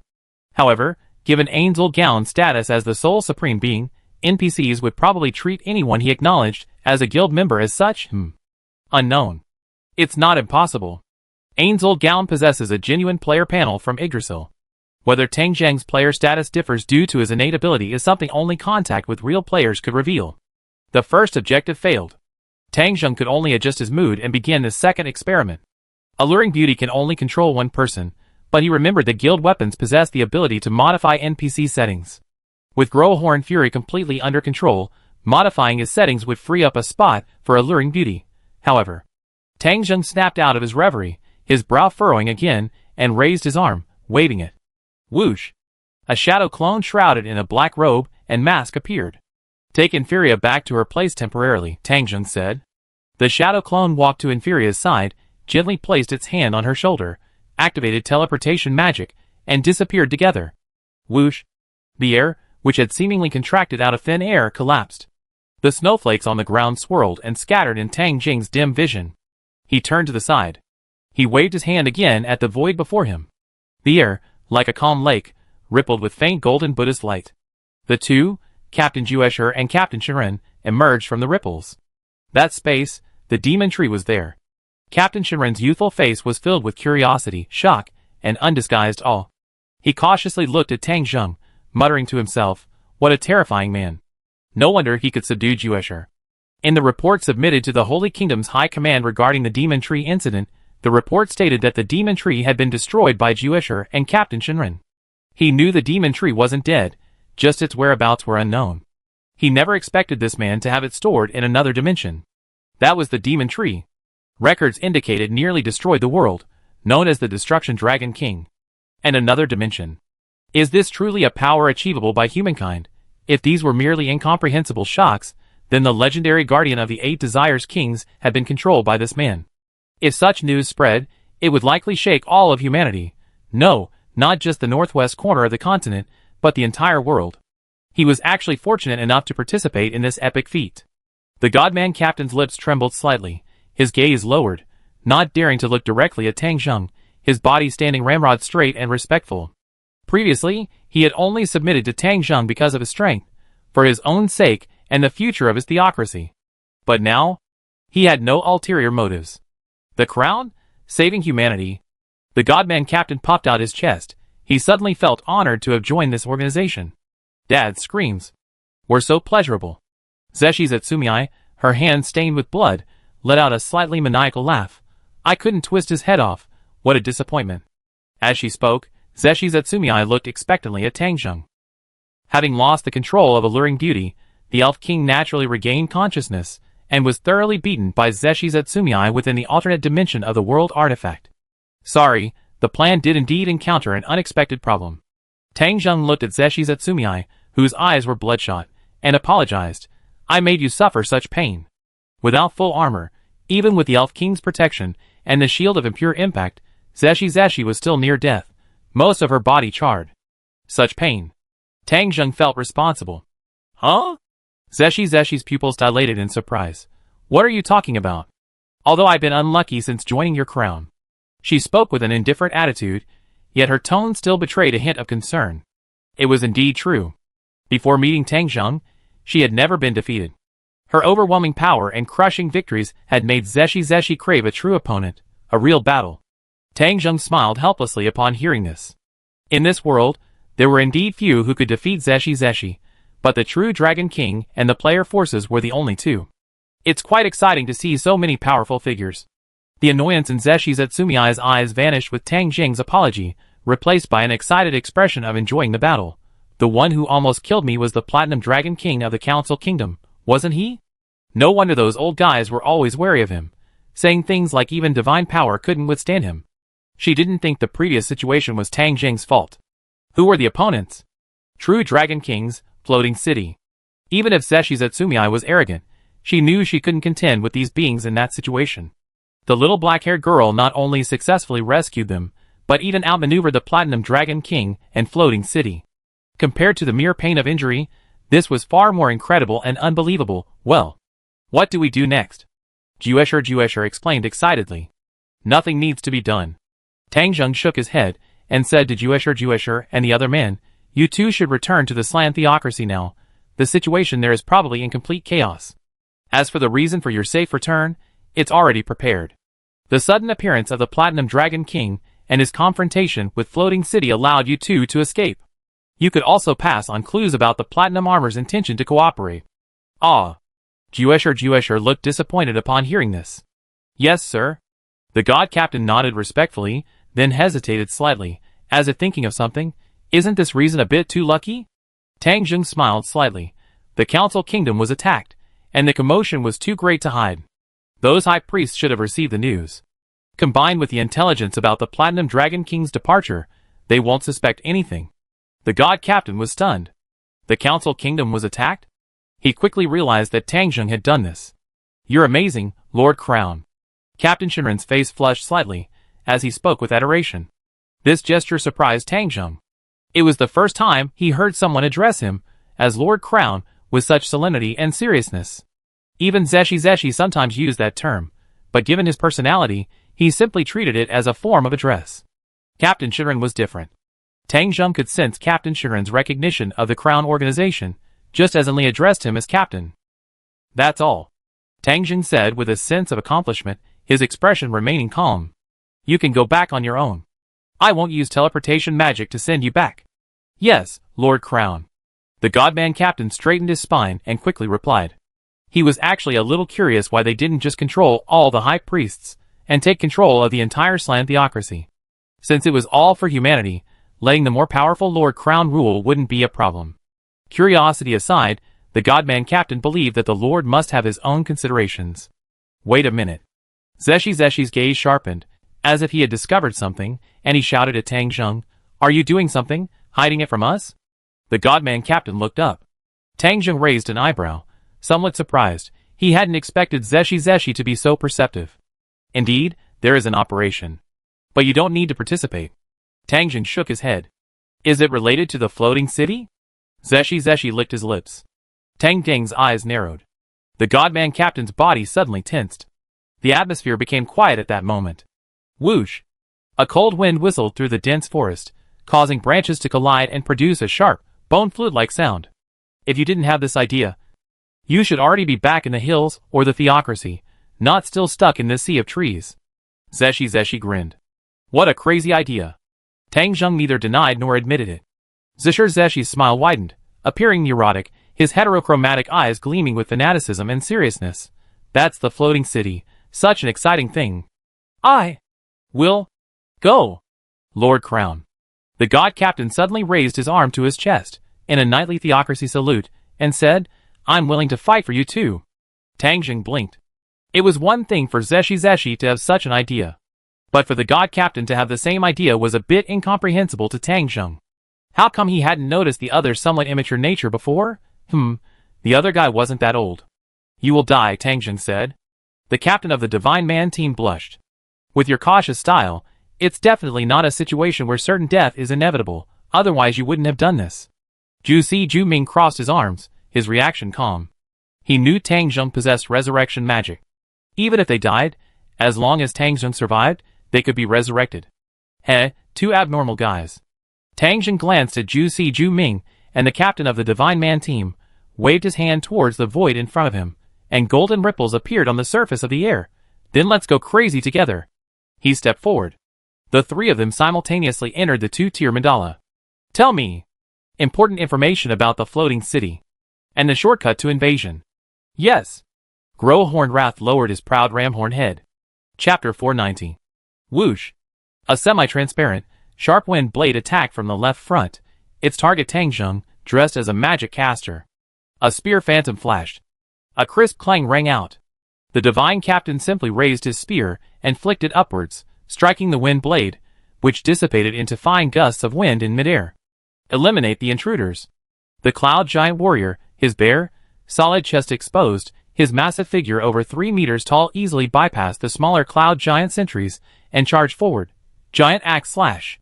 The enormous axe, gleaming with metallic luster, was gripped tightly by the cloud giant warrior, generating a wave of air as it swung down heavily.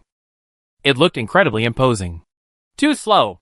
The captain of the divine being glanced at him, swung his spear with one hand, performing a flourish before thrusting it towards the cloud giant warrior. Ain't nobody except for his height. A sharp, cold glint flashed, and the sharp spear tip pierced the cloud giant warrior's chest before the giant axe could fall.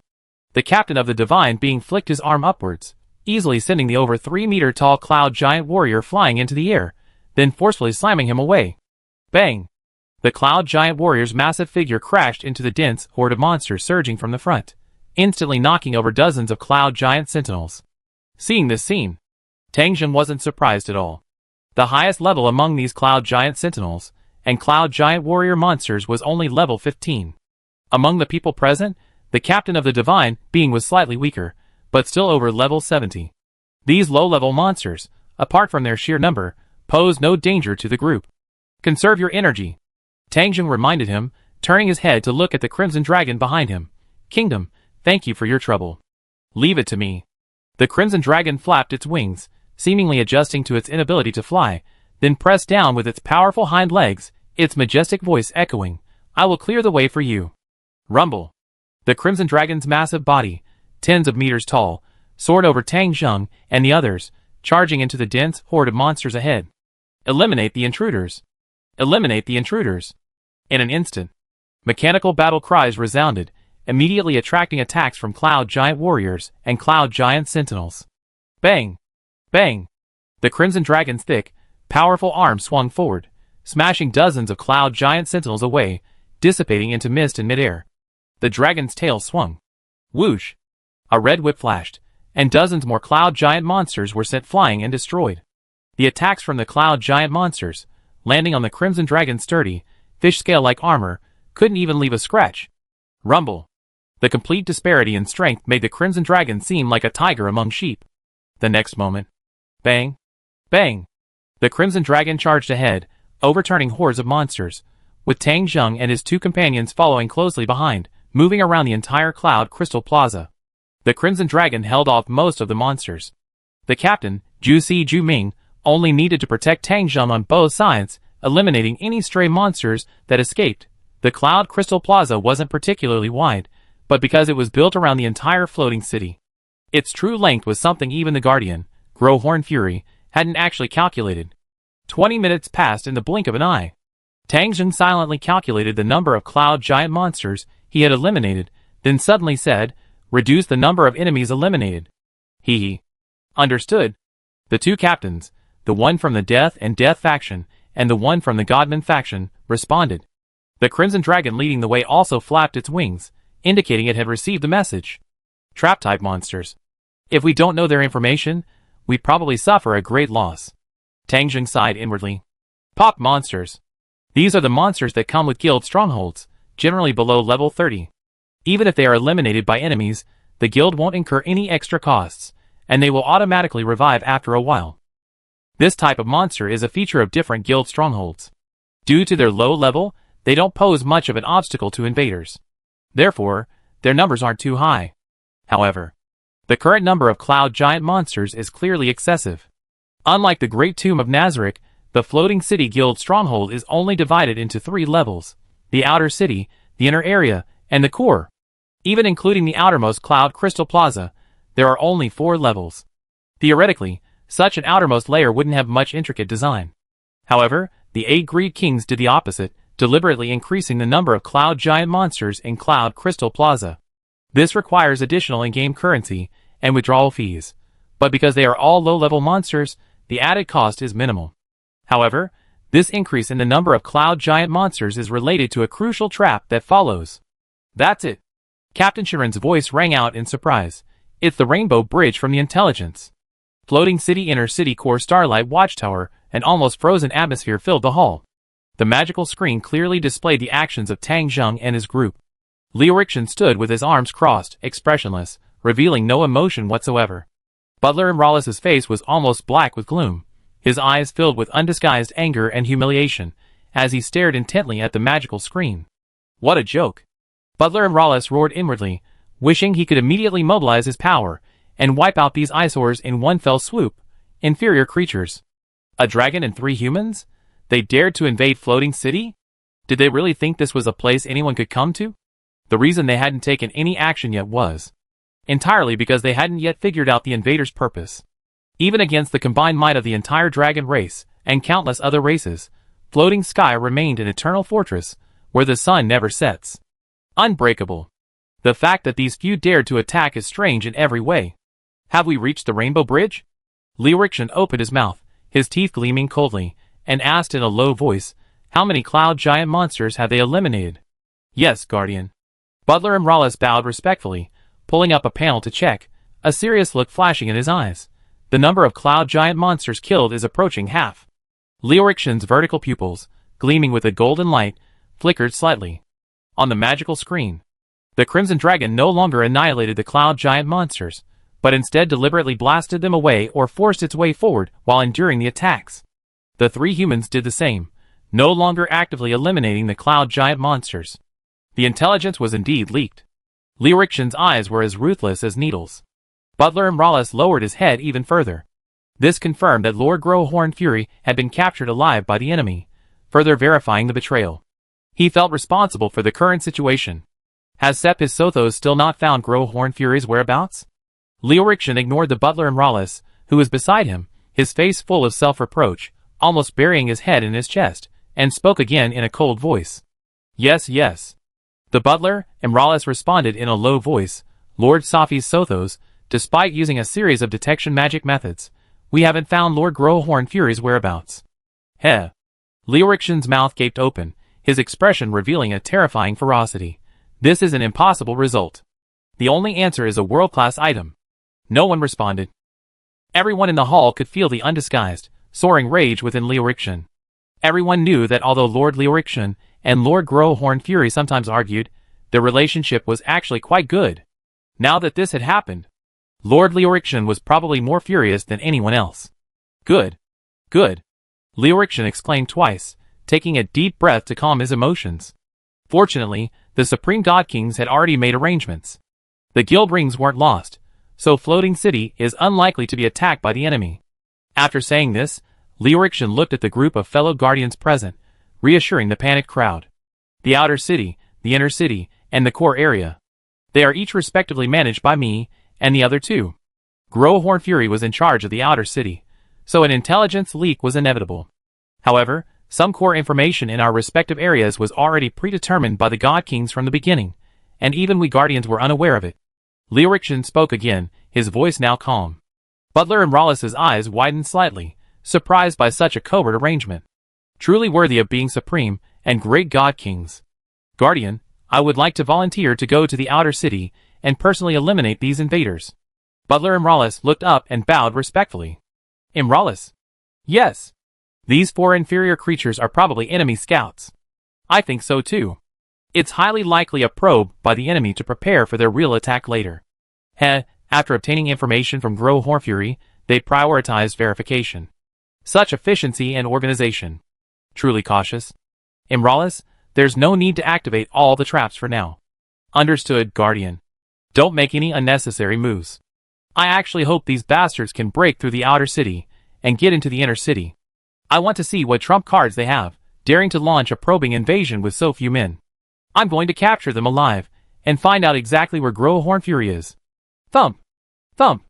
Guardian, they entered the Rainbow Bridge. That Crimson Dragon hasn't moved. A monster monitoring the magic screen nearby quickly reported. Leorixion and Butler Imralus simultaneously looked at the magic screen and indeed saw the Crimson Dragon, which hadn't ascended the Rainbow Bridge. It was still on the Cloud Crystal Plaza. These self-important reptiles, they haven't changed a bit in centuries. When faced with danger and the unknown, they always like to use other races to test the waters. Leorixion let out a mocking laugh. Floating City Cloud Crystal Plaza Outer City, Passage, Tangzheng, Jusi Juming, and the 3 captains of the Divine Man team stood at the edge of Cloud Crystal Plaza, beneath which stretched a massive, 7-colored bridge. The Rainbow Bridge. It was the point connecting Cloud Crystal Plaza to the Aurora City Gate of the Outer City, and the only passage into the Outer City. Tangzheng glanced at it. The entire bridge surface was composed of bright, multicolored stone slabs, the different colors not uniform. It looked somewhat like a densely packed, 7-colored mosaic. Staring at it for a while would cause a dizziness effect, making it impossible to look directly at the bridge surface. The entire Rainbow Bridge spanned approximately 300 meters, and directly opposite was a magnificent city gate, shimmering with gold and silver light, one side black and the other pure white, carved with cloud patterns. It looked both evil and holy, filled with a strange sense of contradiction. The kingdom will remain on Cloud Crystal Plaza for now. It won't enter with us. It will act as backup. Tangzheng, sensing the occasional glances from the 2 captains beside him, Juesher and the Godman captain, reminded them, I know you 2 might have doubts and concerns, but you can trust it. Tangzheng couldn't tell them that the Crimson Dragon was his clone. Besides, the Crimson Dragon's role outside was greater than its role inside Floating City. It could interfere with the Floating City side speculations. If it were simply about increasing combat power, Tangzheng wouldn't need to transform Heroic Spirit Soul into a dragon's form. Understood, Lord Crown. The Godman captain immediately replied. TSK. Juesher clicked his tongue. It's really strange that someone with your personality would trust a dragon so much. After saying that, Juesher shrugged, indicating indifference. In that case, then prepare to enter the Rainbow Bridge. Tang Dang's voice turned serious as he looked towards the bridge radiating 7-colored light. The intelligence has already been given to you too. However, I remind you again, once you step onto the Rainbow Bridge, after determining the first color you step on, you absolutely cannot step on any other color. This is the Rainbow Trap of the Rainbow Bridge. There are no monsters attacking this location. It's purely a trap. Intruders who step onto the Rainbow Bridge must always proceed in the same color, determined by the first color they step on. Due to the bridge's inherent dizziness effect, one must quickly determine the color block to step on from the densely packed, mosaic-like 7-colored stones. In Norse mythology, the Rainbow Bridge is the giant rainbow bridge connecting Asgard and Midgard, meaning the shaky path to heaven. Chapter 491. A massive rainbow bridge stretched straight to the other side, radiating dazzling 7-colored light. If it weren't for the dizziness effect, it would probably be one of the most beautiful architectural wonders in the entire Floating City. Unfortunately, as invaders, no one would bother to admire such a sight. Flowing water acceleration. Flowing water acceleration. The 2 captains, Juesher and Jueming, simultaneously uttered low shouts, their bodies flashing with blue light as they stepped onto the Rainbow Bridge. Flowing water acceleration can enhance reaction speed, thereby increasing attack speed and evasion ability, making it ideal for traps like this. Whoosh! Whoosh! Juesher and Jueming stepped onto purple and orange stones respectively, quickly scanning the ground ahead. Before the dizziness effect took hold, they withdrew their gaze, confirming the distance they were about to traverse. In an instant, Juesher and Jueming moved forward with agile leaps. My turn. Tang Zheng confirmed the two were alright before stepping onto the rainbow bridge. A yellow light appeared beneath his feet. Is this the yellow route? He raised his magic wand, a faint flash of magic emanating from it. He didn't intentionally cast any spells. His agility was more than enough to handle such a trap. He deliberately swung his wand to better suit his role as a magic caster. Step! Tang Zheng pushed off with his feet, treading on the yellow stone pavers, moving forward. Despite starting last, he easily caught up with the two, Juesher and Jueming. Yellow, purple, and orange stone slabs swept rapidly beneath Tang Zheng and his companion's feet. In the event of a sudden attack, it will inevitably divert some attention, making it easy to step on the wrong stone slab. The consequence of stepping on the wrong slab isn't a powerful attack or other damage. Instead, you fall off the rainbow bridge.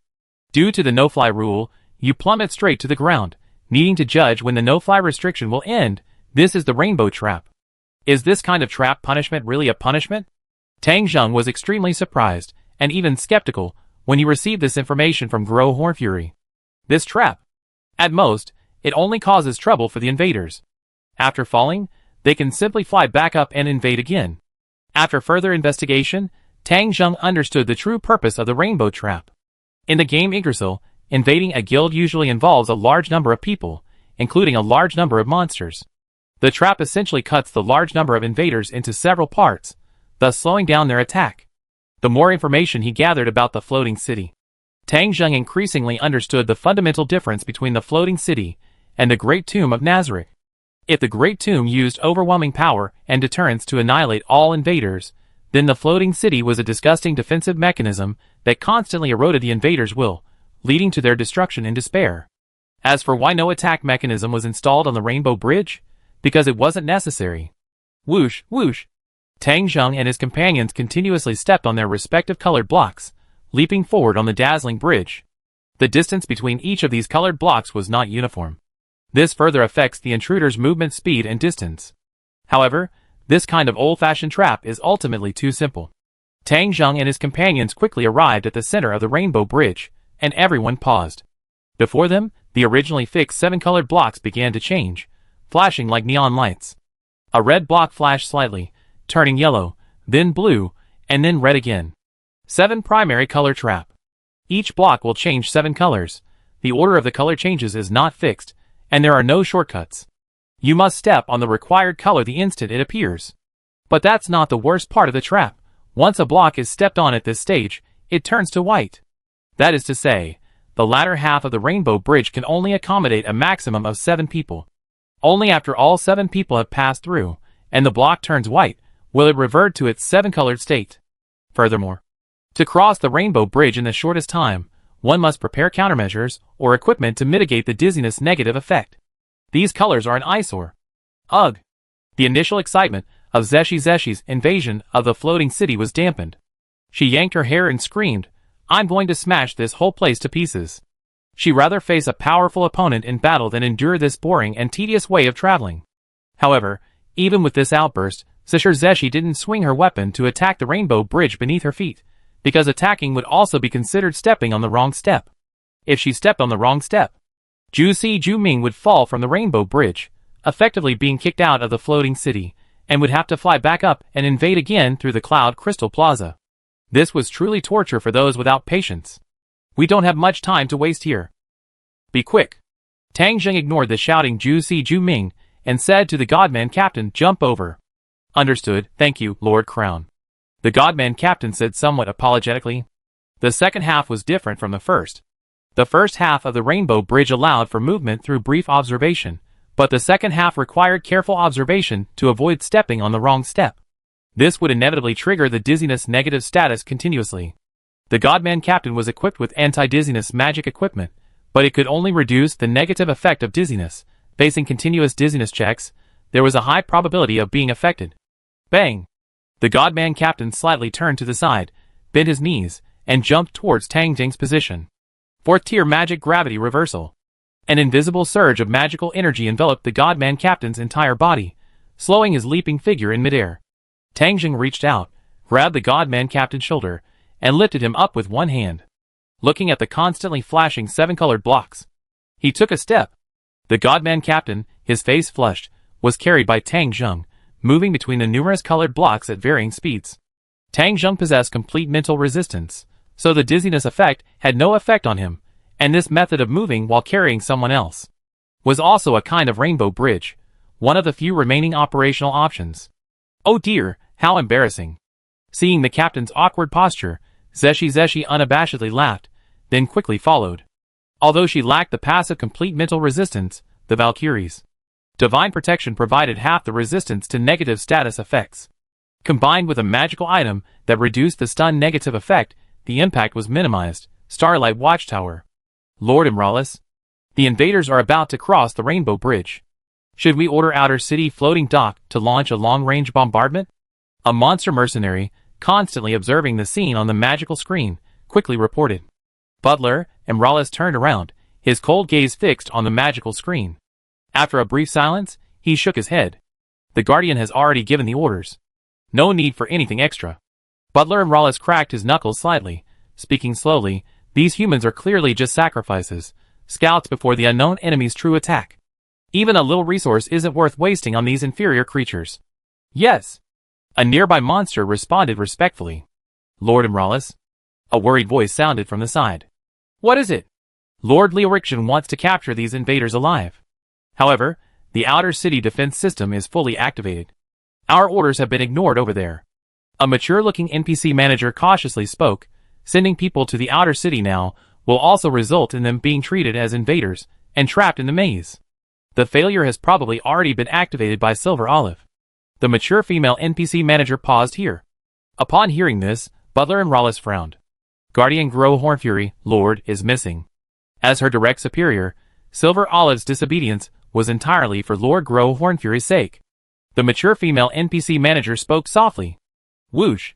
Whoosh! Tang Zheng, in a desperate act, finally crossed the Rainbow Bridge and stepped onto the normal-colored gray stone slab. Phew. The godlike captain carefully exhaled. Though he wasn't the one moving, he still felt a sense of apprehension. The pressure on his shoulder eased. Thump! The butt of the godlike captain's rifle hit the ground with a dull thud. He stood to Tang Zheng's left, glancing warily around as he spoke. My lord, I will not let you down. Zishur Zeming stood to Tang Zheng's right, gripping his cross-shaped scythe, his eyes narrowed. A moment passed. No monsters or attacks landed. Ha, it seems our invasion isn't taken seriously. Tang Zheng smiled slightly, speaking casually. His arrangements hadn't disappointed. Especially placing the Crimson Dragon on Cloud Crystal Plaza, which made the floating city-side treat the three of them as cannon fodder. Naturally, they wouldn't expend much effort specifically targeting them. Just like when an adventurer team suddenly invaded the great tomb of Nazarick, Ain's old gown, besides observing the invader's strength, wanted to capture them alive to gather intelligence. Leoriction. The name popped into Tang Zheng's mind. He was one of the three guardians of the floating city. Also the guardian of the inner city. Tang Zheng's target this time was the enemy. Ugh. Completely underestimated. Zeshi Zatsumii curled her lip in annoyance, withdrawing her defensive stance. I was hoping to warm up a bit. She knew this was Tang Zheng's strategy, but since the start of the invasion, aside from those weak cloud giant monsters, no decent opponents had appeared. This left the expectant Zeshi Zatsumii with a sense of disappointment. After all, this was the legendary floating city, completely different from what she had imagined. Let's go, another troublesome trap is coming. Tang Zheng stepped forward, looking up to see the magnificent city gate, tens of meters high, radiating gold, silver, and white light. Before such a huge and mysterious city gate, Tang Zheng and his two companions appeared somewhat small. Zeshi Zatsumii and the godlike captain were both briefly stunned. Incredible. This is definitely not a metal that humans could forge. It's completely unheard of. The godman captain's mouth agape, he muttered to himself. It's definitely not fine steel or mithril, and it clearly possesses magical properties.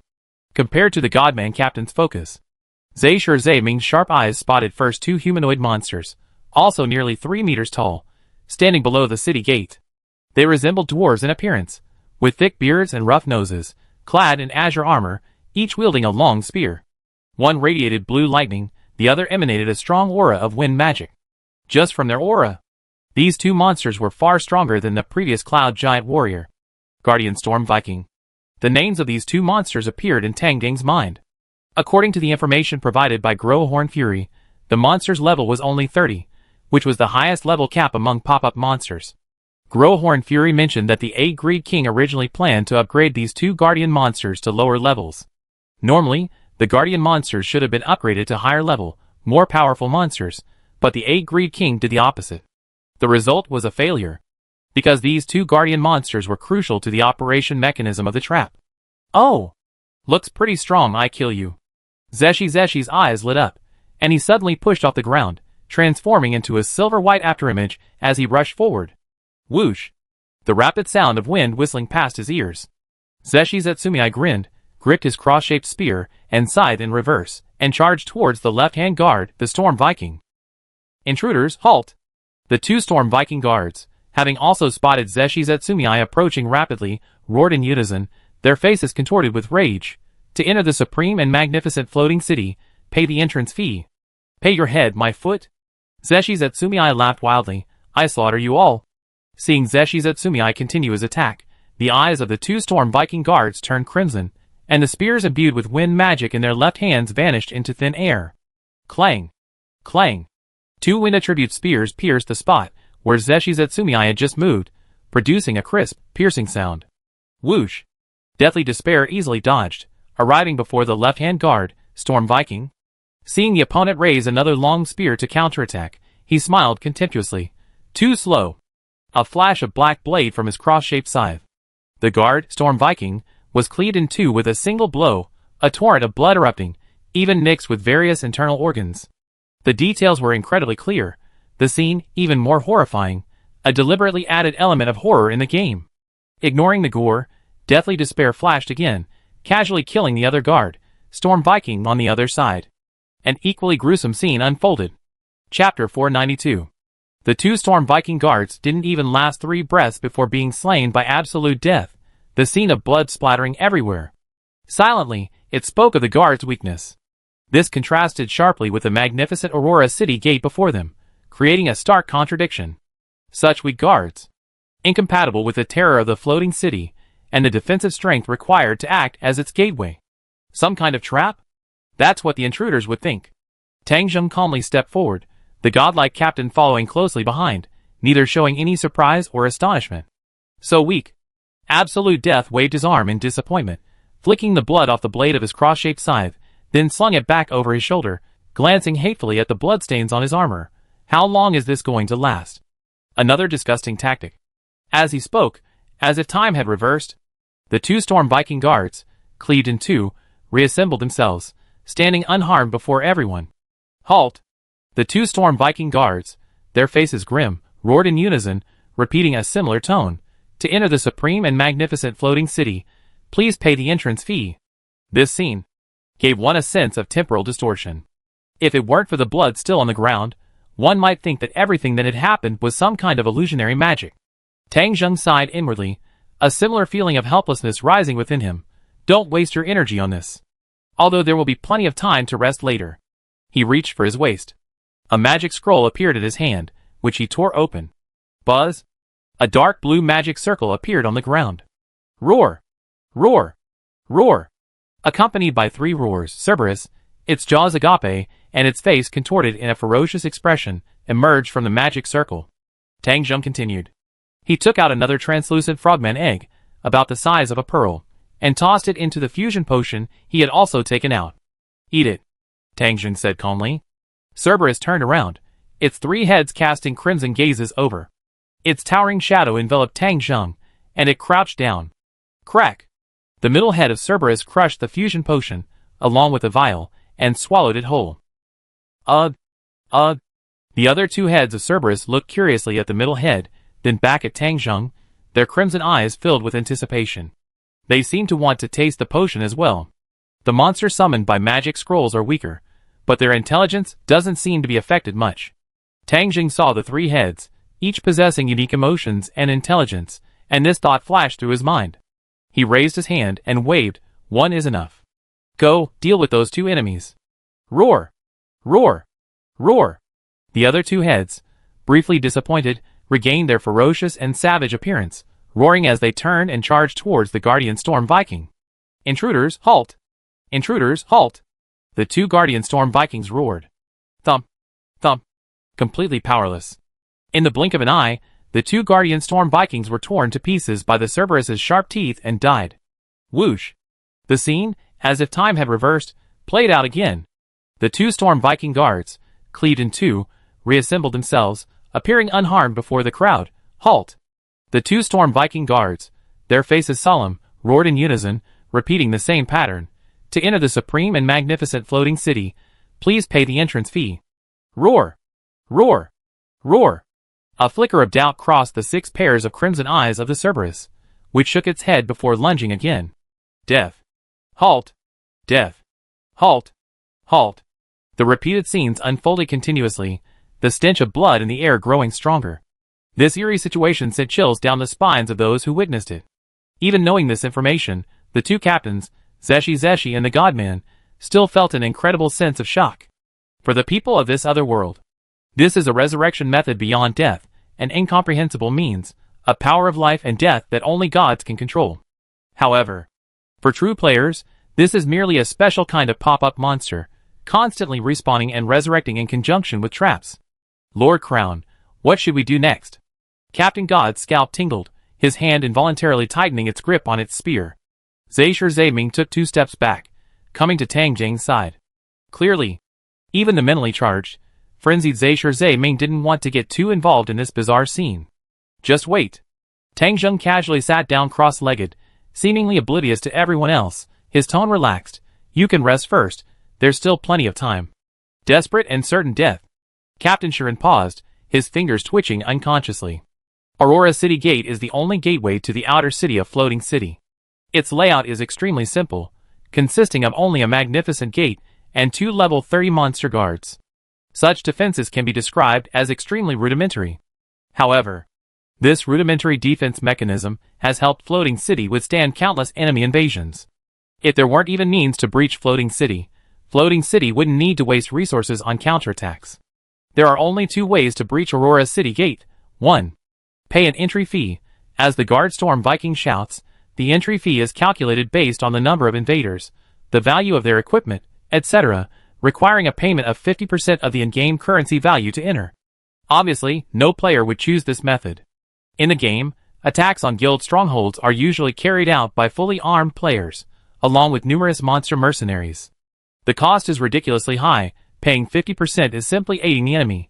However, this method suits Tang Jing, but he doesn't have any game gold. 2. Breaching the city gate. These 2 level 30 guards are special type of pop monsters. All damage taken by the 2 guards can be transferred to the city gate. The Aurora City Gate health bar depends on the sum of the health bars of the Cloud Giant monsters in Cloud Crystal Plaza multiplied by 100. According to the information provided by Horn Fury, this trap is called Destruction Trap. 1. Cloud Giant Sentinels and Cloud Giant Warriors are slightly damaged, and the intruder directly crosses the Rainbow Bridge. The City Gate's health bar is the sum of the remaining Cloud Giant Sentinels and Cloud Giant Warriors. 2. When a large number of Cloud Giant Sentinels and Cloud Giant Warriors are destroyed, the gate's health bar is the sum of the health of the Cloud Giant Sentinels and Cloud Giant Warriors that were eliminated. 3. The Storm Viking's health is fixed. The maximum damage dealt each time is equal to the monster's maximum health. Excess damage is not counted. This is the trap information Tang Jing had gathered. Disgusting. Purely disgusting. This is also why Tang Jing only eliminated half of the Cloud Giant monsters. It was the only way to reduce the Aurora Gate's maximum health. Theoretically, there is a third way to attack. That is to directly attack the Aurora Gate, but the entire gate is part of the Floating City stronghold. Attacks on buildings have a certain damage reduction, and with the 8 Desires King's reinvestment and the addition of some special magical materials, this attack method becomes laborious and ineffective. Of course, the invaders have a large number of people, and high-density attacks can weaken this effect and reduce attack time, but it will also rapidly deplete the invaders' magic power and skills.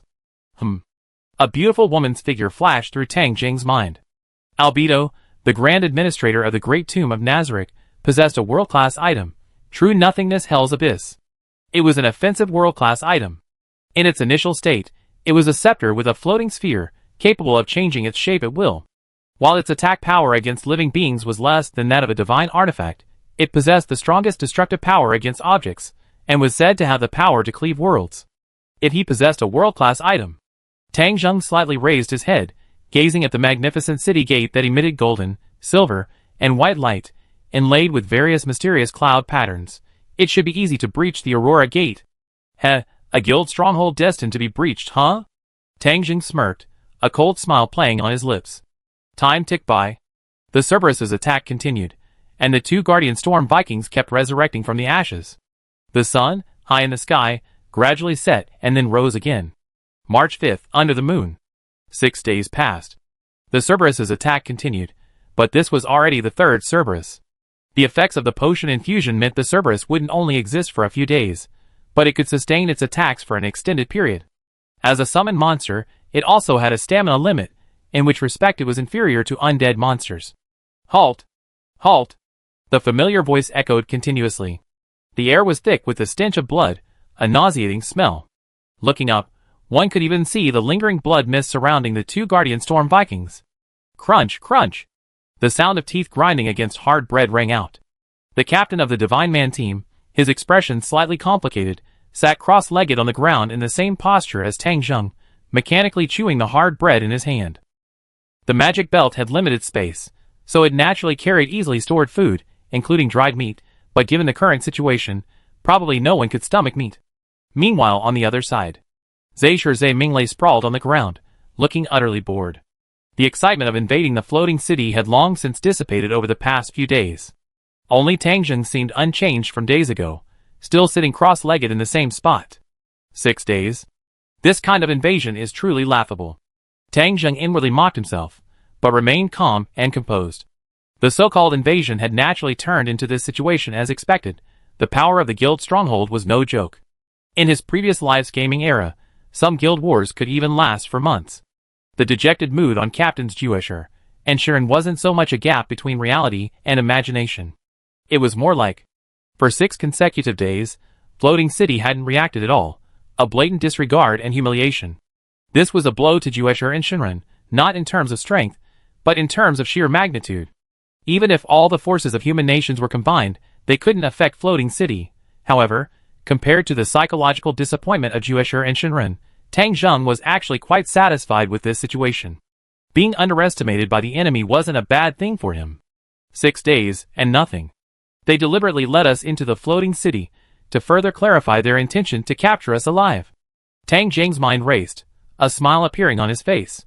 Combined with the infusion potion's ability to prolong the life of summoned monsters, the Floating City's intention to capture us alive will only become more obvious. Whoosh! The magic robes inlaid with the golden world fluttered. Tang Jing stood up, his gaze sweeping over the two captains, Juesher and Shinran, on either side. Is this your willpower? If this is all you got, then let's stop here. Bang! Zeshi's eyes narrowed, and he leaped to his feet. What a joke. Rip. Crack. The Godman captain swallowed a mouthful of hard bread, quickly standing up, the seams of his warrior armor scraping together with a grating sound. Lord Crown. Serving you for humanity is my honor. This kind of attrition by the enemy is meaningless to me. The Godman captain shouted, his emotions running high. Is that so?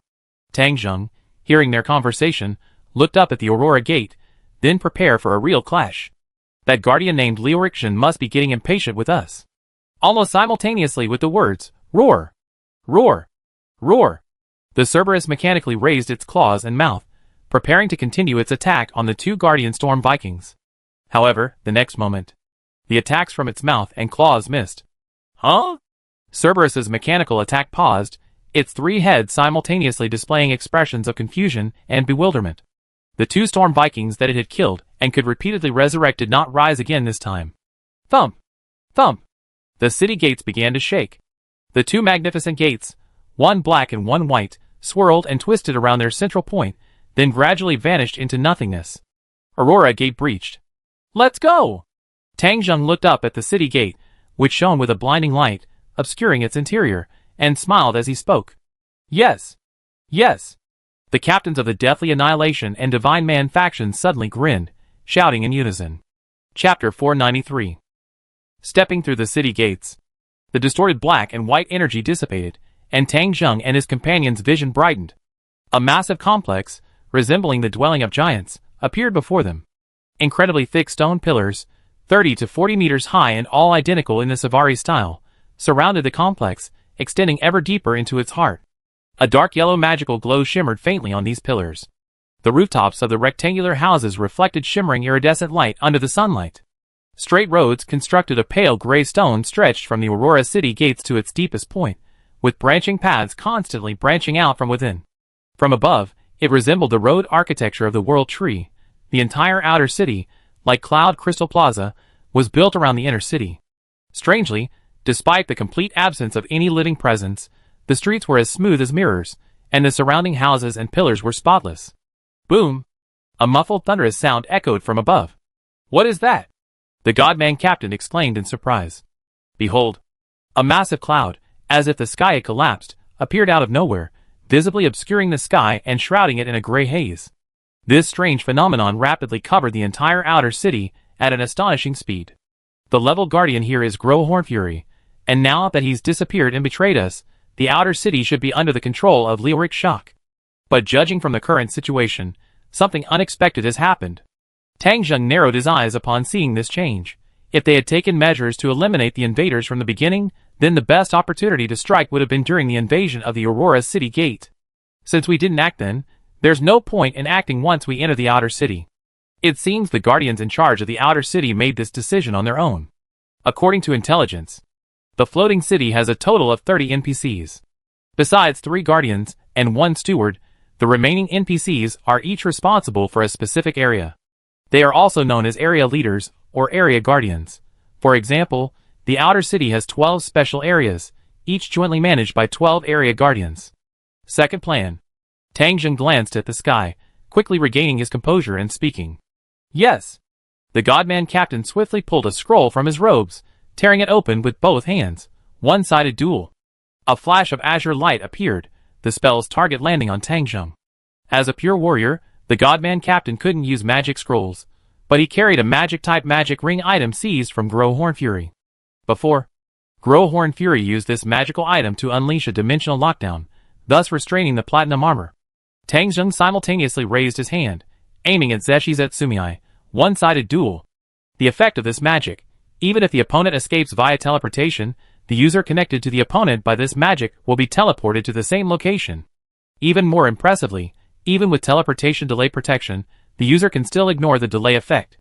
Boom, another massive tremor. Before Tang Zheng and his companions could even react, the entire outer city area was like a Rubik's Cube being turned. Divided into countless large and small areas, they began to move and disperse. Once activated, the floating city outer city transforms into a massive circular maze, its upper atmosphere obscured by a thick gray fog. Combined with the floating city's no-fly effect, the idea of flying into the air to observe the maze's route is further eliminated. Intruders might think of climbing rooftops or stone pillars to observe, but it would be utterly useless. The gray fog above obscures everything, dispelling magic has no effect. Essentially, it's an environmental buff. Tang Zheng only felt the surrounding environment change. Zhe Ming and the Godman captain had vanished before him, clearly teleported elsewhere.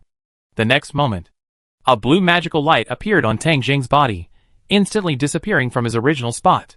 When he reappeared, he was already in front of the wary Zhe Ming. Another flash of blue light. The Godman captain also reappeared beside Tang Zheng. This was clearly the effect of a one-sided duel. Breaking it with third-tier magic? They thought it was something special. The tense nerves of the character, Ju Ming, relaxed upon Tang Zheng's appearance. Looks like legends aren't always true. Just a bunch of remnants of the past. Underestimating the enemy is disregarding one's own life. Tang Zheng observed his surroundings, speaking with slight surprise. Not everyone has this kind of information, especially since we only infiltrated 3 people. This kind of trap is essentially a strategy for dealing with large-scale intruders, completely dispersing them and defeating them one by one. He looked around. Tang Zheng and his companions stood on a cross-shaped alleyway, surrounded by identical houses, nothing else. The entire outer city had transformed into a circular maze. Let alone an intruder like Tang Zheng. Even those from the floating city would find themselves trapped in this complex maze. Tang Zheng knew of some magical techniques specifically designed to counter mazes, such as the Fairy Queen's Blessing. He could devise the fastest route through the maze. Unfortunately, that type of magic was completely ineffective here. No, in a sense, not ineffective. The circular maze transformed from the outer city simply had no exit. Passing through it by normal means was impossible. As for the maze's exit to the inner city, it was related to 12 building areas within the outer city. That is, the true maze exit would only appear after conquering these 12 areas. Suddenly, a cold wind blew past. "You're courting death. Enemy!" With a chilling glint in their eyes, the captain and the two turned sharply, brandishing their weapons and attacking behind them. The weapons missed. Nothing? The captain warily scanned their surroundings. He had clearly sensed something behind them just moments before. Heh heh, heh heh, heh heh, heh heh. A strange melody suddenly arose from all directions, a slightly hoarse, suppressed sob, as if something had stuck to the throat. Then the sound grew increasingly piercing, like damp air seeping through cracks in a broken door. This eerie sound from all directions grew clearer and clearer, suddenly transforming into a shrill wail. Whoosh!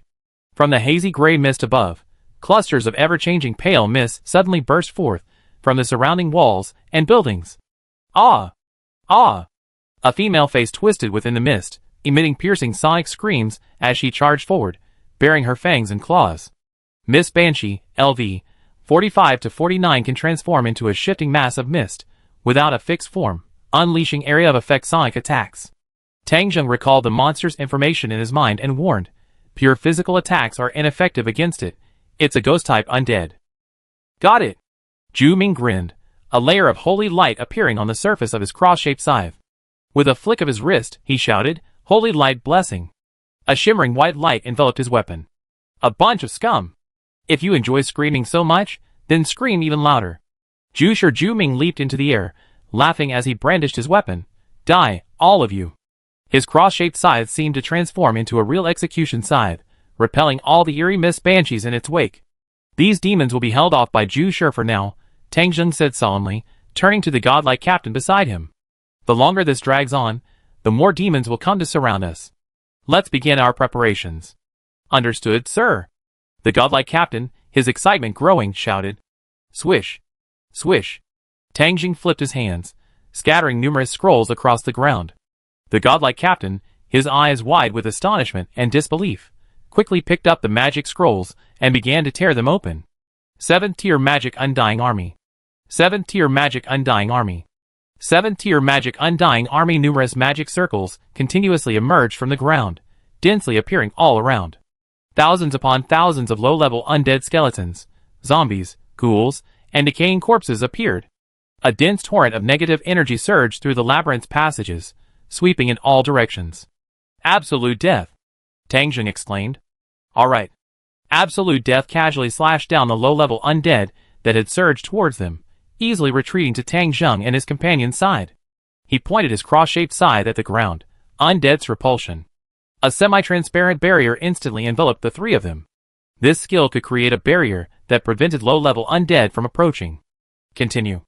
Tang Zheng continued, addressing the captain. So many magic scrolls. Unbelievable.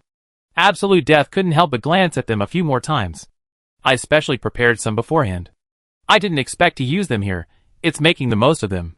Tang Zheng said calmly. These Undying Army magic scrolls were originally intended for Ever's Aegis.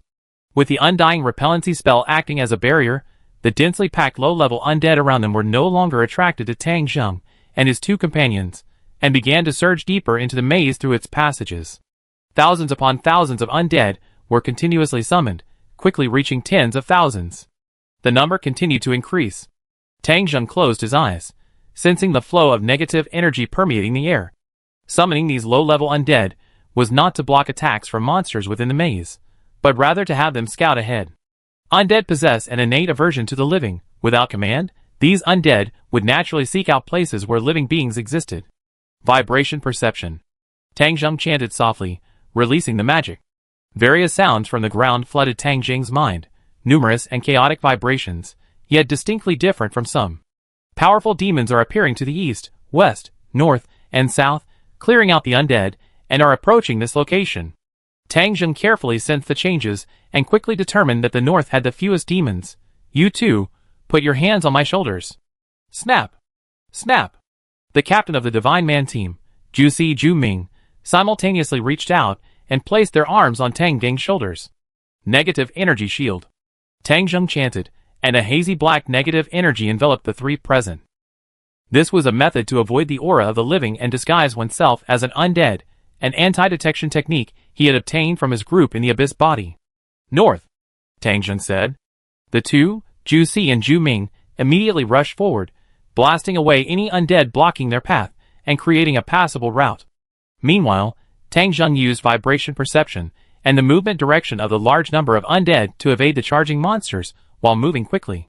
When unavoidable, they sought out routes with fewer monsters and engaged them in battle. Core Starlight Watchtower. Lord and Rawless, the enemy has entered the depths of the labyrinth. They have used over 107th rank undead army magic scrolls. Summon a large number of undead to scout ahead. A clearly surprised voice rang out, reporting continuously. Not far away. Butler and Rawless listened to the report with his eyes closed, his mind racing, pondering various strange anomalies. These three human invaders are not normal. What exactly is strange about them? Their average level is around 80. While that would be considered strong in the outside world, they're nothing to those true Dragon Kings. Using them as sacrificial pawns is perfectly acceptable. Butler and Rawless's brow furrowed slightly. Things have unfolded rapidly so far. If the other side did indeed begin preparations hundreds of years ago, as speculated, the current situation, we were careless. The 6 great gods are cooperating with the true Dragon King side, using 3 divine beings as sacrifices. Clearly, the true Dragon King side holds the upper hand. As the weaker party, are they truly willing to be sacrificed? First, they revealed a special potion that allows summoned monsters to exist longer. Then they revealed the power of hundreds of magic scrolls. Not low-level magic scrolls, like 3rd or 4th rank, but 7th rank. Does this mean the 6 great gods possess advanced technology? Whoosh! Butler and Rawless suddenly opened his eyes, a glint of light flashing within them. Lord Liurikshan, the Guardian, intends to capture the enemy alive. Regarding this matter, Butler and Rawless, who had initially been reluctant, now seemed to realize that, as expected of the Guardian, even without considering this aspect, he was able to make the most advantageous choice. He now even suspected that the 3 humans had deliberately displayed such technology, perhaps intentionally, in an attempt to escape the true Dragon King and form a cooperative alliance with them. Chapter 494. Bang! With a deafening roar, a black stone statue at the corner of the maze instantly transformed into a living gargoyle, its face contorted in a ferocious grimace, bearing sharp black teeth as it lunged forward. 4-strike spear block. The captain gripped both sides of the spear shaft with both hands, parrying from the inside out, instantly stopping the suddenly appearing gargoyle. Then, his hands moved downwards, dragging the spearhead and swung it sharply. 4-strike spear circle. A cold glint flashed in the captain's eyes, as he shaped the spear tip into a circle, deflecting the gargoyle's attack while simultaneously striking it heavily on the monster's head. A cracking sound rang out. The gargoyle's head was shattered, sent flying, crushing the numerous low-level undead crowding the path into a bloody pulp. Hee hee. Zeshi laughed, swinging his cross-shaped scythe. The black blade flashed in midair, striking a reptilian monster dozens of times larger than a ladybug. Die!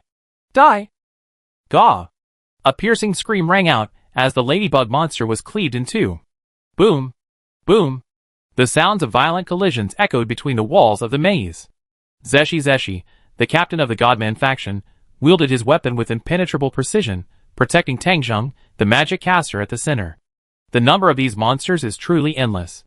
Tang Jing glanced around and saw a group of 3 warrior-type monsters, each wielding a shield and a long sword, charging towards him from the end of the road, hacking at the surrounding low-level undead. Dragon lightning. A surge of dragon-shaped lightning shot out from Tang Jing's arm, transforming into blue bolts of lightning in midair, piercing through layers of low-level undead, and exploding upon striking the 3 monsters. Boom! A deafening explosion of lightning resounded, and blue arcs of electricity flashed across the sky. To conserve mana, most enemies were dealt with by the 2 of them, Zhu Si and Zhu Ming. Except for some special types of monsters, Tang Jing rarely intervened. Given the numerous types of monsters before him, Tang Jing was too lazy to recall their information, as their levels were generally below level 50. Their numbers were considerable, serving as a major force to wear down the invaders. The monsters were mainly divided into 3 categories: plant-type monsters, animal-type monsters, and stone-type monsters. These monsters primarily came from 3 places, also 3 of the 12 core areas of the outer city: Eternal Celebration Venue, Humus Howling Abyss Nest, and Abundant Nursery. Simply put, the outer city Celebration Plaza, Biological Cultivation Garden, and Plant Cultivation Garden. When invaded, These 3 locations will release monsters between level 30 and 50. With a guild weapon, all monsters can be forcibly leveled up to 50. This requires continuously spending in-game gold. Theoretically, there is no limit to the number of these monsters, however, they will only continuously spawn under the premise of an invasion. Broken off? Tang Zheng suddenly sensed a negative energy fluctuation and vibrations emanating from low-level undead in a direction ahead, as if blocked by some invisible wall. It's the first area building, follow me. The two, Juesher and Jueming, were overjoyed, not expecting to find one of the 12 area buildings in the outer city so quickly. The two immediately followed Tang Zheng. With the effect of negative energy shielding, the densely packed low-level undead around them posed no obstacle. Ahead was a crossroads exactly like the one before. Judging solely from appearances, it was indistinguishable from the surrounding routes. However, as the three reached the center of the crossroads and turned left, their seemingly ordinary road suddenly underwent a blurry change. The next moment, their surroundings shifted, as if by magic, their vision brightening. A classical Roman-style arena, seemingly floating in the clouds, appeared in their field of vision. The entire Roman-style arena had a cloud-like structure beneath it, constructed from massive, weathered marble and granite blocks, some even cracked.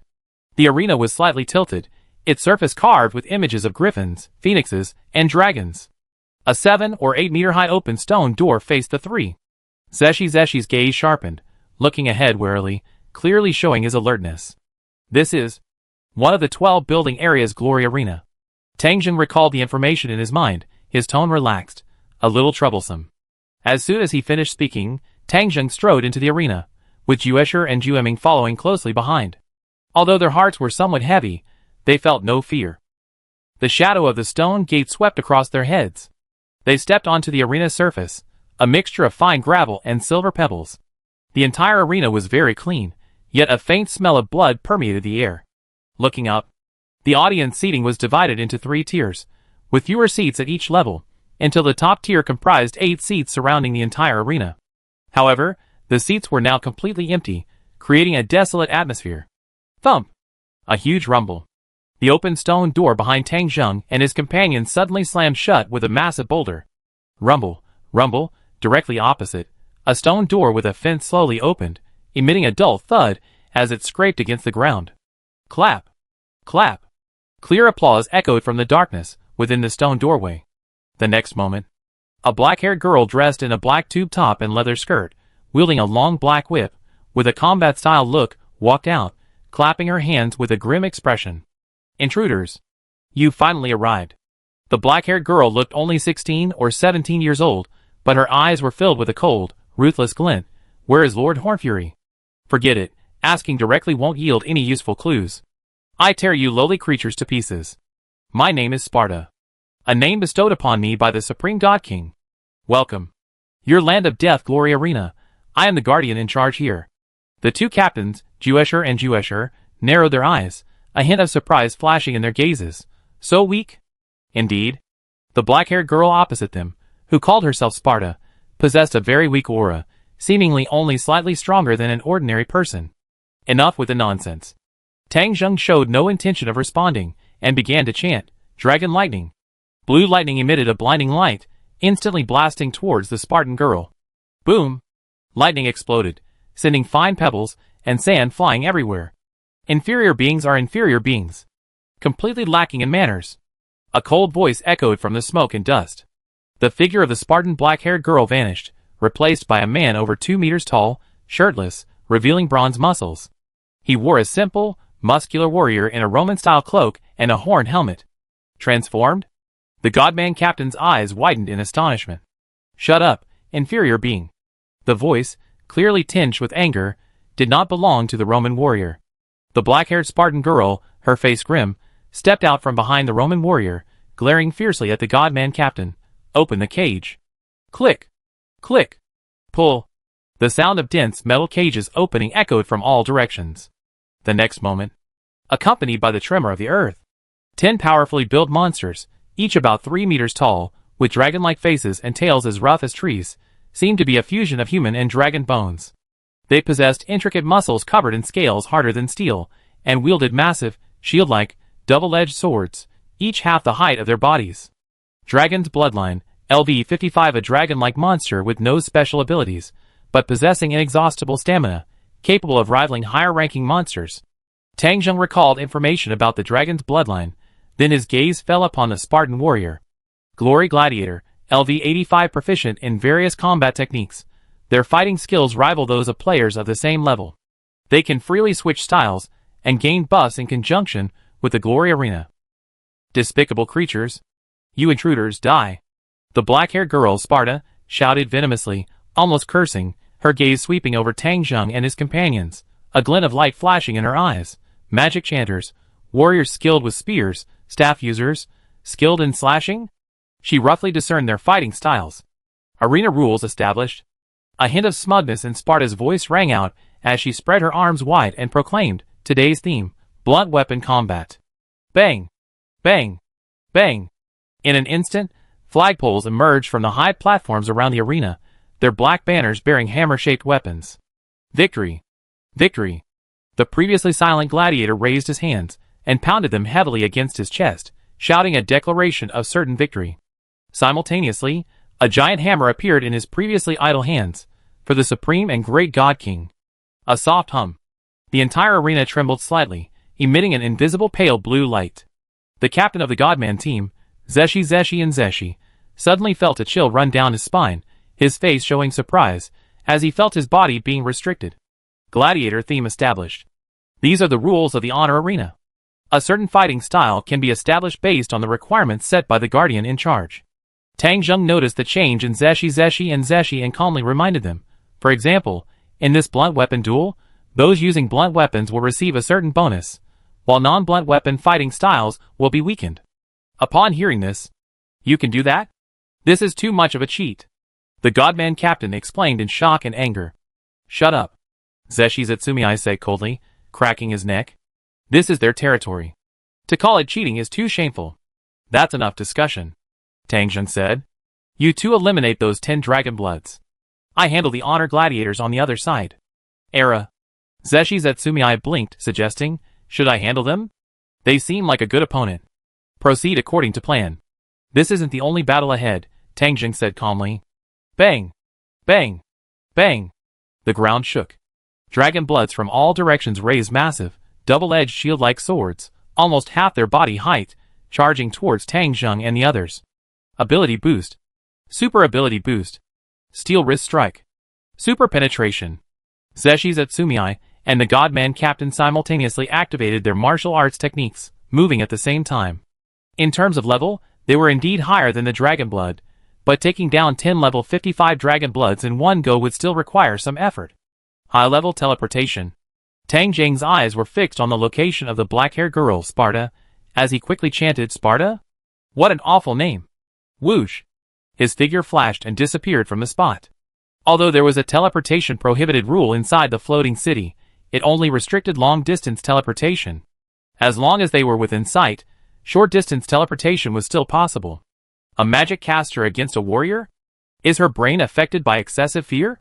The black-haired girl, Sparta, immediately discerned the intruder's division of labor, and spoke with a mocking tone. As for Tang Zheng, who had suddenly vanished into thin air, she didn't care. Suddenly, the Glory Gladiator's eyes flashed blue, and she slammed her giant hammer heavily into the ground, roaring, cloudburst shockwave. Boom! The moment the hammer hit the ground, a visible shockwave instantly spread outwards, carrying fragments of air in all directions. A tremor-like effect swept across the entire area. Whoosh! Tang Zheng's teleported figure appeared out of thin air on the ground in front of her, the peculiar shockwave directly interrupting the teleportation spell. Heavenly Hammerfall! The Glory Gladiator quickly looked up at Tang Zheng, viciously swinging her hammer. Swoosh! The heavy force shattered the air, and the hammer, like a silver streak, instantly slammed into the location where Tang Zheng's teleportation had been interrupted, and who had appeared out of thin air. Oh, can I interrupt the teleportation skill? Tang Zheng glanced at the information appearing on his attribute panel. He wasn't affected by the shockwave's restrictive effects. Skull Wall. A magic circle appeared. A wall entirely composed of skeletons rose up in front of Tang Zheng. A deafening boom resounded. The flying hammer shattered the skull wall, but also blocked the attack. The hammer vanished in midair. The glorious gladiator gripped the vanished hammer again, pushed off the ground, and charged towards Tang Zheng at incredible speed, roaring, Die, intruder. Sand Domain All. A torrent of sand appeared out of thin air, quickly enveloping the charging glorious gladiator like quicksand. Echoing storm. The glorious gladiator roared, raising his two giant hammers and slamming them together. Clang. A terrifying shockwave dissipated. The piercing noise and impact dispersed the large amount of sand that was wrapped around him, but the effects of the magic still restricted his movements. Chapter 495. Bang! Bang! The glory gladiator's feet slammed heavily into the quicksand, his movements visibly restricted. While the storm echo skill interrupted the movement impeding effect of sand domain, the spell's effects of imprisonment and silence remained. Seeing this, Tang Jing's eyes flashed. Weak resistance? He quickly scanned the skill information displayed on the attribute panel. Storm Echo was a skill that could increase speed and resistance. However, it couldn't grant the Glory Gladiator full resistance. Since that's the case, 10th tier magic time stop. Tang Jing raised his hand, aiming at the Glory Gladiator, and chanted softly. A clockwork-like magical phantom appeared. The Glory Gladiator's body instantly froze, his wide eyes and roaring mouth stopping abruptly, turning him into a statue. Time stop is a special type of magic. Even players need to prepare specific time-based countermeasures to resist it. This glorious gladiator clearly lacks this ability. There's only one simple way to breach the glorious arena. Tang Jing's gaze swept past the glorious gladiator, turning to the black-haired girl Sparta, gripping a long whip behind him. Killing you is enough. 78th tier magic chain dragon lightning. Boom! Blinding blue lightning erupted from Tang Jing's arms, transforming into two rushing dragon-shaped bolts of lightning that surged towards the black-haired girl Sparta. Pupils contracted. Faced with this terrifying lightning magic, it was too late to dodge. It was clearly an area of effect attack. You lowly creature. The black-haired girl Sparta didn't dodge. As a servant of the supreme and great god kings, how could she avoid the attack of a mere lowly creature? Aya! Her angry roar echoed throughout the arena. Sparta stood rooted to the spot, fiercely whipping her whip, showing no intention of retreating or dodging. Snap! The black whip, like a serpent, tore through the air and collided with blinding blue lightning. The chain thunder dragon magic attack was actually partially dispersed. However, the remaining terrifying lightning simultaneously enveloped Sparta. Boom! With a loud explosion, Sparta was instantly electrocuted to ashes, dissipating into the air. The raging arcs of electricity spread outwards, crackling and popping in the afterglow. The magical item is quite good, at least legacy level. Tang Jing withdrew his hand and chuckled softly. Unfortunately, hiding might cause some trouble. I didn't expect them to step forward willingly. Glory Arena breached. The 12 districts of the outer city are each managed by a guardian, and this is not merely a simple position. It concerns the normal operation of the outer city. Simply put, defeating the guardian of a district is equivalent to breaching the district. Thump thump! The next moment, a muffled boom echoed within the Glory Arena. Behind Tang Jing and the others, the heavy stone door that had been closed slowly reopened, emitting an ancient and muffled boom. Intruders! Don't even think about escaping. This is a gladiatorial combat of glory. The time-stopping magic on the Glory Gladiator dissipated, and seemingly anticipating something, he charged angrily towards Tang Jing. Die here, all of you! The death of the black-haired girl Sparta did not affect the normal attack behavior of the monsters in the arena. On the contrary, both the Glory Gladiator and the 10 Dragon Bloods became even more ferocious, displaying an angry stance of seeking revenge for their leader. Ha! I have no interest in continuing this boring battle. Tang Jing glanced in the direction of the Glory Gladiator, raised his hand, and waved it again. Time stop. Whoosh! The Glory Gladiator's charging figure stopped again, turning into a motionless statue. Tang Jing calmly turned around, his black and gold magic robes fluttering, and reminded the two figures fighting in the distance, time for the next area. Heavy strike. Double slash. The two, Juesher and the godlike captain, were forced back. The Dragon Blood members surrounding them, their faces filled with astonishment, quickly retreated back towards Tang Jing. Hey! What happened? Was it over so quickly? Juesher looked completely unsatisfied, but even more surprised. Although the Dragon Blood members were lower level than them, each one was extremely troublesome, let alone having to deal with 5 at once, which was quite overwhelming. Meanwhile, the glorious gladiator that Tang Jing was fighting also seemed to be the tough, resilient type. Neither Juesher nor the other had expected the battle to be over in the blink of an eye. The death of the area leader means the area has been breached. There's no need to entangle with these monsters any longer. Tang Jing shrugged, surprisingly calm. There are still 11 areas left. Let's conserve our energy. Roar, roar, roar. Several dragon bloods charged from the left rear, trying to block Tang Zheng and his group. Sand domain all. Boom! A massive magic circle appeared beneath the feet of these dragon bloods, spewing forth yellow quicksand to restrain the monsters. What a joke! Juesher muttered, retreating in an orderly fashion. Floating city doesn't seem that impressive. The Godman captain nodded slightly in agreement. The gist is, it's a weight on the scales of death. It's best not to think like that, otherwise you might die next time. Tang Zheng warned, it's not that Glory Arena is weak, it's that the person in charge is weak. Based on the information he had gathered. Of the 30 NPCs currently in the floating city, aside from the 3 level 100 guardians and the 4 stewards and Rallis, who are the highest level, all the remaining NPCs are around single digits in level. Take the Glory Arena as an example. This area has the means to set arena rule themes, such as blunt weapon arena, defensive arena, magical arena, etc. This area can even hold arena battles without flight restrictions. If the person in charge is a level 100 player or NPC, they can create a lot of chaos, with 10 Dragon Bloods and a super powerful level 85 monster assisting. Combined with the buff from setting arena rules, they can easily defeat opponents of the same level, and even hold off 2 level 100 players. Unfortunately, the black-haired girl Sparta is too weak to unleash the power of the Glory Arena. If you're weak, you should hide. Let the Glory Gladiators, these monsters, wear down the invader's strength, and by time, that's the most advantageous strategy. Arrogance indulging in past glory will eventually be torn apart by the harsh reality. Tang Zheng shook his head, not even bothering to look back, and quickly left the Glory Gladiator arena with Ju Ming. The only thing that interested him was the magical item in the hands of the black-haired girl Sparta, but there was no need to take it now. Step! The moment he stepped out of the heavy stone gate, the enormous maze shrouded in a thick, gray fog reappeared in his sight. Following the previous search method, Tang Zheng continued to use the flow of negative energy and the vibrations caused by the movement of low-level undead to find the next area. However, this time it took longer. The people in charge of the outer city seemed to have noticed Tang Zheng's methods. A large number of low-level undead were quickly eliminated, but he was prepared. The Undying Army. The Undying Army.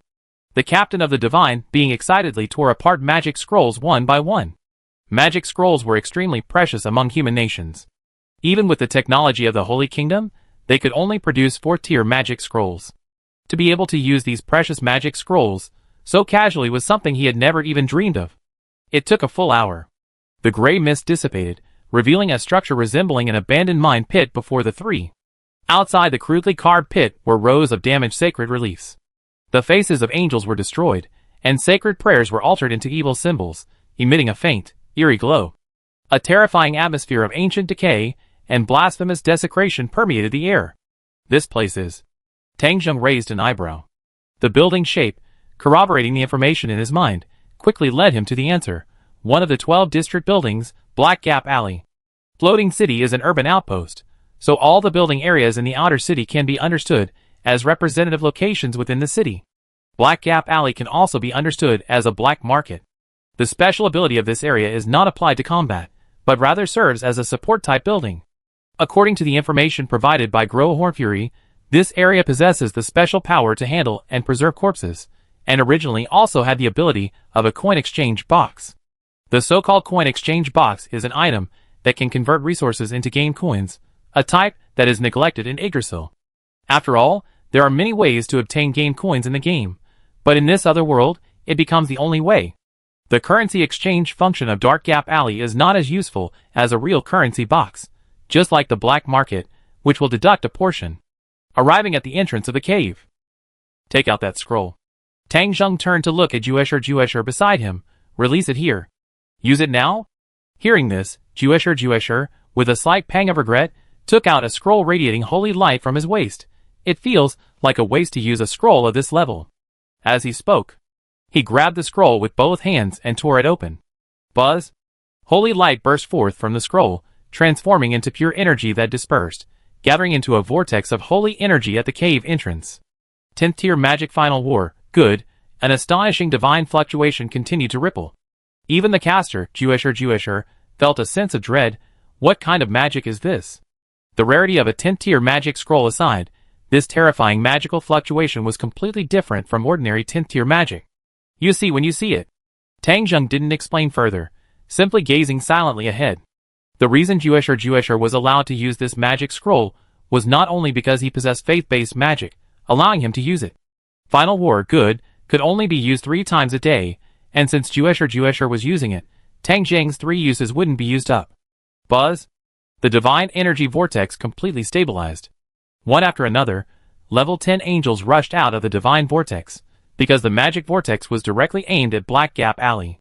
These angels rushed into the cave. In an instant, a shriek, like the screams of bats, echoed throughout the cave, reverberating and amplifying between the rock walls. Tang Zheng and his companions could even see countless crimson eyes suddenly appear within the dark cavern. They were densely packed, numbering at least 100. Shadow bats 10 to 30 LV can be mass-produced by consuming corpses. They emit a piercing noise and can hide in the darkness. The power of the noise can be amplified, producing sound waves and dark attribute magical damage. Without this information, recklessly entering Dark Gap Alley would result in a devastating noise attack from swarms of shadow bats. The combined effects of these attacks would cause significant damage even to level 100 players. Boom! Boom! Boom! A large number of level 10 angels that had just rushed out were quickly wiped out. The angels created by Final War Good are neutral monsters, and naturally, they would draw aggro when attacked. Whoosh! Whoosh! After all the level 10 angels were eliminated, the holy energy vortex trembled again, and 32 level 20 angels rushed out, flying back into the cave. Another burst of dense noise and roar followed. Following closely, level 30 angels, level 40 angels, level 50 angels, level 60 angels, and level 70 angels appeared one after another, continuously flying into Dark Gap Alley. Under this series of attacks from holy attribute angels, the densely packed shadow-stealing bats with dark attribute power were immediately severely damaged. Not completely eliminated? Tang Zheng frowned, sensing the still piercing noise within the cave, and spoke again to Juesher beside him. Keep using it. Huh? We eliminated most of them, haven't we? Juesher clearly looked pained. This was a level 10 magic scroll. He suggested softly, we can just go in and deal with the remaining monsters. The Godman captain glanced at Juesher, his cheek twitching. He completely understood Juesher's feelings at that moment. I hope you two understand. Tang Zheng turned around and looked at the two seriously, speaking earnestly. No matter how valuable the magic scroll is, it's not as important as your lives. It's a one-time use item.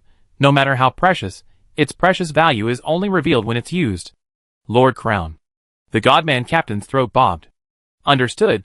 Juesher shrugged, took out the magic scroll again, and tore it open. Chapter 496. Boom! A massive burst of holy light erupted from the magic scroll once more, pure divine power coalescing in mid-air into a vortex-like portal. Angelic monsters flew out of the vortex, attacking Black Gap Alley once more. Floating City Starshine Watchtower. What? Butler Imralis exclaimed incredulously. A 10th tier magic scroll. How could this be? Even with the technology of Floating City, it wouldn't be easy to create a 10th tier scroll. After all, creating a scroll requires not only precious magical materials, but also game gold. Given the already scarce game gold, the creation of magic scrolls was naturally handled with utmost care. He had already been astonished by Tang Zheng and the others repeatedly producing 7th tier scrolls. Now they had even produced a 10th tier magic scroll. Isn't it a bit too extravagant to use it as a sacrifice for scouts before an invasion? Butler Imralis stared at the image on the magic screen, a sense of doubt rising within him, if I remember correctly. Casting the spell Final War Good not only requires mana, but also a large amount of experience points. Creating such a magic scroll consumes even more than a normal 10th tier spell. The experience point consumption alone makes this spell impractical in combat. After all, the only truly threatening monsters are a few level 60 and 70 angels. The Supreme God Kings once said that such magic is suitable as a sacrifice. These pieces of information flooded Imralis' mind, his heart growing increasingly heavy. The creation of the scroll requires in-game gold. Such extravagance. Does this mean that the true Dragon King's forces behind these invaders possess a vast amount of in-game gold? No. The butler Imralis frowned, a terrifying thought surfacing in his mind. Could it be that besides the remnants of the 6 great gods and the true Dragon King's forces, there are also forces controlled by third-party players? Crack! His fist clenched. A growing sense of unease and tension settled in his heart. As for whether the magic scroll was created using methods from another world, the butler and Rallis didn't even consider that possibility. That's a 10th tier magic scroll. The inferior races of this world couldn't possibly create it, and even the barely powerful true Dragon King reptiles can't use tiered magic. The only possibility is the player faction. Message. Butler and Rallis activated his magic, speaking respectfully and solemnly in his mind. Lord Lyriction, there's new information. Floating City, Outer City, Dark Gap Alley. Boom. Aya. Mere inferior creatures. You touched a boundary that shouldn't exist. Your fate will enter eternal darkness. In the Dark Gap Alley, the guardian named Pandora, her emerald green hair woven into the shape of a snake, spread out like claws amidst the surging air currents. Your corpses will eventually enter the Dark Gap Alley again, becoming part of its collection. Whoosh. Shut up. Deathly despair flashed before her, the black blade of her cross-shaped spear, and scythe dancing impenetrably. Become ashes, trash. Under the relentless slash, the green-haired Pandora was instantly cleaved into pieces of flesh by Zeshi. Black Gap Alley breached. Tang Zheng turned around expressionlessly, and walked outside. The rough rock walls on both sides were covered with eerie green moss that emitted a pale green glow. This moss was the only source of light in the entire Black Gap Alley. The cave's environment was complex.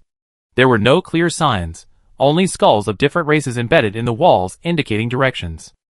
The air smelled of sulfur and rust, along with a pervasive stench of corpses. Tang Zheng didn't know if this was an illusion, but he was certain of one thing. Countless corpses had once lain in the Black Gap Alley. Whoosh! The dim environment brightened, and the three of them emerged from the Black Gap Alley. The third area building. Tang Zheng looked up at the sky, the thick fog still obscuring his vision, his eyes flickering slightly. The guardians deep within the floating city should already know about the 10th tier magic scroll. I wonder what their speculations will be. Heh. The magic scroll crafting he possessed was completely different from the scroll crafting technology in the Yggdrasil game. It could even be described as an alternate world system. The crafting of magic scrolls, potions, equipment, short staves, and other items in Yggdrasil is inseparable from game gold. The Bone King should also realize this, or perhaps it was an unconscious collecting obsession, which aligns with Di Hua's speculation.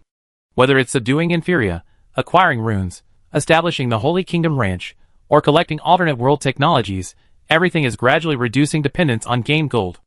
The world-class item Nameless Spellbook can record all magic in the world, even newly developed magic. Tang Zheng's 10th tier papermaking should also have been automatically recorded. However, recording is one thing, but actually being able to use it is another. Papermaking alone cannot create a magic scroll. Papermaking, like the 7th tier higher tier item creation, is merely magic that creates materials. To create scrolls, like Tang Zheng, one needs at least a LV magic-based class, 10 LV Warrior, 10 LV Sword Saint, or 5 LV Spells Word Master. The key is the Spells Word Master passive skill Magic Infusion, which already reaches LV 89, but that alone is not enough. It also requires the class buffs of Alchemist and Scrollmaker, as well as the scroll-making techniques unique to this other world. Only by fulfilling these requirements can one create the magical scroll in Tang Zheng's hand. Obviously, players wouldn't have such a chaotic class structure, and the people of this other world don't have such high levels. Especially this technical information, Tang Zheng figured it out himself. No one else knew about it, which indirectly meant that no one could master the paper-making scroll-making technique. Whoosh! Whoosh! Whoosh!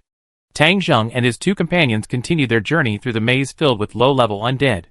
Because the sky was obscured by thick fog, it was impossible to distinguish between day and night, but each of them carried a pocket watch to tell time. This search took even longer, nearly an hour and a half, but the speed of their breakthrough was also the fastest. One of the 12 area buildings' floating dock.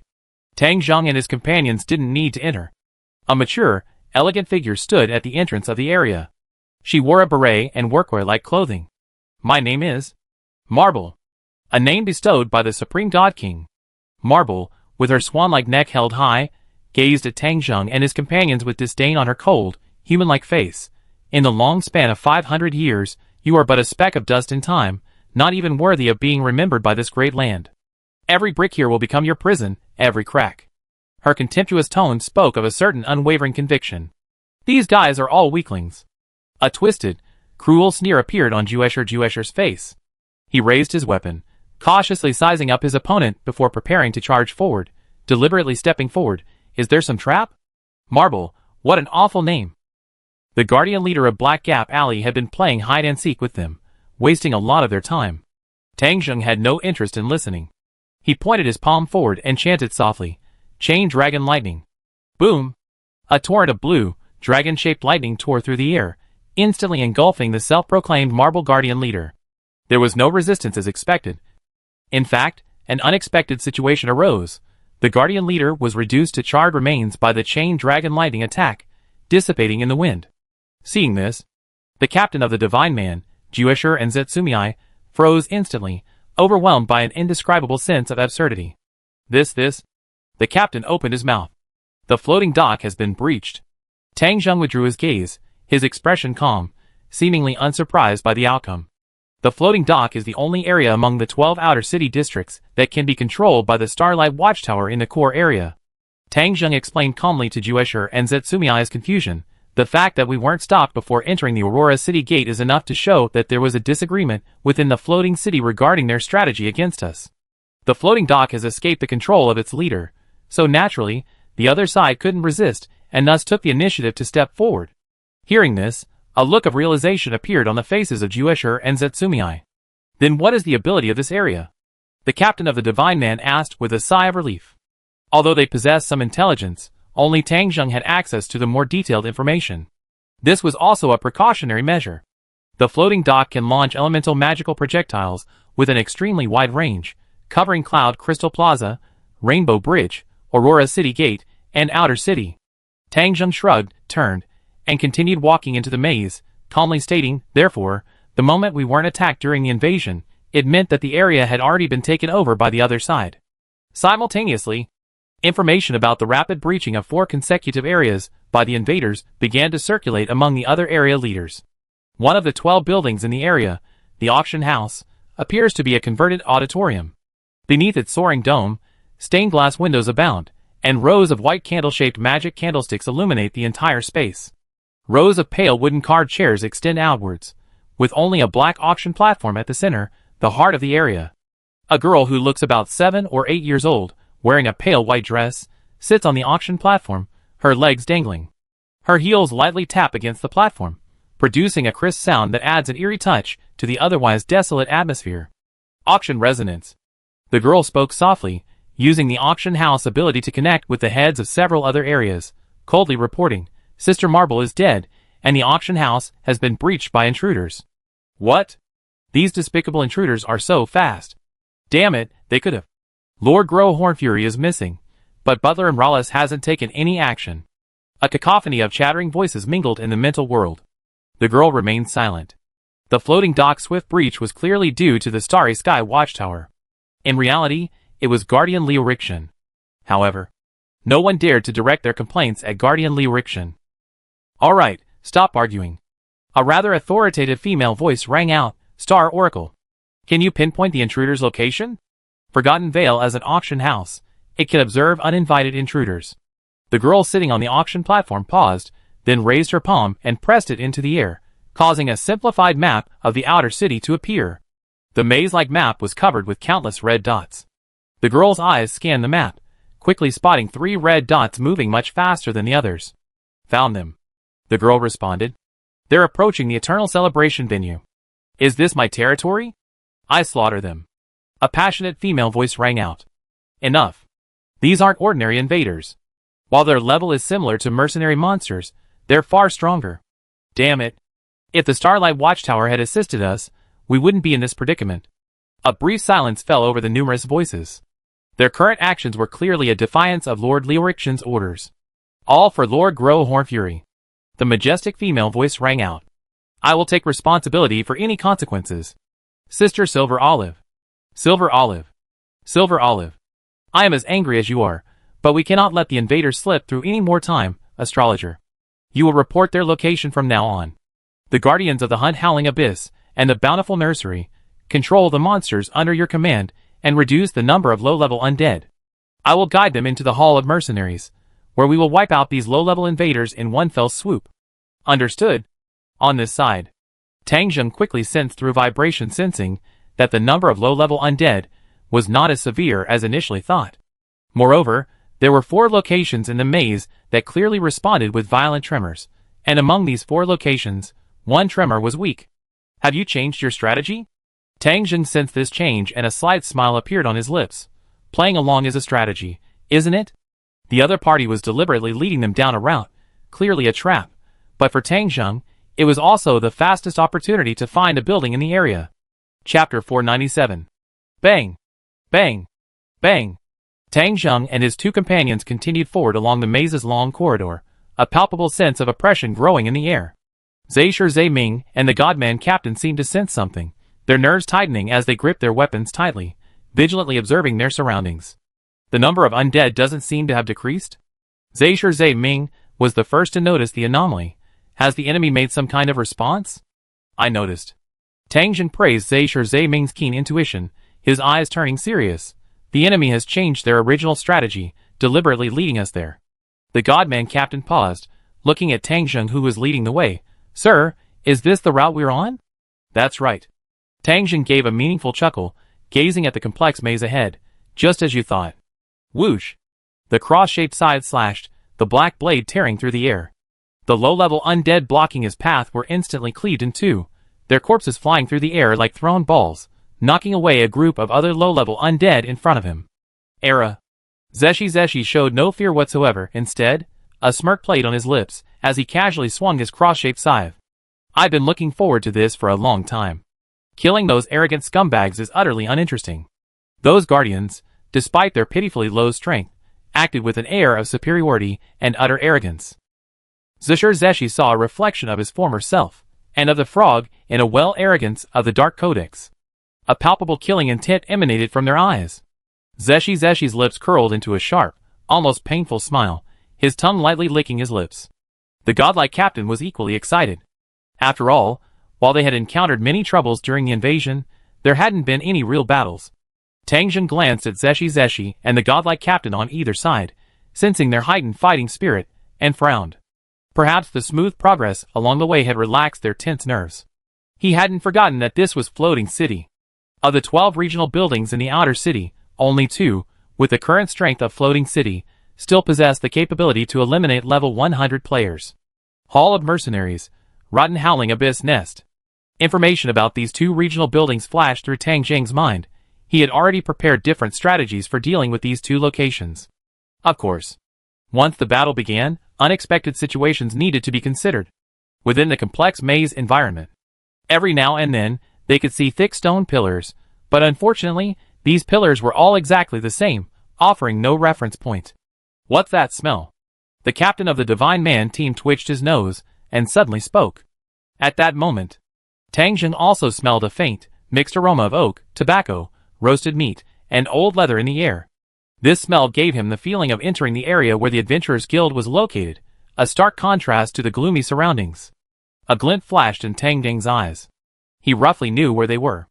On the labyrinthine corridor, at the crossroads, the 3 of them suddenly turned a corner, and the hazy view ahead vanished instantly.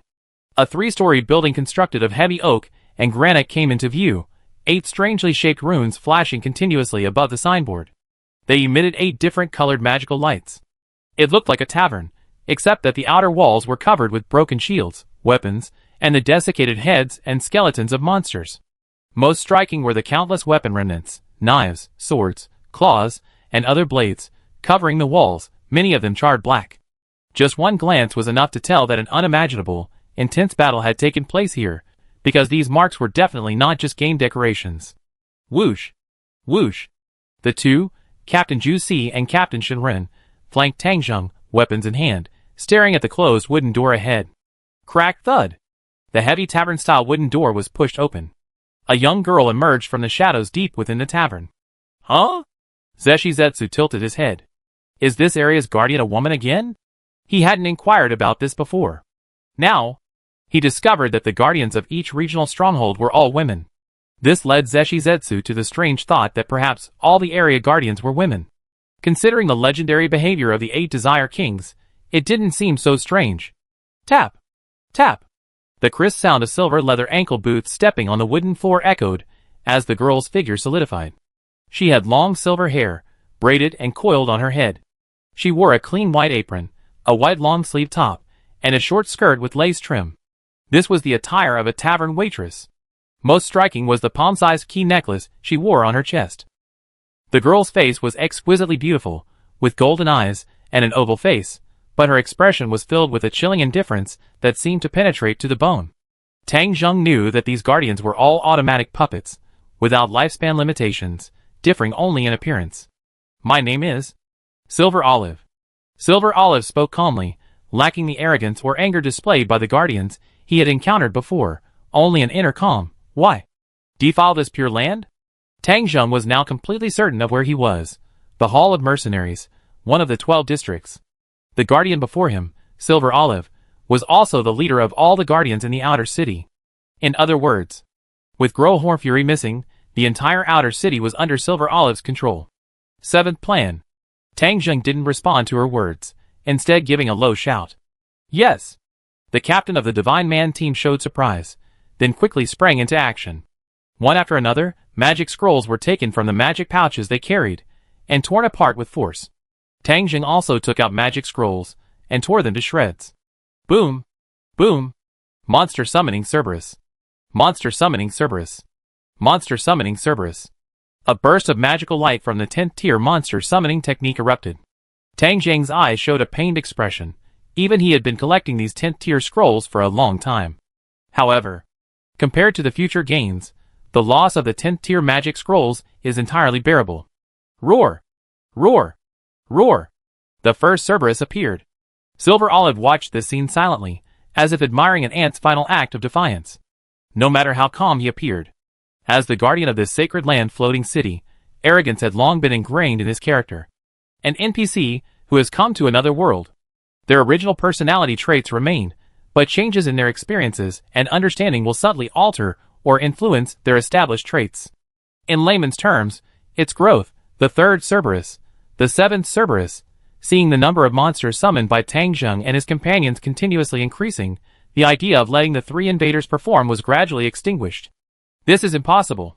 Silver Olive's golden pupils flickered, his heart trembled, and he subconsciously took a step forward. The preciousness of the 10th tier magic scrolls is self-evident, if it were only a few, as a trump card for the invaders. Not surprising. But when the number of these scrolls increases to dozens, this is abnormal. The information conveyed by Butler and Rawless is incorrect. These three intruders could not possibly be ordinary scouts, much less sacrifices. He couldn't figure it out for a moment. Kill them! Silver Olive didn't intend to think further, and roared loudly. Bang! Deep within the tavern. A monster mercenary clad in heavy grey plate armor, wielding a great sword, charged out from the darkness, a huge blood groove running down the center of the blade. Rift Cloud Warrior, LV, 80, yes, Lord Silver Olive.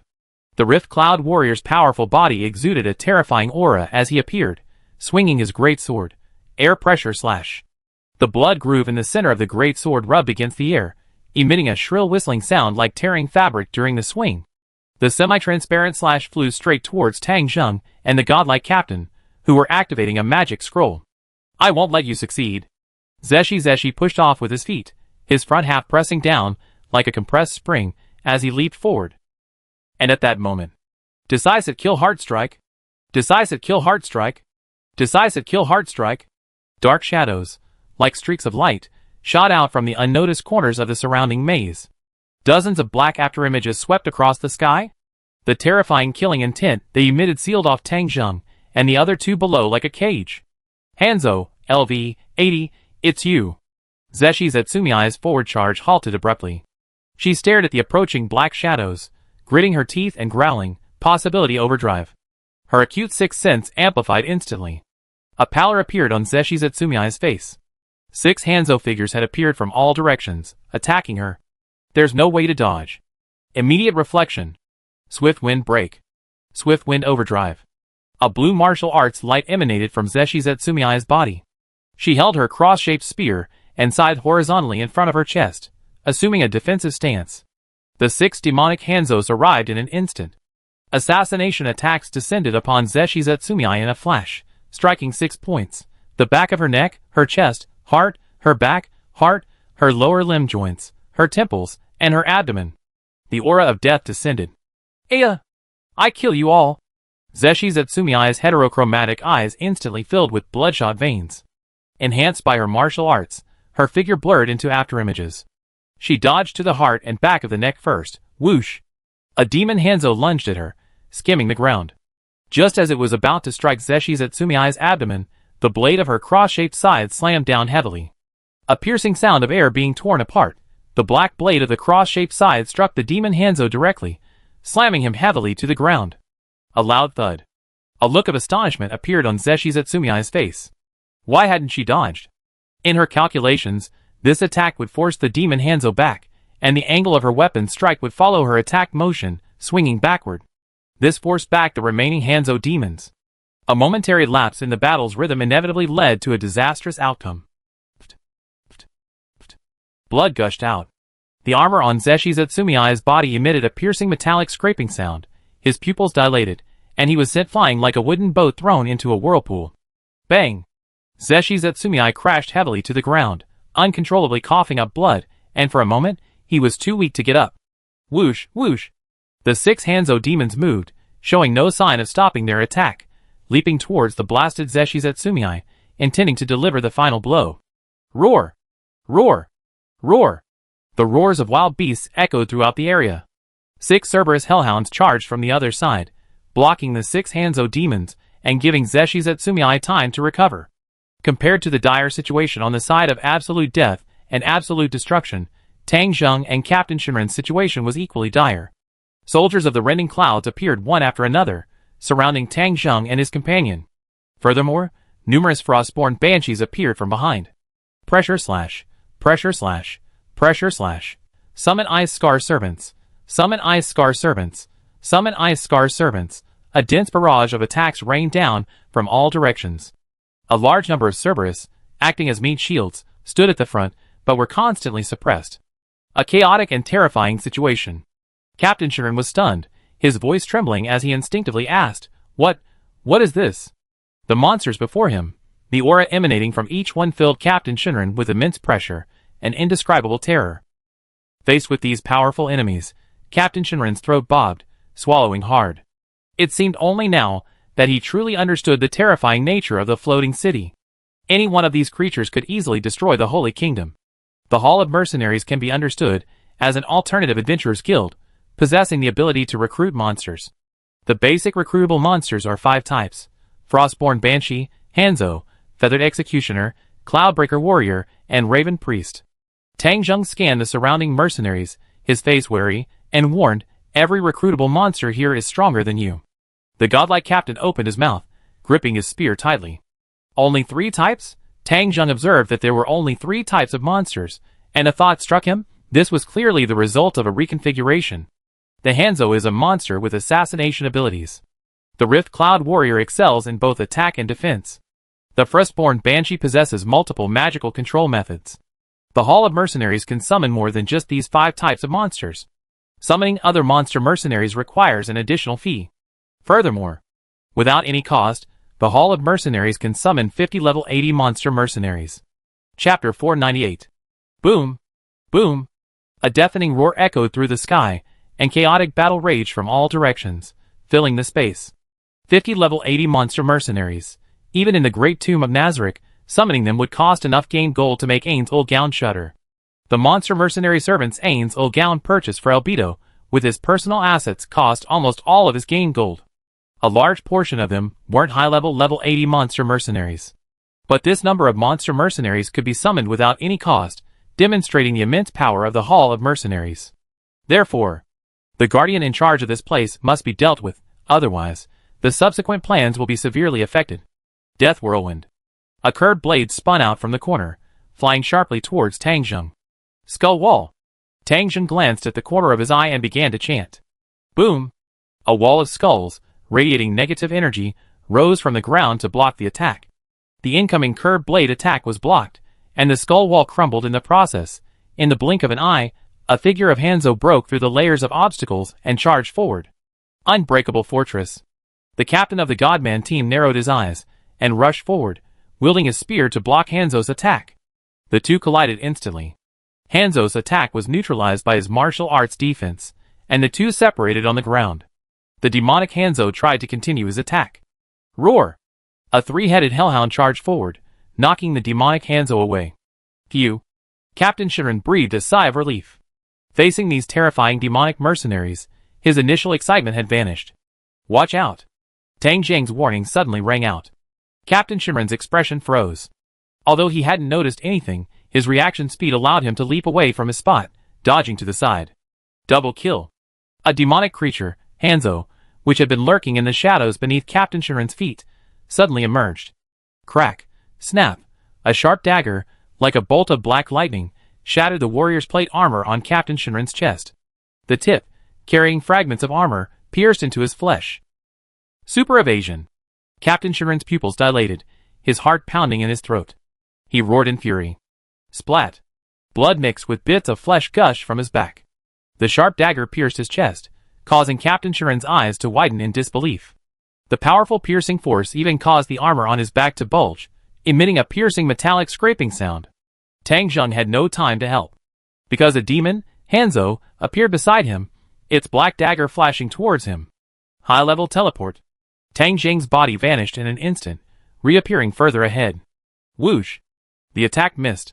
The demon Hanzo quickly swooped down, its arms swinging in a circle in midair, using the momentum from its previous attack to launch a series of strikes. Polar claws. Frosty claws, about half a person's height, materialized out of thin air, radiating a frosty chill, and struck the demon Hanzo. Thud. Thud. The sharp icy claws pierced through the demon Hanzo's body, and the terrifying cold that erupted afterward froze him in place. Roar! Roar! Two Cerberus hells charged out from nearby. One blocked Hanzo, the demon who had pierced Captain Godman's chest, while the other lunged at Hanzo, frozen in place by ice magic. Cough, cough. Captain Godman clutched his chest, kneeling on the ground, his face covered in cold sweat and relief at surviving. Luckily, he reacted quickly, avoiding the attack on his heart, otherwise, that blow would have pierced it completely. In the blink of an eye, both Captain Godman and Zeshi were severely injured. 50 Cerberus hells, even one-on-one, can't completely stop this group of demon mercenaries. Tang Zheng frowned deeply, his face grim. He quickly took out 2 white magic scrolls and tore them open. Great healing. Great healing. Holy healing light flew from the magic scrolls, transforming into pillars of light that enveloped both Zeshi and Captain Godman. Zhu Shi and Zhu Ming rose from the ground and quickly retreated to Tang Zheng's side. Damn it! Zhu Shi's eyes were sharp as knives as he spoke unwillingly. If it were just one-on-one, I'm confident I could kill these guys. Having suffered 2 major losses at the hands of the demon Hanzo, Zhu Shi was furious. Even using his trump card would have limited effect in this situation. Sir, the captain of the Divine Man team looked at Tang Zheng nervously. The Cerberus won't hold them off for long. Our target is the Guardian, and taking care of her is enough. Tang Zheng knew this very well. The level 70 Cerberus could only serve as a meat shield to block and hinder the level 80 demon mercenaries. The time they could hold out wouldn't be long. Even he couldn't accurately calculate the consumption of 50 level 10 magic scrolls, yet it only had such a limited effect. We revealed enough information. They probably already noticed the anomaly over there. Tang Zheng sighed slightly, thinking this. Just one step away. The goal was almost achieved. This invasion, despite having such detailed intelligence and the enemy's negligence, had still managed to fight its way this far. This gave Tang Zheng a clearer understanding of invading guild strongholds. Move quickly. Tang Dang's words fell, and he was the first to move, rushing towards the hall of mercenaries. Bang! Bang! The 2 captains, Zhu Ming and Shen Ren, also moved in. Roar! Roar! The summoned Cerberus seemed to have received some kind of command, frantically charging at the demonic mercenaries, tearing a path through Tang Zheng and the others. At the entrance of the hall of mercenaries, Silver Olive stood calmly and composed, beneath the 8 runes inlaid with different magical lights, its presence unwavering. Looking ahead at the passage that had been forcibly torn open, Silver Olive suddenly let out a mocking chuckle, a hint of pity flickering in its emotionless eyes. It's good enough that you obediently let the monster mercenaries tear you to pieces. Why resist? A questioning, indifferent voice sounded, as if talking to itself. Silver Olive tilted its head, a look of realization dawning on its face. Oh, is that so? Do you think I'm like the previous guardians, a weakling? That's not right. You obtained so much information from Lord Horn Fury, you shouldn't be unaware of my information. So, are you confident you can defeat me? Silver Olive's lips curled into a smile, but the chill emanating from him intensified. Insignificant intruder. Ding. Ring. Silver Olive raised his hand, gently grasping a golden key about half the size of his palm in front of his chest, accompanied by the crisp sound of a chain being pulled. This magical artifact shaped like a golden key was removed from his necklace. Despite a blank expression on his face, Silver Olive displayed an indescribable seriousness and solemnity, his fingers pressed together, holding the golden key to his chest and pausing. Then, pointing the key's tip at the void ahead, she twisted it, "Supreme and mighty God King. Respond to the call of your devout servant, Silver Olive." Silver Olive spread her arms like a swan's wings, her toes lightly touching the ground, and began to spin gracefully. Her solemn voice continued, "Activate the power of the Supreme God King." Buzz! A blinding magical light suddenly emanated from the golden key, enveloping Silver Olive, whose figure instantly expanded. At the same time, amidst the blinding light, Silver Olive shouted, "Henshin!" The three rushing forward. Seeing this from afar, Tang Jing's eyes twitched, while the captain of the God King, Zeshi, looked on, with a grave expression. This action. This Jinibu tone. And that final shout of Henshin. Does she really think she's a magical girl? Tang Jing's inner turmoil surged with sarcasm. Those 8 Desires Kings really have the most twisted sense of humor. Boom! A metallic tremor echoed through the ground. The blinding light dissipated, revealing the figure of Silver Olive, replaced by a massive, silver, mechanically looking power armor nearly 5 meters tall. Enhanced armor. The moment Tang Jing saw this mechanical armor, the name of this magical armor series flashed through his mind. The adventurer team Crimson Dewdrop leader, Aziz, possessed a set of enhanced armor, but its level was only 50. However, this enhanced armor before him was a whopping 80 level, the highest level of enhanced armor. In the game Yggdrasil, enhanced armor didn't exist initially, it was only added later in the game with the massive update The Fall of the Valkyries. For example, classes like the gunner and magical items, like the magic gun, were added in this version. Reinforced armor was a magical equipment introduced to attract newly registered players, and help them quickly increase their strength. In the floating city, there are a total of 8 sets of level 80 reinforced armor, and 8 sets of level 50 reinforced armor. One set of level 50 reinforced armor is missing. The missing piece is the one Aziz possessed, which was taken out by player Rick. Therefore, Tang Jing speculates that 8 Greed Kings belong to a player who joined the game later, and that areas, like the Great Tomb of Nazareth, do not have equipment like reinforced armor. After all, Ains and the others were already level 100, so this enhanced armor, with a maximum level of only 80, was useless against them. Die! Silver Olive's voice emanated from within the enhanced armor. Simultaneously, basin-sized magic circles appeared and rotated on his left and right shoulders. Left shoulder. Magic effect amplification. Right shoulder. Banshee's scream. In an instant, a sharp, tearful laugh echoed through the sky, the eerie, piercing scream transforming into invisible sound waves that rolled in from the front. Banshee's scream is an area of effect spell with an instant kill effect. Combined with the magic effect amplification enhancement, this skill becomes even more powerful and unstoppable. In Yggdrasil, this combined magical attack is enough to instantly wipe out low-level monsters and minions, gaining a large amount of experience and clearing the field. Death. Tang Jing quickly spoke. Whoosh. Zeshi rushed forward, arriving in front of Tang Jing and the godlike captain, shouting, "Unclean impact shield." A black energy barrier emanated from Zeshi, spreading outwards, and blocking the ear-piercing sonic waves of the screaming banshees rushing towards them. Meanwhile, on the other side, numerous monster mercenaries and Cerberus were also within the spell's range, several of them instantly killed. Seeing Zeshi use some special skill to avert instant death, Silver Olive was quite surprised. However, it couldn't activate it again. The spell stored on its left and right shoulders required a cooldown period before they could be used again. 10th tier magic 7th Imperial Sensor Fire. Tang Jing struck instantly the moment the opponent hesitated. Buzz, buzz.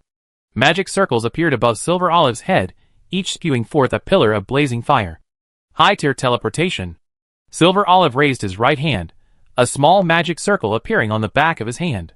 His body flashed and vanished. He reappeared before Tang Jing and the others. Rapid thrusts. The divine captain's eyes turned cold. He swiftly attacked, his crimson spear becoming a blur, enveloping the power armor in front of him. There. Silver Olive raised his left hand, holding a bizarrely shaped magic spear. The spear's design was composed of dozens of human arms of varying thickness and color, intertwined and twisted together in a way that defied physiological logic. The moment the opponent raised the magic gun, These arms tensed as if alive, each radiating a dark purple flow of vascular energy beneath its skin. This magic gun wasn't part of the original equipment of this power armor set. It was a separate, legendary grade, LV-71-80, magic gun, the end of 1,000 touches, second only to artifacts. Sleep forever under the power of the God King. Silver Olive aimed at the Godman Captain, pressing down on the finger-like stock. The magic gun surface glowed with an eerie light, touch of blasphemy. Whoosh! Countless translucent purple magical arms shot out from the magic gun, not only blocking the Godman Captain's attack. These magical arms swiftly broke through the Godman Captain's defenses, each enormous hand gripping him firmly. Strangle. A cold voice emanated from within the power armor. Ah! Ah! Ah!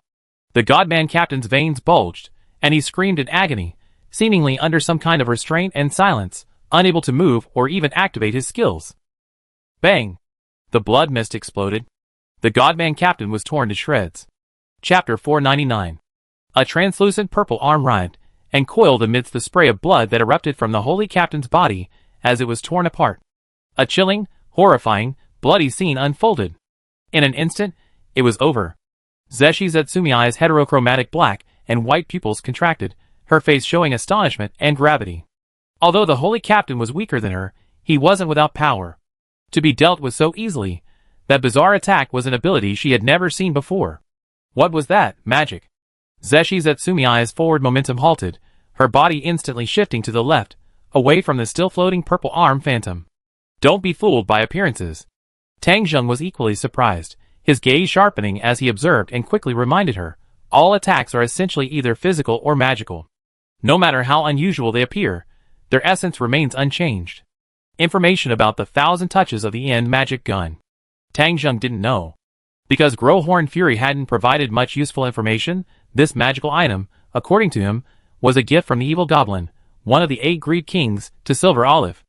Aside from Silver Olive himself, no one else knew much about this magic gun. Tang Zheng's eyes narrowed slightly. He noticed that the magic gun in Silver Olive's hand was emitting a faint red glow, this red energy flowing along the butt of the gun into the reinforced armor. I see. It has a life-draining effect. Or the ability to gain a shield after killing an enemy. Tang Zheng's face showed a hint of understanding. No wonder the attack earlier targeted the weakest member, the Divine Captain. A thought struck him, and he shouted, ranged attack. Understood. Zhu Shi Ming's eyes lit up. He raised his right hand, pointing it upwards. A dense, holy light gathered above his palm as he shouted, purifying throwing gun. A massive, 3-meter-long Holy Knight's lance appeared in midair, then vanished as a white afterimage. Higher-level teleportation. Silver Olive raised his left hand. A blue magic circle appeared on the back of his silver-armored hand, and his massive power-armored figure disappeared from the spot. In the blink of an eye, the figure in the silver power armor appeared to Tang Zheng's left front, its massive form enveloping him. Next, it's you. Silver Olive's cold voice came from the armor on his head as he raised his magic lance, aiming it at Tang Zheng. Of the 3 intruders, the weakest was the male intruder, followed by the magic caster before him. Bang! The muzzle had just been raised. The sacred shadow of the purifying throwing gun struck Silver Olive, producing a heavy thud and causing the power armor to stagger. Crack! A crisp sound like shattering glass rang out. The red light shield that had just appeared on the power armor instantly shattered. How could this be? Silver Olive steadied himself, incredulous. He had clearly used teleportation magic to dodge it. It's a special skill. This thought instantly flashed through his mind. 10th tier magic 7th Imperial Sensor, Earth. Whoosh, whoosh, 7 circular magic circles appeared above Silver Olive's head. With a piercing whoosh, massive, cone-shaped earth spikes shot out from the 7 blue glowing magic circles. The sharp spikes, gleaming with a metallic sheen, plummeted from the sky with a deafening roar, seemingly intent on piercing the power armor below. Boom! Mere inferior creature. Silver Olive hastily raised his magic gun, aimed it at the sky, and pulled the trigger again. Delusion Wall. The magic gun, seemingly composed of dozens of arms, writhed violently, as if a wailing scream emanated from its muzzle. Bang! The entire magic gun suddenly contracted, purple vascular energy flowing within its arms, accompanied by the gun's roar. Numerous purple, translucent arms rose into the air, forming a purple protective barrier above Silver Olive's head. A perfect opportunity. Zhu Ming's eyes lit up. The opponent's gun was pointed at the sky, their defenses wide open, a golden opportunity to attack. Gun strike. Whoosh. Ju Ming's arms glowed with martial arts light, his strength instantly increasing as he charged forward, sprinting across the ground. An opportunity? What a joke. Silver Olive let out a piercing laugh, his voice flat. You self-righteous invaders. Buzz. Suddenly, beneath the left foot of his power armor, a magic circle radiating a silvery light rapidly expanded at a visible speed. Group All Race binding the massive magic circle instantly enveloped Tang Zheng and Ju Ming. Squeak. Squeak. The intense friction of Ju Ming's feet against the ground caused an invisible force to forcibly stop his forward momentum. More magic. Deadly fate. Roared furiously, charging forward. Veins bulged on his forehead, and his feet deftly broke free from the bindings, lifting him off the ground. Damn, bastard. You're the one who's pathetically weak. Bastard? Silver Olive, hearing Deadly Fate shout, reacted like a cat whose tail had been stepped on. You despicable, insignificant, fleeting speck of dust. She naturally didn't believe Deadly Fate had broken free from the group-wide race, binding magic effect through sheer force. Class effect? Magical item? Whatever the reason. Silver Olive didn't care. She wanted to kill this inferior creature. The aerial magic attack had ended, and she aimed her magic gun at Deadly Fate. Die! Bang! A ghostly blue flame erupted from the muzzle, and finger-shaped bullets shot out from the magic gun, creating a dense hail of bullets that covered Deadly Fate. Skull Wall Arm. Tang Zheng's calm voice rang out. A wall of bones rose from the ground, blocking the path of the deathly destroyer. Magic without incantation. 7th Imperial Censor, Wind. This. Silver Olive turned its head in astonishment, finding Tang Zheng standing on the group-wide race binding magic circle, completely unaffected. In fact, the silver magic circle shone brightly, making Tang Zheng's golden magic robe gleam, giving him an aura of dominance. Whoosh, whoosh, one after another, emerald green magic circles appeared.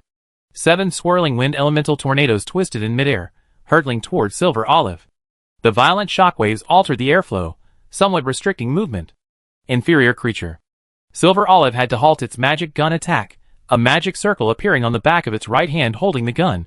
High-rank magic shield. A dark blue light formed a magic shield, enveloping the entire power armor.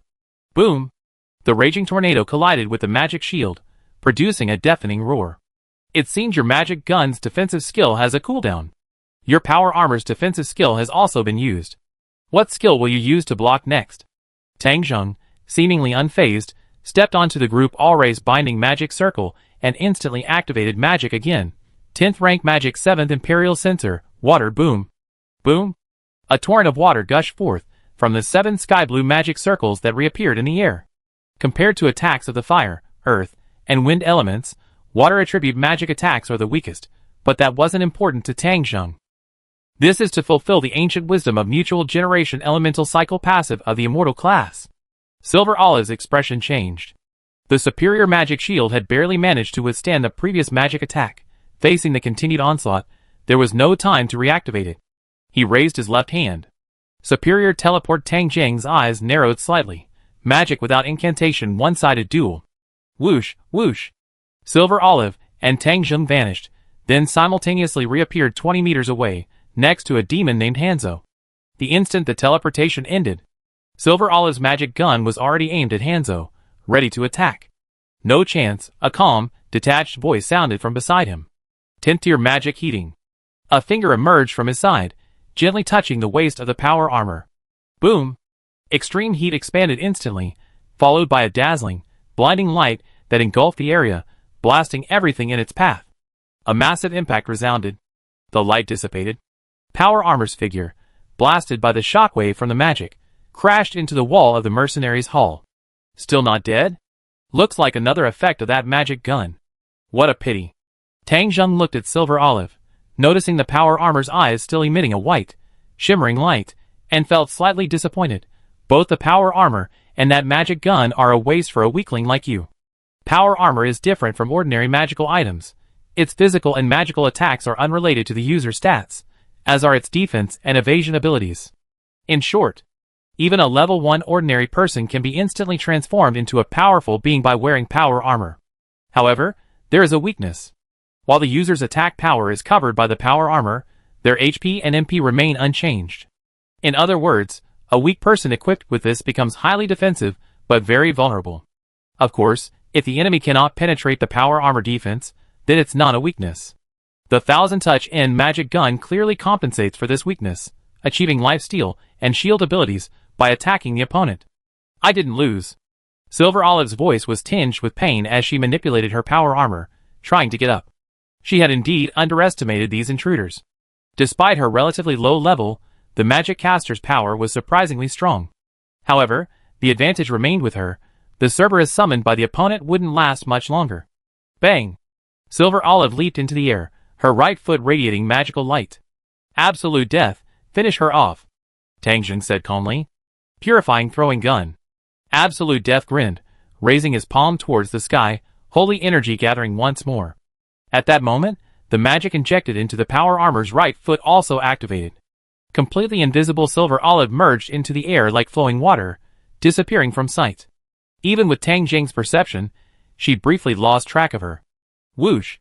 The purifying throwing gun shot out, a white streak of light flashing past, instantly striking the entrance to the Hall of Mercenaries. The spear tip blurred for a moment. The vanished Silver Olive reappeared in everyone's sight with a loud crash. The power armor collapsed backward to the ground with a thud. Silver Olive was dead.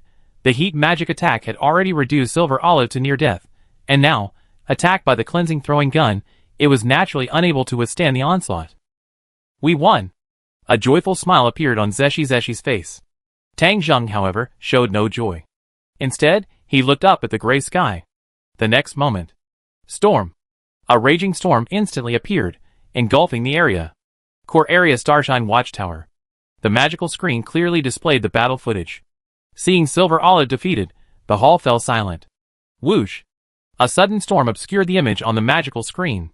Butler and Rawless frowned slightly, staring at the blurry image on the screen, seemingly soaked by rain, and pointed a finger to his temple. Message! Guardian, Silver Olive has been defeated. Yes, yes. My suspicions align with yours, I understand. The mental connection was severed. Butler and Rawless reactivated message, quickly connecting with one of the guardians in charge of the outer city. Star Oracle, this is Imrallis. Lord Imrallis, what are your orders? Silver Olive has been defeated. You must have received the news. Yes, yes. Use the auction house ability to contact the other guardians and dispel the outer city labyrinth. Ah! A fearful yet unwilling voice rang out. This is the guardian's order. I only say it once. Also, have failure pursue them. Yes, yes. Butler and Rawless nodded slightly upon hearing this response. He understood the eagerness of the outer city's guardians to find Lord Growhorn Fury. He looked up at the magic screen where the image had cleared again. What? Butler and Rawless's eyes widened in shock. Power armor had vanished from the screen. Outer city. Tang Jing and Juesher spent considerable effort shaking off the monster mercenaries and re-entering the labyrinth. Although Silver Olive was dead, the monsters summoned by Mercenaries Hall were unaffected. Are we going to revive him? Juesher asked, following Tang Jing. No rush. Tang Jing shook his head. The mangled corpse of the godlike captain had been collected, ready to be resurrected at any time. Where to attack next? Ju Ming didn't care, instead speaking with excited enthusiasm. So weak, yet they can become so powerful with the help of those magical items, it's unbelievable. As expected of the legendary floating city, possessing such powerful items. Looking at the deep labyrinthine corridor ahead. The first phase objective achieved. I thought the Hall of Mercenaries would appear at the very beginning, but it's taken so long. Tang Jing's tone became serious. Although we made some preparations to make the people of the floating city think we were just going to their deaths, after consuming so many 10th tier scrolls, they'd probably already noticed something amiss. Almost as soon as he finished speaking, rumble. The entire labyrinth began to shake violently, and Tang Jing and Ju Ming stopped in their tracks simultaneously. Chapter 500. Floating City Outer City. One of the 12 regions Humus howling abyss nest a dark, gloomy world. The dense curse was almost tangible, transforming into a visible blackish-gray haze that covered the entire area. A girl in a pristine white skirt appeared, seemingly out of place in this region. Aegean, the guardian in charge of this region. With a crack, flowers like congealed dark brown blood, and vines resembling black iron roots, were crushed under the foot of the girl in the white skirt. In an instant, the gloomy environment seemed to come alive. Countless dark brown lights appeared on the ground, like thousands of fireflies flickering. The entire region was illuminated, At a glance, the ground was covered with densely packed dark brown flowers and black iron-colored vines. Looking at this eerie and unsettling scene, Aegean remained expressionless, already accustomed to it. She lifted her foot and casually trampled the black, iron-colored vines on the ground. These vines were called vampire vines. They were one of the tributes from a subjugated demi-human race during the time when the supreme god kings ruled the world. What was this race called? Aegean had long forgotten. Although these vampire vines looked terrifying, they were actually a valuable herb, though their growing environment was special. They could only grow in rotten swamps, and in places with concentrated negative energy and curses, they could even grow rapidly. Currently, the only valuable thing about the vampire vines was that they could be harvested periodically and given to the steward of the core area. These were then used to put into the coin exchange box to exchange for game coins. Damn intruders. Aegean, recalling the information she received from Xingyu, the guardian of the auction house, muttered expressionlessly, Sister Silver Olive was defeated. Those intruders must have used despicable means. 50 level 80 mercenary monsters, and only 3 intruders, their strength seemingly only around level 80. There was no way they could have lost. Only despicable methods could have accomplished that. She looked up into the depths. Under the faint light emanating from clusters of dark brown flower buds, in the darkness permeated by dense curse power, a massive figure, as large as a small mountain, faintly emerged. Aegean's eyes trembled briefly. She didn't like this place. Even as the head of the Humus Howling Abyss nest, she usually stayed outside. The vampire vine plant should theoretically be placed in the abundant nursery, where it provides a certain bonus to all plant-type monsters and herbs. The reason they grow so densely here is because the cursed aura constantly emanating from that enormous creature has corrupted the area she's responsible for. That's right. It's corruption. This building complex wasn't originally called Humus Howling Abyss Nest. Aegean prefers its former name. It seems, it was called Circus something. Never mind. Aegean suppresses the memories in her mind. After all, it's been over 500 years, back when the Supreme God Kings were still around. The Cthulhu God King, the Evil Spirit King, and the Stone Demon God King liked to place their research here, so they changed the original name to the current Humus Howling Abyss Nest. Remembering the malevolent Spirit King that would occasionally appear and startle her, a feeling of happiness welled up within Aegean. Insignificant intruder, in despair, embraced the deepest fear. Aegean spoke calmly, walking to the enormous figure and raising her palm towards the motionless, mountain-like form. Rise, you reptile. A magic ring on her finger flashed red, and then, boom. The entire world seemed to shake, the dense cursed energy permeating the air swirling and engulfing everything. The next moment, a massive arm shot out, slamming down on Aegean. Facing this attack, Aegean didn't bother to defend or dodge, because it was pointless. Once awakened, the opponent would indiscriminately attack everyone in its sight. The gods. Failure, Aegean said with disgust. A deafening crash. Aegean's figure was crushed by the massive arm. However, this kind of death was of no concern to her. The guardians of each area are all low-ranking, only a handful, so even if they die, the amount of a gained gold they lose is extremely limited. Meanwhile, in the outer city maze, amidst the rumbling tremors of the earth, Tang Zheng and Zhu Ming steadied themselves and looked around. They saw that all the maze walls around them had begun to move.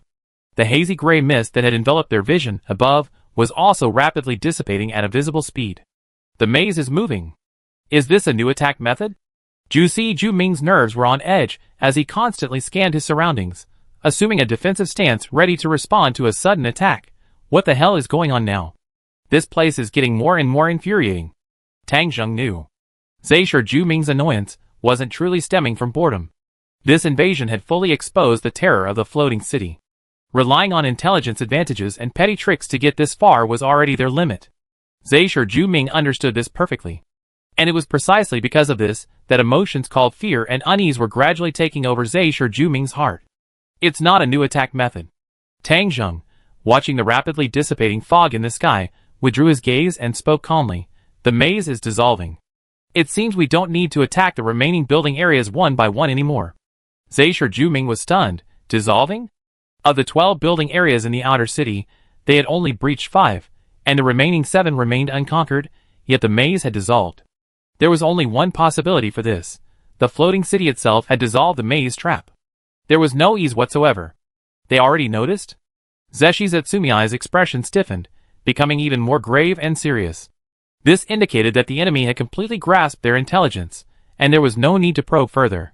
As sacrifices for the invasion. Such precious resources as 10th tier magic scrolls cannot be wasted on us like this. Tang Zheng understood perfectly well. The massive consumption of magic scrolls would inevitably expose that they were not sacrifices, the false identity initially created for the enemy. Sashur Zetsumei pursed her lips, glancing at Tang Zheng, who wore a magic mask beside her. From his voice, she could tell that his composure hadn't changed. This put her mind at ease. TSK. Looks like the invasion game is over. Zeshi clicked her tongue, a smile returning to her face as she brandished her black scythe. But is this really enough? She didn't know Tang Zheng's true plan, but she understood the importance of this invasion. Thinking of the power armor she had put away, she had a vague guess. Prepare to retreat. Tang Zheng gazed at the outer city rapidly returning to normal, his eyes deep and unfathomable. Invading the floating city. Even with 100 times our manpower, we couldn't launch a direct attack. A direct assault was never our goal. Thump, thump, accompanied by another violent tremor of the ground. The thick fog above completely dissipated, and gentle sunlight streamed down, illuminating the gray world once more. Rectangular buildings reappeared on both sides of the street, their rooftops reflecting the sunlight with iridescent colors. Thick Savari-style stone pillars, radiating a dark yellow magical light, appeared evenly throughout the buildings, spreading deep into the interior. Tang Zheng and Ju Ming stood on the straight road paved with pale gray stone, as if everything had returned to its beginning. Looking into the distance, at the very front, several Nordic-style palaces were faintly visible, pointing towards the inner city. Without any desire to explore. Retreat! Tang Zheng ordered without hesitation, turning and heading back towards the Aurora City gate. Ju Ming twisted his waist, and followed closely behind. Starlight Watchtower. Guardian, they're escaping. Butler and Rawless, seeing the scene on the magical screen, showed no surprise, but rather a cruel smile. Heh. Just as I thought, it wasn't a probe of invasion, but a real invasion. A chilling, authoritative laugh traveled through the message. Yes. Butler and Rawless nodded slightly, responding respectfully. We can't yet determine why they're doing this, but our previous guess that they were merely scouts can be ruled out. He suspected this was simply a collaboration between the slain theocracy, a remnant of the 6 great gods, and the true Dragon King's forces, without any third party. It could even be completely ruled out that it was the concern of player forces, like the Supreme God Kings. Deploy failure. Further confirm whether they still have any trump cards. Yes. On the pale white stone road. 2 figures moved. Because the invasion was still ongoing, the Aurora City gate remained open, having been breached. Higher tier teleportation. Tang Zheng grabbed Ju Ming's shoulder, and instantly covered a distance of about 30 meters. Seeing this teleportation distance, Tang Zheng frowned and simply stopped using magic. Moving was faster. Teleportation is prohibited within the guild stronghold, so long-distance teleportation is out of the question. However, short-distance teleportation in combat situations is still possible. Of course. Loader spells, like dimensional movement and teleportation, will inevitably fail. Only higher-tier teleportation methods, like higher-tier teleportation, can be used. Just then, at the entrance to Aurora City Gate, whoosh! A massive black magic circle appeared out of thin air. Terrifying black energy surged forth from the magic circle, and in an instant, a colossal figure emerged from the black mist. Ugh, ugh, ho! Ya, ah! Squeak, crack, crack! In a flash, hundreds upon hundreds of agonizing, shrill screams rolled from the black mist, forming a sharp shockwave visible to the naked eye. Boom! A violent shockwave swept across like a hurricane of 4, 7, or 8. Skull wall. Tang Zheng's eyes changed, and he stopped, rapidly chanting. A wall of countless skeletons rose from the ground, blocking Tang Zheng and Ju Ming's path, colliding briefly. The skull wall shattered instantly, sending countless fragments of bone flying before dissipating in midair, effectively blocking the shockwave from the sound. Tang Zheng breathed a sigh of relief, and was about to look ahead. Zeshi Zetsumei's face turned deathly pale, and she spat out a mouthful of blood. Her gaze glazed over, and she stood frozen in place. Ya, ah! The sharp screech continued, but Tang Zheng remained unaffected. Undying spirit. He raised his hand, aiming at Zeshi Zetsumei, and activated a spell to enhance her mental resistance. This. Zeshi Zetsumei's dazed eyes regained their clarity, a look of pain crossing her face. She instinctively covered her ear with one hand. A continuous mental attack? Even the half-strength negative resistance provided by the Valkyrie herself can be easily broken through? Tang Zheng, hearing the continuous, ear-piercing screams in the air, already knew what was happening. Boom! A pure hurricane-like force erupted. Huge gray dragon wings emerged from the thick black fog, dispelling the black energy surging from the magic circle. Following this, a colossal figure, as large as a small mountain, blocked the exit of Aurora's city gate, obstructing Tang Zheng and Zhu Si Juming's path. A dragon? Zhu Si Juming, using his cross-shaped side to brace himself against the ground while covering his ear with his other hand, repeatedly looked up, his face pale. What the hell is that? Compared to human size, this terrifying monster before him was simply too enormous. Its height alone was around 50 meters, and excluding its tail, its length exceeded 100 meters, far surpassing the size of some ordinary dragon kings. The creature's form was extremely bizarre. The basic outline of a dragon was still discernible, but every inch of its body surface resembled the disgusting pustules on a toad's back. Its skin was studded with a chaotic mix of various colored scales, bristles, troll hides, animal skins, and other creatures' hides, with only scattered, massive gray scales visible. Most terrifying, the skin surface was riddled with countless demi-human heads, densely packed within pustules on its neck and back. The piercing screams and hisses emanated from these demi-human heads. The sounds contained multiple mental shocks, continuously causing confusion, fear, and bewitching effects, all negative mental influences. The dragon swayed its body, its massive, gray-white head sensing the presence of other creatures. Its long neck bent, and a pair of lifeless, vertical golden pupils stared at Tang Zheng and his companion. A failed attempt. 100 Bones Dragon King Urskull, LV92, Gray Scales, Curse.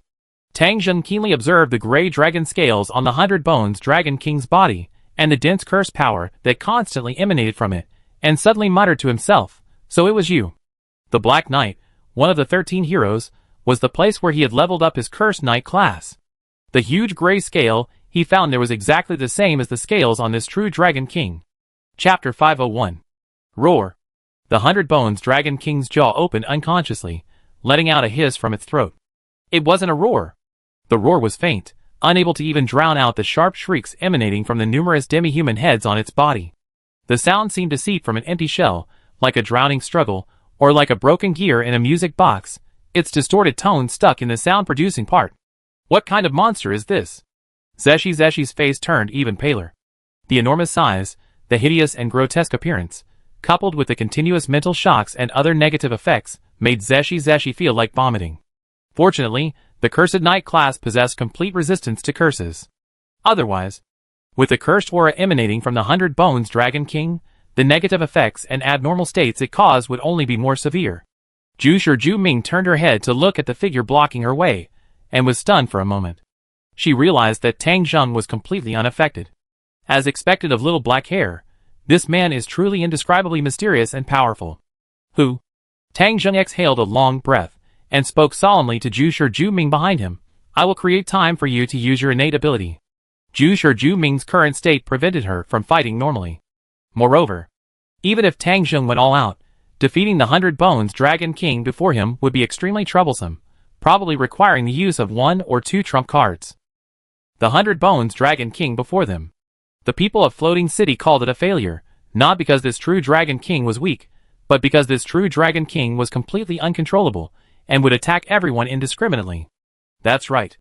There isn't just one true Dragon King in the Floating City. Despite revealing so much information, and only displaying strength around level 80, Tang Zheng frowned, thinking to himself, that Guardian, Liuxian, hasn't appeared yet. He's really cautious. This is different from the situation he encountered before. The 100 Bones Dragon King isn't someone you can defeat by trickery.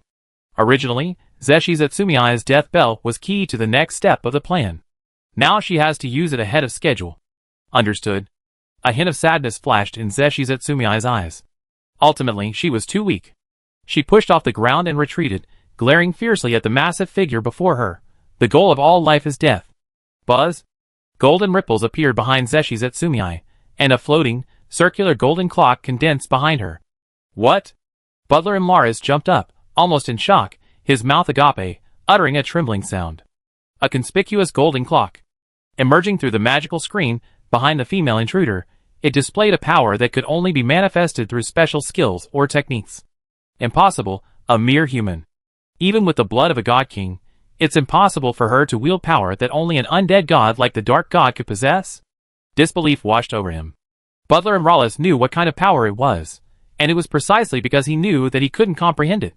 A chill ran down his spine. Thank goodness the Guardian was cautious, otherwise. Butler and Rawless felt a shiver run down his spine. Wait! Thinking of the power armor that had just disappeared. Butler and Rawless's eyes widened, his face contorted with shock and rage. He finally understood the intruder's purpose. Everything. It's all about seizing the power armor once used by the Supreme God Kings. We can't let them leave. Butler and Rawless quickly relayed the information. It wasn't just about retrieving the power armor, the key was that the power armor possessed a ranged, instant death magical power. Once it fell into the hands of this woman on the magical screen, it would pose a tremendous threat. Whoosh! Death! Zeshi raised the cross-shaped scythe in her hand, aimed it at the 100 Bones Dragon King, and activated the magic hidden within the magical artifact. Clang! The golden clock behind her ticked, its hands beginning to move. 11 seconds. Boom! The powerful shadow of the 100 Bones Dragon King loomed over, its agonizing, piercing screams growing even more shrill, and the stench intensifying. Tang Zheng possessed perfect mental endurance. Even so, the piercing sound still made his eardrums vibrate, like the sound of someone scratching a blackboard with their fingernails in school. Monster summoning Cerberus. Tang Zheng chanted, summoning a monster that could act as a meat shield. Roar! Roar! Roar! A blue magic circle appeared beneath his feet, and the Cerberus, its face contorted in a ferocious grin, emerged and roared as it charged forward. The Cerberus, originally the size of a small house, appeared as tiny as a cute pet compared to the much larger 100 Bones Dragon King. However, just as the Cerberus reached within 100 meters of the 100 Bones Dragon King, the fierce gazes on its 3 heads simultaneously dulled, and it stood frozen in place. 10 seconds. A rotting, pus-filled gray dragon claw emerged, slamming the Cerberus to the ground as easily as swatting an ant, accompanied by a screech of flesh being crushed. The Cerberus instantly dissipated into magical energy. Tang Yang's eyelids twitched. So powerful. This was a level 70 tank monster, yet it was instantly killed. Even with the information provided, Grow-Horned Wrath still shocked him. The 100 Bones Dragon King. One of the true Dragon Kings killed by the 8 Greed Kings 500 years ago. He held a certain infamy among the dragon race, known as the Vile True Dragon King. He was rumored to have the nickname Collector of Racial Heroes. He enjoyed searching for powerful races on the continent, then destroying them with unparalleled power. If a race possessed a strong individual that caught his eye, he would collect the head of that demi-human race's strong individual, embedding it into his body as a badge of honor. The real reason. The 100 Bone Dragon King could gain a power boost through these heads. 9 seconds. Bang! The 100 Bone Dragon King raised its other arm, and slammed it towards Tang Zheng. Even though there were still hundreds of meters between them, the gray dragon arm twisted and grew like an octopus's tentacles the instant it struck. It transformed into a giant gray whip, lashing out through the air with incredible speed. Time stop! Tang Zheng quickly activated his magic incantation. The gray whip's speed remained unchanged, completely unaffected by time magic. Does it still possess time resistance in this state? Tang Zheng's expression changed slightly. Magic without incantation resistance breakthrough gravity reversal. Whoosh! The massive gray whip shadow, still unaffected, tilted during its descent, striking a spot a dozen meters away. Boom! A deafening roar erupted from the ground, the shockwave whipping through Tang Zheng's golden magic robes, causing them to flutter wildly. 7 seconds. The dragon arm rose again, returning to its original form. Whoosh! Whoosh! The 100 Bones Dragon King had already charged forward, its 2 claws tearing through the air, enveloping Tang Zheng, and pressing down heavily. Magic without incantation heating. Tang Zheng raised a finger and pointed forward. A dazzling, scorching light erupted from his fingertip, the terrifying heat instantly raising the temperature within range to 6,000 degrees Celsius. Then, the extreme heat in this area, combined with the surrounding air pressure, created a violent explosive shockwave. Boom! Boom! The 100 Bone Dragon King swung claws collided with the exploding shockwave, creating a piercing heat wave that momentarily drowned out the screams of the thousands of demi-human heads splintering across its body. Roar! The 100 Bone Dragon King's massive body was forced back by the shockwave, nearly being knocked over. The rotting pustules were evaporated by the heat wave, and large areas of the demi-human heads on its body ignited under the intense heat, burning and turning to ash. After a brief retreat, The 100-Bone Dragon King, braving the scorching heatwave, charged forward again. Heat up. A burst of intense light erupted once more. The 100-Bone Dragon King was again repelled by the heatwave shockwave. 5 seconds. The blinding light dissipated. The 100-Bone Dragon King swayed as it rose, its chest, burned by the intense heat, and the large areas of charred skin were visibly healing. Even the burned-out demi-human heads reappeared, their expressions eternally contorted in agony and screams. Upon closer inspection, one could see that the skin of the 100-Bone Dragon King in the injured areas had become even rougher and harder. The 100-Bone Dragon King can gain various resistances from the heads of different races, and even enhance those resistances by varying the type of attack used. This information flashed through Tang Jing's mind. In his lifetime, the 100-Bone Dragon King was an extremely formidable true Dragon King. While not among the strongest true Dragon Kings in combat, it possessed various resistances to physical attacks, magic, and negative status effects, coupled with the innate resistances of dragons. A single type of attack, once adapted to, would be difficult to inflict effective damage. However, this wasn't what Tang Jing truly cared about. I was initially skeptical, but it really doesn't work. How did the 8 Desires King manage to do that? Tang Jing's face showed incomprehensible astonishment, recalling the light created by the magical explosion earlier. He secretly used the power of the world-class item Two Realms Mandala in an attempt to forcibly capture the 100-Bone Dragon King. The experiment failed. The information provided by Growhorn Fury mentioned that even a true Dragon King controlled by the floating city still possesses the resistance of World Guardian. Tang Jing remained skeptical. Because the 100-Bone Dragon King before him showed no signs of life, meaning it was a corpse of a true Dragon King. Therefore, besides its basic breath attack, physical attacks, and resistance, the 100-Bone Dragon King could not unleash the power of primordial magic. No matter how special, a corpse is still a corpse. Strange. Tang Jing found the current state of the 100-Bones Dragon King somewhat incomprehensible. This true Dragon King's corpse, apart from the dense curse energy, doesn't contain a trace of negative energy. 3 seconds. Boom! The 100-Bones Dragon King's powerful rear end slammed into the ground, like a small mountain, charging forward again. Magic resistance breakthrough heating. A scorching heatwave erupted again, forming a comprehensive heat shockwave centered on Tang Jing. Behind him. Cough, cough. Juesher was once again thrown back a distance by this heatwave, retreating in a disheveled state. The scalding heatwave made Juesher's respiratory tract and mouth incredibly dry, even causing a noticeable stinging pain. 10th tier magical power. Every time I see it, I feel an incredible sense of awe. Zeshi tightly shut his mouth to prevent the heat from scorching his mouth and throat. He raised a hand to shield his face, squinting through his fingers at Tang Jing, who was enveloped in crimson light. How much of your strength did you use in the last battle? I clearly felt the difference in strength wasn't obvious. He's probably hiding his power now. That damned guy, he's still holding back against a forest-like floating city.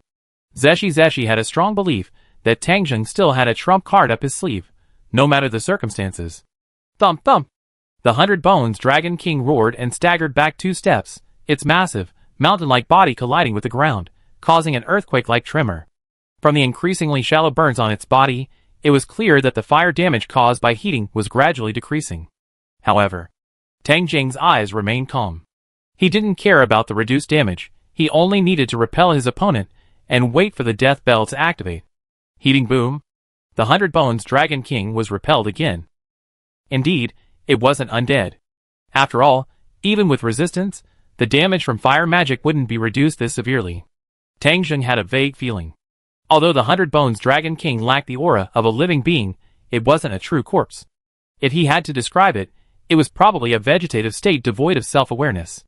1 second. A click. The hands of the golden clock behind Absolute Death completed a full rotation. The 100-Bones Dragon King's writhing body instantly stiffened, then, like a burst bubble, it visibly crumbled and dissipated.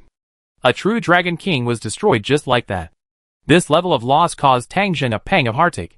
However, the floating city can withstand such losses. This doesn't mean the opponent possesses a large number of failed creations, like the 100-Bone Dragon King. In fact, it's not just one true Dragon King. In the core area of the floating city, besides the failed creation 100-Bone Dragon King, there are 11 true Dragon Kings that can be truly controlled. But if that were all, the loss of one true Dragon King is still very serious. However, according to Growhorn Fury, The floating city can resurrect the modified true dragon kings. To be precise, not resurrect, but heal.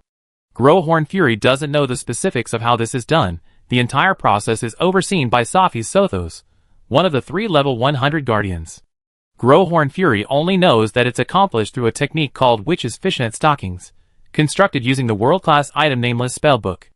This is also the true trump card left to the floating city by the 8 Greek kings. Chapter 502. Thump! A figure emerged from the inner city, like a beast awakening, stepping onto the pale marble streets of the outer city.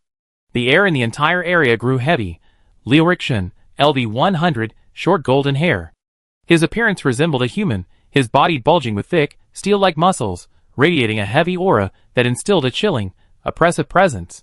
This was someone who, simply by standing there, made people want to bury their heads in the ground, avoiding any attention from him. Only those with keen senses could perceive the thick, viscous malice emanating from him, like a mountain of corpses and a sea of blood. Guardian. Such a trivial matter. No need for your intervention. Just 3 intruders, and 1 is already dead. A female guardian of the inner city, dressed in a secretary-like outfit, spoke urgently. This isn't flattery, it's the truth. The fact that the guardian had to personally intervene shows their disappointment in those in charge. A failed project has been defeated. Liorikshan spoke calmly, as if stating something perfectly ordinary, a certain fiery smile on his face. These invaders are getting more and more interesting. What, this, how? As an automaton race, they didn't exhibit complex emotional changes, but their tone still betrayed shock. A failed project defeat wasn't the big deal. The key was its defeat in such a short time. Given the level of those invaders, it should have been impossible for them to achieve this. Remember the initial strategy? Liorikshan flashed a strange smile, revealing his neat teeth. The person in charge paused, then, as if remembering something, his pupils contracted involuntarily. The initial strategy.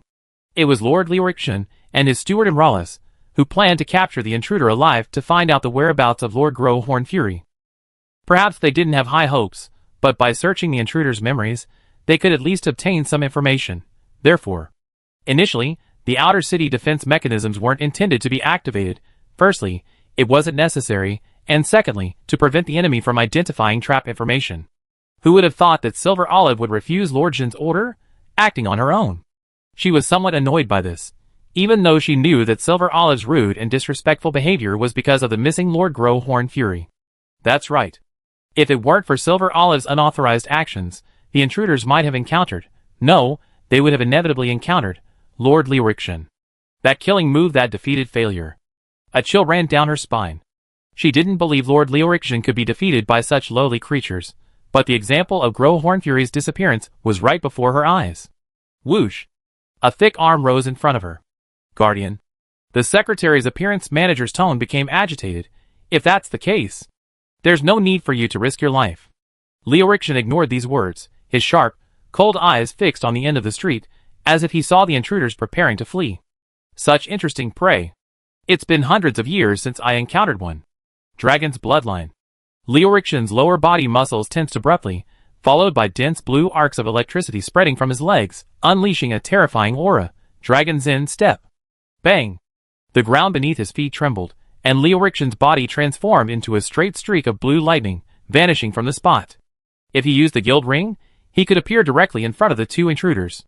However, having learned his lesson centuries ago, even with a 100% certainty of eliminating the intruders, Liorikshan would never carry the guild ring. The 100 Bones Dragon King's mountain-like figure vanished. The mental shockwave formed by hundreds upon hundreds of sharp hisses abruptly ceased, and the fog-like curse energy, along with the stench permeating the air, dissipated like bubbles. Not vanished. Killed. The view ahead of Tang Zheng and his companion cleared, and the towering Aurora city gate reappeared. Phew, we won. A few blood vessels appeared on Zeshi Zetsumiai's pale face. Unaffected by the various negative effects, his weakened strength was recovering. Even such a powerful monster could be killed outright. That's for sure. As expected of the power of the Dark God. Zeshi Zetsumiai looked at Tang Zheng ahead, a hint of pride in his eyes. Didn't he see that even this man could only repel the disgusting monster, the true Dragon King, through magic? If there were a better way to kill the enemy, he wouldn't have used this trump card. From that perspective, Zeshi Zetsumiai's lips curled up. His value was quite high. Next, Zeshi Zetsumiai straightened up, took a step towards Tang Zheng and said, "We throw the cross-shaped scythe over here." Tang Zheng suddenly turned to look at Juisher, shouting loudly while simultaneously activating magic without incantation monster summoning Cerberus. Whoosh! A blue magic circle appeared beneath their feet. A ferocious-looking Cerberus leaped out and stood beside Tang Zheng. Juisher didn't understand what was happening, but their long-standing teamwork allowed her to throw the cross-shaped scythe over immediately. Meanwhile, Tang Zheng quickly pulled a strange silk scroll from under his magic robe and tossed it to the Cerberus. Roar! Roar! Roar! The Cerberus nimbly opened its mouth, one head catching the thrown scroll, and the other catching the cross-shaped scythe flying through the air. The action was barely completed. "Can you tell me, you inferior creature, what are you doing?" A chilling aura swept over them. The blue lightning bolt zigzagged, instantly bypassing the deadly barrier and hurtling towards Tang Zheng. The speed was incredible, almost impossible to catch with the naked eye. Heat up! Tang Zheng activated the spell without hesitation. Boom! A blazing light engulfed the entire area, followed by a shockwave of heat that erupted violently across the region. Cerberus possessed complete resistance to fire. The high-temperature damage from heat up had no effect on it, but the nearby shockwave still blasted Cerberus away. Due to its angle, Cerberus was blasted towards the Aurora Gate. A violent heatwave surged. Blue lightning coalesced within the heatwave, forming a blurry figure in the distorted, steaming air. The opponent wasn't blasted away, but merely pulled back from their high-speed movement. Fire attribute plus blunt force damage? Leoric Tremor felt the scorching heat impacting his body, allowing him to instantly analyze the magic's damage attribute. It didn't contain any knockback negative effect. It was simply physical damage from a shockwave. In the momentary gap between the blinding light and the heatwave shockwave fist Leoric Tremor moved with lightning speed. His skin, now crimson from the intense heat and emitting scalding steam, struck Tang Zheng with a punch. Bang! An invisible wave of energy erupted from his fist, forming a fan-shaped impact that covered the area where Tang Zheng was standing. High-level teleportation. Tang Zheng instantly activated teleportation, but his body remained rooted to the spot, showing no sign of movement. An attack that restricts teleportation magic? There was no time for further analysis. The fist was already in sight. Too fast. Tang Zheng's heart skipped a beat. He didn't have time to cast another spell for defense or attack. Bang! A terrifying blow struck Tang Zheng directly in the chest, a visible burst of energy erupting from his chest. His body was sent flying like a steamed shrimp. Magic without casting damage teleportation. His vision blurred. Tang Zheng landed awkwardly on the pale marble floor for the first time, tumbling several times before regaining his footing. This level of skill. I'm very disappointed. Leoric grinned maliciously, glancing out of the corner of his eye at the Cerberus that had also been blasted away. You summoned that monster so it could relay information to that reptile in Cloud Crystal Plaza. A pointless act. The Supreme God Kings had said that in battle, one should prioritize eliminating troublesome opponents like magic casters. Of course. The attack on Tang Zheng wasn't just because he was a magic caster, but also because the female intruder had used an impossible trump card. And this magic caster hadn't used a similar method. Assuming the opponent also possessed a trump card of that caliber, naturally, they should be eliminated first. Bang! With a stomp of his foot, Leoric vanished like a phantom, rushing straight towards Tang Zheng, whom he had just knocked away. Whoosh! Just then, purifying throwing gun, a sacred spear pierced the air, transforming into a white streak of light in the sky, flying towards them at an even faster speed. Huh? Leoric paused mid-movement, raising his right hand, and swung it sharply behind him. Block missiles. Though it was a hammer blow to the air, it seemed to strike an invisible wall, forming a semi-transparent barrier, a skill capable of blocking all projectiles and attacks. The expected block didn't occur. The holy spear pierced the barrier, striking Leoric precisely in the chest with a dull thud. Pain. Not the intense kind of pain, but a piercing, tearing sensation.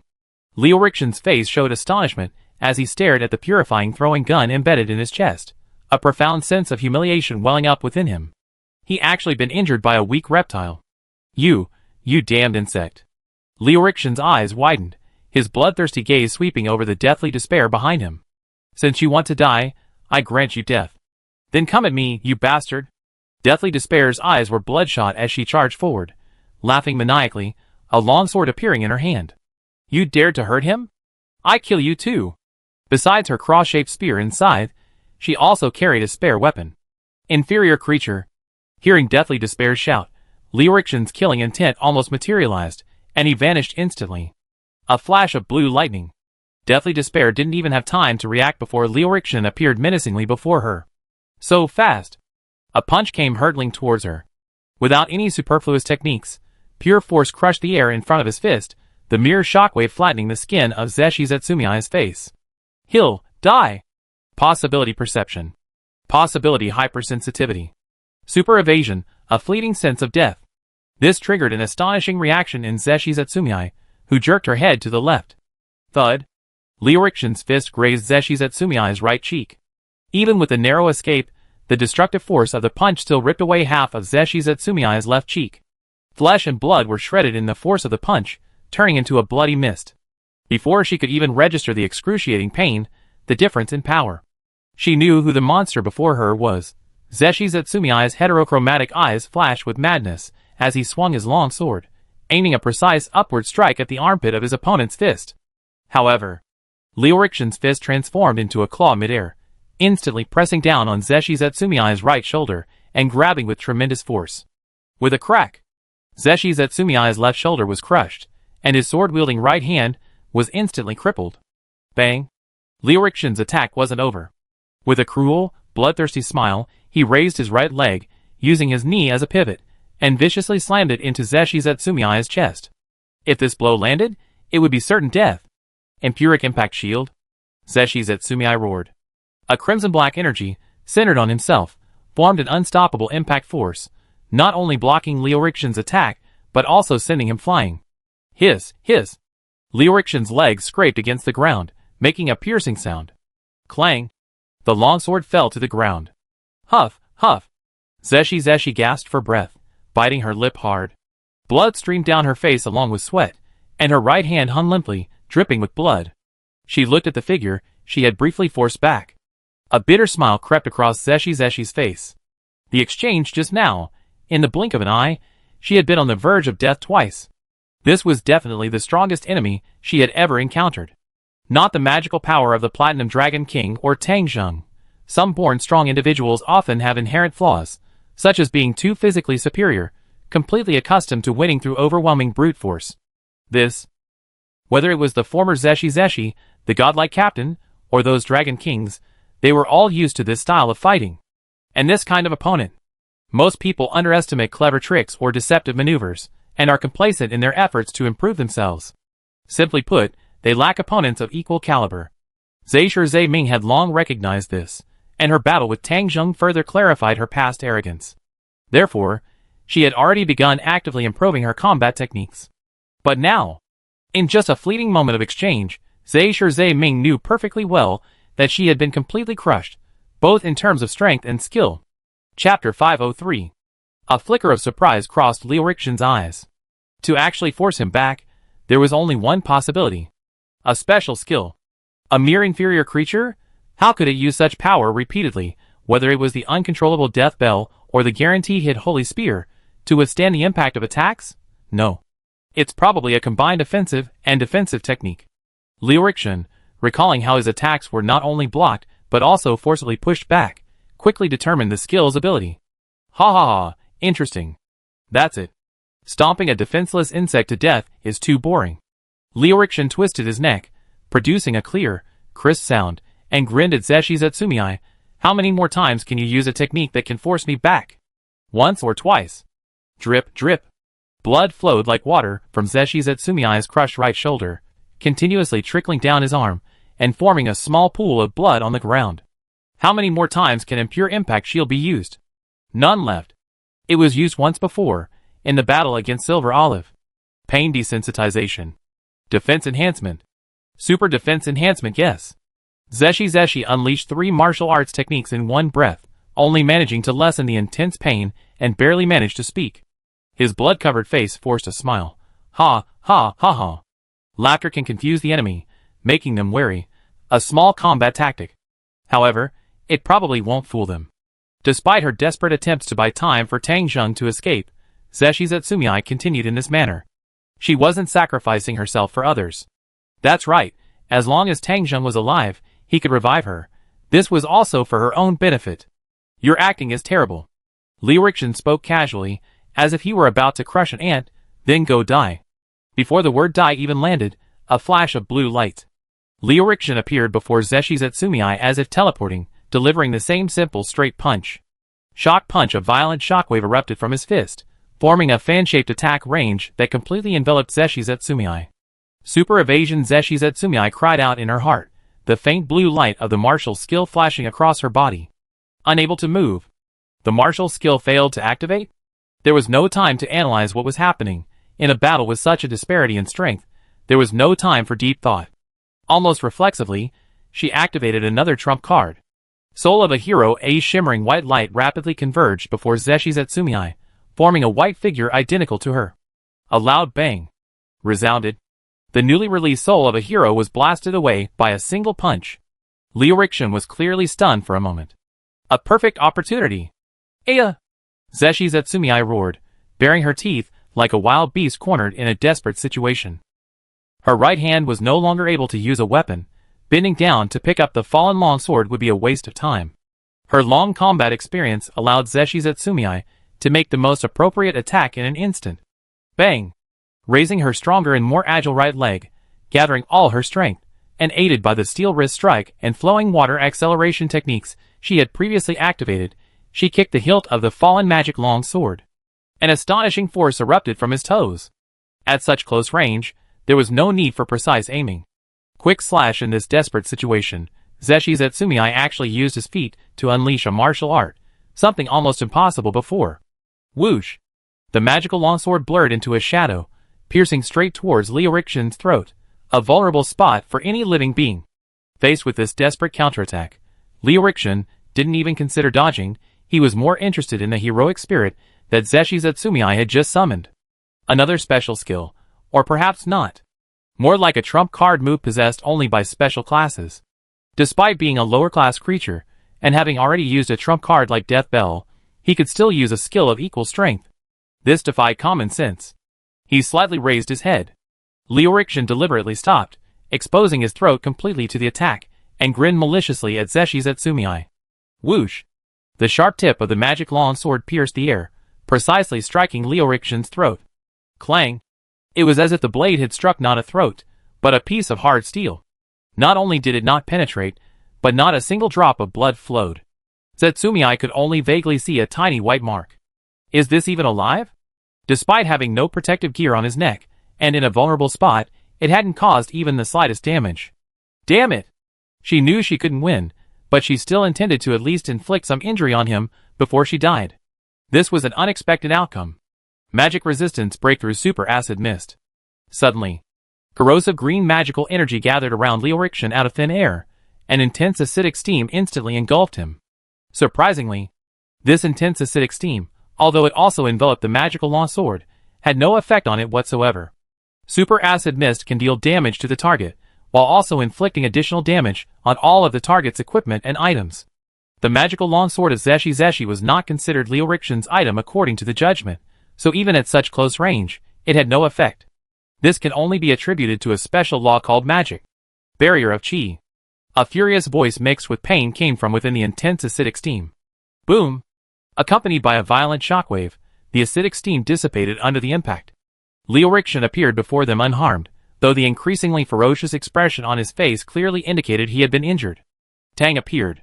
Zhe Mei froze, then frantically looked back, finding Tang Zheng hadn't left. Why? Don't worry. Tang Zheng stared intently at Liu Rixin, giving Zhe Mei a reassuring reply. So that's it, no wonder. Zhe Mei's eyes widened, a sudden realization dawning on her. She finally understood why Tang Zheng had summoned the Cerberus to take away the cross-sword scythe. He hidden it so well. Is this your trump card, Tang? He'd been right beside me the whole time, yet I hadn't noticed. Heh. Are you speaking in code? Liu Rixin turned his head to look at Tang Zheng behind him. Seeing that the other party was unharmed, his gaze narrowed slightly. Could you also tell me, perhaps I can make your death less painful? Oh! I almost forgot, my goal is to capture you alive. After all, if I kill you and then try to resurrect you, you probably refuse. Ha ha ha. A cruel and bloodthirsty tone echoed in the air. The air pressure in the entire area instantly dropped, as if the air itself had thickened, making it difficult to breathe. Liu Rixin observed Tang Zheng. He indeed didn't seem injured. His previous punch hadn't held back in the slightest. With the physique of a magic caster, even if someone of the same level took a direct hit, they would inevitably be injured. Did he use some kind of item to block it? No. The sensation in his hand was clear. It hit the opponent's body completely.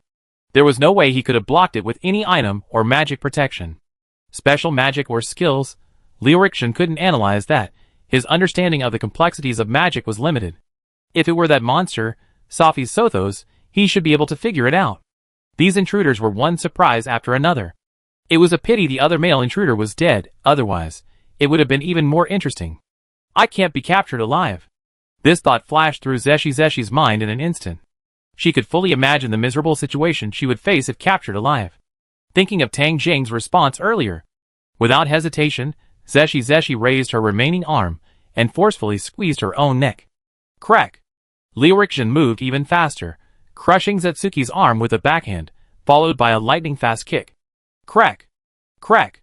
2 more crisp sounds.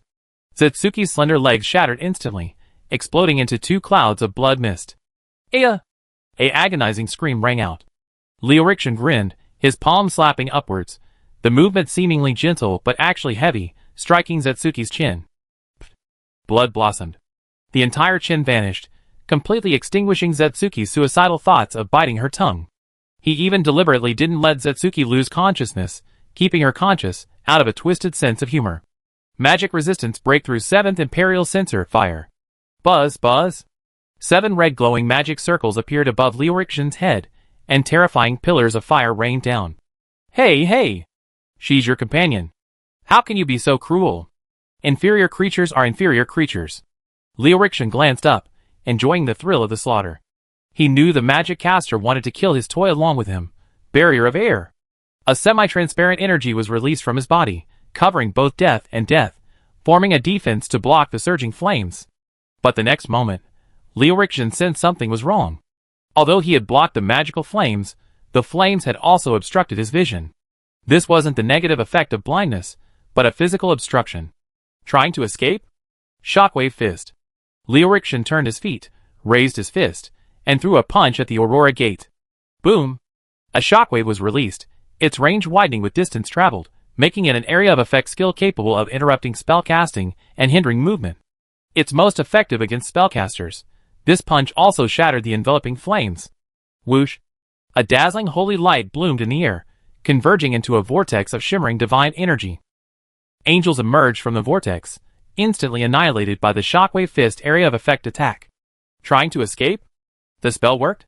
Liu Rixin's gaze swept past the flames to the vortex of divine energy in midair, a hint of surprise in his eyes. 10th tier final war, good, this level of magic can't be a magic item. It's a magic scroll.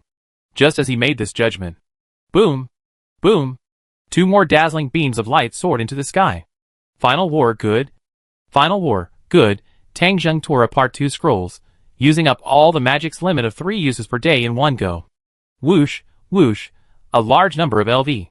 10 low-ranking angels were the first to fly out of the holy energy vortex, affected by the aftershocks of Shock Fist. These summoned neutral angels were immediately drawn to Liu Rixin's direction, their hatred drawn. Due to the no-flight restriction, the low-ranking angels fell to the ground, running towards him at a relatively slow and comical pace. Magic without incantation sunburst. A blinding light erupted. The dazzling light covered the entire area, causing a blinding effect. Liu Rixin narrowed his eyes slightly. The blindness debuff instantly dissipated, but he didn't immediately find Tang Zheng. He could see figures in the blinding light, but he couldn't spot Tang Zheng. The low-ranking angels slowly moving on the ground formed a humanoid barrier, blocking Tang Zheng's true location. A bunch of trash. Liu Rixin ignored the low-ranking angels. Is this the purpose of summoning these angels? However, whatever the magic caster wanted to do, there were only 2 objectives. 1. Escape from Floating City. 2. Kill this female companion and then escape. Therefore, boom! Dragon's in step. Liu Rixin seemed to be enveloped in blue arcs of electricity, transforming into a straight bolt of lightning, disappearing with a fatal strike. From above, it was as if a flash of lightning had pierced through the large number of low-ranking angels blocking his way, appearing beneath the majestic gates of Aurora City Gate. Whether you try to escape or not. Liu Rixin, carrying the blood-soaked Death's Edge in his left hand, his vertical pupils scanning the area ahead like lightning, laughed loudly. You can't even save your companions. Just obediently get crushed. Suddenly, a figure hidden among the angels appeared in his field of vision. Found you. Light body drop. Liu activated his skill, his lower limbs becoming even stronger and more powerful, disappearing with lightning speed. The beast charged into the flock of sheep. Boom! Boom! A blue lightning figure flashed. Liu easily tore apart the protective barrier formed by numerous angels, charging towards Tang Zheng in the center. This skill greatly increases agility and attack power, while Dragon Zen Step increases linear movement speed, dealing lightning damage along the movement's trajectory. Chapter 504. 3 vortexes of divine energy trembled. A full 24 level 40 angels burst forth from the vortexes, attacking Liu, their dense divine light engulfing the area. Too weak. Too weak. Liu laughed maniacally. Even though one hand was immobilized due to gripping the deathly hallows, his other arm still swung in a blur. Body weapon. Bang! Bang! Bang! In that instant, Liu entire body transformed into a terrifying weapon. Headbutts, shoulder strikes, leg sweeps, each attack blasted the angels into divine specks of light. Seeing this, Tang Zheng felt a chill. Such close combat strength. No wonder Grohorn Wrath explicitly admitted that he was inferior to him. However, Liu personality was indeed problematic. Just as predicted, he had indeed appeared alone. It has to be said. The plan succeeded. This invasion of the floating city actually had only 2 objectives. 1. To obtain the power armor from the Silver Olive. 2. To lure out Liu and fight him. No matter how detailed the information provided by Grohorn Fury was, it was vastly different from the actual battle. Tang Zheng needed to personally assess Liu true combat strength. But before that, he needed to kill Zeshi first. Otherwise, if Zeshi fell into the hands of the floating city, the consequences would be unimaginable. The rest of the plan would be impossible to implement. Let me tear your body apart. Liu laughed, breaking through the barrier formed by numerous angels, rushing in front of Tang Zheng, grinning maliciously as he attacked. Dare to scheme against the floating city? Prepare to face eternal pain and despair. Air burst palm bang. No need for close combat. Liu punched the air, an explosive shockwave erupting from his fist, creating a wide-ranging impact. It sent all the surrounding angels flying, completely exposing Tang Zheng to his opponent's view. Time stop. Tang Zheng quickly chanted, activating the spell. Oh! Such magic is useless against me. Liu possessed items that countered time magic, allowing him to completely resist this most troublesome type of time-based magic. Is that so? Tang Zheng's cold laugh came from behind his mask. Liu expression changed slightly. He also sensed the anomaly, his eyes glancing at the deathly despair he held in his hand. The target of the magic wasn't him at all, but this lowly human woman, because deathly despair's breathing and the flow of blood on her body had completely stopped, signs of being under a spell. A very clever move. Liu withdrew his gaze, praising in a cold tone, thinking to himself, to be able to come up with such an evasion method on the spot, he's certainly not an ordinary magic caster, but as long as the battle is resolved before the spell expires. Under the time-stop state, all attacks are ineffective, as are buffs and defensive abilities. Liu had specifically used some defensive skills to prevent his toy from dying, but those were now ineffective. Both sides were well aware of this. The life or death situation would be decided the instant the time stop ended. The situation is interesting. Liu, the enemy, is tasked with protecting Zetsu Shitsumei from death, as resurrection magic can be rejected. Capturing Zetsu Shitsumei alive is the only way to obtain information, and she's also a useful toy. Meanwhile, Tang Zheng, his ally, is tasked with killing Zetsu Shitsumei to prevent her from falling into enemy hands. Boom! A chilling aura emanates. Shockwave fist. Liu raises his arm and throws a punch towards Tang Zheng, a shockwave capable of interrupting skills, sweeping forward. Simultaneously, magic without casting Polar Claw. Tang Zheng no longer dodges, preemptively activating his magic to avoid being interrupted by Shockwave Fist. Whoosh! The Polar Claw, radiating icy coldness, shoots forward, freezing the air in its path, forming visible ice crystals. Boom! The two forces collide in midair, the Polar Claw shattering, the finest blue ice crystals exploding between the two. I snap your neck first. Liu was already behind Tang Zheng, his left hand reaching out with lightning speed to grab the back of his neck.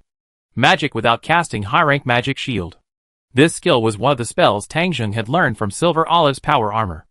A semi-transparent magic barrier appeared, blocking the attack, but cracks appeared in the magic shield, causing it to shake. Gale combo. Liu Rixin's eyes were ruthless, every part of his body transforming into a terrifying weapon, bombarding Tang Zheng like a storm. Crack! The already barely holding on magic shield shattered instantly. Tang Zheng reacted quickly, magic without casting heating. He pointed his finger forward. Boom! Boom! A dazzling crimson light erupted, followed by a terrifying shockwave and heatwave. Liu Rixin's attack paused briefly, blue arcs of electricity crackling around his body. He withstood the shockwave and scorching heat, raising his fist, penetration force. Azure lightning condensed into a fist-shaped bolt of lightning, which shot out like a cannonball, easily breaking through the high-temperature barrier. Unable to dodge? Tang Zheng was stunned. His opponent's combat skills and reaction speed were too fast.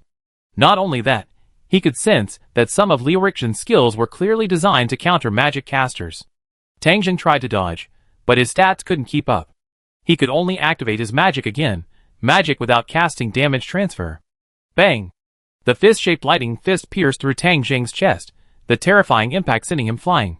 Flight, Tang Zheng chanted in midair. The no-flight restriction prevented him from flying, but through flight magic, he could maintain full control over his body. Adjusting the landing angle, Tang Zheng landed awkwardly in midair, a large, charred hole torn in his golden magic robe, revealing his flat stomach. His magic power had dropped significantly. Damage transfer could convert damage received into magic power consumption. It was a SOSO spell. Another way to block damage. I'd like to see how many times you, a lowly creature, can withstand this. Liu Rixin's eyes were filled with disdain as he instantly transformed into lightning in midair, Dragon Zen step.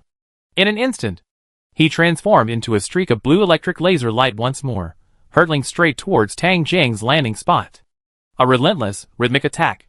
Like a raging storm, giving his enemy no chance to breathe, Liu Rixin was like a humanoid monster possessing the power of a dragon and the ultimate skills of a martial monk. No! His opponent was a dragon human. At the same time, the time-stop state of absolute death began to dissipate. Whoosh! Blue arcs of electricity flashed. Liu Rixin appeared before Tang Zheng, his fist slamming into the air, his cold, vertical pupils revealing a playful and curious enjoyment of toying with his opponent. The female inferior being in his hand was somewhat unusual, and the magic chanter before him was even more so. In short, he gave him a strange feeling. It was like facing an opponent of equal strength. During the attack, this inferior creature was actually able to keep up with his attack rhythm. It was simply unbelievable. Despite being a magic caster, he possessed such intuition. Liu Rixin suspected it was some kind of special skill enhancement. But what use would a magic caster have for a warrior-type enhancement? Besides, the opponent's magical power was abnormal. Being able to keep up with his speed without him hearing the chanting meant he must have used the magic without chanting enhancement. From the moment the opponent invaded until now, having cast so many spells, his magical power should have been depleted long ago. Regardless, the magic caster before him now only had two choices, just like those arrogant invaders of the past, choosing between their own lives and the lives of their companions. It's been a long time since I've seen such a delightful comedy. Boom! A thick, viscous malice and killing intent surged forth, the aura of death drawing near, facing Liu Rixin so close. Tang Zheng knew very well, he only had one chance to cast a spell. If he wanted to save himself, he would have to abandon the Death's Decree spell. If he wanted to save the other, then he would be the one to die. He wasn't the kind of person who would sacrifice himself for others, however. Incantation-free magic, resistance breakthrough death. Tang Zheng quickly raised his arm, aiming at the Death's Decree spell held by Liu Rixin, and cast the instant death spell. It's over. The time effect had dissipated. This instant requires judgment, a high-level skill that only a few top players can master. Tang Zheng hadn't possessed the time-stop spell for long, so he couldn't immediately determine the dissipation point, but judging it before Liu Rixin was enough. Because of this, Liu Rixin abandoned his attack, activating his skill to protect Zeshi, and instead attacked Tang Zheng. He only needed to ensure one intruder survived. Magic released. Already severely injured and extremely weakened, Zeshi was utterly powerless against the instant death magic. His eyes rolled back, and he was lifeless. Interesting. Seeing Tang Zheng's choice, Liu Rixin laughed and swung his arm, his fist transforming into a claw that pierced Tang Zheng's chest. Choose to be a hero? Then so be it. Welcome to the true world of despair. Thud. Tang Jing's chest was pierced through, blood and flesh spurting out and blooming in the air. What a pity, I couldn't capture you two alive. Liu Shock licked his lips, his expression ferocious and excited as he withdrew his arm from Tang Ding's chest, a heart clutched in his claws. Don't worry, it's just a heart. I was quick, I sealed your blood vessels with lightning as I cut it off. Anyway, you won't die anytime soon, my lovely hero. I. A broken voice came from beneath Tang Jing's mask, like a severed signal, becoming indistinct. Huh. Liu Shock casually tossed aside the lifeless corpse in his hand, looking at Tang Jing with a cruel, intrigued gaze, as if preparing to hear his last words. What do you have to say, you inferior creature? I am not a hero, Liu Shock. Liu Shock frowned. This lowly fellow dared to call him by his name directly. If he hadn't spared the man's life, he would have twisted his head off right now. Yes, you. Lost. The muffled voice grew weak. Liu Rikshan, with his keen senses, heard it clearly. What nonsense are you spouting? Suddenly, Liu Rikshan's expression changed. Tang Jing's body gradually twisted, then vanished into a shadow, along with the heart in his hand, and the blood scattered on the ground. Faced with this scene, even with his slow reaction, Liu Rikshan realized he had been tricked, his face instantly turning as cold as an iceberg. The surrounding air pressure became terrifying and oppressive. Imralis! Liu Rikshan roared almost frantically. The next instant. Guardian, that dragon has vanished too.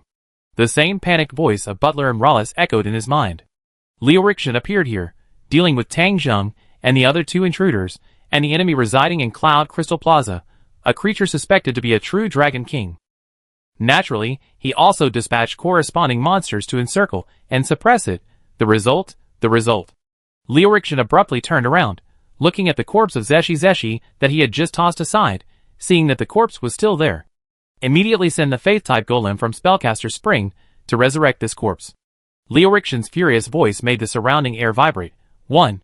Before he could finish speaking, Liu Rikshan's pupils dilated slightly, and he saw Zeshi's corpse visibly dissipating into specks of light. An uncontrollable rage threatened to explode within him. In his extreme fury, Liu Rikshan's mind was instead filled with the image of the escaped Cerberus monster he had initially ignored. He hadn't yet guessed why the monster had done this, but given the meticulous planning of Tang Jing and the others, the departed Cerberus must be crucial. Imralis. Cerberus. Liu Rikshan roared through the connected message. Also vanished.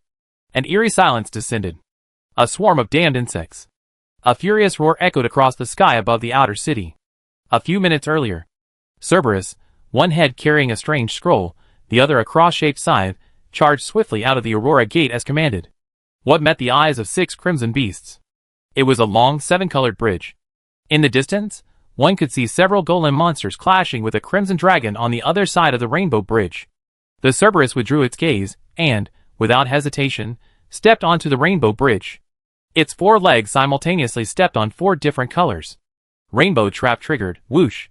The Cerberus plummeted off the rainbow bridge, instantly falling out of the floating city range.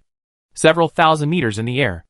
Unable to fly, the Cerberus, like a black meteor, flew through the air for several minutes. With a deafening roar, the Cerberus crashed heavily to the ground, instantly dissipating into magical energy. Along with it, the peculiar scroll and the cross-shaped scythe also fell. Buzz! A golden light emanated from the surface of the peculiar scroll, and the cross-shaped scythe vanished. A moment later, the surface of the peculiar scroll rippled slightly, then slowly disappeared into the air. Chapter 505. Dragon Knight? The 4 Elements' naturally gloomy face showed a hint of surprise, and a don't-joke-around expression. I originally thought it was just a rumor. Infinite magic enormous magic hat covered most of his face, and a magical arm extending from the top of the hat lifted the wide brim, adding a touch of tension to his relaxed demeanor. The astrologer always likes to bring up information about various countries when he has nothing to do. Although I'm not interested in these things, I unexpectedly heard some.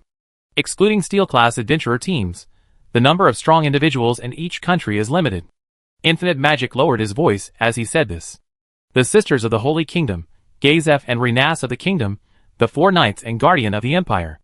These are all from human nations, excluding the Slain Church. The rest?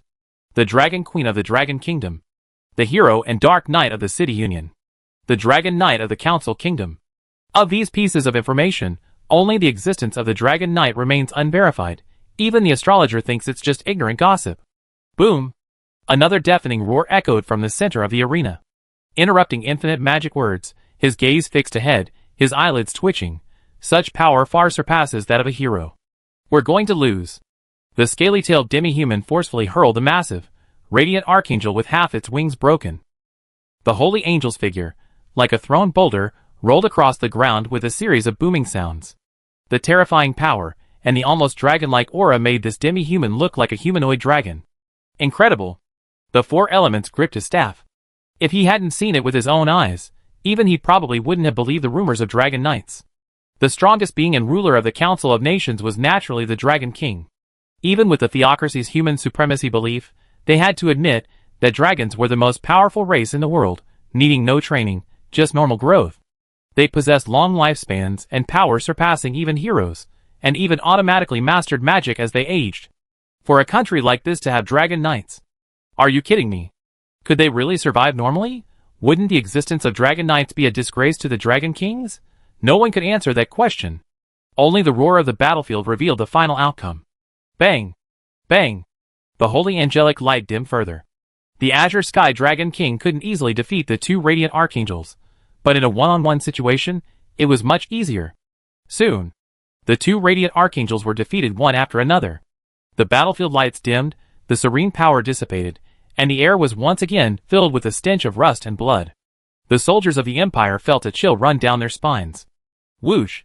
The Azure Sky Dragon King soared into the air, its emerald scales unfurling, and looked down upon the crowd below. Its majestic voice resounded through the heavens. Rest is over, humans of the kingdom. The atmosphere froze. Kill! Kill! The kingdom soldiers brandished their weapons with frenzied excitement, charging back onto the battlefield. The Azure Sky Dragon King coldly observed all this, its eyes revealing impatience and disgust. Though it liked the awe and fear in the eyes of these insects. He disliked having these insects see his previous disheveled state. If it weren't for Lord Charles's orders, would a mere swarm of insects even deserve his assistance? Whoosh! The demi-human Dragon Knight soared into the air, awkwardly using his thick tail for balance, slowly arriving beneath the Azure Sky Dragon King. Lord Sphilia. The arrogance in the demi-human Dragon Knight's eyes vanished, and he spoke respectfully. Do we still need to assist those kingdom's humans? No. The Azure Sky Dragon King glanced at the demi-human Dragon Knight expressionlessly, his attitude indifferent, and said, "This insect's war is their own." He only got halfway through his sentence. The Azure Sky Dragon King's golden vertical pupils flickered, and he slightly raised his chin. Yes, understood. I will return immediately, Lord Charles. As the connection was severed, the Azure Sky Dragon King regained his senses, ignoring the battlefield below. Let's go. Huh? The demi-human Dragon Knight looked bewildered. Having finally managed to leave the country, was it really going back now? It had just seen a human woman who looked somewhat appealing. A faint click sounded. A connection was severed, and the Dragon Knight's expression changed. He plummeted from the sky. Whoosh! The Azure Sky Dragon King extended its claws, grabbed the Dragon Knight, and vanished into the sky with a flap of its wings. Faced with the Azure Sky Dragon King's departure, the kingdom didn't give it much thought. Aside from fighting angels, the Azure Sky Dragon King didn't interfere in wars between humans. Initially, the Empire was suffering repeated defeats. Fluta, the Four Elements, and others, constrained by the Azure Sky Dragon King's threat, dared not easily intervene. The Empire's army was on the verge of collapse. Fruta was forced to intervene on the battlefield, but the Azure Dragon King did not appear. Only then did everyone realize that the Azure Dragon King had truly left. The two Four Elements and infinite magic sent by the slain theocracy were also recalled for unknown reasons. The war, manipulated under pressure from the Council of Nations, had ended in such a dismal failure. 3 days passed in the blink of an eye. Downstream Moon. March 10th, Southern Great Desert. Inside the floating city. The oppressive atmosphere made the recent Guardians extremely cautious. Since the sudden invasion 3 days ago, Lord Leorixian had been radiating a terrifying killing intent and a sense of oppression. Continuous probing and searching yielded nothing. This clearly indicated that the invaders had all withdrawn. From Lord Leorixian down to every Guardian, everyone felt a sense of frustration and resentment. This matter is far from over. The abode of the supreme gods, the floating city, is not a place where those inferior beings can come and go as they please. Fortunately, the identity of the intruders is not entirely unknown. Butler Imrales has already begun planning the destruction of the slain theocracy, a remnant force of the 6th grade gods. Buzz, buzz, a burst of red magical vibration illuminated the top floor of the Starry Sky Watchtower. Butler Imrales immediately looked at the crystal screen and discovered that the magic caster who had fled had actually reappeared. Inferior creature. Butler Imrales abruptly stood up. How did he appear? Teleportation magic?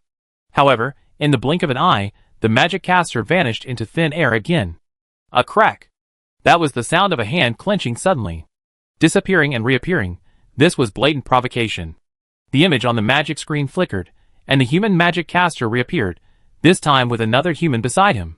Not one of the 3 humans among the previous intruders. This time you won't escape. Imrales' angry voice trailed off, as if someone had suddenly grabbed his throat. His pupils constricted, staring intently at the weapon in the newly appeared human's hand. This is... In the desert. A shadow clone placed one hand on Infilia's shoulder, his eyes scanning the surroundings warily, ready to fight at any moment. Infilia, holding the guild weapon 12 Trials, Proverbs, stood in the desert, his eyes slightly glazed. Clearly under the influence of All-Race charm. Suddenly, a flash of golden light. Tang Zheng, also dressed as a magic caster, appeared beside the shadow clone and Infilia, along with a figure clad in powered armor. 3 days have passed, and the floating city has indeed lowered its guard. Seeing the shadow clone successfully leave and bring back Infilia, Tang Zheng felt completely reassured. The real invasion is only just beginning. Is it really okay to lack Khan's fighting power? Zeshi's voice came from within the powered armor, clearly noticing the weaker Infilia. Let such a weakling replace him. Faced with Zeshi's hesitation, he is the true core of the invasion. This isn't a battle. Tang Zheng didn't explain further. Your and my clone's purpose is to protect his safety. Although the Godman Captain's strength was over level 70, making him a powerful figure in all human nations, any level 80 monster mercenary in Floating City could easily defeat him. Therefore, this invasion wouldn't fundamentally change the situation. The Godman Captain was simply one of the remaining forces guarding 2 realms mandala. Let's begin. Tang Zheng's eyes narrowed sharply. The group shifted their formation. Tang Zheng and his shadow clone stood on either side of Infilia, while Zeshur Ziming, clad in power armor, stood behind them.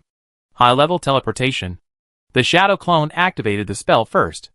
Whoosh, the air currents contracted, and dust billowed up. Tang Zheng and his group disappeared. As their vision shifted, they found themselves thousands of meters above the ground.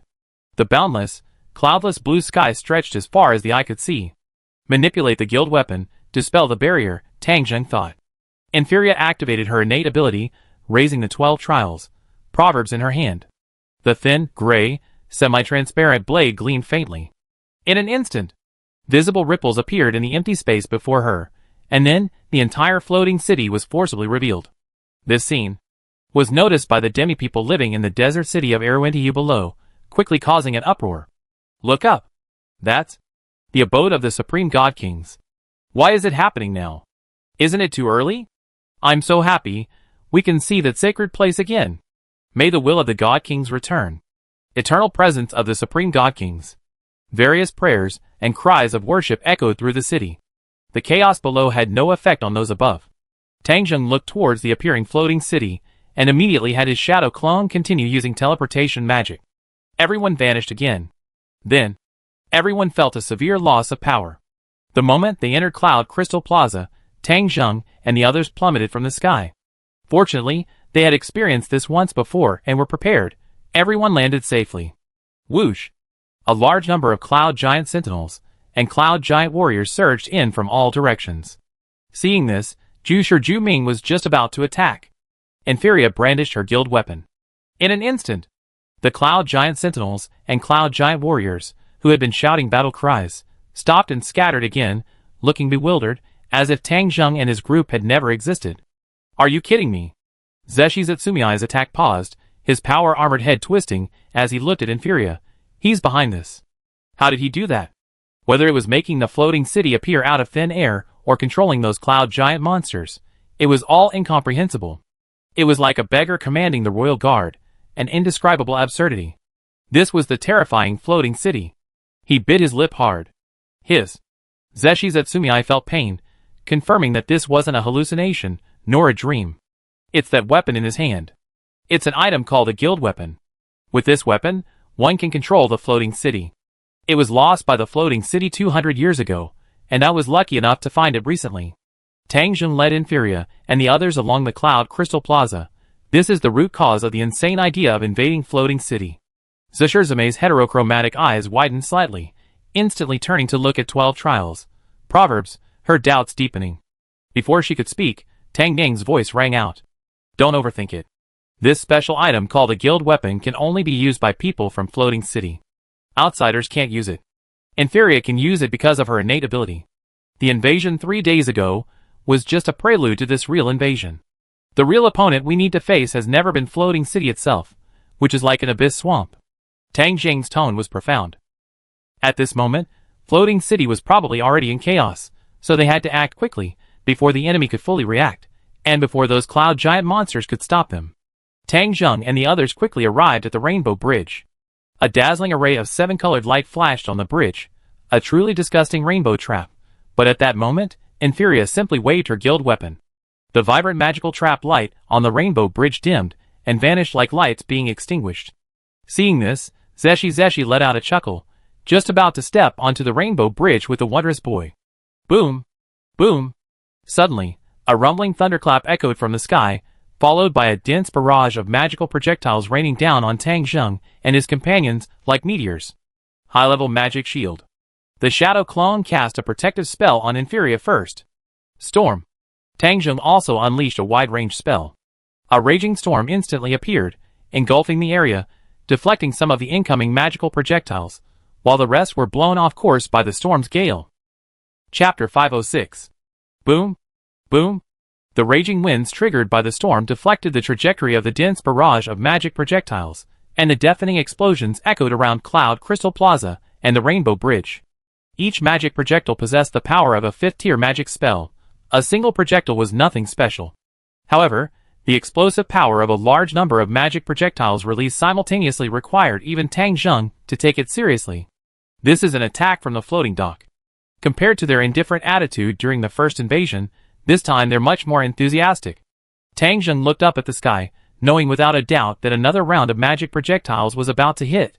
If this kind of attack happened again last time, crossing the Rainbow Bridge won't be so easy. Rainbow traps require concentration. Once an attack like this with magic projectiles appears, it will definitely affect the time and rhythm for passing through the trap. Stepping on the wrong one means starting over. The floating dock exists to compensate for the lack of a monster system in the Rainbow Bridge. Inferia raised the guild weapon in her hand. Boom! Boom! Boom! The roar of magic cannonballs rang out again, arcs of various colors streaking across the sky, raining down with elemental masses of wind, fire, lightning, and water. However, this time, the numerous magic cannonballs all avoided Tang Jung and the others' location. Change attack direction. Inferia spoke slowly, her gaze blank, then the guild weapon in her hand flashed again. Floating dock closed. The roar in the air vanished instantly, like a weapon suddenly silenced. Let's go! Tang Jung smiled slightly, his magical robes billowing as he stepped onto the Rainbow Bridge. Floating city inside the floating dock, the long, elegant airships with whale-like curves, and wooden hulls inlaid with magical runes all dimmed. What's going on? Control has been taken away. Is it Starry Sky Watchtower? Impossible, the steward clearly gave instructions. The person in charge, Marble, wearing a beret, tried to regain control of the floating dock, but found it useless. The guardians Tang Jung dealt with during his last invasion have all been resurrected. Being low-level, their resurrection didn't cost much in-game gold. Marble was both bewildered and shocked, not understanding what was happening. Clearly, the specific information about the external invasion hadn't been transmitted yet. Buzz? A faint magical resonance rippled in Marble's ear. Everyone! Star Oracle from the auction house instantly contacted all the responsible guardians of the outer city using his architectural abilities. A panicked voice echoed in everyone's minds. Lord Imralis has ordered me to contact you all and evacuate the outer city immediately to the core. This isn't a request, it's an order. A brief silence was followed by an explosive uproar. Star Oracle, what are you saying? Evacuate the outer city? The invaders are only a few people. You're telling us to abandon the outer city. Are you kidding me? The outer area is Lord Gro Hornfury's protected territory. What nonsense are you spouting? Xingyu's mind was filled with a jumble of thoughts. She knew she couldn't let the other guardians continue their commotion. Everyone, please calm down. Xingyu, usually so gentle and seemingly invisible, shouted urgently, drowning out the others. The lost guild weapon has been found. The chaotic noise vanished instantly. The guild weapon is currently in the hands of the intruders. Xingyu continued, before anyone could feel any joy. They dared to desecrate the divine artifacts forged by the supreme gods. Those inferior creatures, are they planning to negotiate with the guild weapon? Absolutely not. In the mercenary hall, Silver Olive abruptly stood up, and 80-level magical mercenaries quickly appeared, spreading out around them. Their powerful auras clashed in the air, creating a viscous, oppressive feeling. Power armor lost. 1,000 touches of the end lost. This guilt. Silver Olive couldn't forgive herself. A raging fire of anger burned within her at the intruders. No, Silver Olive, sister, Star Oracle hurriedly interjected, it's someone among the intruders who possesses the ability to use guild weapons. At the end, all the leaders could hear the tremor in Star Oracle's voice, like electricity. Silence. An eerie silence. If the previous silence was due to the sudden reappearance of the lost guild weapons, a mixture of surprise and joy among the leaders and guardians, then now, it was a feeling of fear and bewilderment. The disaster of 200 years ago flashed through everyone's minds. No wonder, so that's how it is. Marble swayed slightly, finally understanding why the floating dock had suddenly lost control. Could it be another descending deity? Or perhaps the supreme and great God King? Returning? Such thoughts. Not only Marble pondered this, but it was a thought that surfaced in the minds of all the NPCs at this moment. Everyone was somewhat at a loss.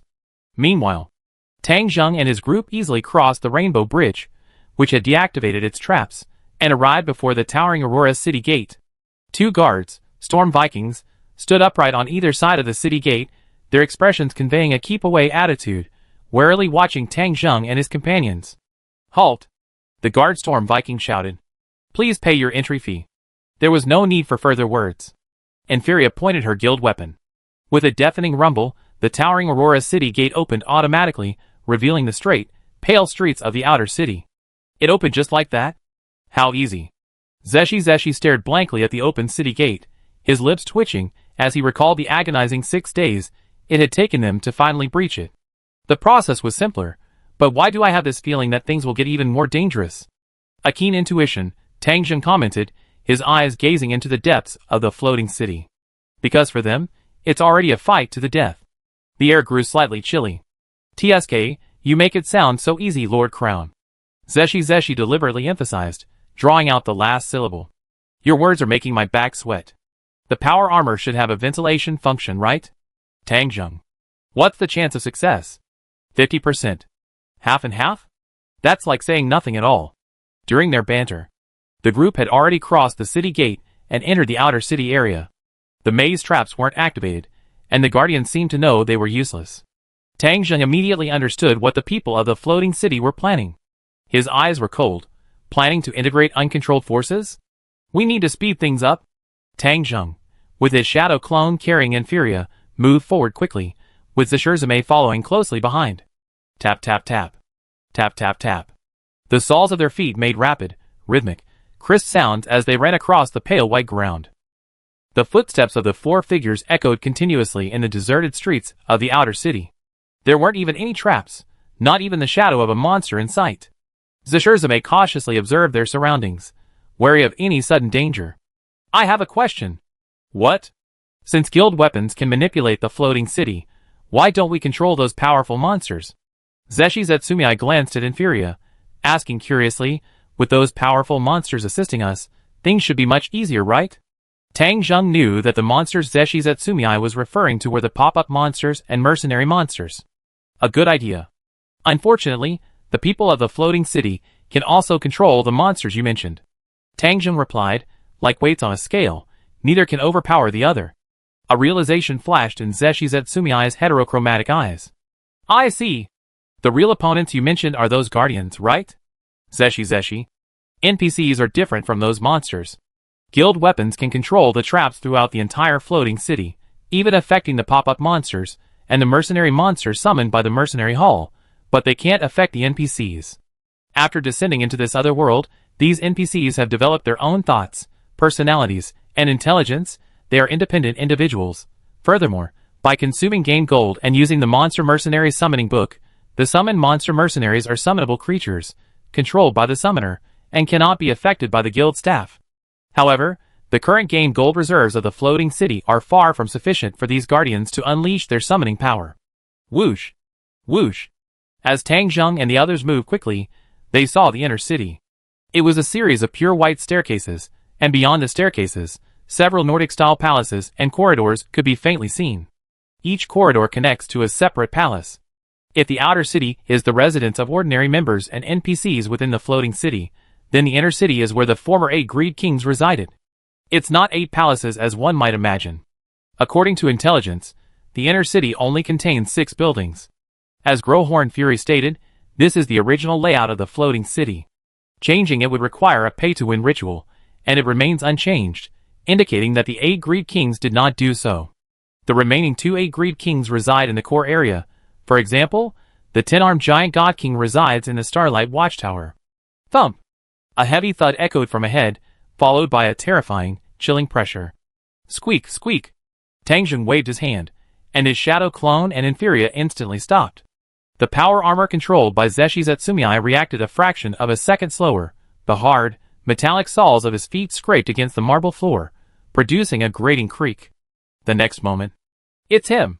Enpishi! Zeshi Zetsumei also sensed something, quickly raising his head, his nerves tightening. A flicker of light flashed in the eyes of his helmet, which glowed with a soft white light. As the guardian deity of the slain theocracy, and having inherited the legacy of the 6 great gods, Zeshi Zetsumei naturally knew something about Enpishi and Preya.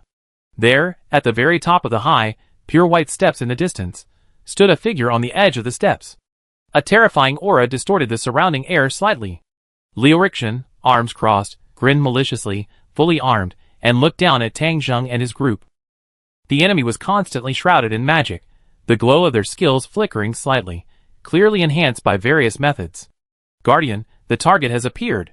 The strongest one is the inferior human on the left, the one who desecrated the weapon of the Desecration Guild. That magic chanter. No, their health and mana stats are unusually high. Suspected to be a druid-type faith-based magic class, but we can't rule out the possibility of clever disguise using anti-detection magic. The butler and Rawless quickly analyzed the information and transmitted it to Liu Rikshan's mind via message. Guardian, the intruder's purpose is basically clear, you don't need to. With the appearance of the guild weapons, the many doubts and confusions that Butler and Rawless had previously harbored vanished instantly. These inferior creatures. They were not victims, nor scouts, but true invaders. Their previous inexplicable actions were a purposeful probe. No, Rawless. Liu Rikshan, chin raised, his cold, vertical pupils fixed on Tang Zheng and his group as they gradually came into view. We were outmaneuvered by these inferior creatures from the very beginning. We never imagined that outsiders could possess guild weapons besides ourselves. This revelation astonished both him and Sephiroth Sothos. This was a situation unprecedented in 500 years. It couldn't be described simply as serious. If a comparison had to be made to past disasters, only the Lord who forcibly took away the guild weapons 200 years ago could be considered comparable. These invaders actually didn't intend to replicate what His Majesty did. Butler and Rawless remained silent, this thought suddenly flashing through his mind, followed by a cold laugh. At least it shows these invaders aren't as foolish as we thought. Within the Starry Sky Watchtower, there's a separate interface, allowing access to all intelligence information about the entire floating city, including various monsters and their guardians. The names of the 8 Supreme and Great God Kings have long since disappeared. The reason His Majesty Rick gained their recognition was because his name clearly appeared on the panel. And now, they don't know the name of the human who desecrated the guild's weapon. He doesn't want to know the name of such an inferior creature. Because no disappeared name has reappeared in the information on the control panel, the other party trying to replicate what happened is simply courting death. This is the prelude to that disaster. Butler and Rawless. Chapter 507. Butler and Rawless suppressed his complex emotions and looked through the magical screen and message at the figure standing ready on the screen. Guardian. No matter how much he loathed or despised those lowly creatures, the enemy had been plotting and setting up this trap for over 200 years. To underestimate them further would be foolish. Lord Liu Rikshan didn't display his usual rage, but rather a rare solemnity, showing that he understood the situation just as well. The enemy appeared with a guild weapon, fully prepared, however. Rawless, Horn Fury has been controlled and betrayed us. Only a world-class item could accomplish such an incredible feat. And now, The enemy hasn't brought Horned Fury along to assist us. There must be something wrong. Liu-Rixin's eyes flashed coldly, as he calmly spoke in his mind. The appearance of the guild weapon lost by the great gods is a once-in-a-lifetime opportunity for us as well. Reclaiming the guild weapon is of paramount importance. That's right. The enemy dared to invade Floating City so brazenly because of the guild weapon. If we can reclaim it, whatever the conspiracy, it's nothing but a bubble under the blazing sun, vanishing without a trace. Guardian. Butler Imrales gazed at the magical screen, leaning forward unconsciously, his tone tinged with worry. This is clearly a trap. These invaders, with their strength, could never be a match for Lord Liu-Rixin, yet they still dared to appear wielding precious guild weapons. An obvious trap? No, a calculated scheme. Lord Grow Hornfury's unexpected betrayal has likely led to the complete leak of intelligence, rendering the revised plans and traps meaningless. With the enemy possessing guild weapons, they are now utterly useless. Currently, the only ones who can truly intimidate the enemy are Lord Liu-Rixin and Lord Sepisothos. While the other forces are powerful, they all have limitations. The key is still the guild weapons. Trap? Liu-Rixin chuckled. That's precisely why I want to see what kind of traps these inferior creatures have prepared for me. During the last invasion, one of the enemy's many objectives was likely to test my strength. Boom! Liu-Rixin took a step forward, unleashing a terrifying force centered on himself, creating a visible shockwave. No need for nonsense. Keep a close eye on the battle. Transmit all enemy intelligence to Sepisothos. It's a pity the failure was eliminated prematurely. The other true Dragon King corpses require specialized personnel to control them, and once they leave the core area, they lack the World Guardian's blessing. Liu-Rixin cracked his neck, producing a crisp sound. Hopefully, these guys' trump card isn't a world-class item, otherwise things will really be bad. A message notification came through. Butler Imrales, though unwilling, could only firmly reply, "Yes, Guardian." The enemy used a world-class item, causing Lord Grow Horned Wrath to betray them. Although its specific effects are unclear, it can be roughly deduced that it's a world-class item with mental influence. This power is terrifying. Furthermore, he deduced that it could only control one target at a time.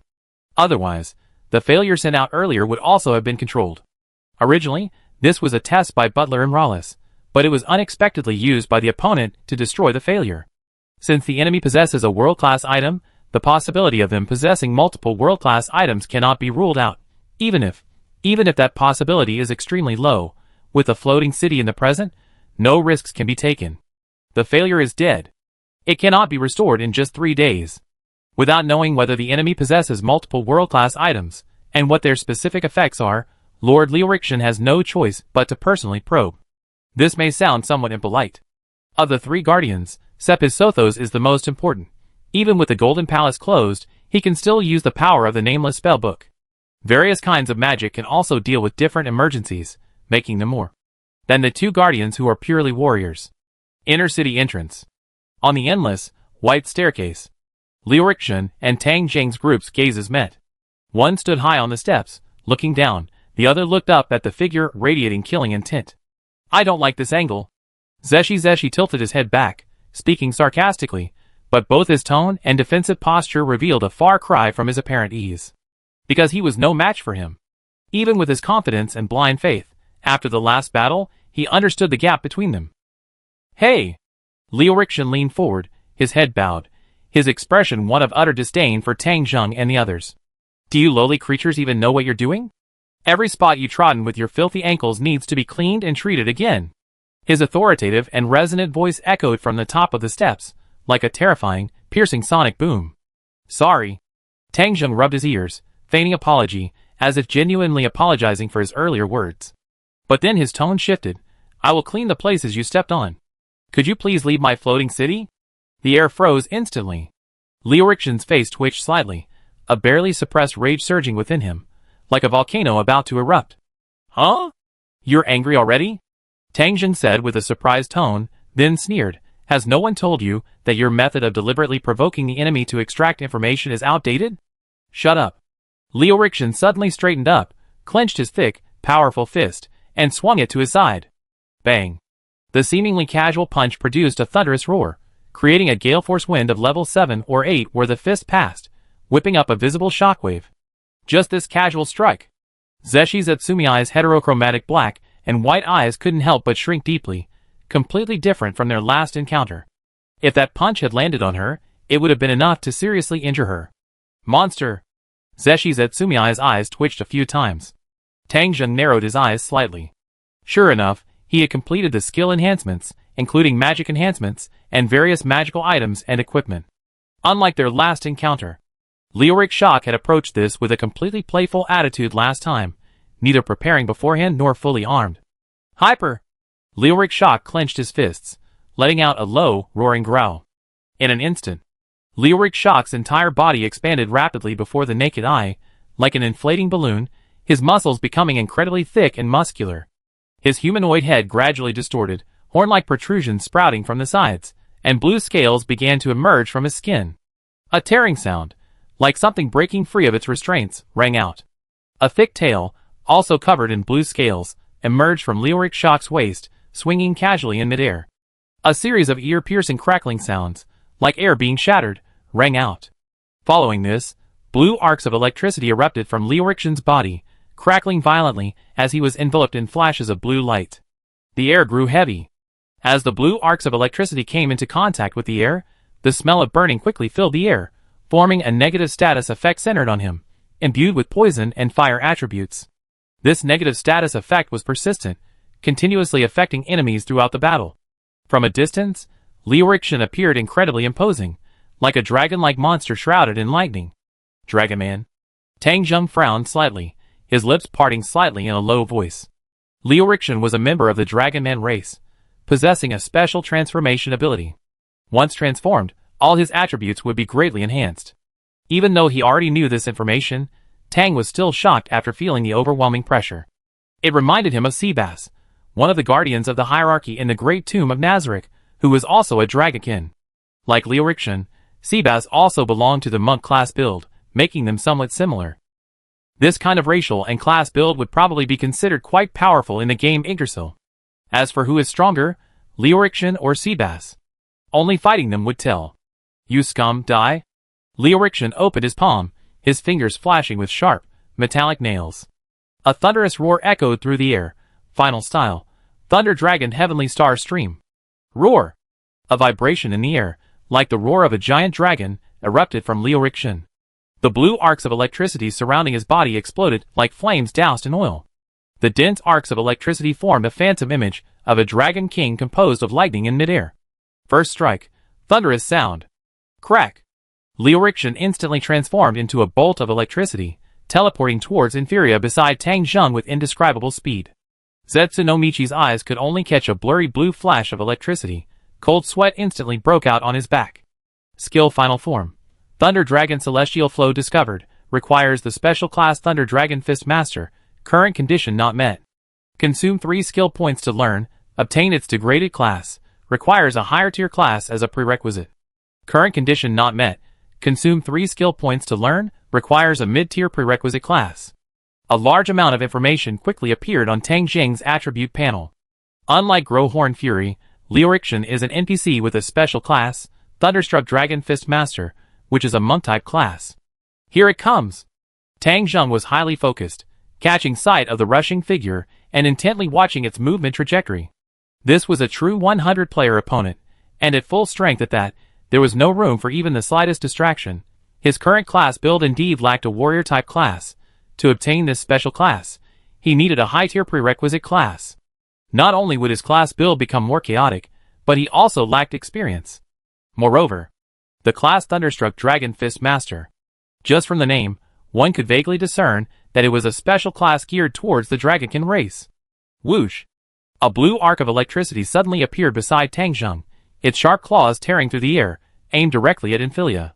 For Leoric and the others, Infilia, capable of wielding guild weapons, was the most pressing threat, more so than Tang Zheng and his companions. I see you! A glint flashed in Tang Zheng's eyes.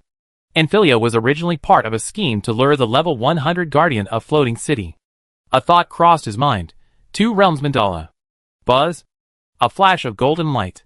Emitting a terrifying aura capable of destroying everything, Leoric, who had charged forward, vanished without a trace. Snap! A wisp of blue electricity dissipated in midair, emitting a faint crackling sound, and the oppressive aura surrounding them dissipated. It worked? Zhu Ming finally reacted, looking around in astonishment. Let's go! Tang Zheng felt no relief whatsoever. His expression grew even more serious as he led Inferia forward. Forcibly taking Liu Rixin into the Two Realms mandala didn't mean the end. Two heavenly kings with extremely high physical resistance weren't enough to destroy the fully armed Liu Rixin. His true opponent was his former comrade, Horn Fury. As for the Godman Captain and the Demon Tree, they were transferred to another dimension as a precaution. This man and the tree were only around level 80 on average. Against a fully armed level 100, their effectiveness was extremely limited. I don't know if I can win. Tang Zheng's expression was slightly grim. After seeing Liu Rixin unleash his full power, he realized he had underestimated his opponent's strength. I originally wanted to severely injure him and capture him alive, but now I'm not even sure if I can kill him. Horn Fury was already weaker than Liu Rixin, and moreover, when he was lured out of the guild by the platinum armor last time, he wasn't fully armed and lacked magical equipment and items. If you add Tang Zheng himself to that, he was confident of victory, but he couldn't leave now. If he entered the Two Worlds mandala, Zeshi Zetsumii wouldn't be able to protect Inferia at all. Yes. Zeshi Zetsumii licked his lips, grinned excitedly, and quickly followed behind. The highest level of the Starlight Watchtower. Butler Imlaris's eyes widened, his shoulders stiffening as he froze on the spot. A world-class item. A world-class item. Another one. Damn it! This is the most troublesome situation yet. Butler Imlaris raised his hand, violently tugging at his neatly combed hair, the strands taut and whistling. Disappearance. Is that a dimensional ability? What's Liu Rixin's current condition? There's too little information. There's no way to analyze any useful clues. Looking at the magical screen, Tang Zheng and his group had already crossed the steps and entered the inner city area. All the traps and mazes were completely ineffective under the control of the guild weapons. Lord Safi's Sothos, the enemy has entered the inner city, and should be stepping into the core areas soon. Lord Liu Rixin had the enemy use a world-class item to teleport. The current situation is unclear. The guild panel shows no deaths. At least we can confirm that there's no immediate danger to his life. For the first time, a flicker of panic appeared in Butler Imlaris's eyes. Chapter 508. Entering the inner city. 6 luxurious and majestic buildings appeared before their eyes, some resembling temples, others palace corridors, each different in appearance.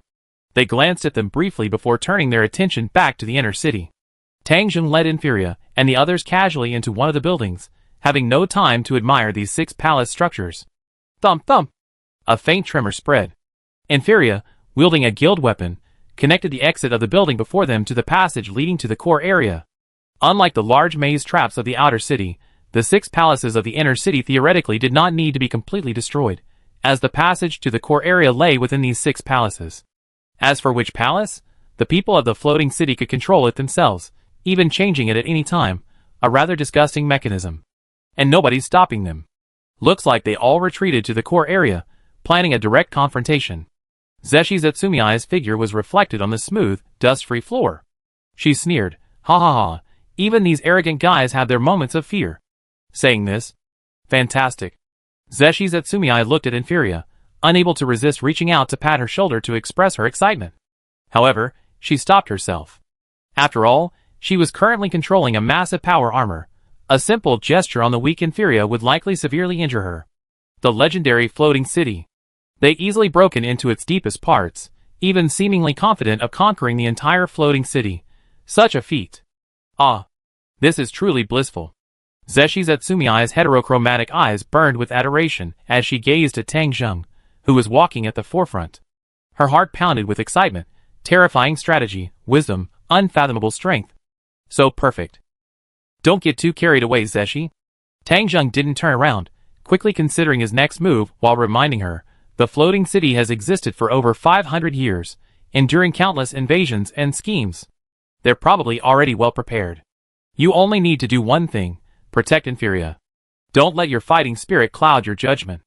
A calm voice gently reminded her. Of course, Lord Crown. Zeshi Zetsumii looked at Tang Zheng's back, her breathing slightly rapid, her voice rising. I will protect this kid. Tang Zheng didn't know what Zeshi Zetsumii was thinking, but he knew that Zeshi Zetsumii possessed rich combat wisdom and experience, knowing when to do what. Although his personality is a bit unusual, he can guarantee he won't let you down at crucial moments, and that's enough. Safi Sothos. the name surfaced in Tang Jing's mind. The power of world-class items was recently on full display. Alluring Beauty Control Grow Horn Fury, and 2 Realms Mandala Restricted Lyric Tremor. Of the 3 strongest obstacles to the floating city, 2 NPCs have been forcibly eliminated. Only the last Guardian remains. If the opponent can be eliminated, the high-level forces in the floating city will no longer pose a threat. With Inferior controlling guild weapons, it's only a matter of time before they completely take control of the entire floating city, and this final step is also the most difficult. The consequences of defeat, all of Tang Jing's previous arrangements will be rendered useless, and the guild weapon will inevitably fall back into the hands of the floating city. Even if they manage to escape, they probably won't be able to stay in the northwest corner of the continent, and the floating city's revenge will be endless. Similarly, the floating city side also cannot afford to lose. The ensuing confrontation between the two sides will inevitably be a desperate battle. Step! Step! Footsteps echoed continuously in the empty hall, and strange statues around them watched Tang Jing and his group pass by. An invisible pressure and an eerie atmosphere intertwined in the air. As a large bronze metal gate in front of them slowly opened automatically, gentle sunlight shone in. A beam of light projected from the open bronze gate enveloped Tang Jing and his group, dispelling the chill in the air. They stepped out of the palace. What came into view was a hollowed-out mountain range with a fantastical and bizarre style. Sunlight from the sky pierced through the transparent barrier enveloping the floating city, shining down upon it. White mist, like clouds, covered the very top of the hollowed-out mountain range. Between the inner city area and the core area was a separate zone, allowing the sunlight to be precisely projected onto this area. Beyond this zone lay the core of the entire floating city. This is incredible, Zeshi explained, leaning back involuntarily to broaden his vision. Neither humans nor any other race could possibly build a place like this. The entire mountain range had been hollowed out, forming an enormous, dizzying dome-shaped space, hidden in a starry darkness. Below was an incredibly spacious plaza, stretching to its deepest point, its surface entirely paved with a unique mineral. Each tile emitted an abnormal glow, a mixture of dark red and eerie green, giving it a morbidly eerie hue. An ordinary person seeing these strange tiles would at most assume they were special stone, or simply part of the environment.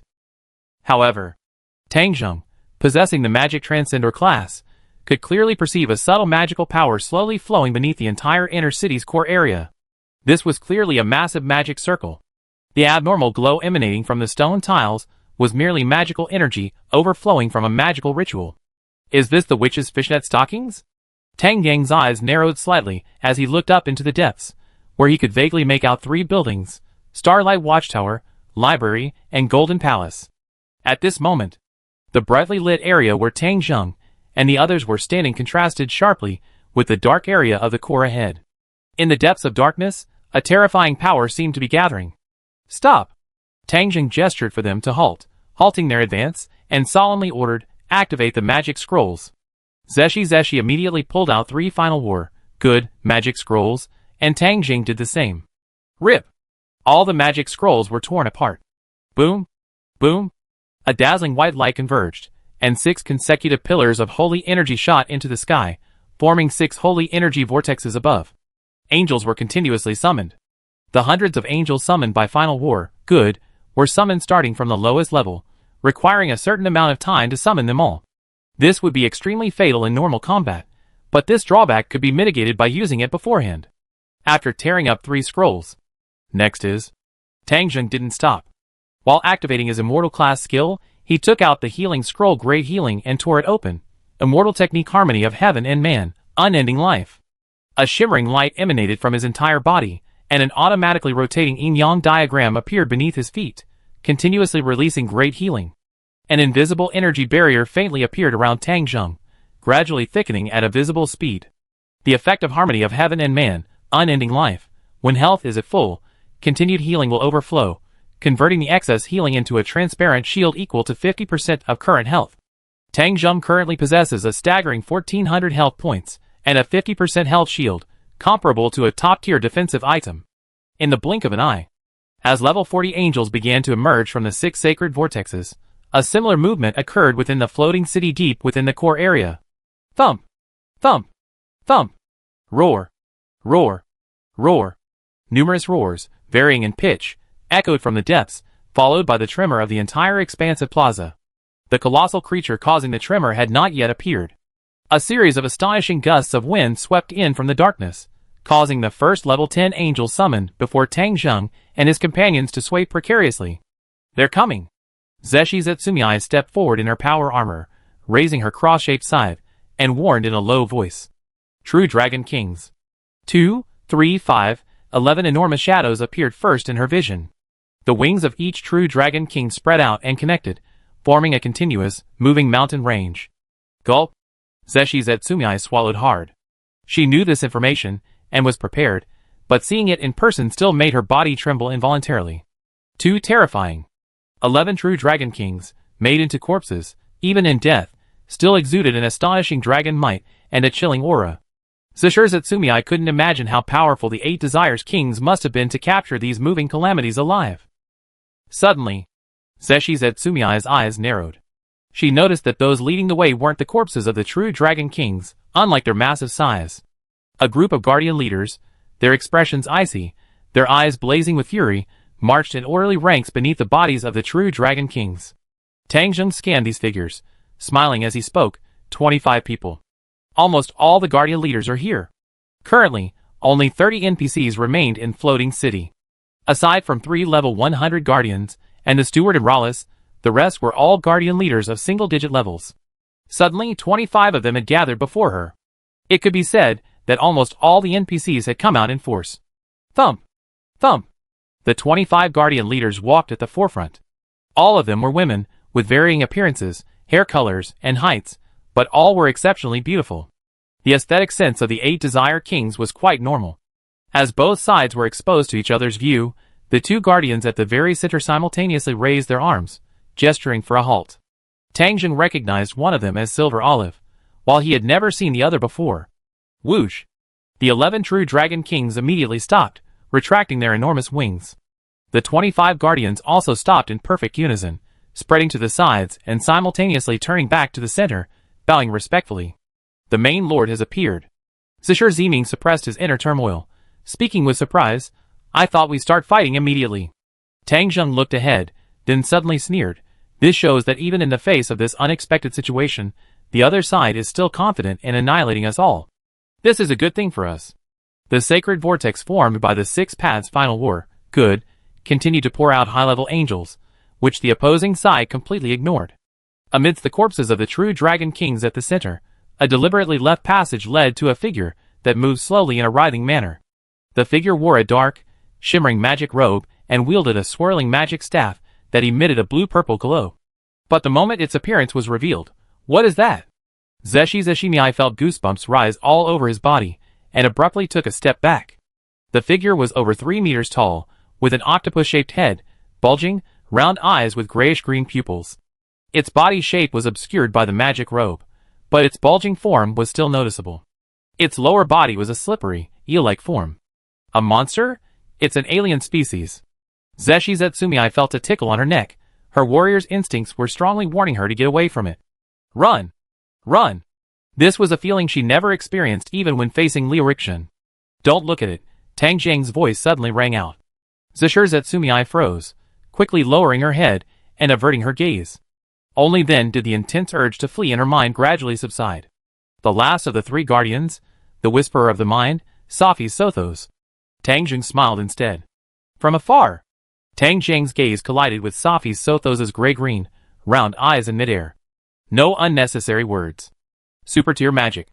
Safi's Sothos extended his hand from his magic robe, and in an instant, layers of complex and dazzling magic circles emerged from his body. A terrifying surge of magical energy erupted. Kill them! Kill the intruders! Silver Olive and another guardian, both in charge, roared in fury simultaneously. Boom! Boom! The rings on the hands of the 11 guardians glowed, and the 11 true Dragon Kings moved at once. Due to the no-fly restriction, these controlled true Dragon King corpses could not fly. They used their outstretched wings to increase speed, their movements somewhat comical, but they moved with remarkable agility. Absolute death! Tang Zheng roared at the same moment. The goal of all life is death. Absolute death immediately activated his innate ability, a golden clock appearing behind him. Simultaneously, he manipulated his power armor and shouted, Skill release. Magic effect amplification. Banshee's scream. Hiss. A sharp, piercing sound wave shot into the sky. Compared to the massive figures of the 11 true Dragon Kings, Tang Zheng and the others appeared exceptionally small in the vast plaza. 12 seconds, I should be able to hold on. Tang Zheng took a step forward. Chapter 509. Ding! The hands of the golden clock tinkled crisply. Success? A look of surprise flashed in Zeshi's eyes. Her heterochromatic pupils fixed on the massive dragons charging towards her like small mountains. The initial terror and panic subsided, and she shouted inwardly, "A bunch of monsters, reduced to ashes. No, not even a bone fragment will remain." She hadn't expected it to be so easy. The enemy probably hadn't grasped the true power of the Death's End trump card. The claw-shaped scythe could only kill one enemy at a time. But now, the powerful item she wore, called Power Armor, could unleash the Banshee's Scream area of effect instant death magic, further enhanced by magical amplification. The original single-target damage of Death's End had transformed into a terrifyingly ferocious power. Not only these manipulated true Dragon Kings, but also the self-righteous losers behind them, were all caught in the crossfire, whether it was the 6 great gods or the 8 Desire Kings. In Zetsumiai's eyes, they were all just losers. Only the 8 Greed Kings, who had once ruled the world, were stronger. The remnants of the old era, all of them should die. Don't relax yet. Zetsumiai's feet trembled, and after activating her skill, she protected Inferia as they retreated behind the densely packed angels. She wasn't sure if her trump card would still work if she died after activation, so she had to ensure her safety. Unfortunately, the power of the trump card didn't take effect instantly. It required 12 seconds. It hadn't seemed like much before, but now it felt incredibly long. Tang, just hold on for 12 seconds. Juesher gazed with burning adoration at the solitary yet composed figure before him, his heart pounding in his chest. The figure was facing a mountain of colossal true Dragon Kings charging towards them. The sheer scale of the sight caused Juesher's eyes to widen in disbelief. 11 seconds. The massive corpses of 11 true Dragon Kings came into view. Tang Zheng's expression tightened. These true Dragon King corpses, like the previous failed attempt, were lifeless, yet emanated no trace of negative energy, like living dead. Thankfully, these true Dragon King corpses also couldn't use primal magic, possessing only the power of their physical bodies and basic breathing techniques. Otherwise, facing living true Dragon Kings wielding primal magic, Tang Zheng wouldn't even need to fight. Even so, each true Dragon King stats surpassed those of a level 100 player. The defensive power of their scales and their resistance to magic were enough to give even a level 100 player a headache. A head-on clash? That's the most foolish strategy.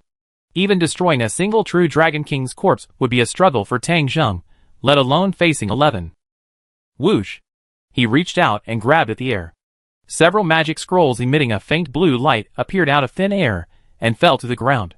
For this battle, Tang Zheng had practically exhausted his stored magic scrolls. He grabbed 2 scrolls and tore them apart. Group All-Race Binding. Group All-Race Binding. This was one of the spells stored in his power armor, which Tang Zheng had already learned by consuming skill points. Large blue magic circles appeared beneath the true Dragon King corpses, creating a movement-impairing control effect. The corpses of the true Dragon Kings paused, but the effect was clearly limited. 3 of them were completely unaffected. Storm Dragon King, Shadow Dragon King, Thunder Dragon King. These 3 true Dragon King corpses bypassed the magic's influence and rushed towards Tang Zheng almost simultaneously, opening their mouths. Storm Breath, Shadow Breath, Thunder Breath.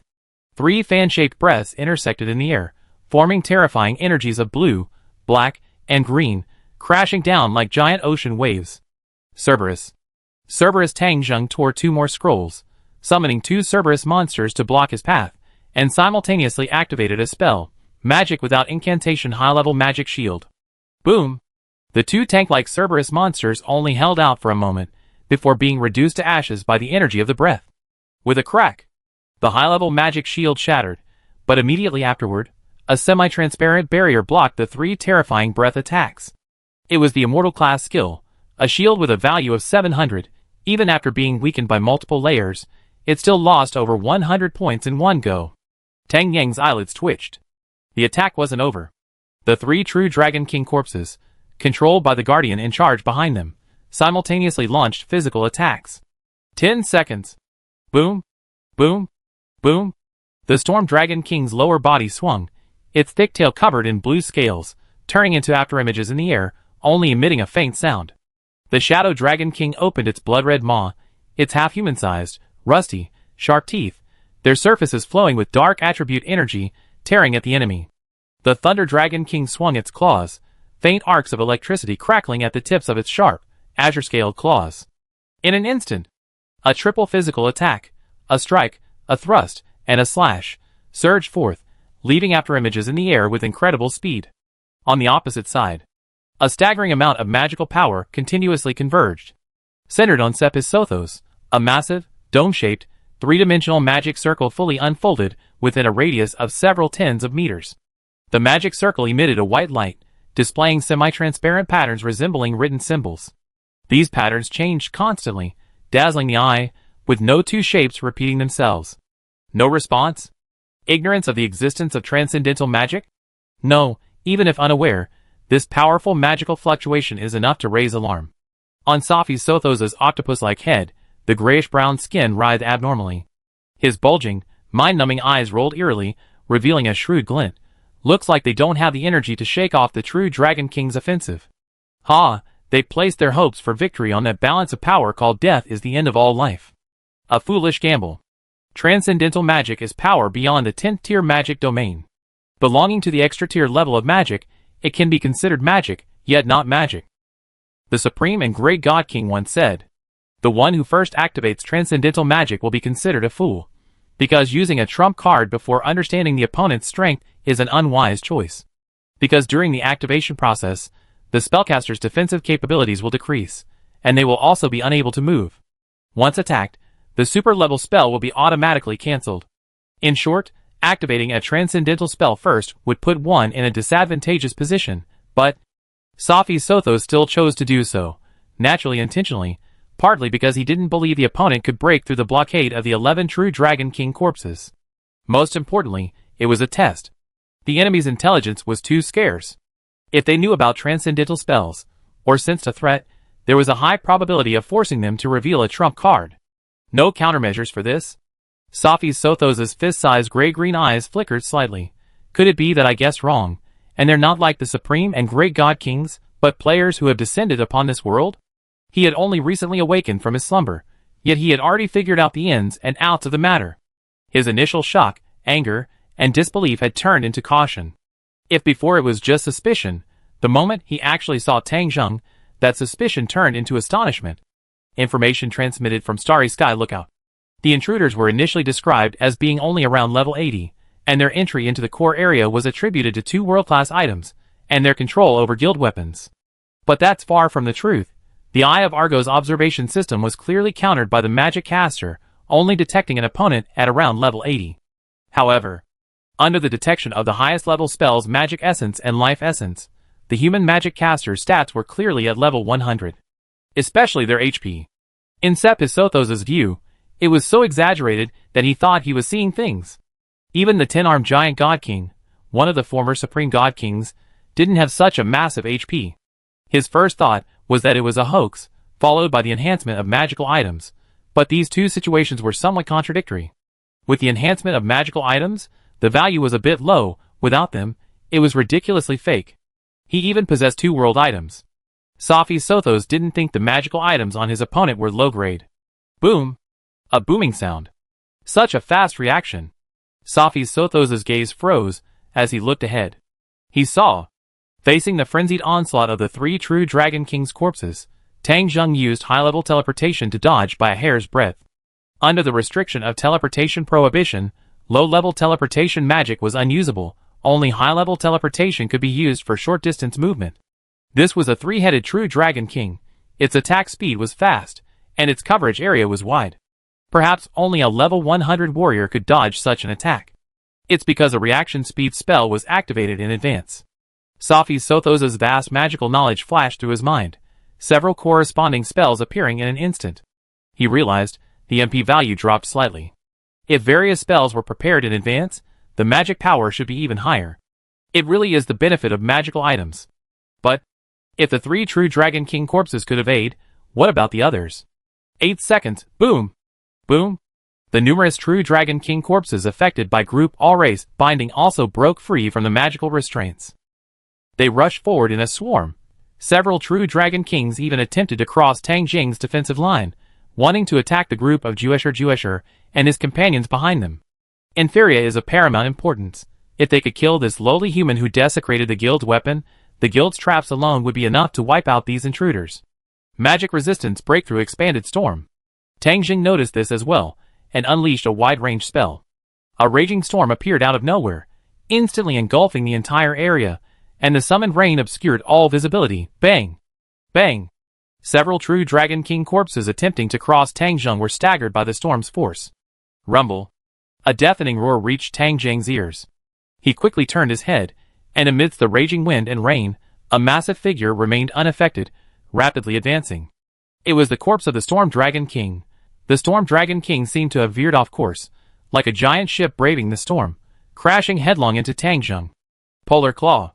Tang Jing's gaze sharpened, and he quickly chanted. A massive, chilling claw pierced through layers of rain, striking the Storm Dragon King.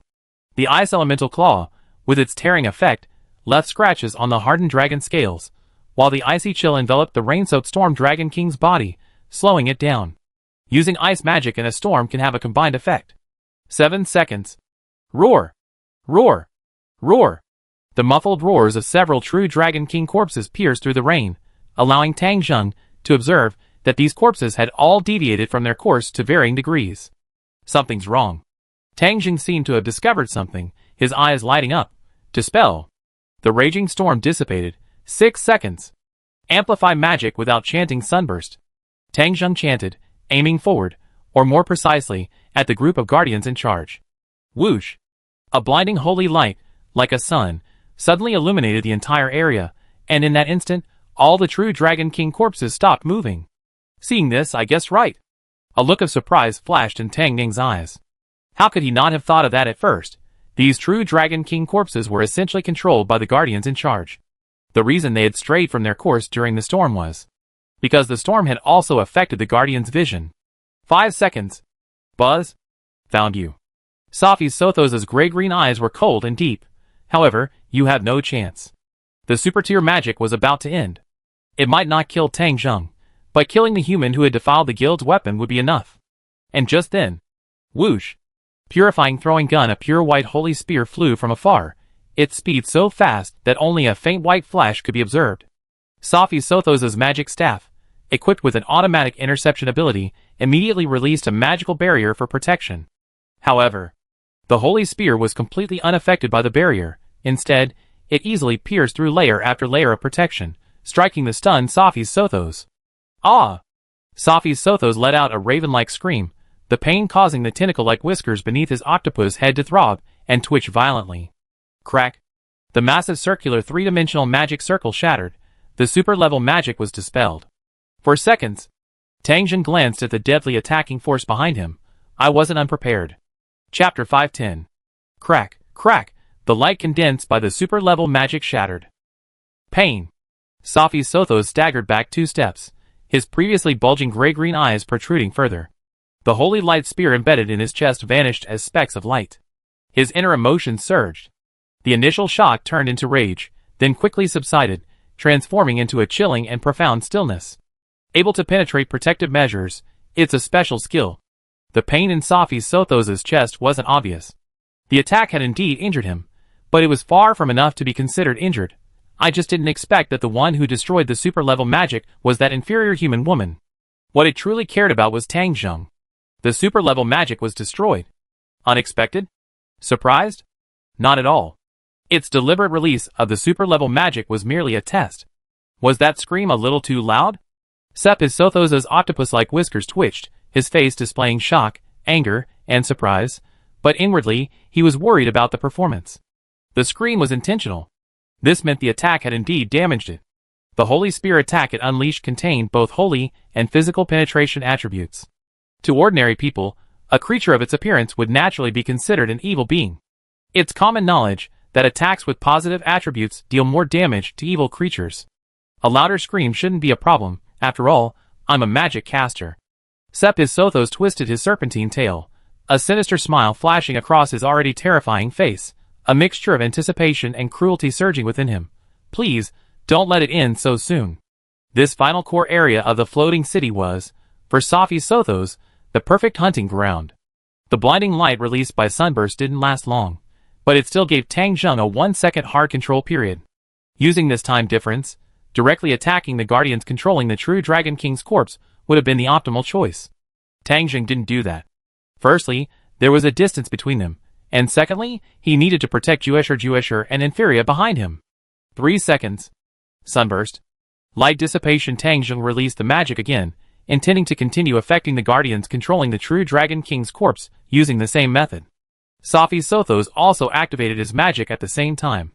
Boom! The dazzling light, like sunlight, once again illuminated the area, but in an instant, the light vanished without a trace, like a receding tide. This is troublesome. Tang Dang's expression changed as he glanced at Safi's Sothos in the distance. His octopus-like, grotesque head offered no clue as to his expression. Without the constraints of transcendental magic, Safi's Sothos was now completely free, forcing Tang Zheng to confront him directly. Otherwise, he would only be able to force Tang Zheng to unleash transcendental magic. The consequences would be far more severe. Tang Zheng couldn't determine what kind of transcendental magic Safi's Sothos was using, as it hadn't been released yet and wasn't displayed on his attribute panel. He certainly wouldn't risk putting himself in unknown danger just to learn this transcendental magic.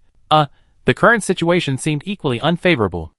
A faint smile flickered in Safi's Sothos' bulging gray-green eyes, but he didn't stop. So what should we choose? Tier magic meteor fall. A dazzling blue light formed a rapidly spinning magic circle above their heads, shimmering with complex magical runes. Boom! A crimson light flashed across the sky, and a massive object appeared with lightning speed above the heads of Zeshi Zetsumii and Inferia. It was a massive, burning rock. Dazzling red light and scorching flames plummeted from the sky at incredible speed. At the same time, the numerous high-ranking angels summoned using Final War, Good, looked up at the sky, making alert gestures, but made no other reaction. This was entirely due to the floating city's no-flight restriction. In the outside world, these high-ranking angels flying in mid-air would be the first to intercept the falling meteor, but now all the angels were standing on the ground. They could only try to stop it after it hit the ground. The high-ranking angels and Zeshi Zetsumii could block it, but Inferia definitely couldn't withstand the aftershocks of the falling meteor. Polar Claw. Tang Zheng had no choice but to chant, waving his sword towards the sky. A gigantic ice claw, releasing icy chill, soared into the air, condensing the air into visible trails of frost in its wake, colliding with the falling fiery meteor. The instant the two energies, one cold and one hot, met, a hissing sound and white steam billowed into the air. Boom! The two spells exploded in the air, creating a deafening sound that neutralized the meteor's attack. However, while Tang Zheng was making his choice to counter the spell, the 11 manipulated true Dragon King corpses also began to move. 2 seconds, whoosh, whoosh, whoosh. The 3 fastest true Dragon Kings, Thunder Dragon King, Storm Dragon King, and Shadow Dragon King, appeared behind Tang Zheng. The remaining true Dragon King corpses formed a circle, completely surrounding Tang Zheng. These mountain-like dragon figures all lowered their heads, looking down at Tang Zheng. Like elephants looking down at ants, the next moment, all the true Dragon King corpses opened their mouths. Thunder breath. Shadow breath. Earth breath. Boom, boom, boom.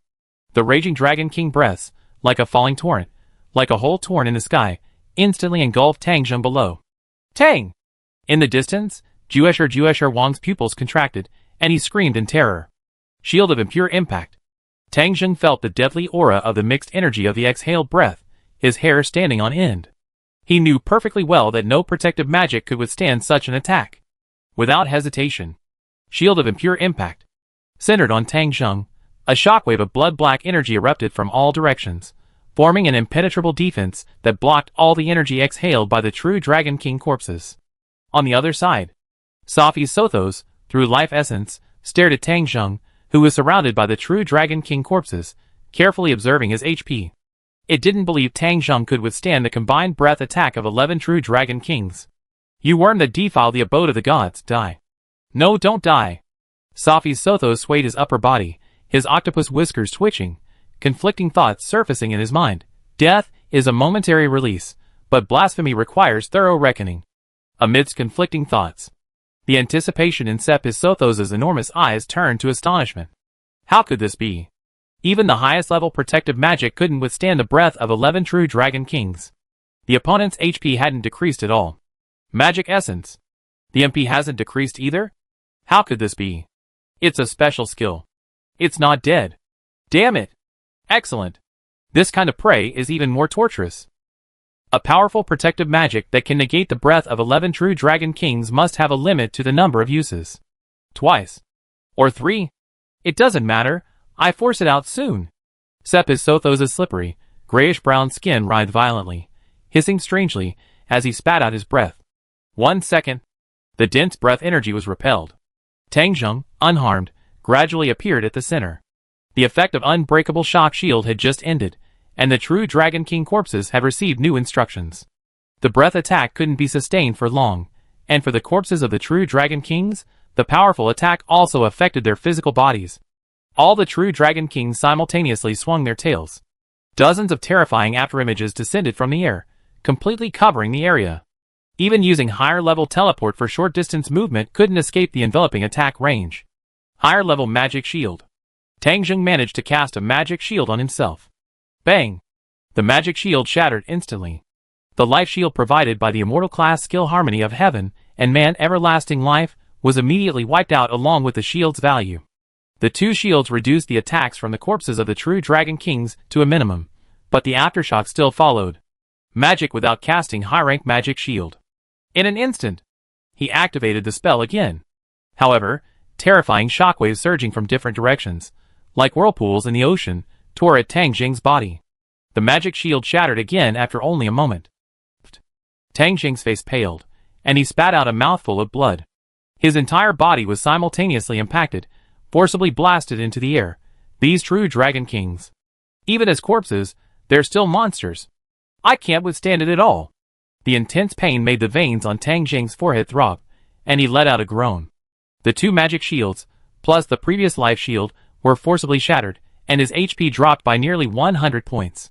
This series of attacks would leave even a level 100 tank player with severely low health without using any defensive skills. He could activate Shield of Impure Impact again, but he already used one of his 2 chances, and needed to be prepared for unforeseen risks. 0 seconds. Time's up. Die all of you. Zeshi's eyes gleamed with surprise, as he shouted towards the front. Roar! Roar! Roar! One after another, the corpses of true Dragon Kings roared and howled, their enormous, emotionless dragon eyes fixed on Tang Zheng, who was being sent flying through the air. Another attack. Compared to Safi's Sothos, the guardians controlling the corpses of the true Dragon Kings were clearly more eager to kill Tang Zheng and his group of intruders as quickly as possible. All the true Dragon King corpses simultaneously swung their claws. No! Why? 12 seconds have passed. Zeshi Zatsumiya's smile froze, as she stared in disbelief at the fact that neither the true Dragon King corpses, nor the guardians in charge, nor Safi's Sothos, had disappeared. Zeshur Zatsumiya's mind went blank. Could she have misremembered the time? Even if she had misremembered due to nervousness, 2 more seconds had already passed. There should be enough time, could it be? Zeshi Zatsumiya's expression turned deathly pale. Tang Zheng's 3 methods of resisting the death bell resurfaced in the sea. She had considered this beforehand. Even so, the alien monster named Safi's Sothos could be defended with magic or items, but how did those weak guardians manage to hold it off? They were pitifully weak, incapable of using resurrection magic or special skills, yet everyone was equipped with resurrection items. This. Good. Floating City has such resources, but why haven't these true Dragon King corpses disappeared either? Zeshi felt her head was about to explode, and she couldn't help but let out a desperate wail. Chaos and anxiety made her body stiff. She stared helplessly ahead, once again surrounded by the corpses of true Dragon Kings. Zeshi's figure, clad in power armor, swayed slightly, her heterochromatic black and white eyes becoming dull. She had thought that relying on her Death's End trump card would help Tang Zheng secure victory, or even wipe out a group of enemies. As a result, not a single person was eliminated. However, the trump card had already been used prematurely. The timing of the trump card's release was wrong. Zeshi realized that the plan might have taken a wrong step from the very beginning. On the opposite side of the battlefield, Safi's Sothos seemed to sense the despair mental fluctuation emanating from the direction of absolute death. His fist-sized eyes darted around, a strange smile spreading across his face. That was the hunter's pleasure in toying with his prey. Having already known the ability of Death's End, And with the enemy forcibly stealing the power armor, how could he not be prepared? That's it, as prey, constantly facing death in despair, Safi Sothos chuckled, a sense of satisfaction rising within him. Watching his prey struggle brought indescribable joy. I want to see even stronger despair. His deep, cold gaze fell upon Tang Jing, the strongest prey. Boom! Boom! Dragon claws covered in sharp scales tore through the air, slamming into Tang Jing, who had been sent flying and was already falling, like swatting flies. Under the no-flight restriction, Tang Jing had no way to escape using flight. He could only watch helplessly as his body plummeted uncontrollably downwards, met with the destructive attack of 11 dragon claws. Faced with this desperate situation, Tang Jing's face was slightly pale, and a faint smile suddenly appeared at the corner of his bloodied mouth. The 12 seconds are over, so it's my turn. Tang Jing wasn't surprised that Death's End hadn't destroyed the corpses of the true Dragon Kings and the Guardians. Or perhaps this outcome was to be expected. Using a plan against a plan was a strategy in itself. The first invasion to destroy failed project was a deliberate attempt to expose this information. Chapter 511. The claws of the true Dragon King corpses lashed out, the air groaning under their strain, stirring and shattering the air currents throughout the area. A multitude of terrifying dragon claws rained down on the tiny figure in the center. Release? Tang Jing uttered silently. The world-class item 2 Realms Mandala was activated, a golden Buddhist light flashing. A large number of wetland elemental spirits, pre-stored within the Womb Realm Mandala, were released all at once. The battle between Growhorn Fury and Leoriction took place within the Vajra Realm Mandala, so it didn't affect the fight on that side. A total of 34 permanent wetland elemental spirits, recreated from the seeds of the demon tree, spread out around Tang Jing. Bang! Bang! Bang! The claws of the 11 true Dragon King corpses slashed through the air, producing a continuous, teeth-grinding tearing sound, as they clashed with the numerous permanent wetland elemental spirits that had appeared in that instant. The forces of both sides collided. Elemental spirits have relatively strong resistance to physical attacks, especially wetland elemental spirits, whose smooth, flowing bodies, like those of a swamp, offer even greater resistance. However, the power of the true Dragon King corpses was even more terrifying. Even though they had been made into manipulated corpses, the true Dragon King corpses still possessed a level of 90 or higher than their original form. For the wetland elemental spirits, which were only level 70, this was an overwhelming force. There were no surprises. The collision in this area erupted into chaos. The numerous wetland elemental spirits only held out for a moment before their bodies were brutally torn apart and shredded by the slashing dragon claws. In the blink of an eye, half of the 34 summoned permanent wetland elemental spirits were wiped out, and it was precisely during this brief moment of resistance that move. Tang Jing's eyes widened, his mind highly focused, controlling them with all his might. The remaining wetland elemental spirits twisted their bodies, their flowing, muddy bellies all compressing inwards with all their might. A rip. The sound of a magic scroll being torn. A crack. The sound of a potion bottle shattering. In an instant, all the wetland elemental spirits vanished from their original positions, then reappeared at the head positions of the 11 true Dragon King corpses. The effect of the superior teleport magic scroll. Although the teleportation distance was limited, the true Dragon King corpses had already surrounded Tang Jing, so the distance wasn't far. Whoosh! Whoosh! One by one, the wetland elemental spirits lashed out their whip-like muddy arms, firmly grasping the heads of the true Dragon Kings. This scene unfolded suddenly. It stunned the floating city forces. The guardian in charge of controlling a true Dragon King's corpse, after a brief moment of surprise, completely ignored the elemental spirit suddenly clutching the true Dragon King's head. While the wetland elemental spirits were powerful, they couldn't possibly harm a true Dragon King's corpse of a higher level. Safi Sothos' enormous eyes darted around, and his writhing tail paused. How did so many elemental spirits appear? Safi Sothos was somewhat bewildered, but what puzzled him even more was the movement of these elemental spirits. Before he could figure it out, 2 gray-green eyes bulged outwards. An unbelievable scene unfolded. The wetland elemental spirits, like spread-out mud, gradually merged into the head of the true Dragon King. Tang Jing, seeing his plan succeed, his eyes flashed with a sharp light. Kali Sai Elemental Annihilation Day. You are water. You are fire. You are wind. You are earth. You are nothingness. At the end of the world, everything will return to chaos, until you create again. A huge, blurry phantom of a goddess gradually materialized behind Tang Jing, filled with a sacred yet chaotic aura emanating from it. Instantly, the entire battlefield fell silent. Alas! A faint sigh, like a weak breath, rang in everyone's ears in an instant. Safi's Sothos reflexively retreated, a rare hint of panic and bewilderment appearing in his gray-green eyes. Silently, the 11 heads of the true Dragon King vanished in unison, as if they had never existed. The remaining permanent wetland elemental spirits, too, vanished in midair, utterly powerless to resist. An eerie silence descended upon the entire area. Thump, thump, thump! One after another, the headless corpses of the true Dragon Kings, completely out of control, crashed to the ground like collapsing mountains, emitting deafening roars. Shockwaves surged, forming visible shockwaves that spread outwards. The entire core area was spotless, not a speck of dust, so the fall of these true Dragon King corpses didn't raise any dust. With a thud, Tang Zheng also landed from the air, swaying slightly before regaining his balance. Success? Thanks to the experience gained from the previous raid on Two Realms Mandala.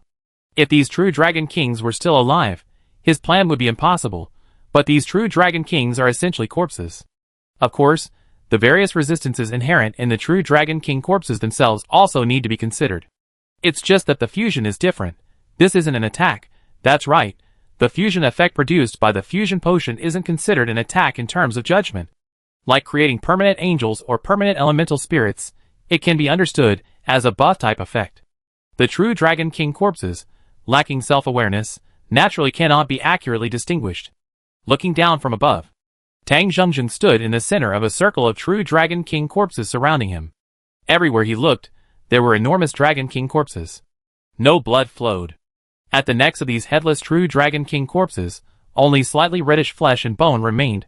The blood seemed to have been drained long ago. Zhe Shi. Tang Zheng raised his head, and through the gap between the two true Dragon King corpses, saw Sepis Sothos staring back at him in the distance.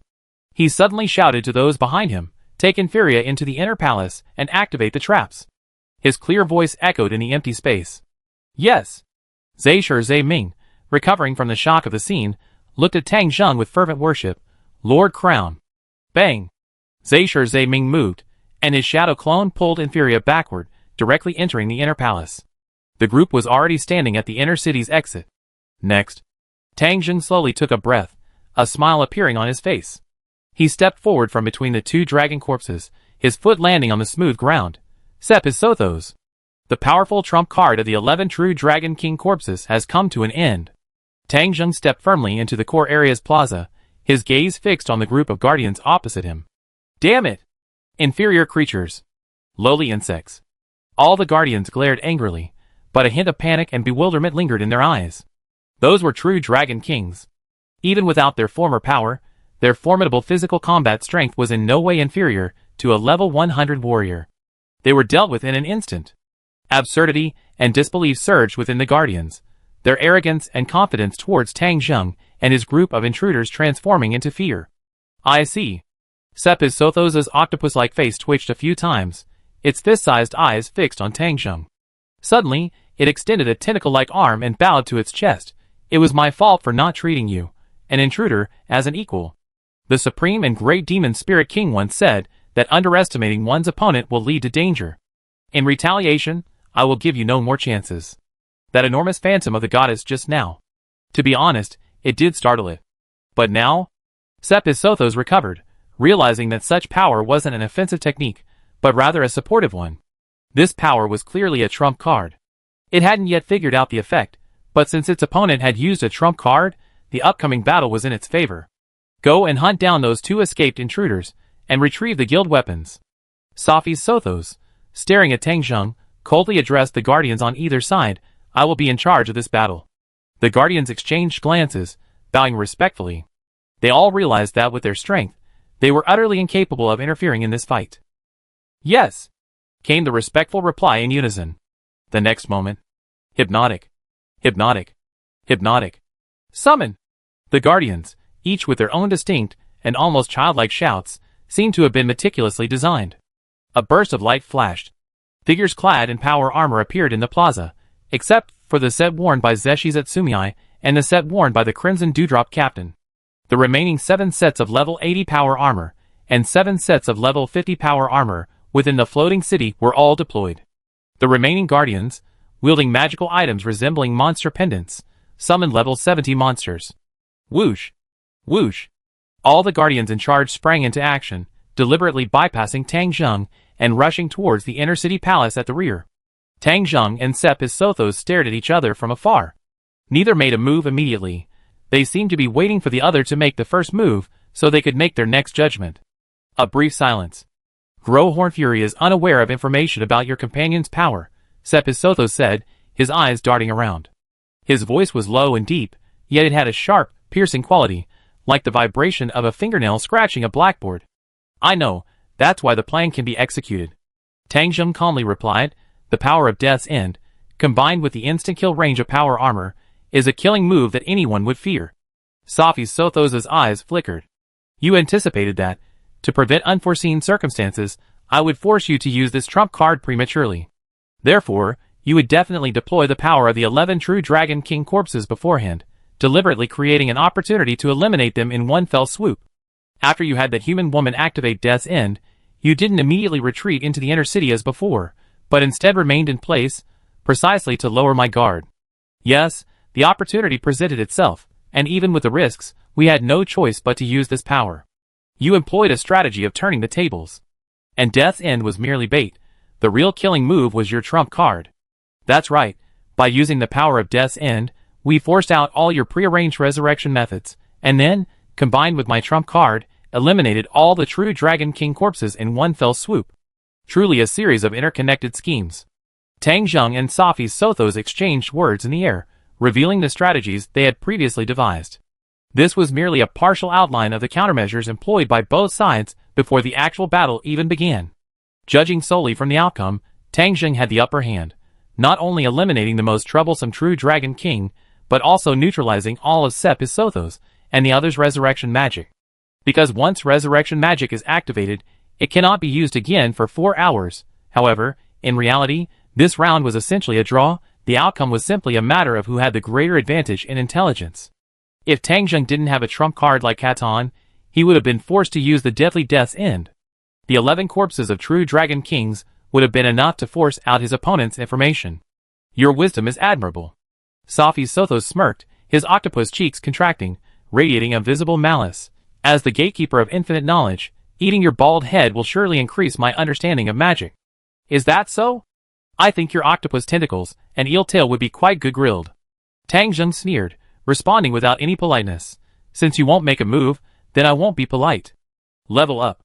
Tang Zheng thought to himself. Job title, Sword Saint job title, Master Warrior job title, Advanced Forest Priest job title, Weapon Expert level 86, level 95, level 100. Now is not the time to worry about the loss of previously accumulated experience points.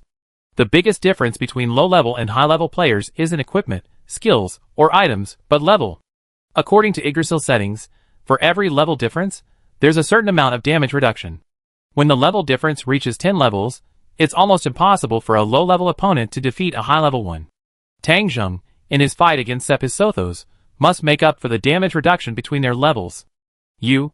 Sepis Sothos' body trembled, his beard tentacles twitching.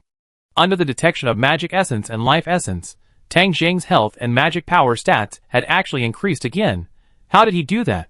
Thunderbolt Annihilation. Without time to think, Sepis Sothos quickly cast a spell. A bolt of lightning appeared in the air, then vanished without a trace. The spell failed. A thought flashed through Sepis Sothos' mind, but he instantly dismissed it. His magic power consumption was normal.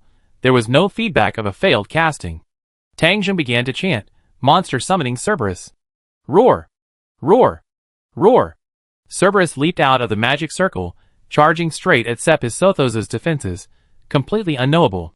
Because of the failed spell earlier, and unsure of the specific reason, Sepis Sothos switched to a non-offensive support spell. His figure blurred. Sepis Sothos completely disappeared without a trace. Cerberus's attack halted, its gaze sweeping blankly around. Even with its beastly sense of smell and perception, it couldn't locate its enemy. Vibration perception.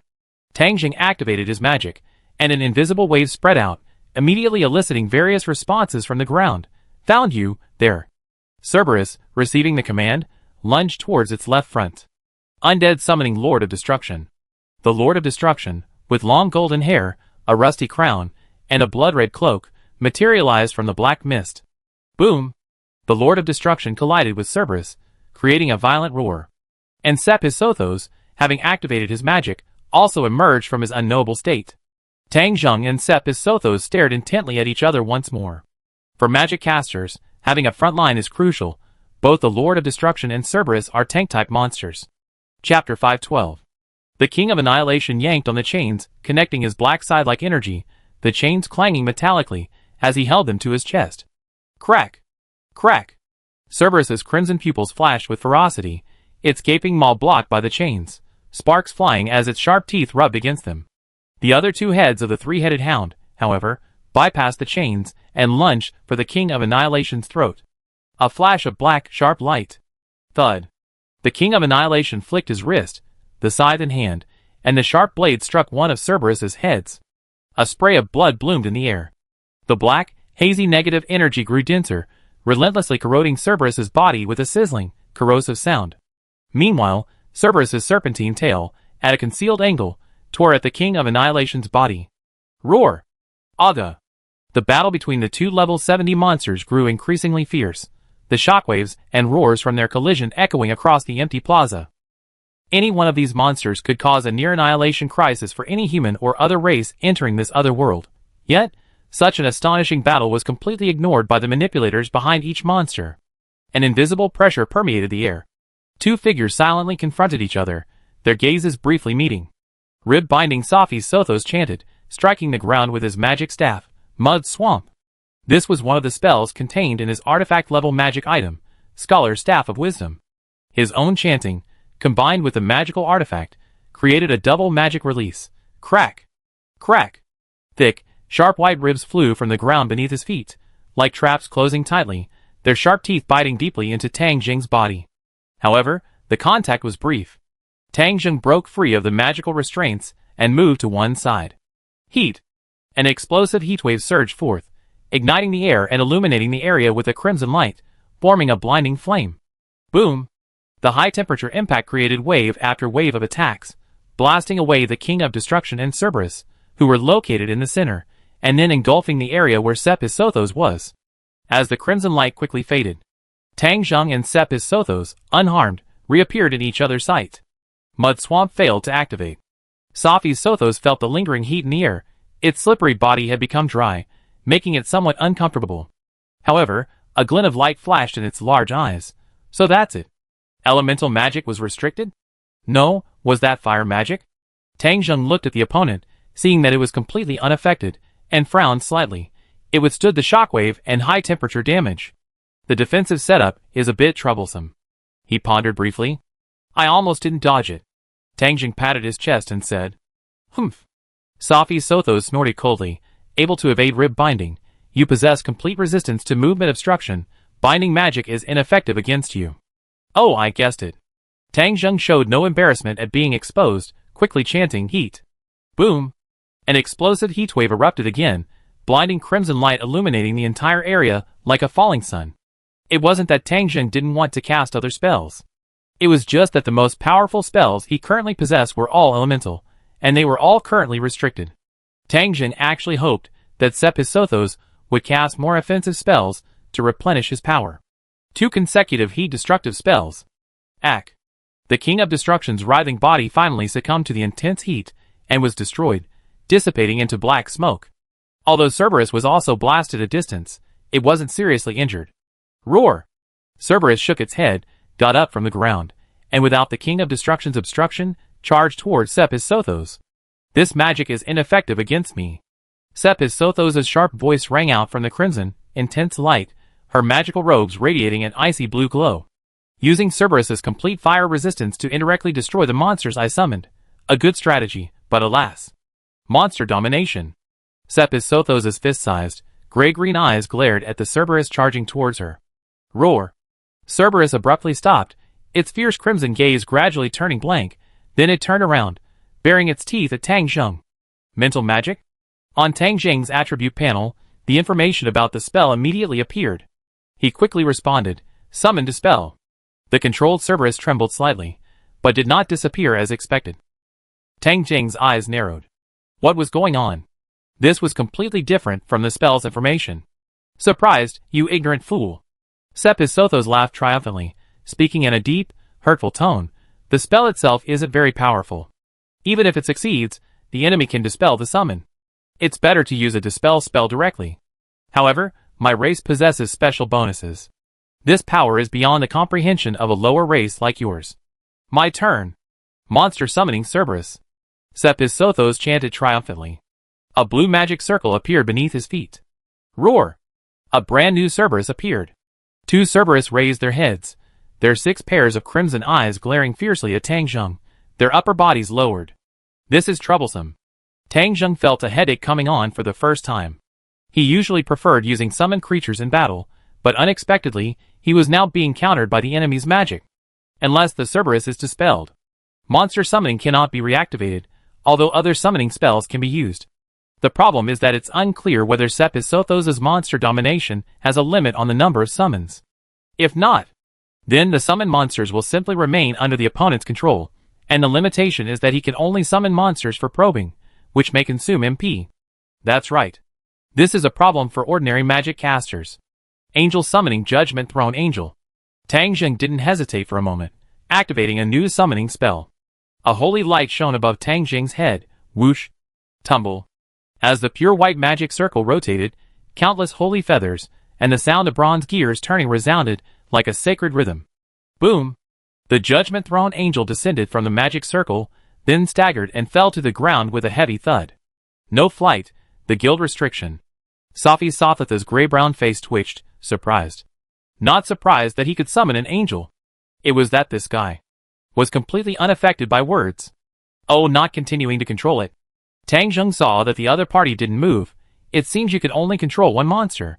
Sepizotho's octopus whiskers twitched. Don't get cocky. Attack! 2 Cerberus hellhounds roared and charged forward. Taste your specialty magic again, heat.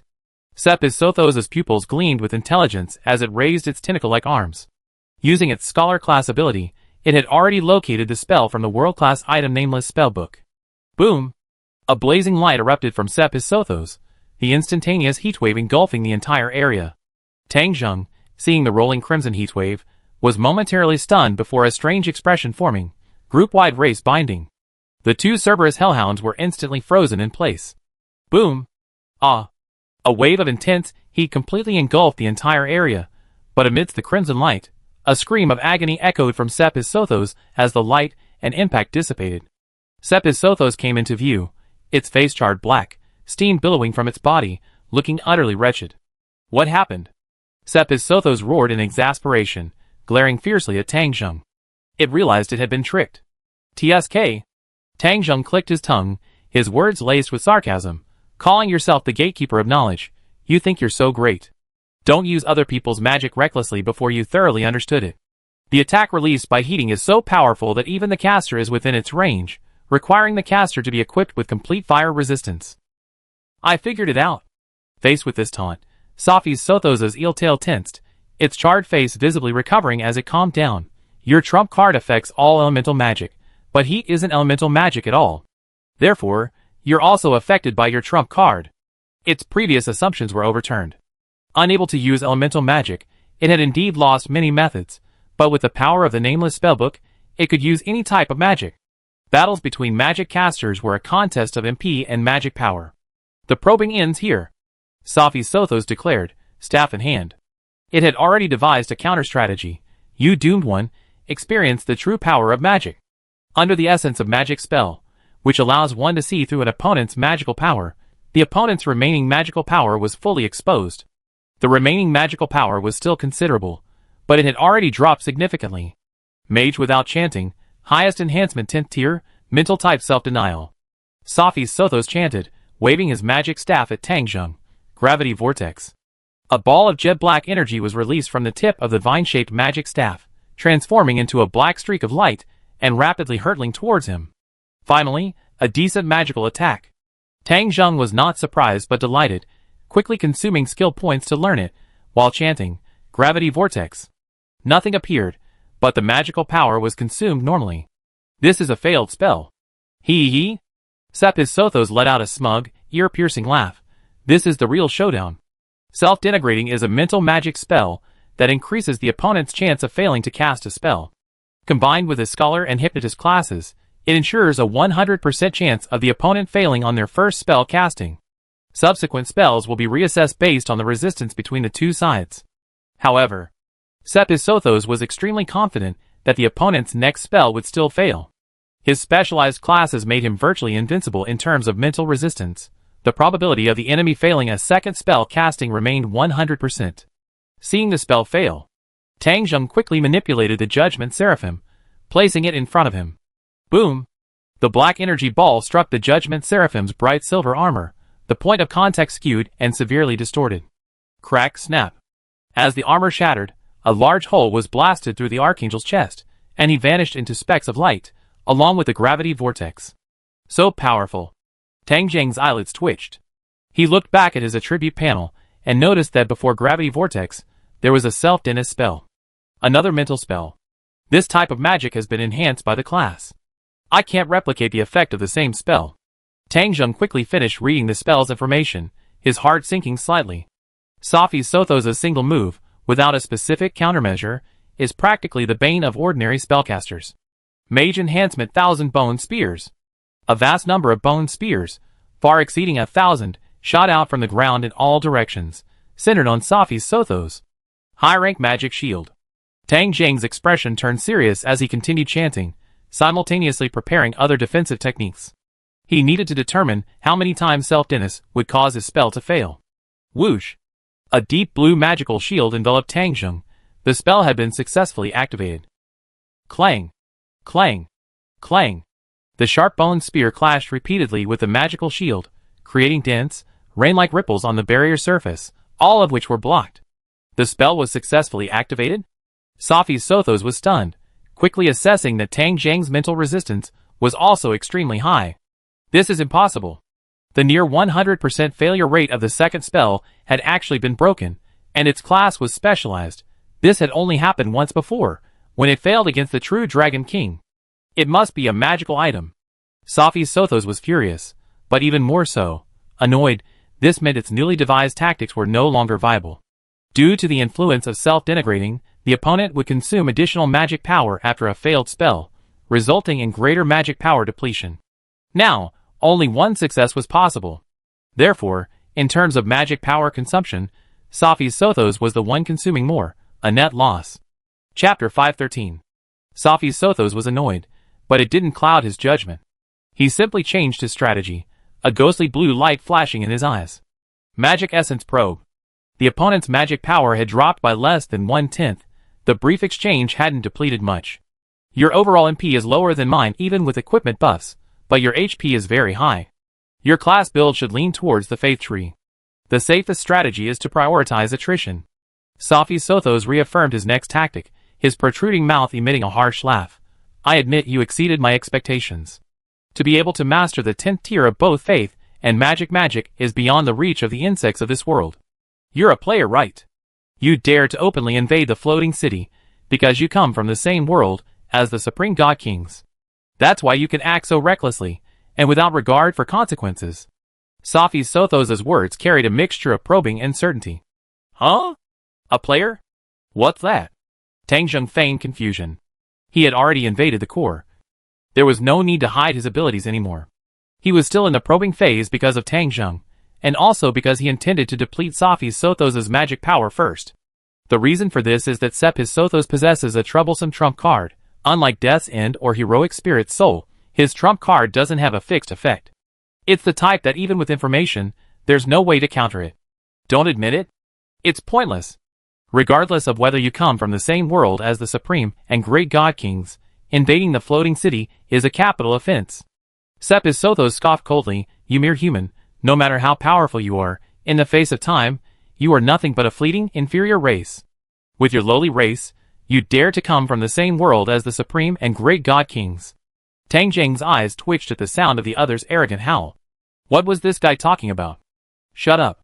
Tang Zheng said impatiently, you ugly octopus, I think your magic is nothing special, all you do is arrogantly spout nonsense. Octopus? Ignorant, short-lived creature. I am the guardian created by the Supreme and Great God King Cthulhu. a great race that inherited the bloodline of the old gods. Sepis Sothos roared angrily, his octopus-like whiskers flailing, looking like a predator, yet a calm glint remained in his eyes. You insect! I will make you understand that even among those who chant magic, there are ranks and levels.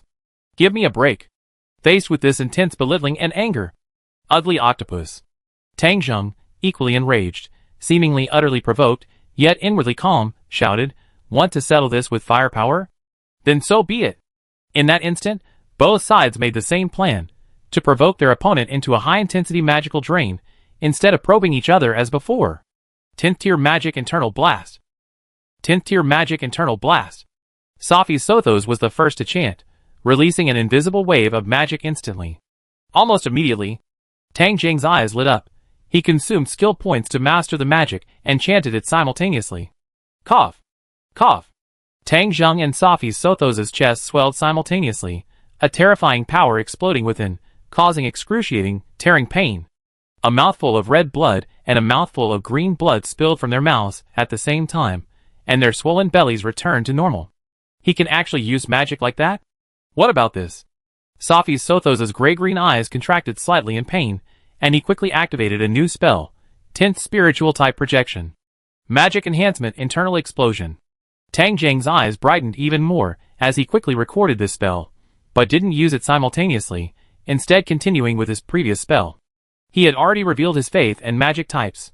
Using other types of magic would arouse suspicion. Tang Zheng rarely used the magic enhancement technique, as he usually used elemental magic for attack.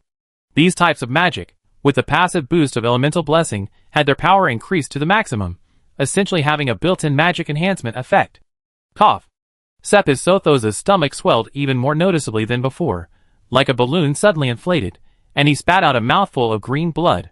At the same time, beside him, a figure identical to Sepis Sothos himself appeared. Feel the power of the Supreme and Great God King. Die under such power. Magic triple breakthrough manifestation. Sepis Sothos roared excitedly, blood trickling from his mouth, as a slick, wet arm reached out and pressed against the necklace around his neck. Divine Artifact Magic Item 7 Sins Cross. The entire cross was inverted, a deep, graphite black color. Upon closer inspection, 7 strange heads could be seen on it, faintly emitting an eerie green glow. The function of the 7 Sins Cross was quite simple. It could offset all magic consumption for the next stage twice. This was an artifact of its creator, the Supreme God King Cthulhu. Its rarity was unimaginable. Mental Magic Tier 10 Projection creates an image identical to oneself. In the next stage, it casts the same spell as the caster, with magic consumption calculated together. Magic Tier 10 Immediate Severance, a degraded version of the special skill Dimensional Slash, which can only be mastered at the final level of the Warrior Special Class World Champion. Even among the 4 major magic systems, it is the rarest spell with the strongest destructive power and the highest magic consumption. Its attack can almost ignore all magical defenses. The next moment, Sepis Sothos and his projection simultaneously activated their magic, 6 semi-transparent slashes flying across the sky and landing on Tang Zheng. In an instant, Tang Zheng coughed up 6 streams of blood, his face turning deathly pale, and his HP plummeted. Hiss. The intense pain caused Tang Zheng's brows to furrow in agony. This rare weakness was the first he had experienced since reaching level 40. It hurt so much. 6 gaping wounds, raw flesh, stretched across his body, blood streaming down his skin. An eye for an eye. Tang Zheng didn't care whether the other party understood his words. The pain completely overshadowed the joy of gaining Severing Strike and Triple Magic Transformation. His eyes were icy as he chanted, Triple Magic Transformation Severing Strike. Whoosh! Whoosh! Whoosh! 3 equally translucent attacks struck the astonished Sepis Sothos with pinpoint accuracy. Thump! The magic staff slammed heavily into the ground. Gah! Ah! 3 bursts of green blood erupted from Sepis Sothos' body as it let out a piercing scream. Bastard! I kill you! It hadn't expected that Tang Zheng opposite it also possessed Severance. Faced with the effects of this spell, its magical defenses were utterly useless. The monitoring of magic essence clearly showed that Tang Zheng's magic power had decreased, which should have been a cause for celebration. Enraged by the intense pain, Sepis Sothos roared and continued casting spells like a madman. Projection. Tang Zheng, Magic Triple Breakthrough Severance. A figure identical to himself appeared beside Sepis Sothos, and at the same time, It was struck by magic again. HP plummeted. Die! Die! Safi Sothos' agonizing scream rang out as he used the remaining skill points of the Seven Sins cross on his neck, unleashing magic triple breakthrough manifest severance. Whoosh! 6 semi-transparent slashes flew through the air. Magic triple transformation skull wall. Tang Zheng pushed forward with his backhand. 3 skull walls composed of bones emerged from the ground, negating 3 of the manifest severance attacks. The remaining 3 slashes struck Tang Zheng again. Blood gushed out like a fountain. Why didn't he dodge? Magic like Crimson Nova and Manifest Severance have a locking effect. They can only be blocked. Huff, huff. Safi Sothos panted heavily, his 2 large, gray-green eyes fixed on Tang Zheng in the distance. For magic casters, HP, while not overly important, is situational. Against immediate severance, magical defenses were completely ineffective. It had already lost 1/3 of its HP, while the intruder had suffered far more damage, yet only lost about 1/4 of its HP. Hey, octopus! Tang Zheng raised his pale face. That scream just now sounded pretty good. The ground beneath their feet was stained red with their own blood, and the air was thick with the stench of blood. A mouthful of rubble. Safi Sothos sneered maliciously. Immediate severance is among the most mana-intensive of all 10th tier spells. Even if you disguised yourself beforehand, the mana cost wouldn't change, he added. I figured it out. Safi Sothos' octopus-like face widened slightly, his voice rising in octagonal octopus level. Because you possess both magic-based and faith-based magic systems, you don't have any magic power reduction due to your profession, right? Through the monitoring of magic essence, Safi Sothos clearly observed that Tang Zheng consumed far more magic power when using the same spells. Hearing this, Tang Zheng's expression changed slightly. Safi Sothos immediately noticed this, and felt a surge of smugness. After all, magic power is the lifeline of a magic caster. What a disadvantageous battle, Tang Zheng muttered, both surprised and angry, but his tone remained defiant. Your health loss is equally high. Magic casters generally have low health, and the previous barrage of attacks had significantly reduced Safi Sothos' health. A brief verbal exchange. Both sides found each other's weaknesses, almost simultaneously. Mage triple transformation immediate severance. Mage triple transformation immediate severance. Tang Zheng and Safi Sothos continued casting spells, choosing the same attack spell. A sustained clash of fire unfolded in the open square, the two exchanging blows, Tang Zheng's MP decreasing rapidly. Meanwhile, Safi Sothos' HP was also dropping rapidly. Whether intentional or not, what appeared to be a pure magical exchange was actually both sides deliberately guiding their opponent. Tang Zheng's immediate severance, which ignores magic defense, could inflict maximum damage on Safi Sothos, thus rapidly reducing his HP. Conversely, Safi Sothos could cast low-cost spells, like Skull Wall to defend against immediate severance. But Safi Sothos didn't do that. This was because if he used defensive magic, there was a very high probability his opponent wouldn't use the even more mana-consuming immediate strike. That's right. Safi Sothos deliberately exposed his weakness to make Tang Zheng's mana deplete more quickly. A calculated, open strategy. Tang Zheng, however, played along. Under the continuous barrage of magic, Safi Sothos' HP was the first to approach its lowest point. TSK. Safi Sothos showed no concern whatsoever, a smile curved his lips. Boom! The sound of magical collisions continued. While continuing to cast spells, Safi Sothos extended his slippery octopus arm, grabbed at his waist, and a red potion appeared in his hand. Gulp! Safi Sothos downed the potion in one gulp, relieved that his critically low health had been alleviated. He then looked smugly at Tang Zheng. Magic can't be replenished, but lost health can. You've fallen deep into the trap I created. Ha ha ha. The Demon Spirit King had taught it a tactic called trapping into a trap, which first lures the enemy into overinvesting, so that when they realize the returns are lower than expected, they're already deeply mired in a quagmire. The rapidly dropping health was the bait it had thrown out. A red potion? Tang Zheng stared at Safi Sothos, who was constantly chugging the red potion, clearly stunned. This game-like behavior of drinking health potions gave him a strange sense of disconnect. It was as if the other party was the player, but this change in expression, in Safi Sothos' eyes, was a sign of despair. Magic triple transformation immediate severance. Tang Zheng's face, pale as death, appeared even colder. He offered no response, and continued casting the spell. The potion in Safi Sothos' hand was clearly a high-grade red bottle, but the quantity was likely limited. Furthermore, while its accuracy wasn't as high as life essence thanks to his dragon-like perception, Tang Zheng could notice that the life force on his opponent wasn't recovering significantly. Time passed slowly. Under the monitoring of magic essence, Sepizotho's body trembled. Success. A magic caster who had lost their magic power meant their life had reached its end. This hunt is over. Sepizotho's serpentine tail curled up, an unnatural red tinge appearing on his octopus head, just as he was about to declare victory. Whoosh! A slash struck him, splattering green blood. Ah! Caught off guard, Sepizotho cried out in disbelief. What happened? Your mana is completely depleted. No, even with anti-detection, your mana shouldn't be low. Tang Zheng wiped the blood from his mouth, a bright smile spreading across his face as he glanced at his attribute panel. Experience bar, 29.16 million /? Alright. Let's see how much mana I have left. Tang Zheng snorted coldly, waving his hand to unleash a spell. Experience point casting immediate interruption. Unfortunately, experience point casting only works for rank-based spells. Methods like magic enhancement cannot be replaced by experience consumption. Chapter 514. An invisible spatial/descended. Green blood spurted from Sepizotho's shoulder. The intense pain nearly made him drop the potion bottle he was holding. Ouch! He hadn't been injured like this in centuries. The nerves, numbed by time, made the pain even more intense. Ah!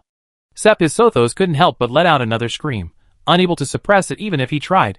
How long has it been since I've been this pathetic? You lowly creature, is this all you can use? Monotonous attacks, a disgrace to the status of a magic caster. Sepizotho tried to influence his opponent to change spells through words, while simultaneously confirming his suspicions. This lowly creature's magic power was nearly depleted. After all, the opponent had previously used methods like magic triple transformation to enhance his abilities. Now he was simply casting immediate severance. Don't talk nonsense. Tang Zheng coldly replied, there's no reason not to use magic that can ignore magical defenses and cause direct damage. Immediate/whoosh. The invisible spatial/flew away again. Skull wall. Sepizotho's voice trembled slightly, as he quickly chanted, and waved his magic staff. This time, he didn't attack, but adopted a defensive strategy. A flash of dark black light. A skull wall composed entirely of bones rose from the ground, but it couldn't withstand the attack. The spatial/flew past. Ah! Sepizotho screamed again, his serpentine tail writhing as he staggered back 2 steps, his gray-green pupils contracting. It didn't work. Skull Wall is a 5th-tier spell. Although its level is low, it can withstand a powerful, instantaneous attack, making it an excellent single-target defensive spell. The reason it didn't block the attack wasn't anything else, but that the activation process was a beat too slow. His chanting speed had slowed down. Sepizotho quickly realized this. The intense pain in his body was affecting his casting speed. Immediate interruption. Spellless casting Skull Wall. This time, Sepizotho had to use magical enhancement methods to instantly activate the spell and block Tang Zheng's attack. Immediate interruption. Tang Zheng continued to cast spells, his gaze fixed on Sepizotho opposite him, a deep thought flashing in his eyes. Although the battle situation is different from what I expected, under deliberate guidance, I still managed to turn the battle into a war of attrition, which is advantageous. Mastering immediate interruption is a key card. He used verbal provocation to engage in a battle of wits, thus guiding the opponent to this point. Tang Zheng could use experience point casting to somewhat ignore magic power consumption, but Sepizotho couldn't. His opponent thought he could deplete Tang Zheng's magic power first, but in reality, Tang Zheng was the one who truly wanted to deplete Sepizotho's magic power. The battle had progressed to this point. Sepizotho's true advantage of mastering countless spells hadn't been utilized at all. This is the price of arrogance. From the moment his opponent mistook him for a true magic caster, he had already stepped into this common-sense trap, which was also Tang Zheng's greatest disguise. According to the boss fighting terminology, this is the first phase. The important thing is, I haven't even broken through my first phase yet.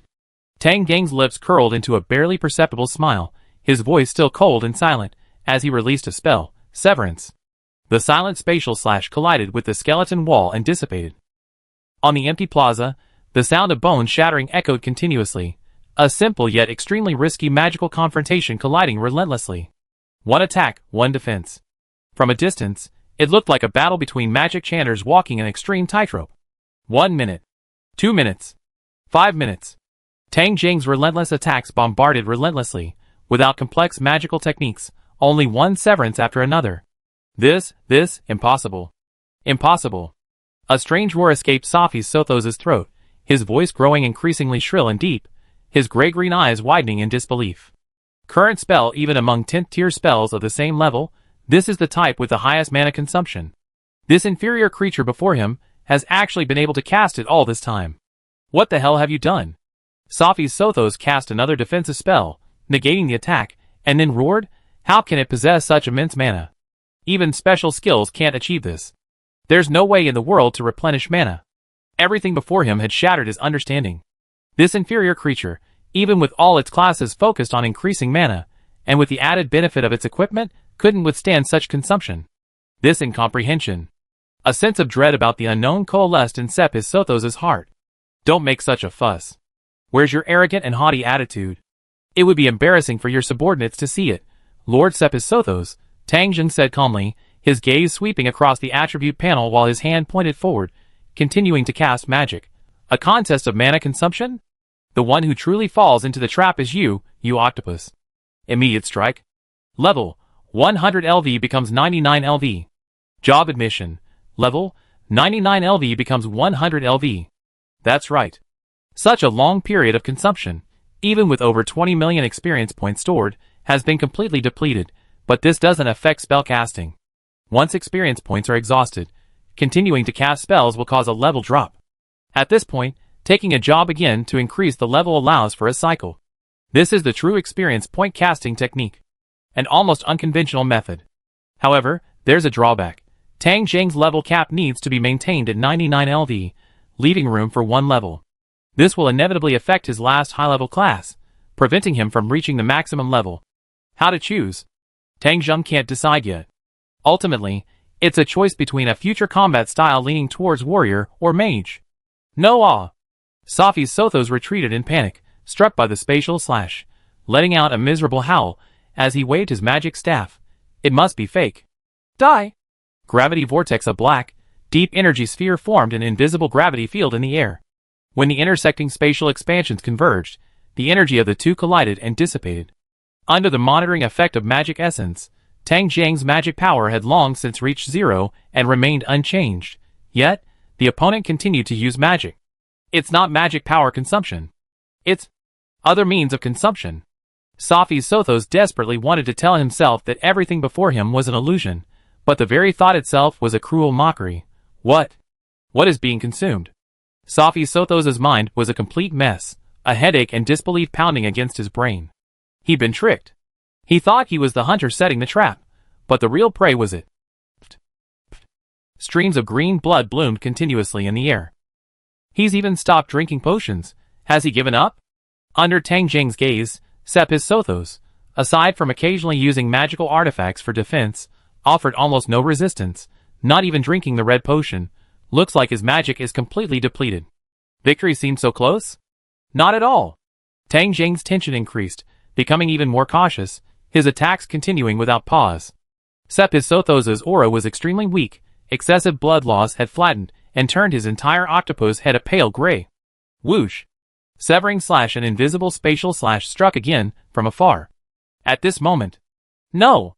Safi Sothos abruptly raised his head, his large, gray-green eyes bloodshot, glaring at Tang Zheng with ferocious hatred. My plan was flawless. It's you who's the problem. No matter what despicable means you used, I, created by the great god King Cthulhu and inheriting the bloodline of the old gods, will not lose to anyone. A sharp cry, like a crow's shriek or a fingernail scraping across a blackboard, roared out. Let you, a lowly creature, witness the power created by the supreme god king. Safi Sothos extended a slippery octopus hand from his magic robes, his monstrous alien form becoming increasingly distorted. He looked up at the sky. Come! A buzzing sound emanated from Safi Sothos, and the surrounding area seemed to fall into a state of silence. Tang Zheng's alarm bells instantly rose to their highest level. His eyes narrowed, and he quickly retreated. Thud! The spatial slash was unaffected, easily striking Safi Sothos, reducing his stamina to zero. And in that instant, cognition is the power to change everything. Safi Sothos chanted fervently, like a dying man's final words. The world began to turn gray. Centered on Safi Sothos, all colors vanished, the world transforming from a colored television into a grayscale television. This grayscale hue spread alarmingly in all directions. Impure Impact Shield. Tang Zheng unleashed his stored special skill without hesitation, unleashing a black and red energy shockwave. However, this power, capable of negating everything, failed to defend against this attack. Tang Zheng, like those around him, was stained gray. Buzz.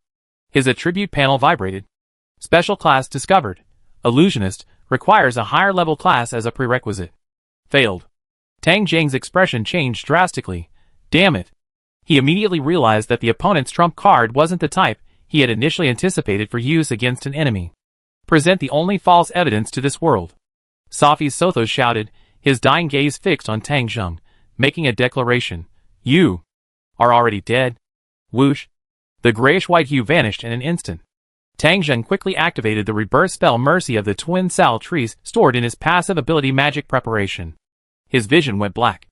In the blink of an eye, Tang Zheng's vision returned to light, his previously vigorous health points plummeting to single digits.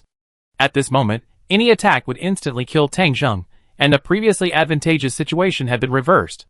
Triple enhancement of magic without incantation internal explosion. Die! Safi's Sothos' icy voice echoed throughout the square. The octopus resurrected using an item? Shouldn't it be devoid of magic? How can it unleash magic again? A series of questions flooded Tang Zheng's mind. There was no time for further thought. Tang Zheng had already been struck by the magic, his entire body swelling like a balloon suddenly inflated. With his current single-digit stamina, he was certain to die under such a magical attack. I won. Safi's Sothos suppressed his earlier panic, revealing a victorious smile, arrogantly raising his head. Life Essence had already provided the answer. Let alone 3 internal explosions enhanced by magic, even a single spell could kill Tang Zheng in his current state. It was just an enhancement for added safety. Tang Zheng spat out a large amount of blood, his swollen belly then returning to normal, and he swayed as he fell backward. Crack! His left leg shifted backward, landing firmly on the ground. Tang Zheng steadied himself, wiped the blood from the corner of his mouth, and revealed a ferocious smile as he looked at the person opposite him. I almost died. Huh? Safi's Sothos was so shocked he almost jumped up. He blocked it? How did he do that? With that little bit of health. The life essence flashed. His health didn't decrease but increased. It had actually increased out of thin air. Aya! Safi's Sothos screamed incredulously, looking at Tang Zheng as if he were some kind of monster. You're not even a human, a lowly creature. What are you? Such a short time. There was no way he could have cast healing magic, not even enough time to trigger the healing effect of the item. Shut up. You disgusting octopus monster? Tang Zheng swallowed the lingering taste of blood in his mouth and took a heavy breath. Of course I'm human. The reason he hadn't died, and whose stamina had even increased, wasn't because he hadn't cast a healing spell, there wasn't enough time, but because the passive effect of Lord of the Holy had taken effect. Protection of Faith. When HP drops to half, immediately restores 20% HP and removes negative status effects, 1/day. Tang Zheng had withstood the attack, his stamina still extremely low. He quickly took out a magic scroll and tore it open. Great healing, a holy, gentle healing light emanated. I don't believe I can't kill you. Affected by this white light, Safi's Sothos also recovered from his panic and gritted his teeth. Is that so? Tang Zheng responded sarcastically, his mind remaining grave. The power of illusion to deceive the world, that's your trump card. Indeed, an unpredictable tactic. I didn't expect you to choose to kill me directly. No, not directly, but by deceiving the world, you transferred your death onto me, right? Otherwise, direct death wouldn't have left my stamina so low.